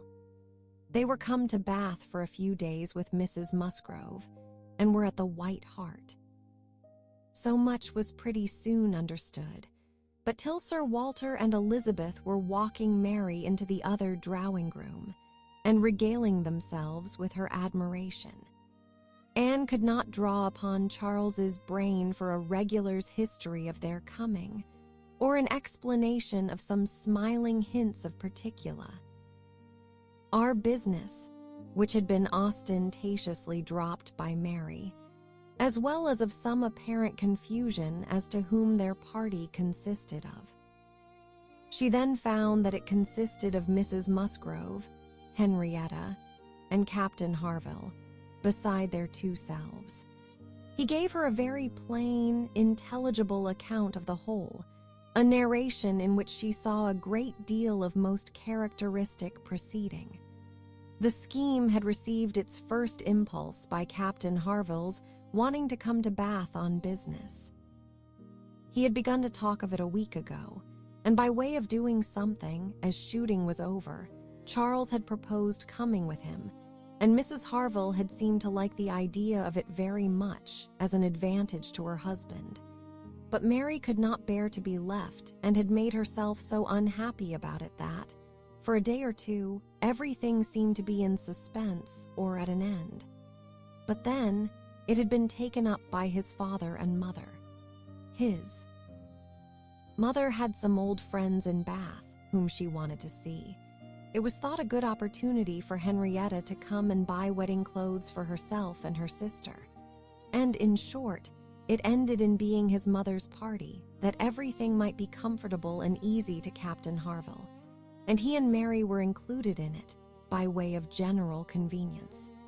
They had arrived late the night before. Mrs. Harville, her children, and Captain Benwick remained with Mr. Musgrove and Louisa at Uppercross. Anne's only surprise was that affairs should be in forwardness enough for Henrietta's wedding clothes to be talked of. She had imagined such difficulties of fortune to exist there as must prevent the marriage from being near at hand. But she learned from Charles that, very recently, since Mary's last letter to herself, Charles Hayter had been applied to by a friend to hold a living for a youth who could not possibly claim it under many years, 21, and that, on the strength of this present income, with almost a certainty of something more permanent long before the term in question, the 2 families had consented to the young people's wishes.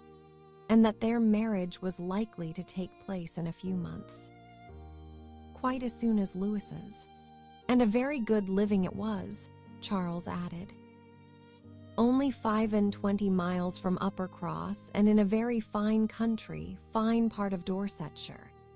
In the center of some of the best preservative in the kingdom, surrounded by 3 great proprietors, each more careful and jealous than the other. And to 2 of the 3, at least, Charles Hayter might get a special recommendation. Not that he will value it as he ought, he observed. Charles is too cool about sporting. That's the worst of him. I am extremely glad indeed, cried Anne, particularly glad that this should happen, and that of 2 sisters who both deserve equally well and who have always been such good friends. The pleasant prospects of one should not be dimming those of the other, that they should be so equal in their prosperity and comfort. I hope your father and mother are quite happy with regard to both. Oh, yes, my father would be as well pleased if the gentleman were richer, but he has no other fault to find. Money, you know, coming down with money, 2 daughters at once, it cannot be a very agreeable operation, and it straightens him as to many things.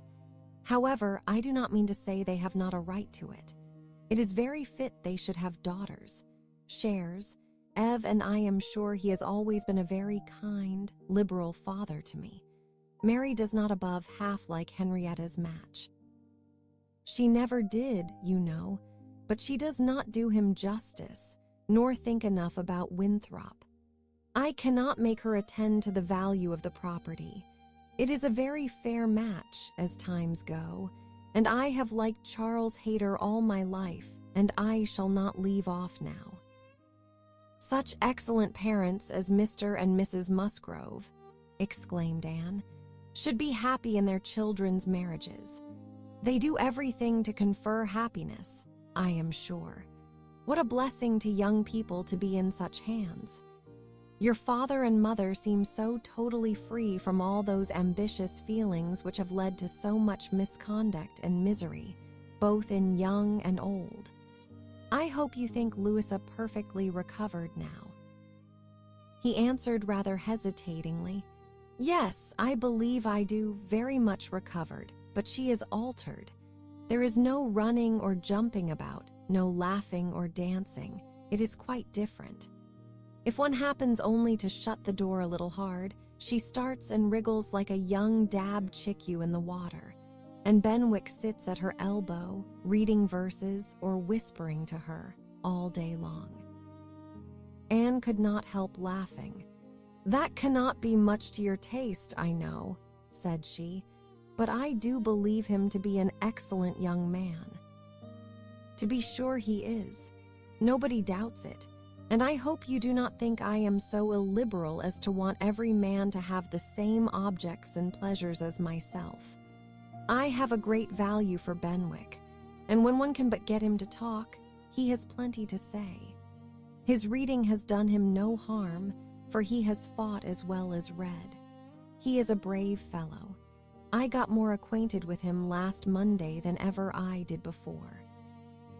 We had a famous set to at rat hunting all the morning, in my father's great barns, and he played his part so well that I have liked him the better ever since.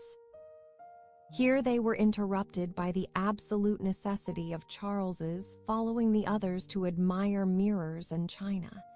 But Anne had heard enough to understand the present state of Uppercross and rejoice in its happiness. And though she sighed as she rejoiced, her sigh had none of the ill will of envy in it. She would certainly have risen to their blessings if she could, but she did not want to lessen theirs. The visit passed off altogether in high good humor. Mary was in excellent spirits, enjoying the gaiety and the change, and so well satisfied with the journey in her mother-in-law's carriage with 4 horses, and with her own complete independence of Camden Place, that she was exactly in a temper to admire everything as she ought, and enter most readily into all the superiorities of the house, as they were detailed to her. She had no demands on her father or sister, and her consequence was just enough increased by their handsome drawing rooms. Elizabeth was, for a short time, suffering a good deal. She felt that Mrs. Musgrove and all her party ought to be asked to dine with them, but she could not bear to have the difference of style, the reduction of servants, which a dinner must betray, witnessed by those who had been always so inferior to the Elliots of Kellynch. It was a struggle between propriety and vanity, but vanity got the better, and then Elizabeth was happy again. These were her internal persuasions. Old-fashioned notions, country hospitality. We do not profess to give dinners. Few people in Bath do. Lady Alicia never does. Did not even ask her own sister's family, though they were here a month. And I dare say it would be very inconvenient to Mrs. Musgrove, put her quite out of her way. I am sure she would rather not come. She cannot feel easy with us. I will ask them all for an evening. That will be much better. That will be a novelty and a treat. They have not seen two such drawing rooms before. They will be delighted to come tomorrow evening. It shall be a regular party, small but most elegant. And this satisfied Elizabeth, and when the invitation was given to the two present and promised for the absent, Mary was as completely satisfied. She was particularly asked to meet Mr. Elliot and be introduced to Lady Dalrymple and Miss Carteret, who were fortunately already engaged to come, and she could not have received a more gratifying attention. Miss Elliot was to have the honor of calling on Mrs. Musgrove in the course of the morning, and Anne walked off with Charles and Mary to go and her and Henrietta directly. Her plan of sitting with Lady Russell must give way for the present. They all three called in Rivers Street for a couple of minutes, but Anne convinced herself that a day's delay of the intended communication could be of no consequence, and hastened forward to the White Hart to see again the friends and companions of the last autumn, with an eagerness of goodwill which many associations contributed to form. They found Mrs. Musgrove and her daughter within, and by themselves, and Anne had the kindest welcome from each.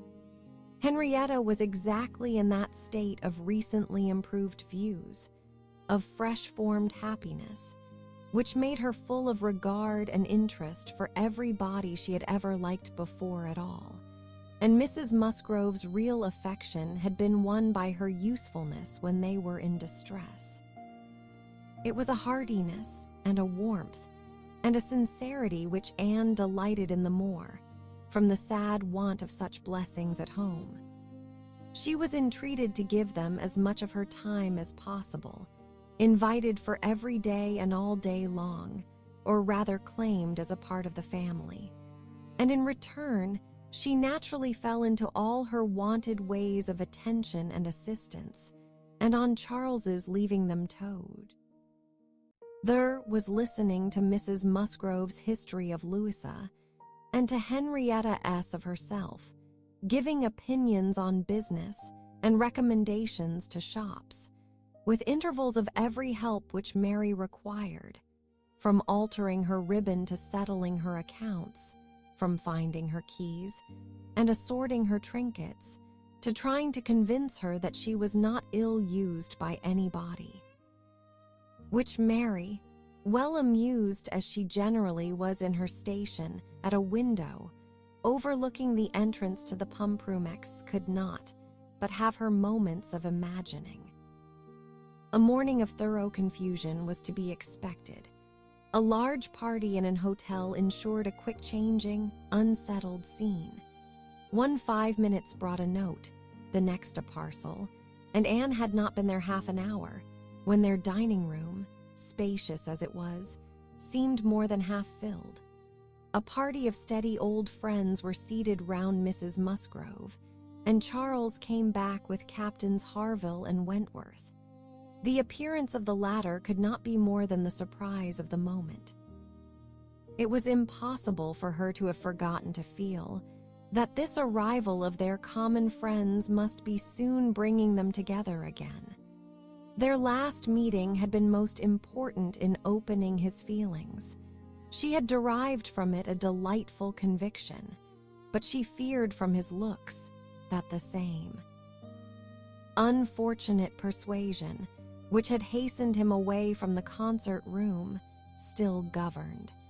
He did not seem to want to be near enough for conversation.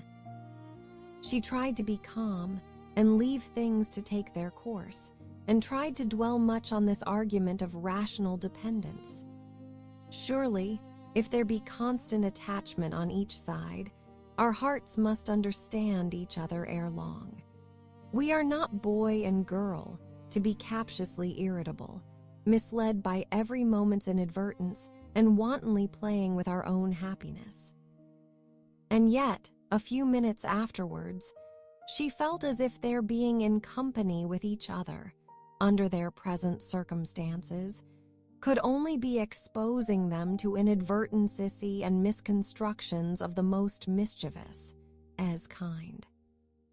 "Anne," cried Mary, still at her window, "there is Mrs. Clay, I am sure, standing under the colonnade, and a gentleman with her. I saw them turn the corner from Bath Street just now. They seem deep in talk. Who is it? Come and tell me, good heavens, I recollect. It is Mr. Elliot himself." "No," cried Anne quickly. "It cannot be Mr. Elliot, I assure you. He was to leave Bath at 9 this morning and does not come back till tomorrow." As she spoke, she felt that Captain Wentworth was looking at her, the consciousness of which vexed and embarrassed her, and made her regret that she had said so much, simple as it was. Mary, resenting that she should be supposed not to know her own cousin, began talking very warmly about the family features, and protesting still more positively that it was Mr. Elliot, calling again upon Anne to come and look herself. But Anne did not mean to stir, and tried to be cool and unconcerned. Her distress returned, however, on perceiving smiles and intelligent glances pass between 2 or 3 of the lady visitors, as if they believed themselves quite in the secret. It was evident that the report concerning her had spread, and a short pause succeeded, which seemed to ensure that it would now spread farther. "Do come, Anne," cried Mary. "Come and look yourself. You will be too late if you do not make haste. They are parting, they are shaking hands. He is turning away, not know Mr. Elliot indeed. You seem to have forgot all about Lyme." To pacify Mary, and perhaps screen her own embarrassment, Anne did move quietly to the window. She was just in time to ascertain that it really was Mr. Elliot, which she had never believed, before he disappeared on one side, as Mrs. Clay walked quickly off on the other, and checking the surprise which she could not but feel at such an appearance of friendly conference between 2 persons of totally opposite interests, she calmly said, "Yes, it is Mr. Elliot certainly. He has changed his hour of going, I suppose. That is all, or I may be mistaken. I might not attend," and walked back to her chair, recomposed, and with the comfortable hope of having acquitted herself well. The visitors took their leave, and Charles, having civilly seen them off and then made a face at them, and abused them for coming, began with, "Well, Mother, I have done something for you that you will like. I have been to the theater and secured a box for tomorrow night. Ain't he a good boy? I know you love a play, and there is room for us all.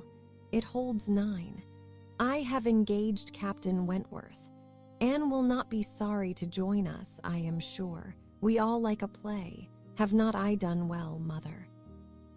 Mrs. Musgrove was good-humoredly beginning to express her perfect readiness for the play. If Henrietta and all the others liked it, when Mary eagerly interrupted her by exclaiming, "Good heavens, Charles, how can you think of such a thing? Take a box for tomorrow night.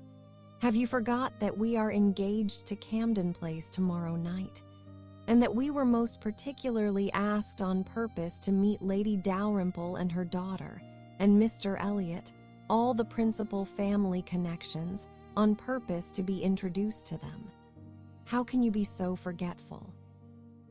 "Phoo, phoo," replied Charles. "What's an evening party? Never worth remembering. Your father might have asked us to dinner, I think, if he had wanted to see us. You may do as you like, but I shall go to the play." "Oh, Charles, I declare it will be too abominable if you do, when you promise to go." "No, I did not promise. I only smirked and bowed and said the word happy. There was no promise." "But you must go, Charles. It would be unpardonable to fail. We were asked on purpose to be introduced. There was always such a great connection between the Dalrymples and ourselves. Nothing ever happened on either side that was not announced immediately. We are quite near relations, you know, and Mr. Elliot too, whom you ought so particularly to be acquainted with. Every attention is due to Mr. Elliot. Consider my father's heir, the future representative of the family." "Don't talk to me about heirs and representatives," cried Charles. "I am not one of those who neglect the reigning power to bow to the rising sun. If I would not go for the sake of your father, I should think it scandalous to go for the sake of his heir. What is Mr. Elliot to me?" The careless expression was life to Anne, who saw that Captain Wentworth was all attention, looking and listening with his whole soul, and that the last words brought his inquiring eyes from Charles to herself. Charles and Mary still talked on in the same style, he, half serious and half jesting, maintaining the scheme for the play, and she, invariably serious, most warmly opposing it, and not omitting to make it known that, however determined to go to Camden Place herself, she should not think herself very well used if they went to the play without her. Mrs. Musgrove interposed. "We had better put it off. Charles, you had much better go back and change the box for Tuesday. It would be a pity to be divided, and we should be losing Miss Anne too, if there is a party at her father S. And I am sure neither Henrietta nor I should care at all for the play, if Miss Anne could not be with us." Anne felt truly obliged to her for such kindness, and quite as much so, moreover, for the opportunity it gave her of decidedly saying, "If it depended only on my inclination, ma'am, the party at home, excepting on Mary's account, would not be the smallest impediment. I have no pleasure in the sort of meeting, and should be too happy to change it for a play, and with you. But it had better not be attempted, perhaps." She had spoken it, but she trembled when it was done, conscious that her words were listened to, and daring not even to try to observe their effect. It was soon generally agreed that Tuesday should be the day, Charles only reserving the advantage of still teasing his wife, by persisting that he would go to the play tomorrow, if nobody else would. Captain Wentworth left his seat and walked to the fireplace, probably for the sake of walking away from it soon afterwards, and taking a station, with less barefaced design, by Anne. "You have not been long enough in Bath," said he, "to enjoy the evening parties of the place." "Oh, no, the usual character of them has nothing for me. I am no card player." "You were not formerly, I know. You did not use to like cards, but time makes many changes." "I am not yet so much changed," cried Anne, and stopped, fearing she hardly knew what misconstruction. After waiting a few moments, he said, and as if it were the result of immediate feeling. It is a period, indeed. 8 years and a half is a period. Whether he would have proceeded farther was left to Anne's imagination to ponder over in a calmer hour. For while still hearing the sounds he had uttered, she was startled to other subjects by Henrietta, eager to make use of the present leisure for getting out, and calling on her companions to lose no time, lest somebody else should come in. They were obliged to move. Anne talked of being perfectly ready and tried to look it, but she felt that could Henrietta have known the regret and reluctance of her heart in quitting that chair, in preparing to quit the room, she would have found, in all her own sensations for her cousin, in the very security of his affection, wherewith to pity her. Their preparations, however, were stopped short. Alarming sounds were heard, other visitors approached, and the door was thrown open for Sir Walter and Miss Elliot, whose entrance seemed to give a general chill. Anne felt an instant oppression, and wherever she looked saw symptoms of the same. The comfort, the freedom, the gaiety of the room was over, hushed into cold composure, determined silence, or insipid talk, to meet the heartless elegance of her father and sister. How mortifying to feel that it was so. Her jealous eye was satisfied in one particular. Captain Wentworth was acknowledged again by each, by Elizabeth more graciously than before. She even addressed him once and looked at him more than once. Elizabeth was, in fact, revolving a great measure. The sequel explained it. After the waste of a few minutes in saying the proper nothings, she began to give the invitation which was to comprise all the remaining dues of the Musgroves. Tomorrow evening, to meet a few friends, no formal party. It was all said very gracefully, and the cards with which she had provided herself, the Miss Elliot at home, were laid on the table, with a courteous, comprehensive smile to all, and one smile and one card more decidedly for Captain Wentworth. The truth was that Elizabeth had been young enough in Bath to understand the importance of a man of such an air and appearance as his. The past was nothing. The present was that Captain Wentworth would move about well in her drawing-room. The card was pointedly given, and Sir Walter and Elizabeth arose and disappeared. The interruption had been short, though severe, and ease and animation returned to most of those they left, as the door shut them out, but not to Anne. She could think only of the invitation she had with such astonishment witnessed, and of the manner in which it had been received, a manner of doubtful meaning, of surprise rather than gratification, of polite acknowledgment rather than acceptance. She knew him, she saw disdain in his eye, and could not venture to believe that he had determined to accept such an offering as atonement for all the insolence of the past. Her spirits sank. He held the card in his hand after they were gone, as if deeply considering it. "Only think of Elizabeth's including every body," whispered Mary very audibly. "I do not wonder Captain Wentworth is delighted. You see, he cannot put the card out of his hand." Anne caught his eye, saw his cheeks glow, and his mouth form itself into a momentary expression of contempt, and turned away that she might neither see nor hear more to vex her. The party separated. The gentlemen had their own pursuits, the ladies proceeded on their own business, and they met no more while Anne belonged to them. She was earnestly begged to return and dine, and give them all the rest of the day, but her spirits had been so long exerted that at present she felt unequal to more, and fit only for home, where she might be sure of being as silent as she chose. Promising to be with them the whole of the following morning, therefore, she closed the fatigues of the present by a toilsome walk to Camden Place.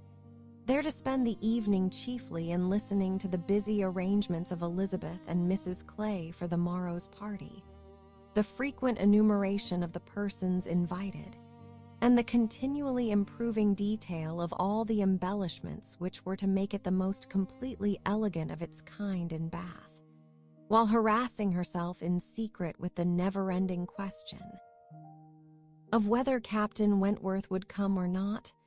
They were reckoning him as certain, but, with her, it was a gnawing solicitude never appeased for 5 minutes together. She generally thought he would come, because she generally thought he ought, but it was a case W, which she could not so shape into any positive act of duty or discretion, as inevitably to defy the suggestions of very opposite feelings. She only roused herself from the broodings of this restless agitation to let Mrs. Clay know that she had been seen with Mr. Elliot 3 hours after his being supposed to be out of Bath. For having watched in vain for some intimation of the interview from the lady herself, she determined to mention it, and it seemed to her that there was guilt in Mrs. Clay's face as she listened. It was transient, cleared away in an instant, but Anne could imagine she read there the consciousness of having, by some complication of mutual trick, or some overbearing authority of his, been obliged to attend, perhaps for half an hour, to his lectures and restrictions on her designs on Sir Walter. She exclaimed, however, with a very tolerable imitation of nature, "Oh dear, very true.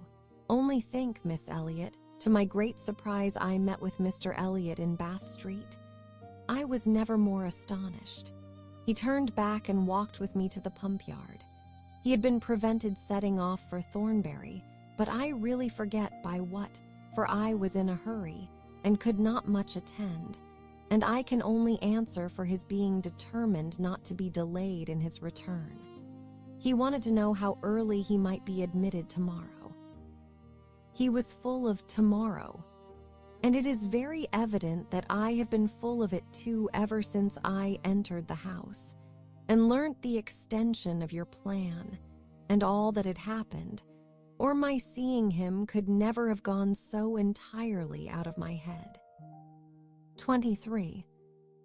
One day only had passed since Anne's conversation with Mrs. Smith, but a keener interest had succeeded, and she was now so little touched by Mr. Elliot's conduct, except by its effects in one quarter, that it became a matter of course the next morning, still to defer her explanatory visit in Rivers Street. She had promised to be with the Musgroves from breakfast to dinner. Her faith was plighted, and Mr. Elliot's character, like the Sultaness Scheherazade's head 22, must live another day. She could not keep her appointment punctually, however. The weather was unfavorable, and she had grieved over the rain on her friend's account and felt it very much on her own before she was able to attempt the walk. When she reached the White Hart and made her way to the proper apartment, she found herself neither arriving quite in time, nor the first to arrive. The party before her were Mrs. Musgrove, talking to Mrs. Croft, and Captain Harville to Captain Wentworth, and she immediately heard that Mary and Henrietta, too impatient to wait, had gone out the moment it had cleared, but would be back again soon, and that the strictest injunctions had been left with Mrs. Musgrove to keep her there till they returned. She had only to submit, sit down, be outwardly composed, and feel herself plunged at once in all the agitations which she had merely laid her account off a tasting a little before the morning closed. There was no delay, no waste of time. She was deep in the happiness of such misery, or the misery of such happiness, instantly. 2 minutes after her entering the room, Captain Wentworth said, "We will write the letter we were talking of, Harville, now, if you will give me materials." Materials were all at hand, on a separate table. He went to it, and nearly turning his back on them all, was engrossed by writing. Mrs. Musgrove was giving Mrs. Croft the history of her eldest daughter's engagement, and just in that inconvenient tone of voice which was perfectly audible while it pretended to be a whisper. Anne felt that she did not belong to the conversation, and yet, as Captain Harville seemed thoughtful and not disposed to talk, she could not avoid hearing many undesirable particulars, such as how Mr. Musgrove and my brother Hayter had met again and again to talk it over. What my brother Hayter had said one day, and what Mr. Musgrove had proposed the next, and what had occurred to my sister Hayter, and what the young people had wished, and what I said at first I never could consent to, but was afterwards persuaded to think might do very well, and a great deal in the same style of openage. Earded communication, minutiae which, even with every advantage of taste and delicacy which good Mrs. Musgrove could not give, could be properly interesting only to the principals. Mrs. Croft was attending with great good humor, and whenever she spoke at all, it was very sensibly. Anne hoped the gentlemen might each be too much self-occupied to hear. "And so, ma'am, all these things considered," said Mrs. Musgrove in her powerful whisper, "though we could have wished it different, yet altogether we did not think it fair to stand out any longer, for Charles Hayter was quite wild about it, and Henrietta was pretty near as bad. And so we thought they had better marry at once and make the best of it, as many others have done before them. At any rate, said I, it will be better than a long engagement." "That is precisely what I was going to observe," cried Mrs. Croft. "I would rather have young people settle on a small income at once and have to struggle with a few difficulties together than be involved in a long engagement.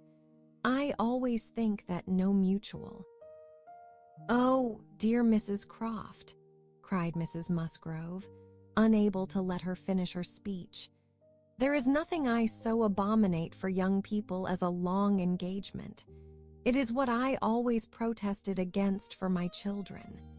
It is all very well, I used to say, for young people to be engaged, if there is a certainty of their being able to marry in 6 months, or even in 12, but a long engagement." "Yes, dear ma'am," said Mrs. Croft, "or an uncertain engagement, an engagement which may be long. To begin without knowing that at such a time there will be the means of marrying, I hold to be very unsafe and unwise, and what, I think, all parents should prevent as far as they can." Anne found an unexpected interest here. She felt its application to herself, felt it in a nervous thrill all over her, and at the same moment that her eyes instinctively glanced towards the distant table, Captain Wentworth's pen ceased to move. His head was raised, pausing, listening, and he turned round the next instant to give a look, one quick, conscious look at her. The two ladies continued to talk, to re-urge the same admitted truths, and enforce them with such examples of the ill effect of a contrary practice, as had fallen within their observation, but Anne heard nothing distinctly. It was only a buzz of words in her ear. Her mind was in confusion. Captain Harville, who had in truth been hearing none of it, now left his seat and moved to a window, and Anne, seeming to watch him, though it was from thorough absence of mind, became gradually sensible that he was inviting her to join him where he stood. He looked at her with a smile and a little motion of the head which expressed, "Come to me, I have something to say," and the unaffected, easy kindness of manner which denoted the feelings of an older acquaintance than he really was, strongly enforced the invitation. She roused herself and went to him. The window at which he stood was at the other end of the room from where the two ladies were sitting, and though nearer to Captain Wentworth's table, not very near. As she joined him, Captain Harville's countenance reassumed the serious, thoughtful expression which seemed its natural character. "Look here," said he, unfolding a parcel in his hand and displaying a small miniature painting. "Do you know who that is?" "Certainly, Captain Benwick." "Yes, and you may guess who it is for." But in a deep tone it was not done for her. "Miss Elliot, do you remember our walking together at Lyme and grieving for him?" I little thought then, but no matter. This was drawn at the Cape. He met with a clever young German artist at the Cape, and in compliance with a promise to my poor sister, sat to him and was bringing it home for her. And I have now the charge of getting it properly set for another. It was a commission to me. But who else was there to employ? I hope I can allow for him. I am not sorry, indeed, to make it over to another. He undertakes it. Looking towards Captain Wentworth, he is writing about it now. And with a quivering lip he wound up the whole by adding, "Poor Fanny, she would not have forgotten him so soon." "No," replied Anne in a low feeling voice. "That I can easily believe." It was not in her nature. She doted on him. It would not be the nature of any woman who truly loved.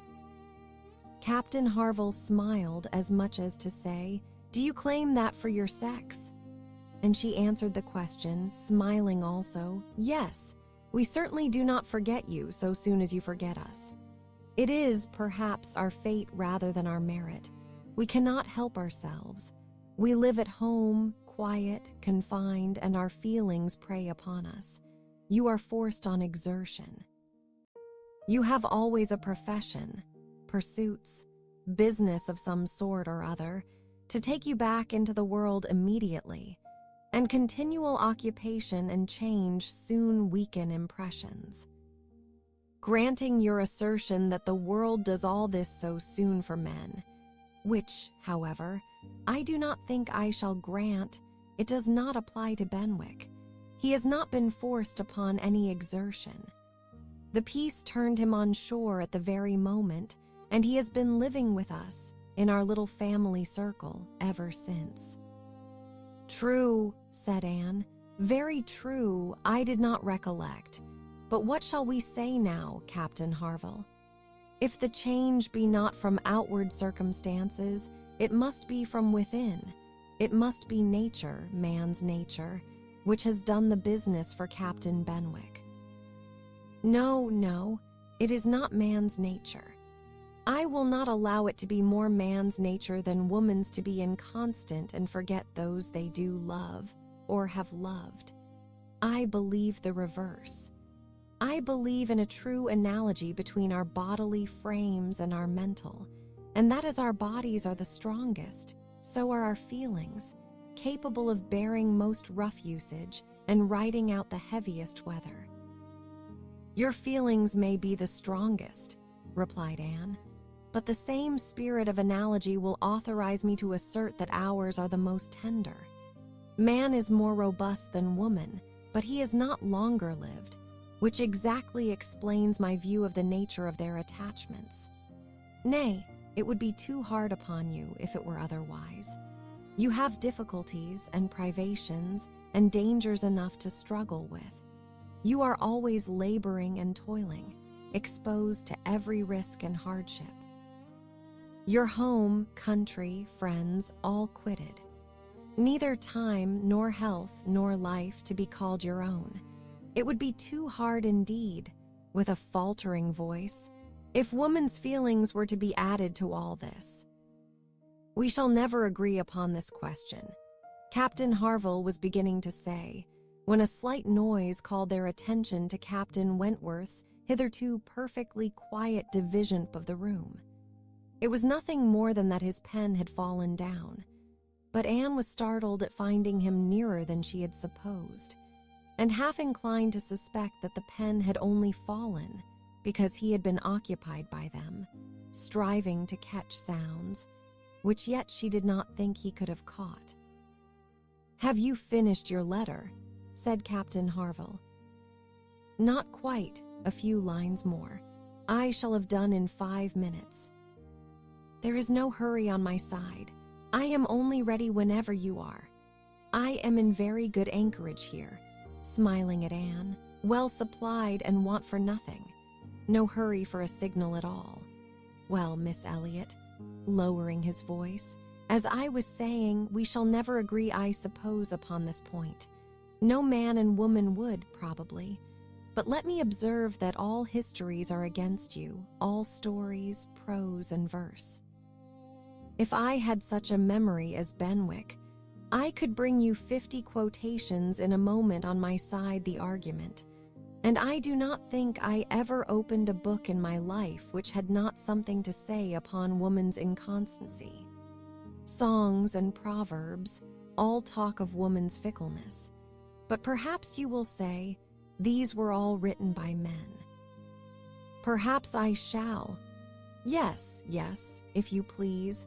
No reference to examples in books. Men have had every advantage of us in telling their own story. Education has been theirs in so much higher a degree. The pen has been in their hands. I will not allow books to prove anything. But how shall we prove anything? We never shall. We never can expect to prove anything upon such a point. It is a difference of opinion which does not admit of proof. We each begin probably with a little bias towards our own sex, and upon that bias build every circumstance in favor of it which has occurred within our own circle. Many of which circumstances, perhaps those very cases which strike us the most, may be precisely such as cannot be brought forward without betraying a confidence, or in some respect saying what should not be said. "Ah," cried Captain Harville, in a tone of strong feeling, "if I could but make you comprehend what a man suffers when he takes a last look at his wife and children, and watches the boat that he has sent them off in, as long as it is in sight, and then turns away and says, 'God knows whether we ever meet again.' And then, if I could convey to you the glow of his soul when he does see them again, when, coming back after a 12-month's absence perhaps, and obliged to put into another port, he calculates how soon it be possible to get them there, pretending to deceive himself, and saying, 'They cannot be here till such a day,' but all the while hoping for them 12 hours sooner, and seeing them arrive at last, as if heaven had given them wings, by many hours sooner still. If I could explain to you all this, and all that a man can bear and do, and glories to do for the sake of these treasures of his existence. I speak, only of such men as have hearts," pressing his own with emotion. "Oh," cried Anne eagerly, "I hope I do justice to all that is felt by you, and by those who resemble you. God forbid that I should undervalue the warm and faithful feelings of any of my fellow creatures. I should deserve utter contempt if I dared to suppose that true attachment and constancy were known only by woman. No, I believe you capable of everything great and good in your married lives. I believe you equal to every important exertion and to every domestic forbearance, so long as, if I may be allowed the expression, so long as you have an object. I mean, while the woman you love lives and lives for you. All the privilege I claim for my own sex, it is not a very enviable one, you need not covet it, is that of loving longest, when existence or when hope is gone." She could not immediately have uttered another sentence.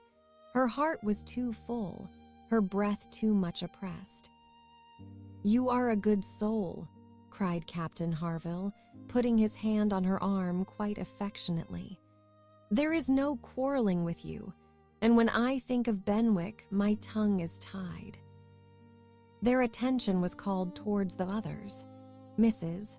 Croft was taking leave. "Here, Frederick, you and I part company, I believe," said she. "I am going home, and you have an engagement with your friend. Tonight we may have the pleasure of all meeting again at your party," turning to Anne.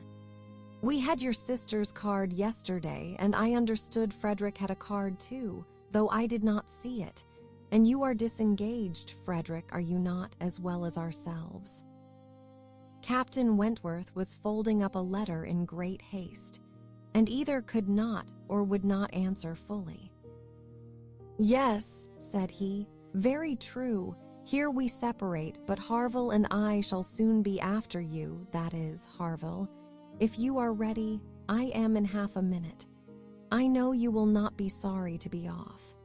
I shall be at your service in half a minute."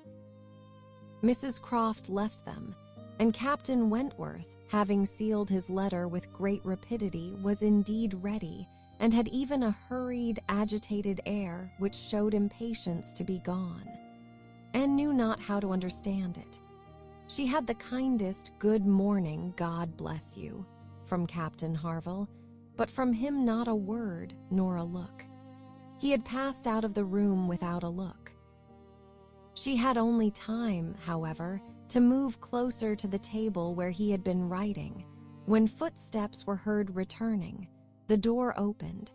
It was himself.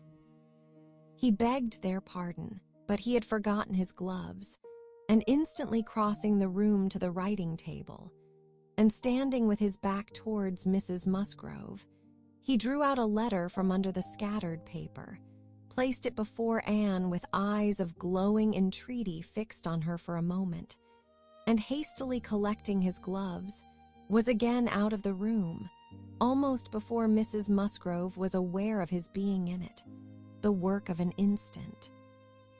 The revolution which one instant had made in Anne was almost beyond expression. The letter, with a direction hardly legible to Miss A.E., was evidently the one which he had been folding so hastily. While supposed to be writing only to Captain Benwick, he had been also addressing her.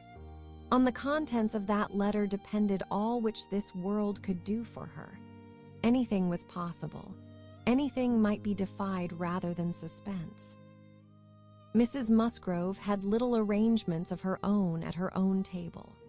To their protection she must trust, and sinking into the chair which he had occupied, succeeding to the very spot where he had leaned and written, her eyes devoured the following words: "I can listen no longer in silence.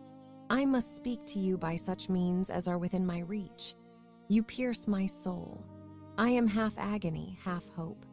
Tell me not that I am too late, that such precious feelings are gone forever. I offer myself to you again with a heart even more your own than when you almost broke it 8 years and a half ago. Dare not say that man forgets sooner than woman, that his love has an earlier death. I have loved none but you. Unjust I may have been, weak and resentful I have been, but never inconstant. You alone have brought me to Bath. For you alone I think and plan. Have you not seen this? Can you fail to have understood my wishes? I had not waited even these 10 days, could I have read your feelings, as I think you must have penetrated mine. I can hardly double you. Right, I am every instant hearing something which overpowers me. You sink your voice, but I can distinguish the tones of that voice when they would be lost on others. Too good, too excellent creature. You do us justice indeed. You do believe that there is true attachment and constancy among men. Believe it to be most fervent, most undeviating in. F.W. I must go, uncertain of my fate, but I shall return hither, or follow your party as soon as possible. A word, a look will be enough to decide whether I enter your father's house this evening, or never. Such a letter was not to be soon recovered from. Half an hour's solitude and reflection might have tranquilized her, but the 10 minutes only, which now passed before she was interrupted, with all the restraints of her situation, could do nothing towards tranquility. Every moment rather brought fresh agitation. It was an overpowering happiness. And before she was beyond the first stage of full sensation, Charles, Mary, and Henrietta all came in. The absolute necessity of seeming like herself produced then an immediate struggle, but after a while she could do no more. She began not to understand a word they said, and was obliged to plead indisposition and excuse herself. They could then see that she looked very ill, were shocked and concerned, and would not stir without her for the world. This was dreadful. Would they only have gone away and left her in the quiet possession of that room, it would have been her cure. But to have them all standing or waiting around her was distracting, and, in desperation, she said she would go home. "By all means, my dear," cried Mrs. Musgrove, "go home directly and take care of yourself, that you may be fit for the evening. I wish Sarah was here to doctor you, but I am no doctor myself. Charles, ring and order a chair. She must not walk." But the chair would never do. Worse than all, to lose the possibility of speaking 2 words to Captain Wentworth in the course of her quiet, solitary progress up the town, and she felt almost certain of meeting him, could not be borne. The chair was earnestly protested against, and Mrs. Musgrove, who thought only of one sort of illness, having assured herself, with some anxiety, that there had been no fall in the case, that Anne had not, at any time lately, slipped down and got a blow on her head, that she was perfectly convinced of having had no fall, could part with her cheerfully, and depend on finding her better at night. Anxious to omit no possible precaution, Anne struggled and said, "I am afraid, ma'am, that it is not perfectly understood.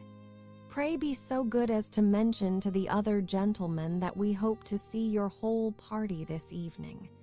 I am afraid there has been some mistake, and I wish you particularly to assure Captain Harville and Captain Wentworth that we hope to see them both." "Oh, my dear, it is quite understood, I give you my word. Captain Harville has no thought but of going." "Do you think so? But I am afraid, and I should be so very sorry. Will you promise me to mention it when you see them again? You will see them both again this morning, I dare say. Do promise me." "To be sure I will, if you wish it. Charles, if you see Captain Harville anywhere, remember to give Miss Anne's message. But indeed, my dear, you need not be uneasy. Captain Harville holds himself quite engaged, I'll answer for it, and Captain Wentworth the same, I dare say." Anne could do no more, but her heart prophesied some mischance to damp the perfection of her felicity. It could not be very lasting, however. Even if he did not come to Camden Place himself, it would be in her power to send an intelligible sentence by Captain Harville. Another momentary vexation occurred. Charles, in his real concern and good nature, would go home with her. There was no preventing him. This was almost cruel, but she could not be long ungrateful. He was sacrificing an engagement at a gunsmith's to be of use to her, and she set off with him with no feeling but gratitude apparent. They were in Union Street when a quicker step behind, a something of familiar sound, gave her 2 moments' preparation for the sight of Captain Wentworth. He joined them, but, as if irresolute whether to join or to pass on, said nothing, only looked. Anne could command herself enough to receive that look, and not repulsively. The cheeks which had been pale now glowed, and the movements which had hesitated were decided. He walked by her side. Presently, struck by a sudden thought, Charles said, "Captain Wentworth, which way are you going?" only to Gay Street or farther up the town. "I hardly know," replied Captain Wentworth, surprised. "Are you going as high as Belmont? Are you going near Camden Place? Because if you are, I shall have no scruple in asking you to take my place and give Anne your arm to her father's door. She is rather done for this morning and must not go so far without help, and I ought to be at that fellow's in the marketplace. He promised me the sight of a capital gun he is just going to send off. Said he would keep it unpacked to the last possible moment that I might see it, and if I do not turn back now, I have no chance. By his description, a good deal like the second-sized double barrel of mine, which you shot with one day round Winthrop." There could not be an objection. There could be only a most proper alacrity, a most obliging compliance for public view, and smiles reined in and spirits dancing in private rapture. In half a minute, Charles was at the bottom of Union Street again, and the other two proceeding together, and soon words enough had passed between them to decide their direction towards the comparatively quiet and retired gravel walk, where the power of conversation would make the present hour a blessing indeed, and prepare for it all the immortality which the happiest recollections of their own future lives could bestow.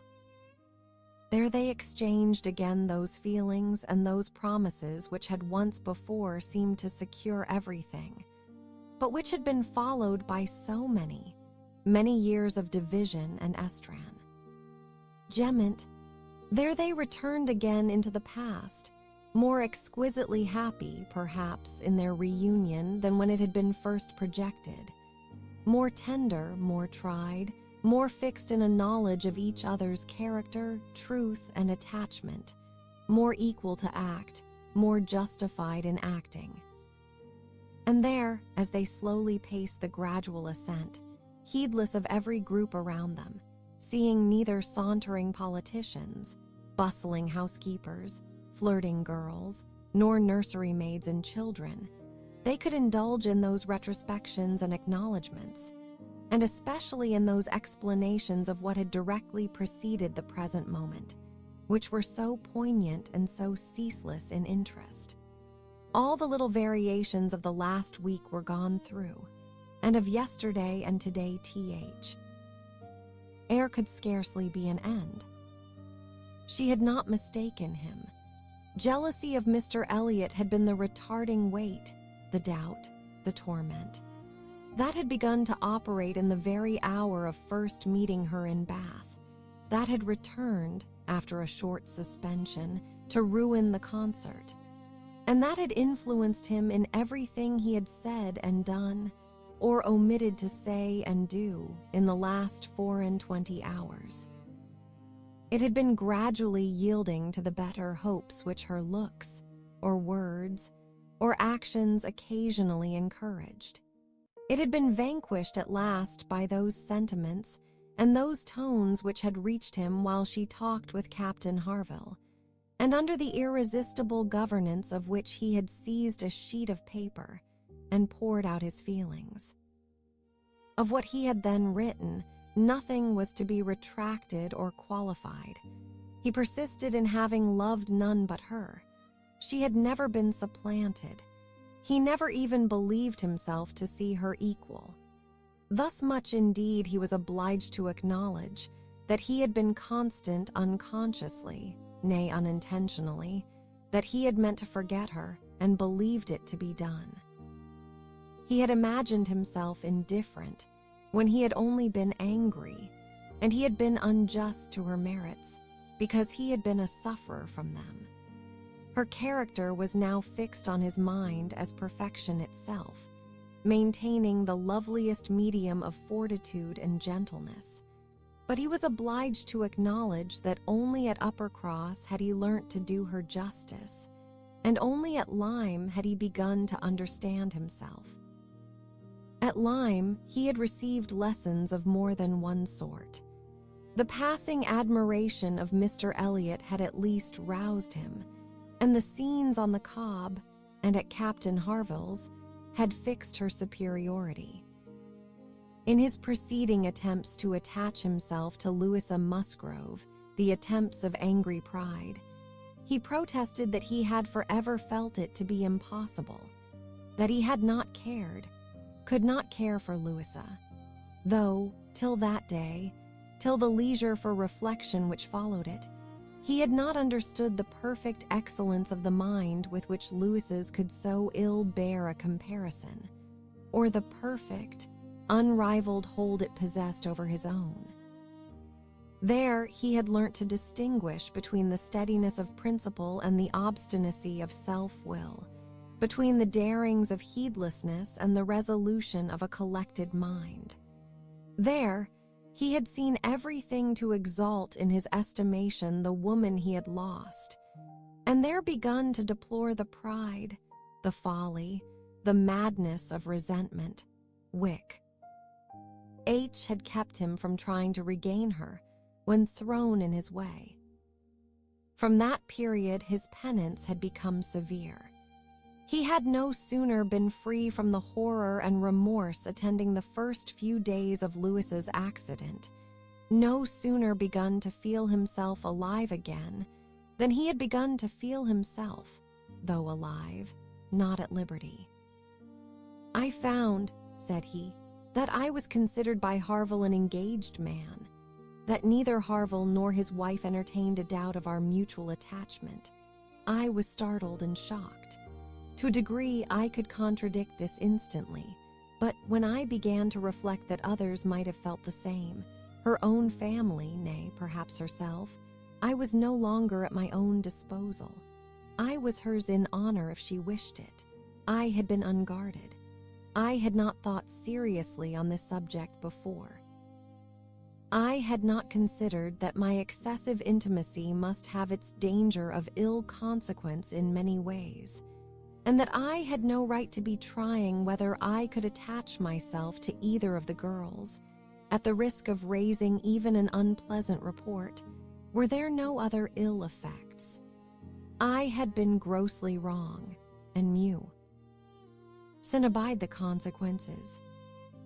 He found too late, in short, that he had entangled himself, and that precisely as he became fully satisfied of his not caring for Louisa at all, he must regard himself as bound to her, if her sentiments for him were what the Harvilles supposed. It determined him to leave Lyme and await her complete recovery elsewhere. He would gladly weaken, by any fair means, whatever feelings or speculations concerning him might exist, and he went, therefore, to his brothers, meaning after a while to return to Kellynch and act as circumstances might require. "I was 6 weeks with Edward," said he, "and saw him happy. I could have no other pleasure. I deserved none. He inquired after you very particularly, asked even if you were personally altered, little suspecting that to my eye you could never alter." Anne smiled and let it pass. It was too pleasing a blunder for a reproach. It is something for a woman to be assured, in her 8 and 20th year, that she has not lost one charm of earlier youth. But the value of such homage was inexpressibly increased to Anne by comparing it with former words and feeling it to be the result, not the cause of a revival of his warm attachment. He had remained in Shropshire, lamenting the blindness of his own pride and the blunders of his own calculations, till at once released from Louisa by the astonishing and felicitous intelligence of her engagement with Benwick. "Here," said he, "ended the worst of my state, for now I could at least put myself in the way of happiness, I could exert myself, I could do something. But to be waiting so long in inaction and waiting only for evil had been dreadful. Within the first 5 minutes I said, 'I will be at Bath on Wednesday,' and I was. Was it unpardonable to think it worth my while to come? and to arrive with some degree of hope, you were single. It was possible that you might retain the feelings of the past, as I did, and one encouragement happened to be mine. I could never doubt that you would be loved and sought by others, but I knew to a certainty that you had refused one man at least, of better pretensions than myself, and I could not help often saying, "Was this for me?" Their first meeting in Milsom Street afforded much to be said, but the concert still more. That evening seemed to be made up of exquisite moments. The moment of her stepping forward in the octagon room to speak to him, the moment of Mr. Elliot's appearing and tearing her away, and one or two subsequent moments, marked by returning hope or increasing despondence, were dwelt on with energy.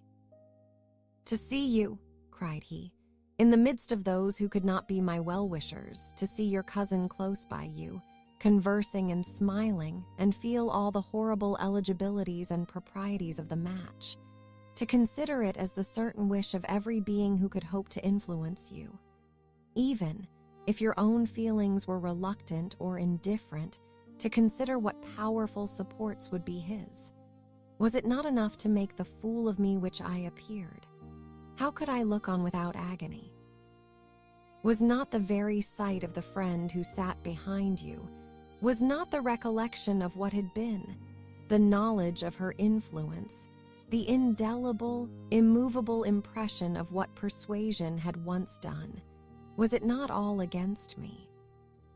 "You should have distinguished," replied Anne. "You should not have suspected me now, the case so different and my age so different. If I was wrong in yielding to Persuasion once, remember that it was to persuasion exerted on the side of safety, not of risk. When I yielded, I thought it was to duty, but no duty could be called in aid here. In marrying a man indifferent to me, all risk would have been incurred and all duty violated." "Perhaps I ought to have reasoned thus," he replied, "but I could not. I could not derive benefit from the latest knowledge I had acquired of your character. I could not bring it into play. It was overwhelmed, buried, lost in those earlier feelings which I had been smarting under year after year.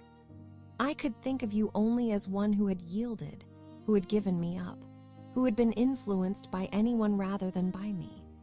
I saw you with the very person who had guided you in that year of misery. I had no reason to believe her of less authority now. The force of habit was to be added." "I should have thought," said Anne, "that my manner to yourself might have spared you much or all of this." "No, no.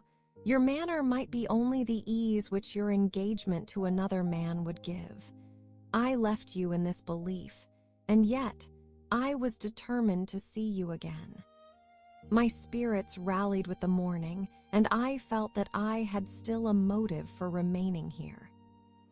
At last Anne was at home again, and happier than anyone in that house could have conceived. All the surprise and suspense, and every other painful part of the morning dissipated by this conversation. She re-entered the house so happy as to be obliged to find an alloy in some momentary apprehensions of its being impossible to last.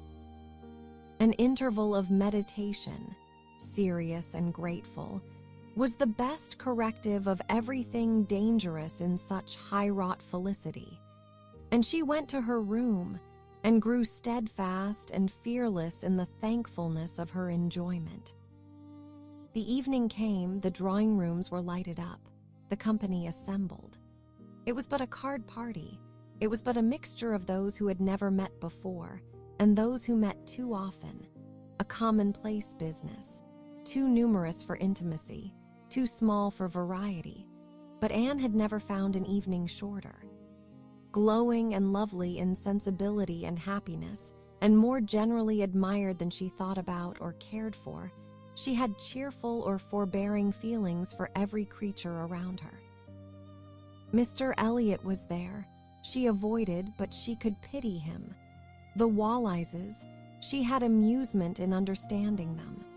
Lady Dalrymple and Miss Carteret, they would soon be innoxious cousins to her. She cared not for Mrs. Clay, and had nothing to blush for in the public manners of her father and sister.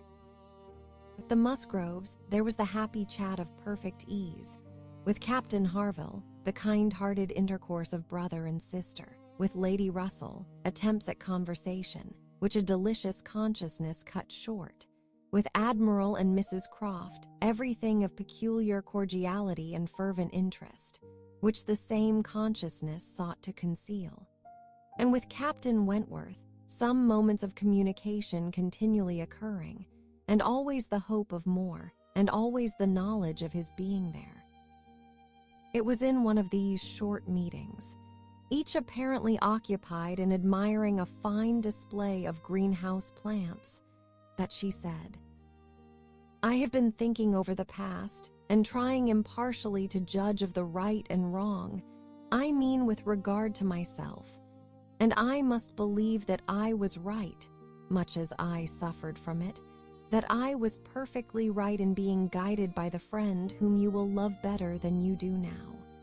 To me, she was in the place of a parent. Do not mistake me, however. I am not saying that she did not err in her advice. It was, perhaps, one of those cases in which advice is good or bad only as the event decides. And for myself, I certainly never should, in any circumstance of tolerable similarity, give such advice. But I mean that I was right in submitting to her, and that if I had done otherwise, I should have suffered more in continuing the engagement than I did even in giving it up. B. Cause I should have suffered in my conscience.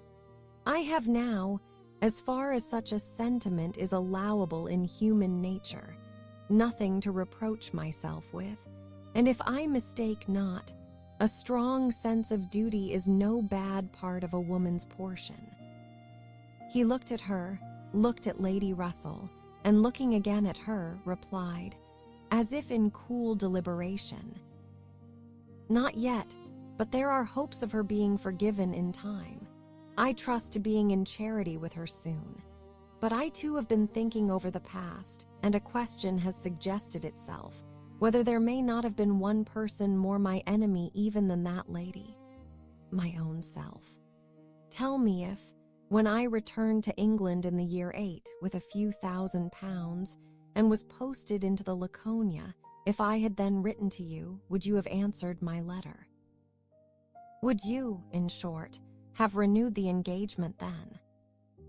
"Would I," was all her answer, but the accent was decisive enough. "Good God," he cried, "you would. It is not that I did not think of it or desire it as what could alone crown all my other success. But I was proud, too proud to ask again. I did not understand you. I shut my eyes and would not understand you or do you justice.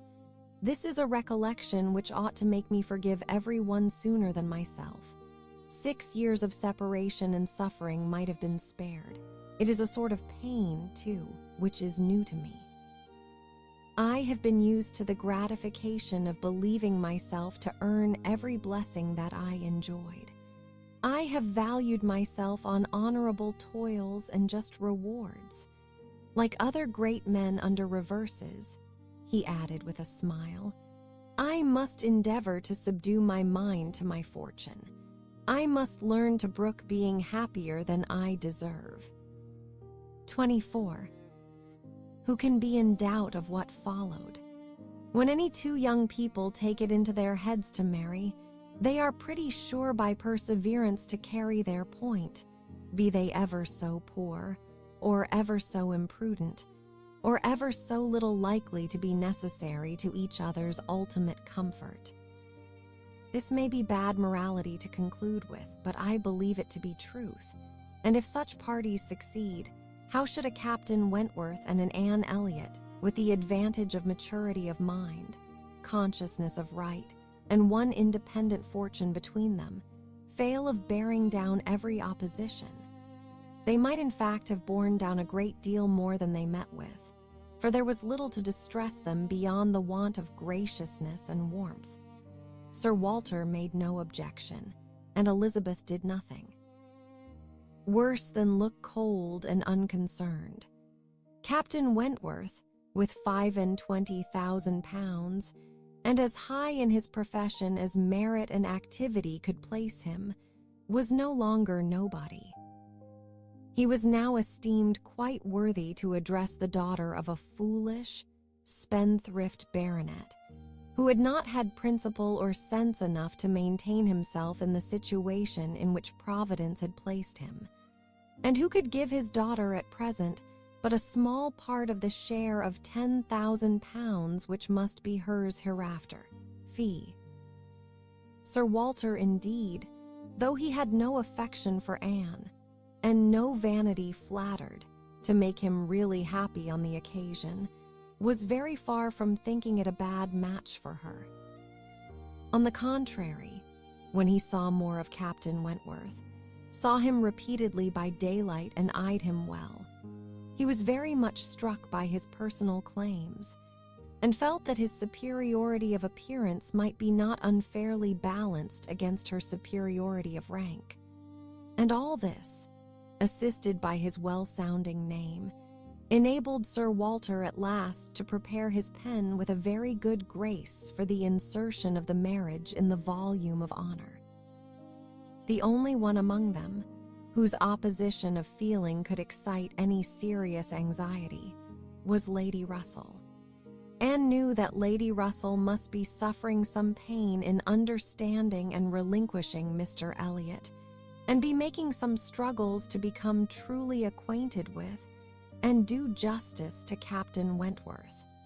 This, however, was what Lady Russell had now to do.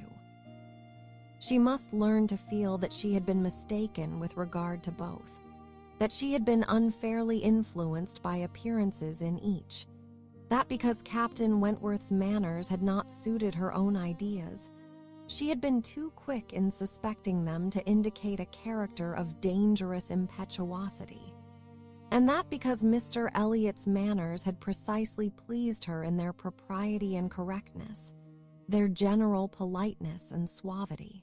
S.H. E. had been too quick in receiving them as the certain result of the most correct opinions and well-regulated mind.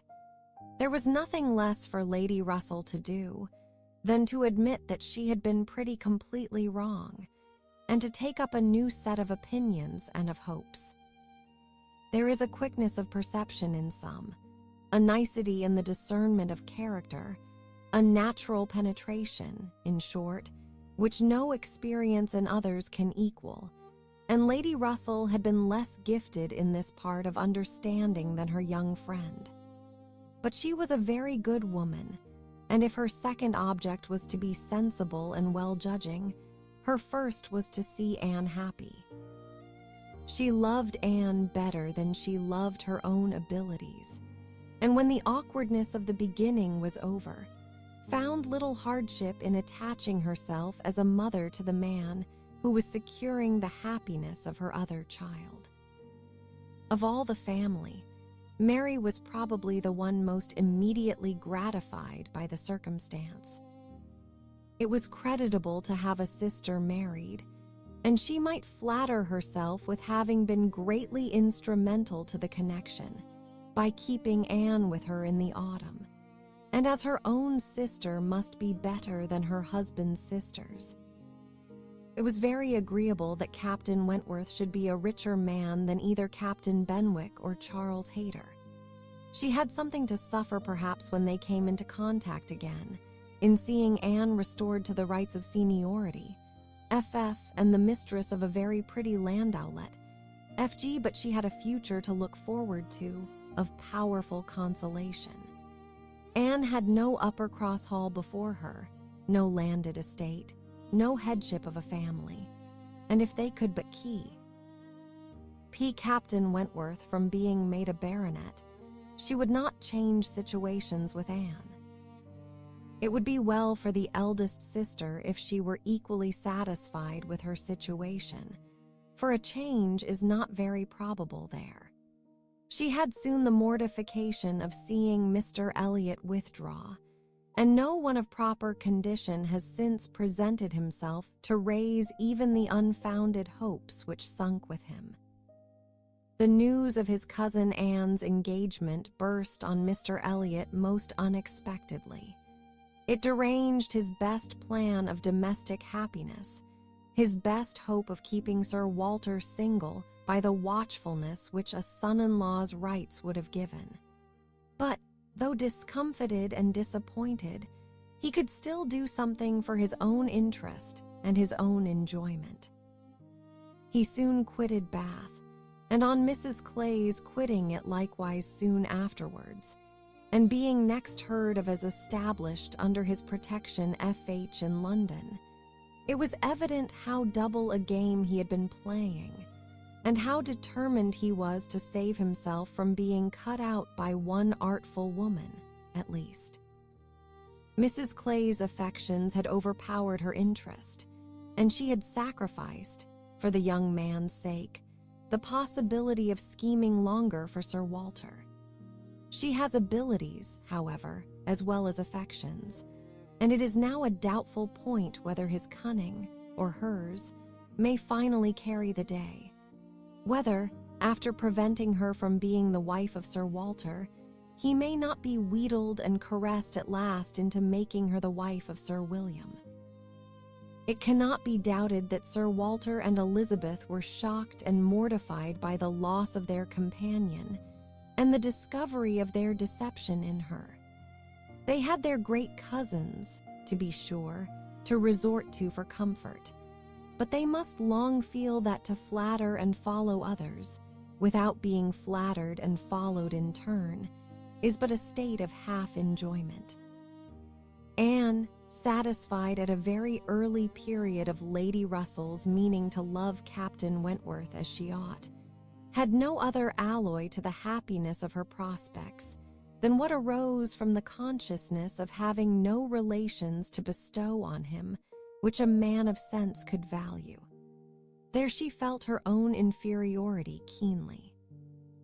The disproportion in their fortune was nothing.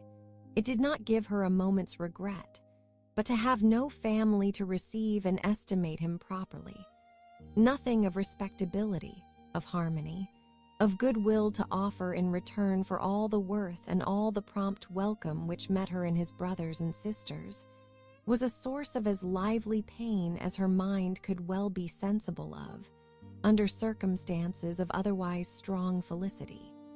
She had but two friends in the world to add to his list: Lady Russell and Mrs. Smith.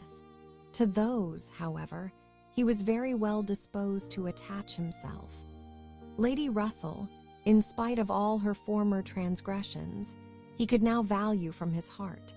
While he was not obliged to say that he believed her to have been right in originally dividing them, he was ready to say almost everything else in her favor.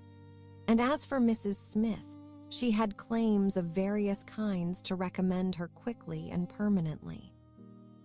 Her recent good offices by Anne had been enough in themselves, and their marriage, instead of depriving her of one friend, secured her two. She was their earliest visitor in their settled life, and Captain Wentworth, by putting her in the way of recovering her husband's property in the West Indies, by writing for her, acting for her, and seeing her through all the petty difficulties of the case, with the activity and exertion of a fearless man and a determined friend, fully requited the services which she had rendered, or ever meant to render, to his wife. Mrs. Smith's enjoyments were not spoiled by this improvement of income, with some improvement of health, and the acquisition of such friends to be often with, for her cheerfulness and mental alacrity did not fail her, and while these prime supplies of good remained, she might have bid defiance even to greater accessions of worldly prosperity. She might have been absolutely rich and perfectly healthy, and yet be happy. Her spring of felicity was in the glow of her spirits, as her friend Anne's was in the warmth of her heart. Anne was tenderness itself, and she had the full worth of it in Captain Wentworth's affection. His profession was all that could ever make her friends wish that tenderness less, the dread of a future war all that could dim her sunshine. She gloried in being a sigh. Lore's wife, but she must pay the tax of quick alarm for belonging to that profession which is, if possible, more distinguished in its domestic virtues than in its national importance. Endnotes. 1. P3 Baronetage. The reference is to John Debrett's 2-volume Baronetage of England, 1808. A baronet is just above the rank of knight and below that of baron. 2. P4 Dugdale. Sir William Dugdale's catalogue of the 17th century nobility was published in 1675 and 1676. 3. P9 There was only a small part, alienable. Sir Walter's estate is entailed, meaning that he is legally obliged to pass most of the estate to an heir, and thus may sell only a small part of it, that which is alienable, or separate from the entailed portion. 4. P17 This piece. The reference is to the Treaty of Paris, 1814, the seeming defeat of the forces of Napoleon until his escape from Elba in 1815. 5. P17 Greatest prize of all. When British naval officers captured an enemy ship, they were legally entitled to seize and sell all its contents as prizes. Since the British Navy was powerful and successful in the Napoleonic Wars, many officers enriched themselves this way, as Wentworth is said to have done. 6. P19 Lord St. Ives. Austen may have been thinking of the British naval hero Lord Horatio Nelson, 1758–1805, victor over Napoleon at Trafalgar, whose father was a country clergyman, as was Jane Austen's own father. 7. P21 Rear Admiral of the White. Rear admirals were ranked below vice admirals, the rank just below admiral. The 3 squadrons of the British Navy were ranked, in downward order, red, white, and blue. 8. P21 Trafalgar Action. Trafalgar was the site of an important battle of 1805 that established Britain's naval power as supreme over Napoleon's. 9. P25 St. Domingo. The reference is to an 1806 victory for the British against the French Navy in Santo Domingo. 10. P62 Privateers. Privateers were armed vessels owned and commanded by private persons who held government commissions to use arms against hostile nations, especially for the purpose of profiteering in merchandise seized. 11. P72 New Creations. The reference is to bestowings of the title of baronet. Mary echoes her father's contempt for recent creations. CP3. 12. P go as the nature of the country required, for going and returning. Lyme and the countryside around it are very hilly, and the journey would have been slow. Jane Austen visited Lyme in 1804 and here drew on that experience. 13. P91 Romantic Rocks. Austen may have been thinking of the poem Kubla Khan, 1798, by the Romantic poet Samuel Taylor Coleridge, 1770–1834, with its deep romantic chasm, 112 and dancing rocks, 1.23. 14. P96 Marmion or the Lady of the Lake. Sir Walter Scott, 1771–1832, is the author of these two popular long poems, Marmion, A Tale of Flodden Field, 1808, and The Lady of the Lake, a poem, 1810. 15 P96, Giaour and the Bride of Abydos, George Gordon, Lord Byron, 1780–1824, wrote The Giaour, a fragment of a Turkish tale, 1813, and The Bride of Abydos, a Turkish tale, 1813. These publications would have been recent at the time the novel takes place, and much talked about. 16 P104, Dark Blue Seas. The reference is Byron's long poem of 1812, Childe Harold's Pilgrimage, Canto 2, stanza 17. 17 P111, Henry. The reference is to Matthew Prior's poem Henry and Emma, 1709. Based on the old ballad The Nut Brown Maid, it tells the story of Emma, who proves her selfless love for her lover, Henry, in part by willingness to extend her devotion for his sake to the woman she thinks is her rival. 18 P116, Camden Place.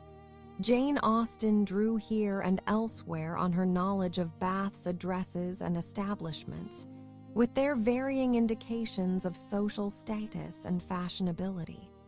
She resided there from 1801 until 1806. 19 P135, Silver Sounds. The silver sound of the timepiece that awakens the heroine is found in The Rape of the Lock, 1714, Canto 1, line 18, by Alexander Pope, 1688–1744. 20 P179, Miss Larrells, a character in Cecilia, 1782, a novel by Fanny Burney, 1750–1840. The heroine seats herself when attending performances so as to talk to those she wants to cultivate. 21 P205, Youth, Many Years. Charles will temporarily fill the position for a clergyman who has been promised to the parish by a patron, but is not yet old enough to be ordained. 22 P216, Head. This is a reference to the collection of tales called the Arabian Nights or the 1001 Nights. The conceit is that a legendary king of Samarkand killed each of his wives the morning following their wedding night until he married Scheherazade, who remained alive by promising to tell him a new tale every night. Inspired by Persuasion. Film. In 1995, 4 of Jane Austen's novels were made into films. Clueless, a modernization of Emma, Ang Lee's Sense and Sensibility, Simon Langton's 4.5-hour miniseries Pride and Prejudice, and the BBC's lavish production of Persuasion. Persuasion, Austen's final and probably most autobiographical novel, is perhaps the most challenging to adapt into film, as it deals primarily with an unspoken psychology of love, courting, and courting again. Screenwriter Nick Dear, The Gambler, and director Roger Michell, Notting Hill, both veterans of the Royal Shakespeare Company, proved up to the task. Michell's debut film, Persuasion, is a faithful parade of Austen's world, darkened drawing rooms, the absurdity of rigid, scripted social conventions, the comedy of fatuous relations, and the romance of patience. Like the novel, Michell's film is set in England in 1814, following war with France. While Persuasion boasts glossy production values and beautiful costumes and sets, it is not merely a period piece. The product.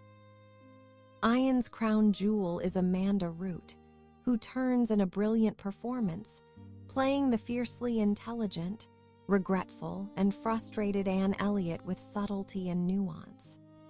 The life of Anne, on the brink of spinsterhood, is thrown into tumult when Frederick Wentworth, Kieran Hines, a suitor she had been persuaded 8 years earlier to reject on financial grounds, reemerges as a valiant and wealthy Navy officer. Root and Hines are skilled at portraying the emotions of the central pair with little more than facial expressions, as numerous siblings and cousins chatter idly and prevent Anne and Frederick from talking about their future. Indeed, everything is implied and almost nothing said. The typical Austen social milieu, including a full complement of fops and twits, including a silly Sir Walter Elliot played by Corin Redgrave, intensifies sympathies for the honest and straightforward pair of would-be soulmates. The pace is slow and measured, and the tension created by the many frustrated attempts at communication between its principal players is remarkable. Literature. Rudyard Kipling's short story, The Janates, published in its final form in 1926, describes the experiences of the shell-shocked veteran Humberstall, who recalls his induction into a secret Jane Austen society while in the trenches in France during World War I. The world of card games and dances described by Austen represents to these soldiers, who are scarcely aware of the tone or even the plot of the novels, the imperiled English civilization for which they are fighting. Real-life Janates have populated the world of letters since the publication of Austen's novels. The brilliant novelist Virginia Woolf, 1880–1941, is preeminent among later writers who explored nuances of personality as their characters played out their roles in society. Comments and questions. In this section, we aim to provide the reader with an array of perspectives on the text, as well as questions that challenge those perspectives. The commentary has been culled from sources as diverse as reviews contemporaneous with the work, letters written by the author, literary criticism of later generations, and appreciations written throughout history. Following the commentary, a series of questions seeks to filter Jane Austen's Persuasion through a variety of points of view and bring about a richer understanding of this enduring work. Comments. Sir Francis Hastings Doyle. A friend of mine, Miss Ursula Mayo, being on a visit at a country house in the Austen district, was taken to an afternoon party by her friends. Whilst there, some of the guests began to talk of Mrs. Gaskell S. Cranford, then just published, and a voice was heard in the distance saying this. "Yes, I like it very much. It reminds me of my Aunt Jane." To Miss Mayo, a devoted Austenite, there could be no doubt who was meant by my Aunt Jane, and accordingly she went as soon as she could and introduced herself to the speaker. This was the story told her, and if it be true, why Mr. Austen Leigh and Lord Brabourne say nothing, and apparently knew nothing about it, I cannot explain. Mr. Austen, accompanied by his 2 daughters, Cassandra and Jane, took advantage of the laid peace to undertake a foreign tour. Whilst in Switzerland they fell in with a young naval officer, the Captain Wentworth we may assume, afterwards delineated with such tenderness and skill in the novel of Persuasion, a novel not given to the world till after her death. This course of true love ran perfectly smooth, and but for the cruelty of fate, Jane Austen's career would probably have been altogether a different one, happier perhaps for herself, if less important to the world. But before the arrangements for this marriage were taken in hand, so at least in their blindness Jane and her lover imagined, a momentary separation was agreed upon between them. Mr. Austen and his daughters settled for themselves, that whilst their friend enjoyed himself in climbing mountains and threading difficult passes, they would jog on to Chamonix and wait quietly there till he rejoined them. This was done, but they did not find him on their arrival, nor did any tidings of his whereabouts reach them. Anxiety passed into alarm, and alarm into sickening terror. Then at last, just as the Austens were about to return home, full of the gloomiest apprehensions, the fatal message they had been expecting came to them from a remote mountain village. Jane's lover had overwalked and overtasked himself. After a short illness, he died of brain fever, but he had just managed, before his senses left him, to prepare a message for the Austens to tell them of his coming end. They returned to England, and according to the narrator, Aunt Jane resumed her ordinary life as the rector's daughter, never recurring to her adventures abroad. She seems as it were to have turned a key on the incidents of that year and shut them away from her forever. She had a desk which her niece promised to show to Miss Mayo if she would come over to their house, and to this desk Aunt Jane retired whenever the work of the parish left her any leisure, and wrote a letter or a chapter in a novel as the case might be. This story lends a great charm to Persuasion. When we think of this woman of genius, at once delicate and strong, who had determined to live a life of duty and patient submission to the inevitable, unlocking her heart once more as she felt the approach of death, and calling back to cheer her last moments those recollections which she had thought it her duty to put aside, whilst there was yet work to do on earth, we are drawn to her by a new impulse, which heightens our admiration and warms it into a real personal affection. From Reminiscences and Opinions, 1886. W.B. Shubrick Clymer. The qualities that appear in Austen's other novels are in Persuasion perhaps more successfully fused than before. Through it runs a strain of pathos unheard in its predecessors, which in the chapter before the last combines in harmony with the other motives in a way not suggested in the previous novels. That chapter is as well composed as Thackeray's chapters about Waterloo. As Shelley, toward the end of his life, with more complete control of his material, gave promise of more satisfying work than any he had done, so Jane Austen, always master of her material, gave evidence in her last book of wider scope. Persuasion does not, of course, like Vanity Fair, echo the distant hum of the whole of human life. It is, however, a mirror of bright constancy. Jane Austen S. Observation, unusually keen always, and that is no mean qualification, for has not humor its source in observation? Here unites with the wisdom of 40 to make a picture softer in tone, more delicate in modeling, more mellow than its companions of her girlhood, or than its immediate predecessors in her later period. The book marks the beginning of a third period, beyond the entrance to which she did not live to go. It is not pretended that she would, with any length of life, have produced heroic paintings of extensive and complicated scenes, for that was not her field.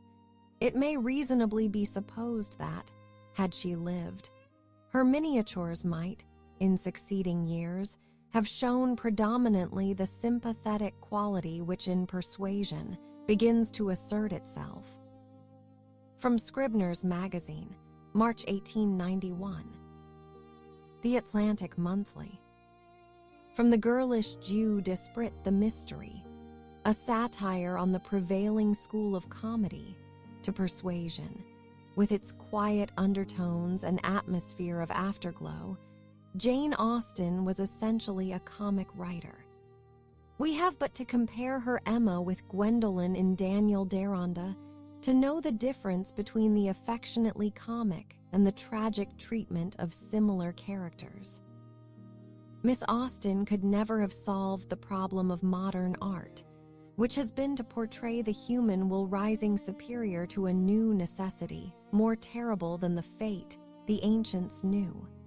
A necessity which, as Walter Pater wrote, is a magic web woven through and through us, like that magnetic system of which modern science speaks, penetrating us with a network subtler than our subtlest nerves, yet bearing in it the central forces of the world. Such devious coverts of dismay were not for the feet of Jane Austen. She is always the novelist of manners, but of such manners as spring most directly from character and temperament, and tend to exhibit these with the most lively reality. April 1902. Henry James.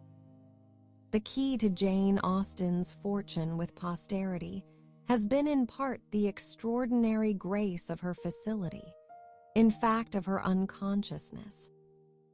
As if, at the most, for difficulty, for embarrassment, she sometimes, over her work basket, her tapestry flowers in the spare, cool drawing room of other days, fell amusing, lapsed too metaphorically, as one may say, into wool gathering, and her dropped stitches of these pardonable, of these precious moments, were afterwards picked up as little touches of human truth, little glimpses of steady vision, little master strokes of imagination.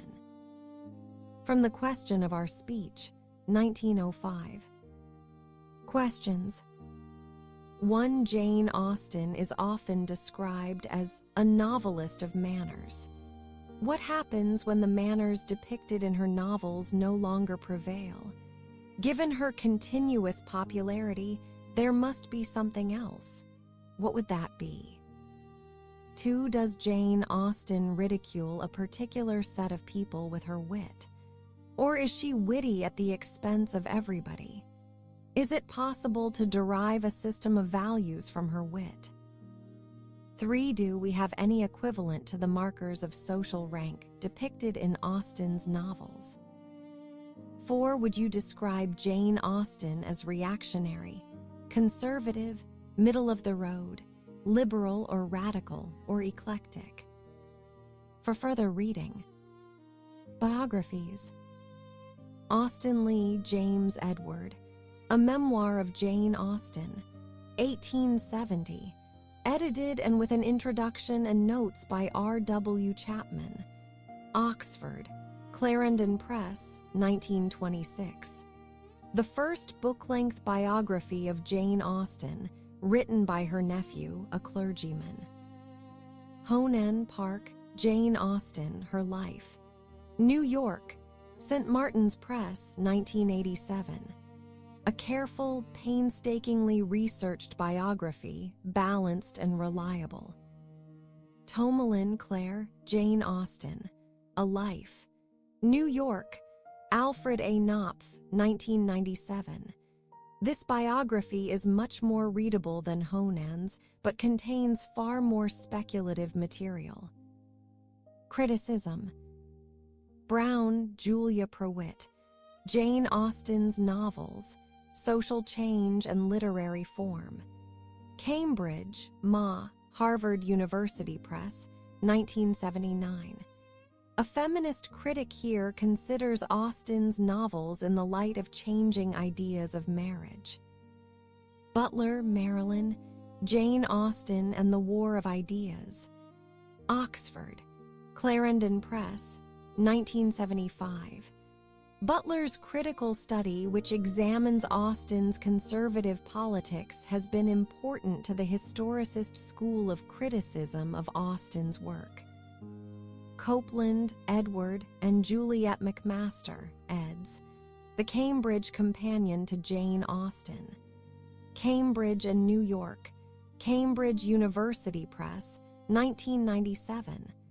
A very useful guide to understanding the social, historical, and literary contexts of Austen's fiction. Copeland, Edward. Women Writing About Money, Women's Fiction in England, 1790–1820. Cambridge and New York, Cambridge University Press, 1995. An informative study of Austen's relation to the economic situation of her time. Duckworth, Alastair M. The Improvement of the Estate, a study of Jane Austen's novels. Baltimore, M.D., Johns Hopkins University Press, 1971. A groundbreaking study of the social structure of Austen's novels. Johnson, Claudia L. Jane Austen, Women, Politics, and the Novel. Chicago, University of Chicago Press, 1988. An important feminist study of Austen's work as radical in its political implications. Mudrick Marvin, Jane Austen, Irony as Defense and Discovery. Princeton, N.J., Princeton University Press, 1952. An early and highly influential study of Jane Austen's style. Poovey, Mary, Persuasion and the Promises of Love. In the Representation of Women in Fiction, edited and with an introduction by Carolyn Heilbrunn and Margaret Higonnet.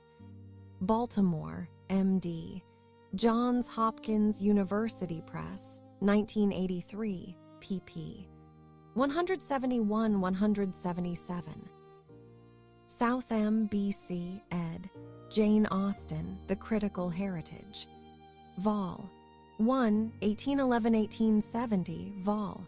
2, 1870–1940.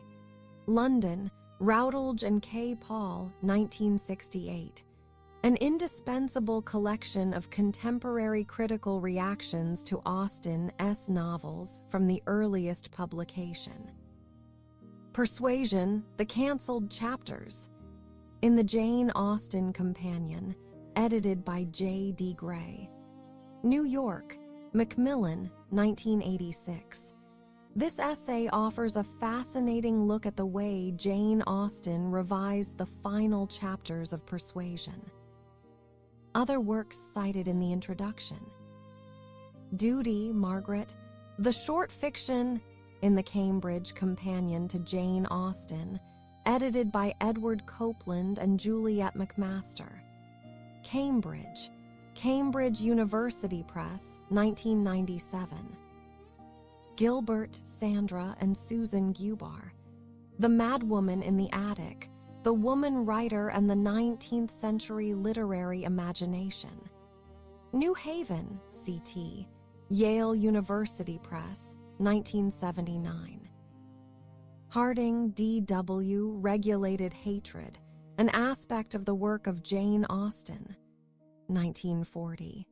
In Jane Austen, a collection of critical essays edited by Ian P. Watt. Inglewood Cliffs, N.J., Prentice Hall, 1963. Leavis, F.R. The Great Tradition. Garden City, N.Y., Doubleday, 1954. McMaster, Juliet, Jane Austen the Novelist, Essays Past and Present. London, Macmillan, 1975. Poovey, Mary, The Proper Lady and the Woman Writer, Ideology as Style in the Works of Mary Wollstonecraft, Mary Shelley, and Jane Austen. Chicago, University of Chicago Press, 1984. Wilson, Edmund, A Long Talk About Jane Austen, 1944. In Classics and Commercials, A Literary Chronicle of the 40s. New York, Farrar, Straus, 1950. Woolf, Virginia, Jane Austen. In the Common Reader, Selected Essays, Vol. 1, London, Hogarth Press, 1966, pp. 144–154. Noble titles. The title of baronet was created in the 17th century by James I. B. Recent titles granted. C. That is, Sir Walter had given up hope that Anne would marry a baronet. D. Getting worse. A. Light carriage drawn by 4 horses. F. Well-known resort for betting and for auctioning horses. G. Indicating mourning. A. Understanding. I. That is from London. J. Speed. K. Requests, requirements. L. Here, importance and dignity of rank and social position. M. Adequate, satisfactory.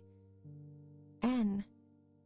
Alternate spelling for burden, used until the 19th century. O. Here, politeness. P. Court sessions held quarterly before justices of the peace. Q. Distinctive clothes or colors worn by the servants of a person of rank as a recognizable badge or token. R. Privilege of shooting game on an estate. S. Act. T. A curate assists the vicar of the parish. U. Wentworth was the family name of the Earls of Strafford. V. He resolved not to give her a dowry. W. He was confident of soon commanding a ship that would defeat enough enemy vessels to enrich him. X. Left the region. Y. Discriminating, refined in judgment. Z. Official publication listing naval officers and containing other information pertaining to the Navy. I. Conventional legal preamble. Ab. Feast of St. Michael, celebrated on September 29. AC. Need. Add. Service. The Elliots will no longer keep the carriage and horses. I. Obsolete spelling of veranda. F. Lady Russell stayed in the carriage rather than visit Mary. Ag. A formal visit was expected to last no longer than a half hour. Needed. AI. Tending to repel by coldness of manner. Dignity of appearance or manner, indicative of a man of substance. Ac. Too much as a confidant. Al. That is, as a baronet's daughter. M.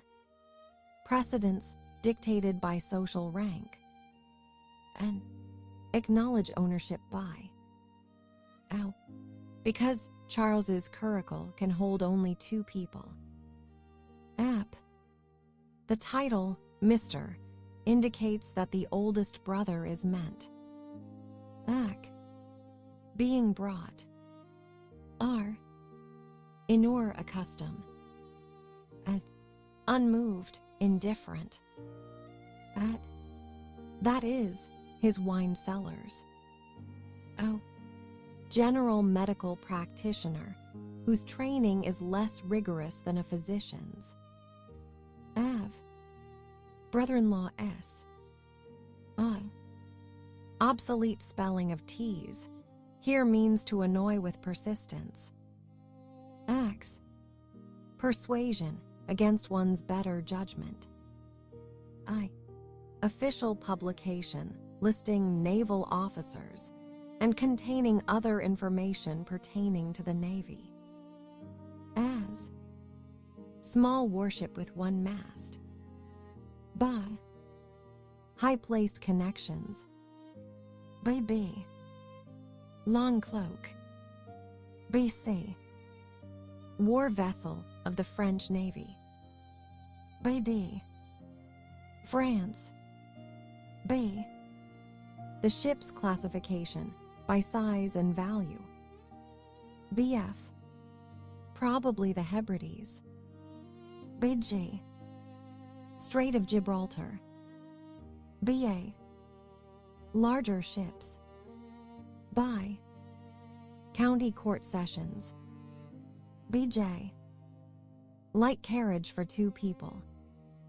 BK, ordained as a clergyman. BL, region.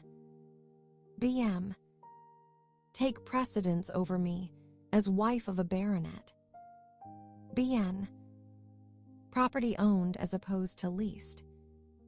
Beau, was surprised by, wondered at. BP, be overturned. BQ, as lief, be glad to, be willing to. BR, concerned for. BS, occupied with each other. BT, unconcerned for, indifferent to. Boo, put out more sails, thus, metaphorically, put on speed. BV, 2-wheeled carriage drawn by 2 horses. BW, that is, the rooms for public assembly. BX, stone breakwater that borders the harbor in lime and provides a place to walk along the sea. BY, small huts wheeled to the shore for the purpose of concealment while changing or bathing. BZ, low spirits. Co, that is, lime is not on a main road for coaches.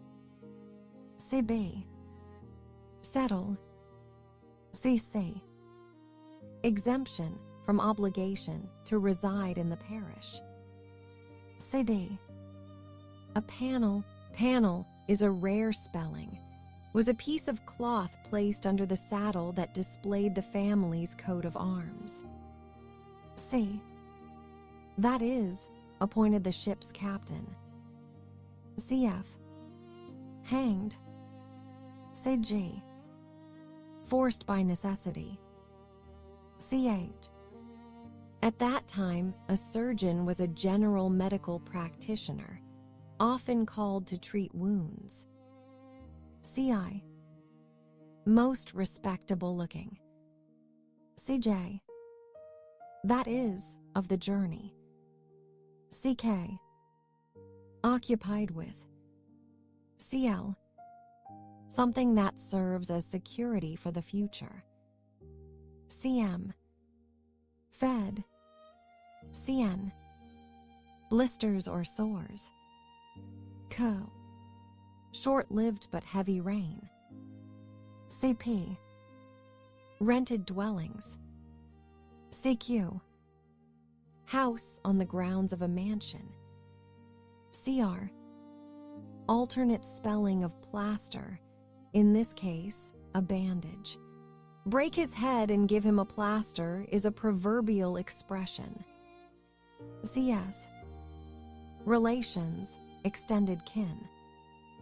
CT, that is, in the public mineral baths. Coup, dish made from minced and molded meat from a pig's head. CV, innocuous. CW, low carts without sides. CX, overshoes with a high sole and or an iron ring that raised the feet above wet or muddy ground. The clink of pattens resulted from the iron hitting the pavement. Psi, striving for. CZ, furnishings. D, that is, calling cards. DB, relations, extended kin. DC, conventional description of a very good-looking woman. DD, in other words, she understood that they exaggerated. D, having a projecting lower jaw. DF, Gallon's lotion, was a popular skin treatment containing mercury. DJ. Alternate spelling of crepe, token of mourning. DH. Inspiring solemn respect. D. Politeness. DJ. Formal letters acknowledging births, marriages, and deaths. DK. In two senses, location and social status. DL. Graceful and refined. DM. Genteel, reflecting gentle birth and good breeding. DN. Providence. Do. In the know. DP. Honorary emblems of achievement on the coat of arms. DQ. Obsolete spelling of surname. Doctor. Inspiring wonder. DS. Able to apprehend or feel. DT. Acknowledged to. Do. Youngster. DV. Soft speaking, figuratively mild or weak. DW. Fashionable Bath confectioner's shop. DX. Four-wheeled carriage with seating for two couples facing each other. Die. Acknowledge. DZ. Enclosed sedan or light one-horsed vehicle. A. That is, the assembly rooms at Bath. Ebb. Concert program. Eck. Fit of yawning. Ed. Rooms for those practicing law in the lawyers' quarters of London, the Inns of Court. A. Of inferior social rank, as opposed to degree of wealth. F. One who rears and grazes cattle for market. For example, to auction. A. Inheritance of the estate, the traditional family given name. I. The credibility of the whole story. Ed. Substantive. Ec. Infer. L. For payment of the owner's debts. M. Take action. N. Wait for the eventual outcome. E. Hint a desire for. Ep. Public exposure or sensation. Ec. Intricate. Artificial. A's. Coherent. Et. Period of time. Au. That is, game preserves. Ev. Dowries. U. Small water bird. X. Room for the pumping and drinking of medicinal water, a location of much social activity. I. Heedlessness. As. Damaging. Fa. Anticipated. FB. Section.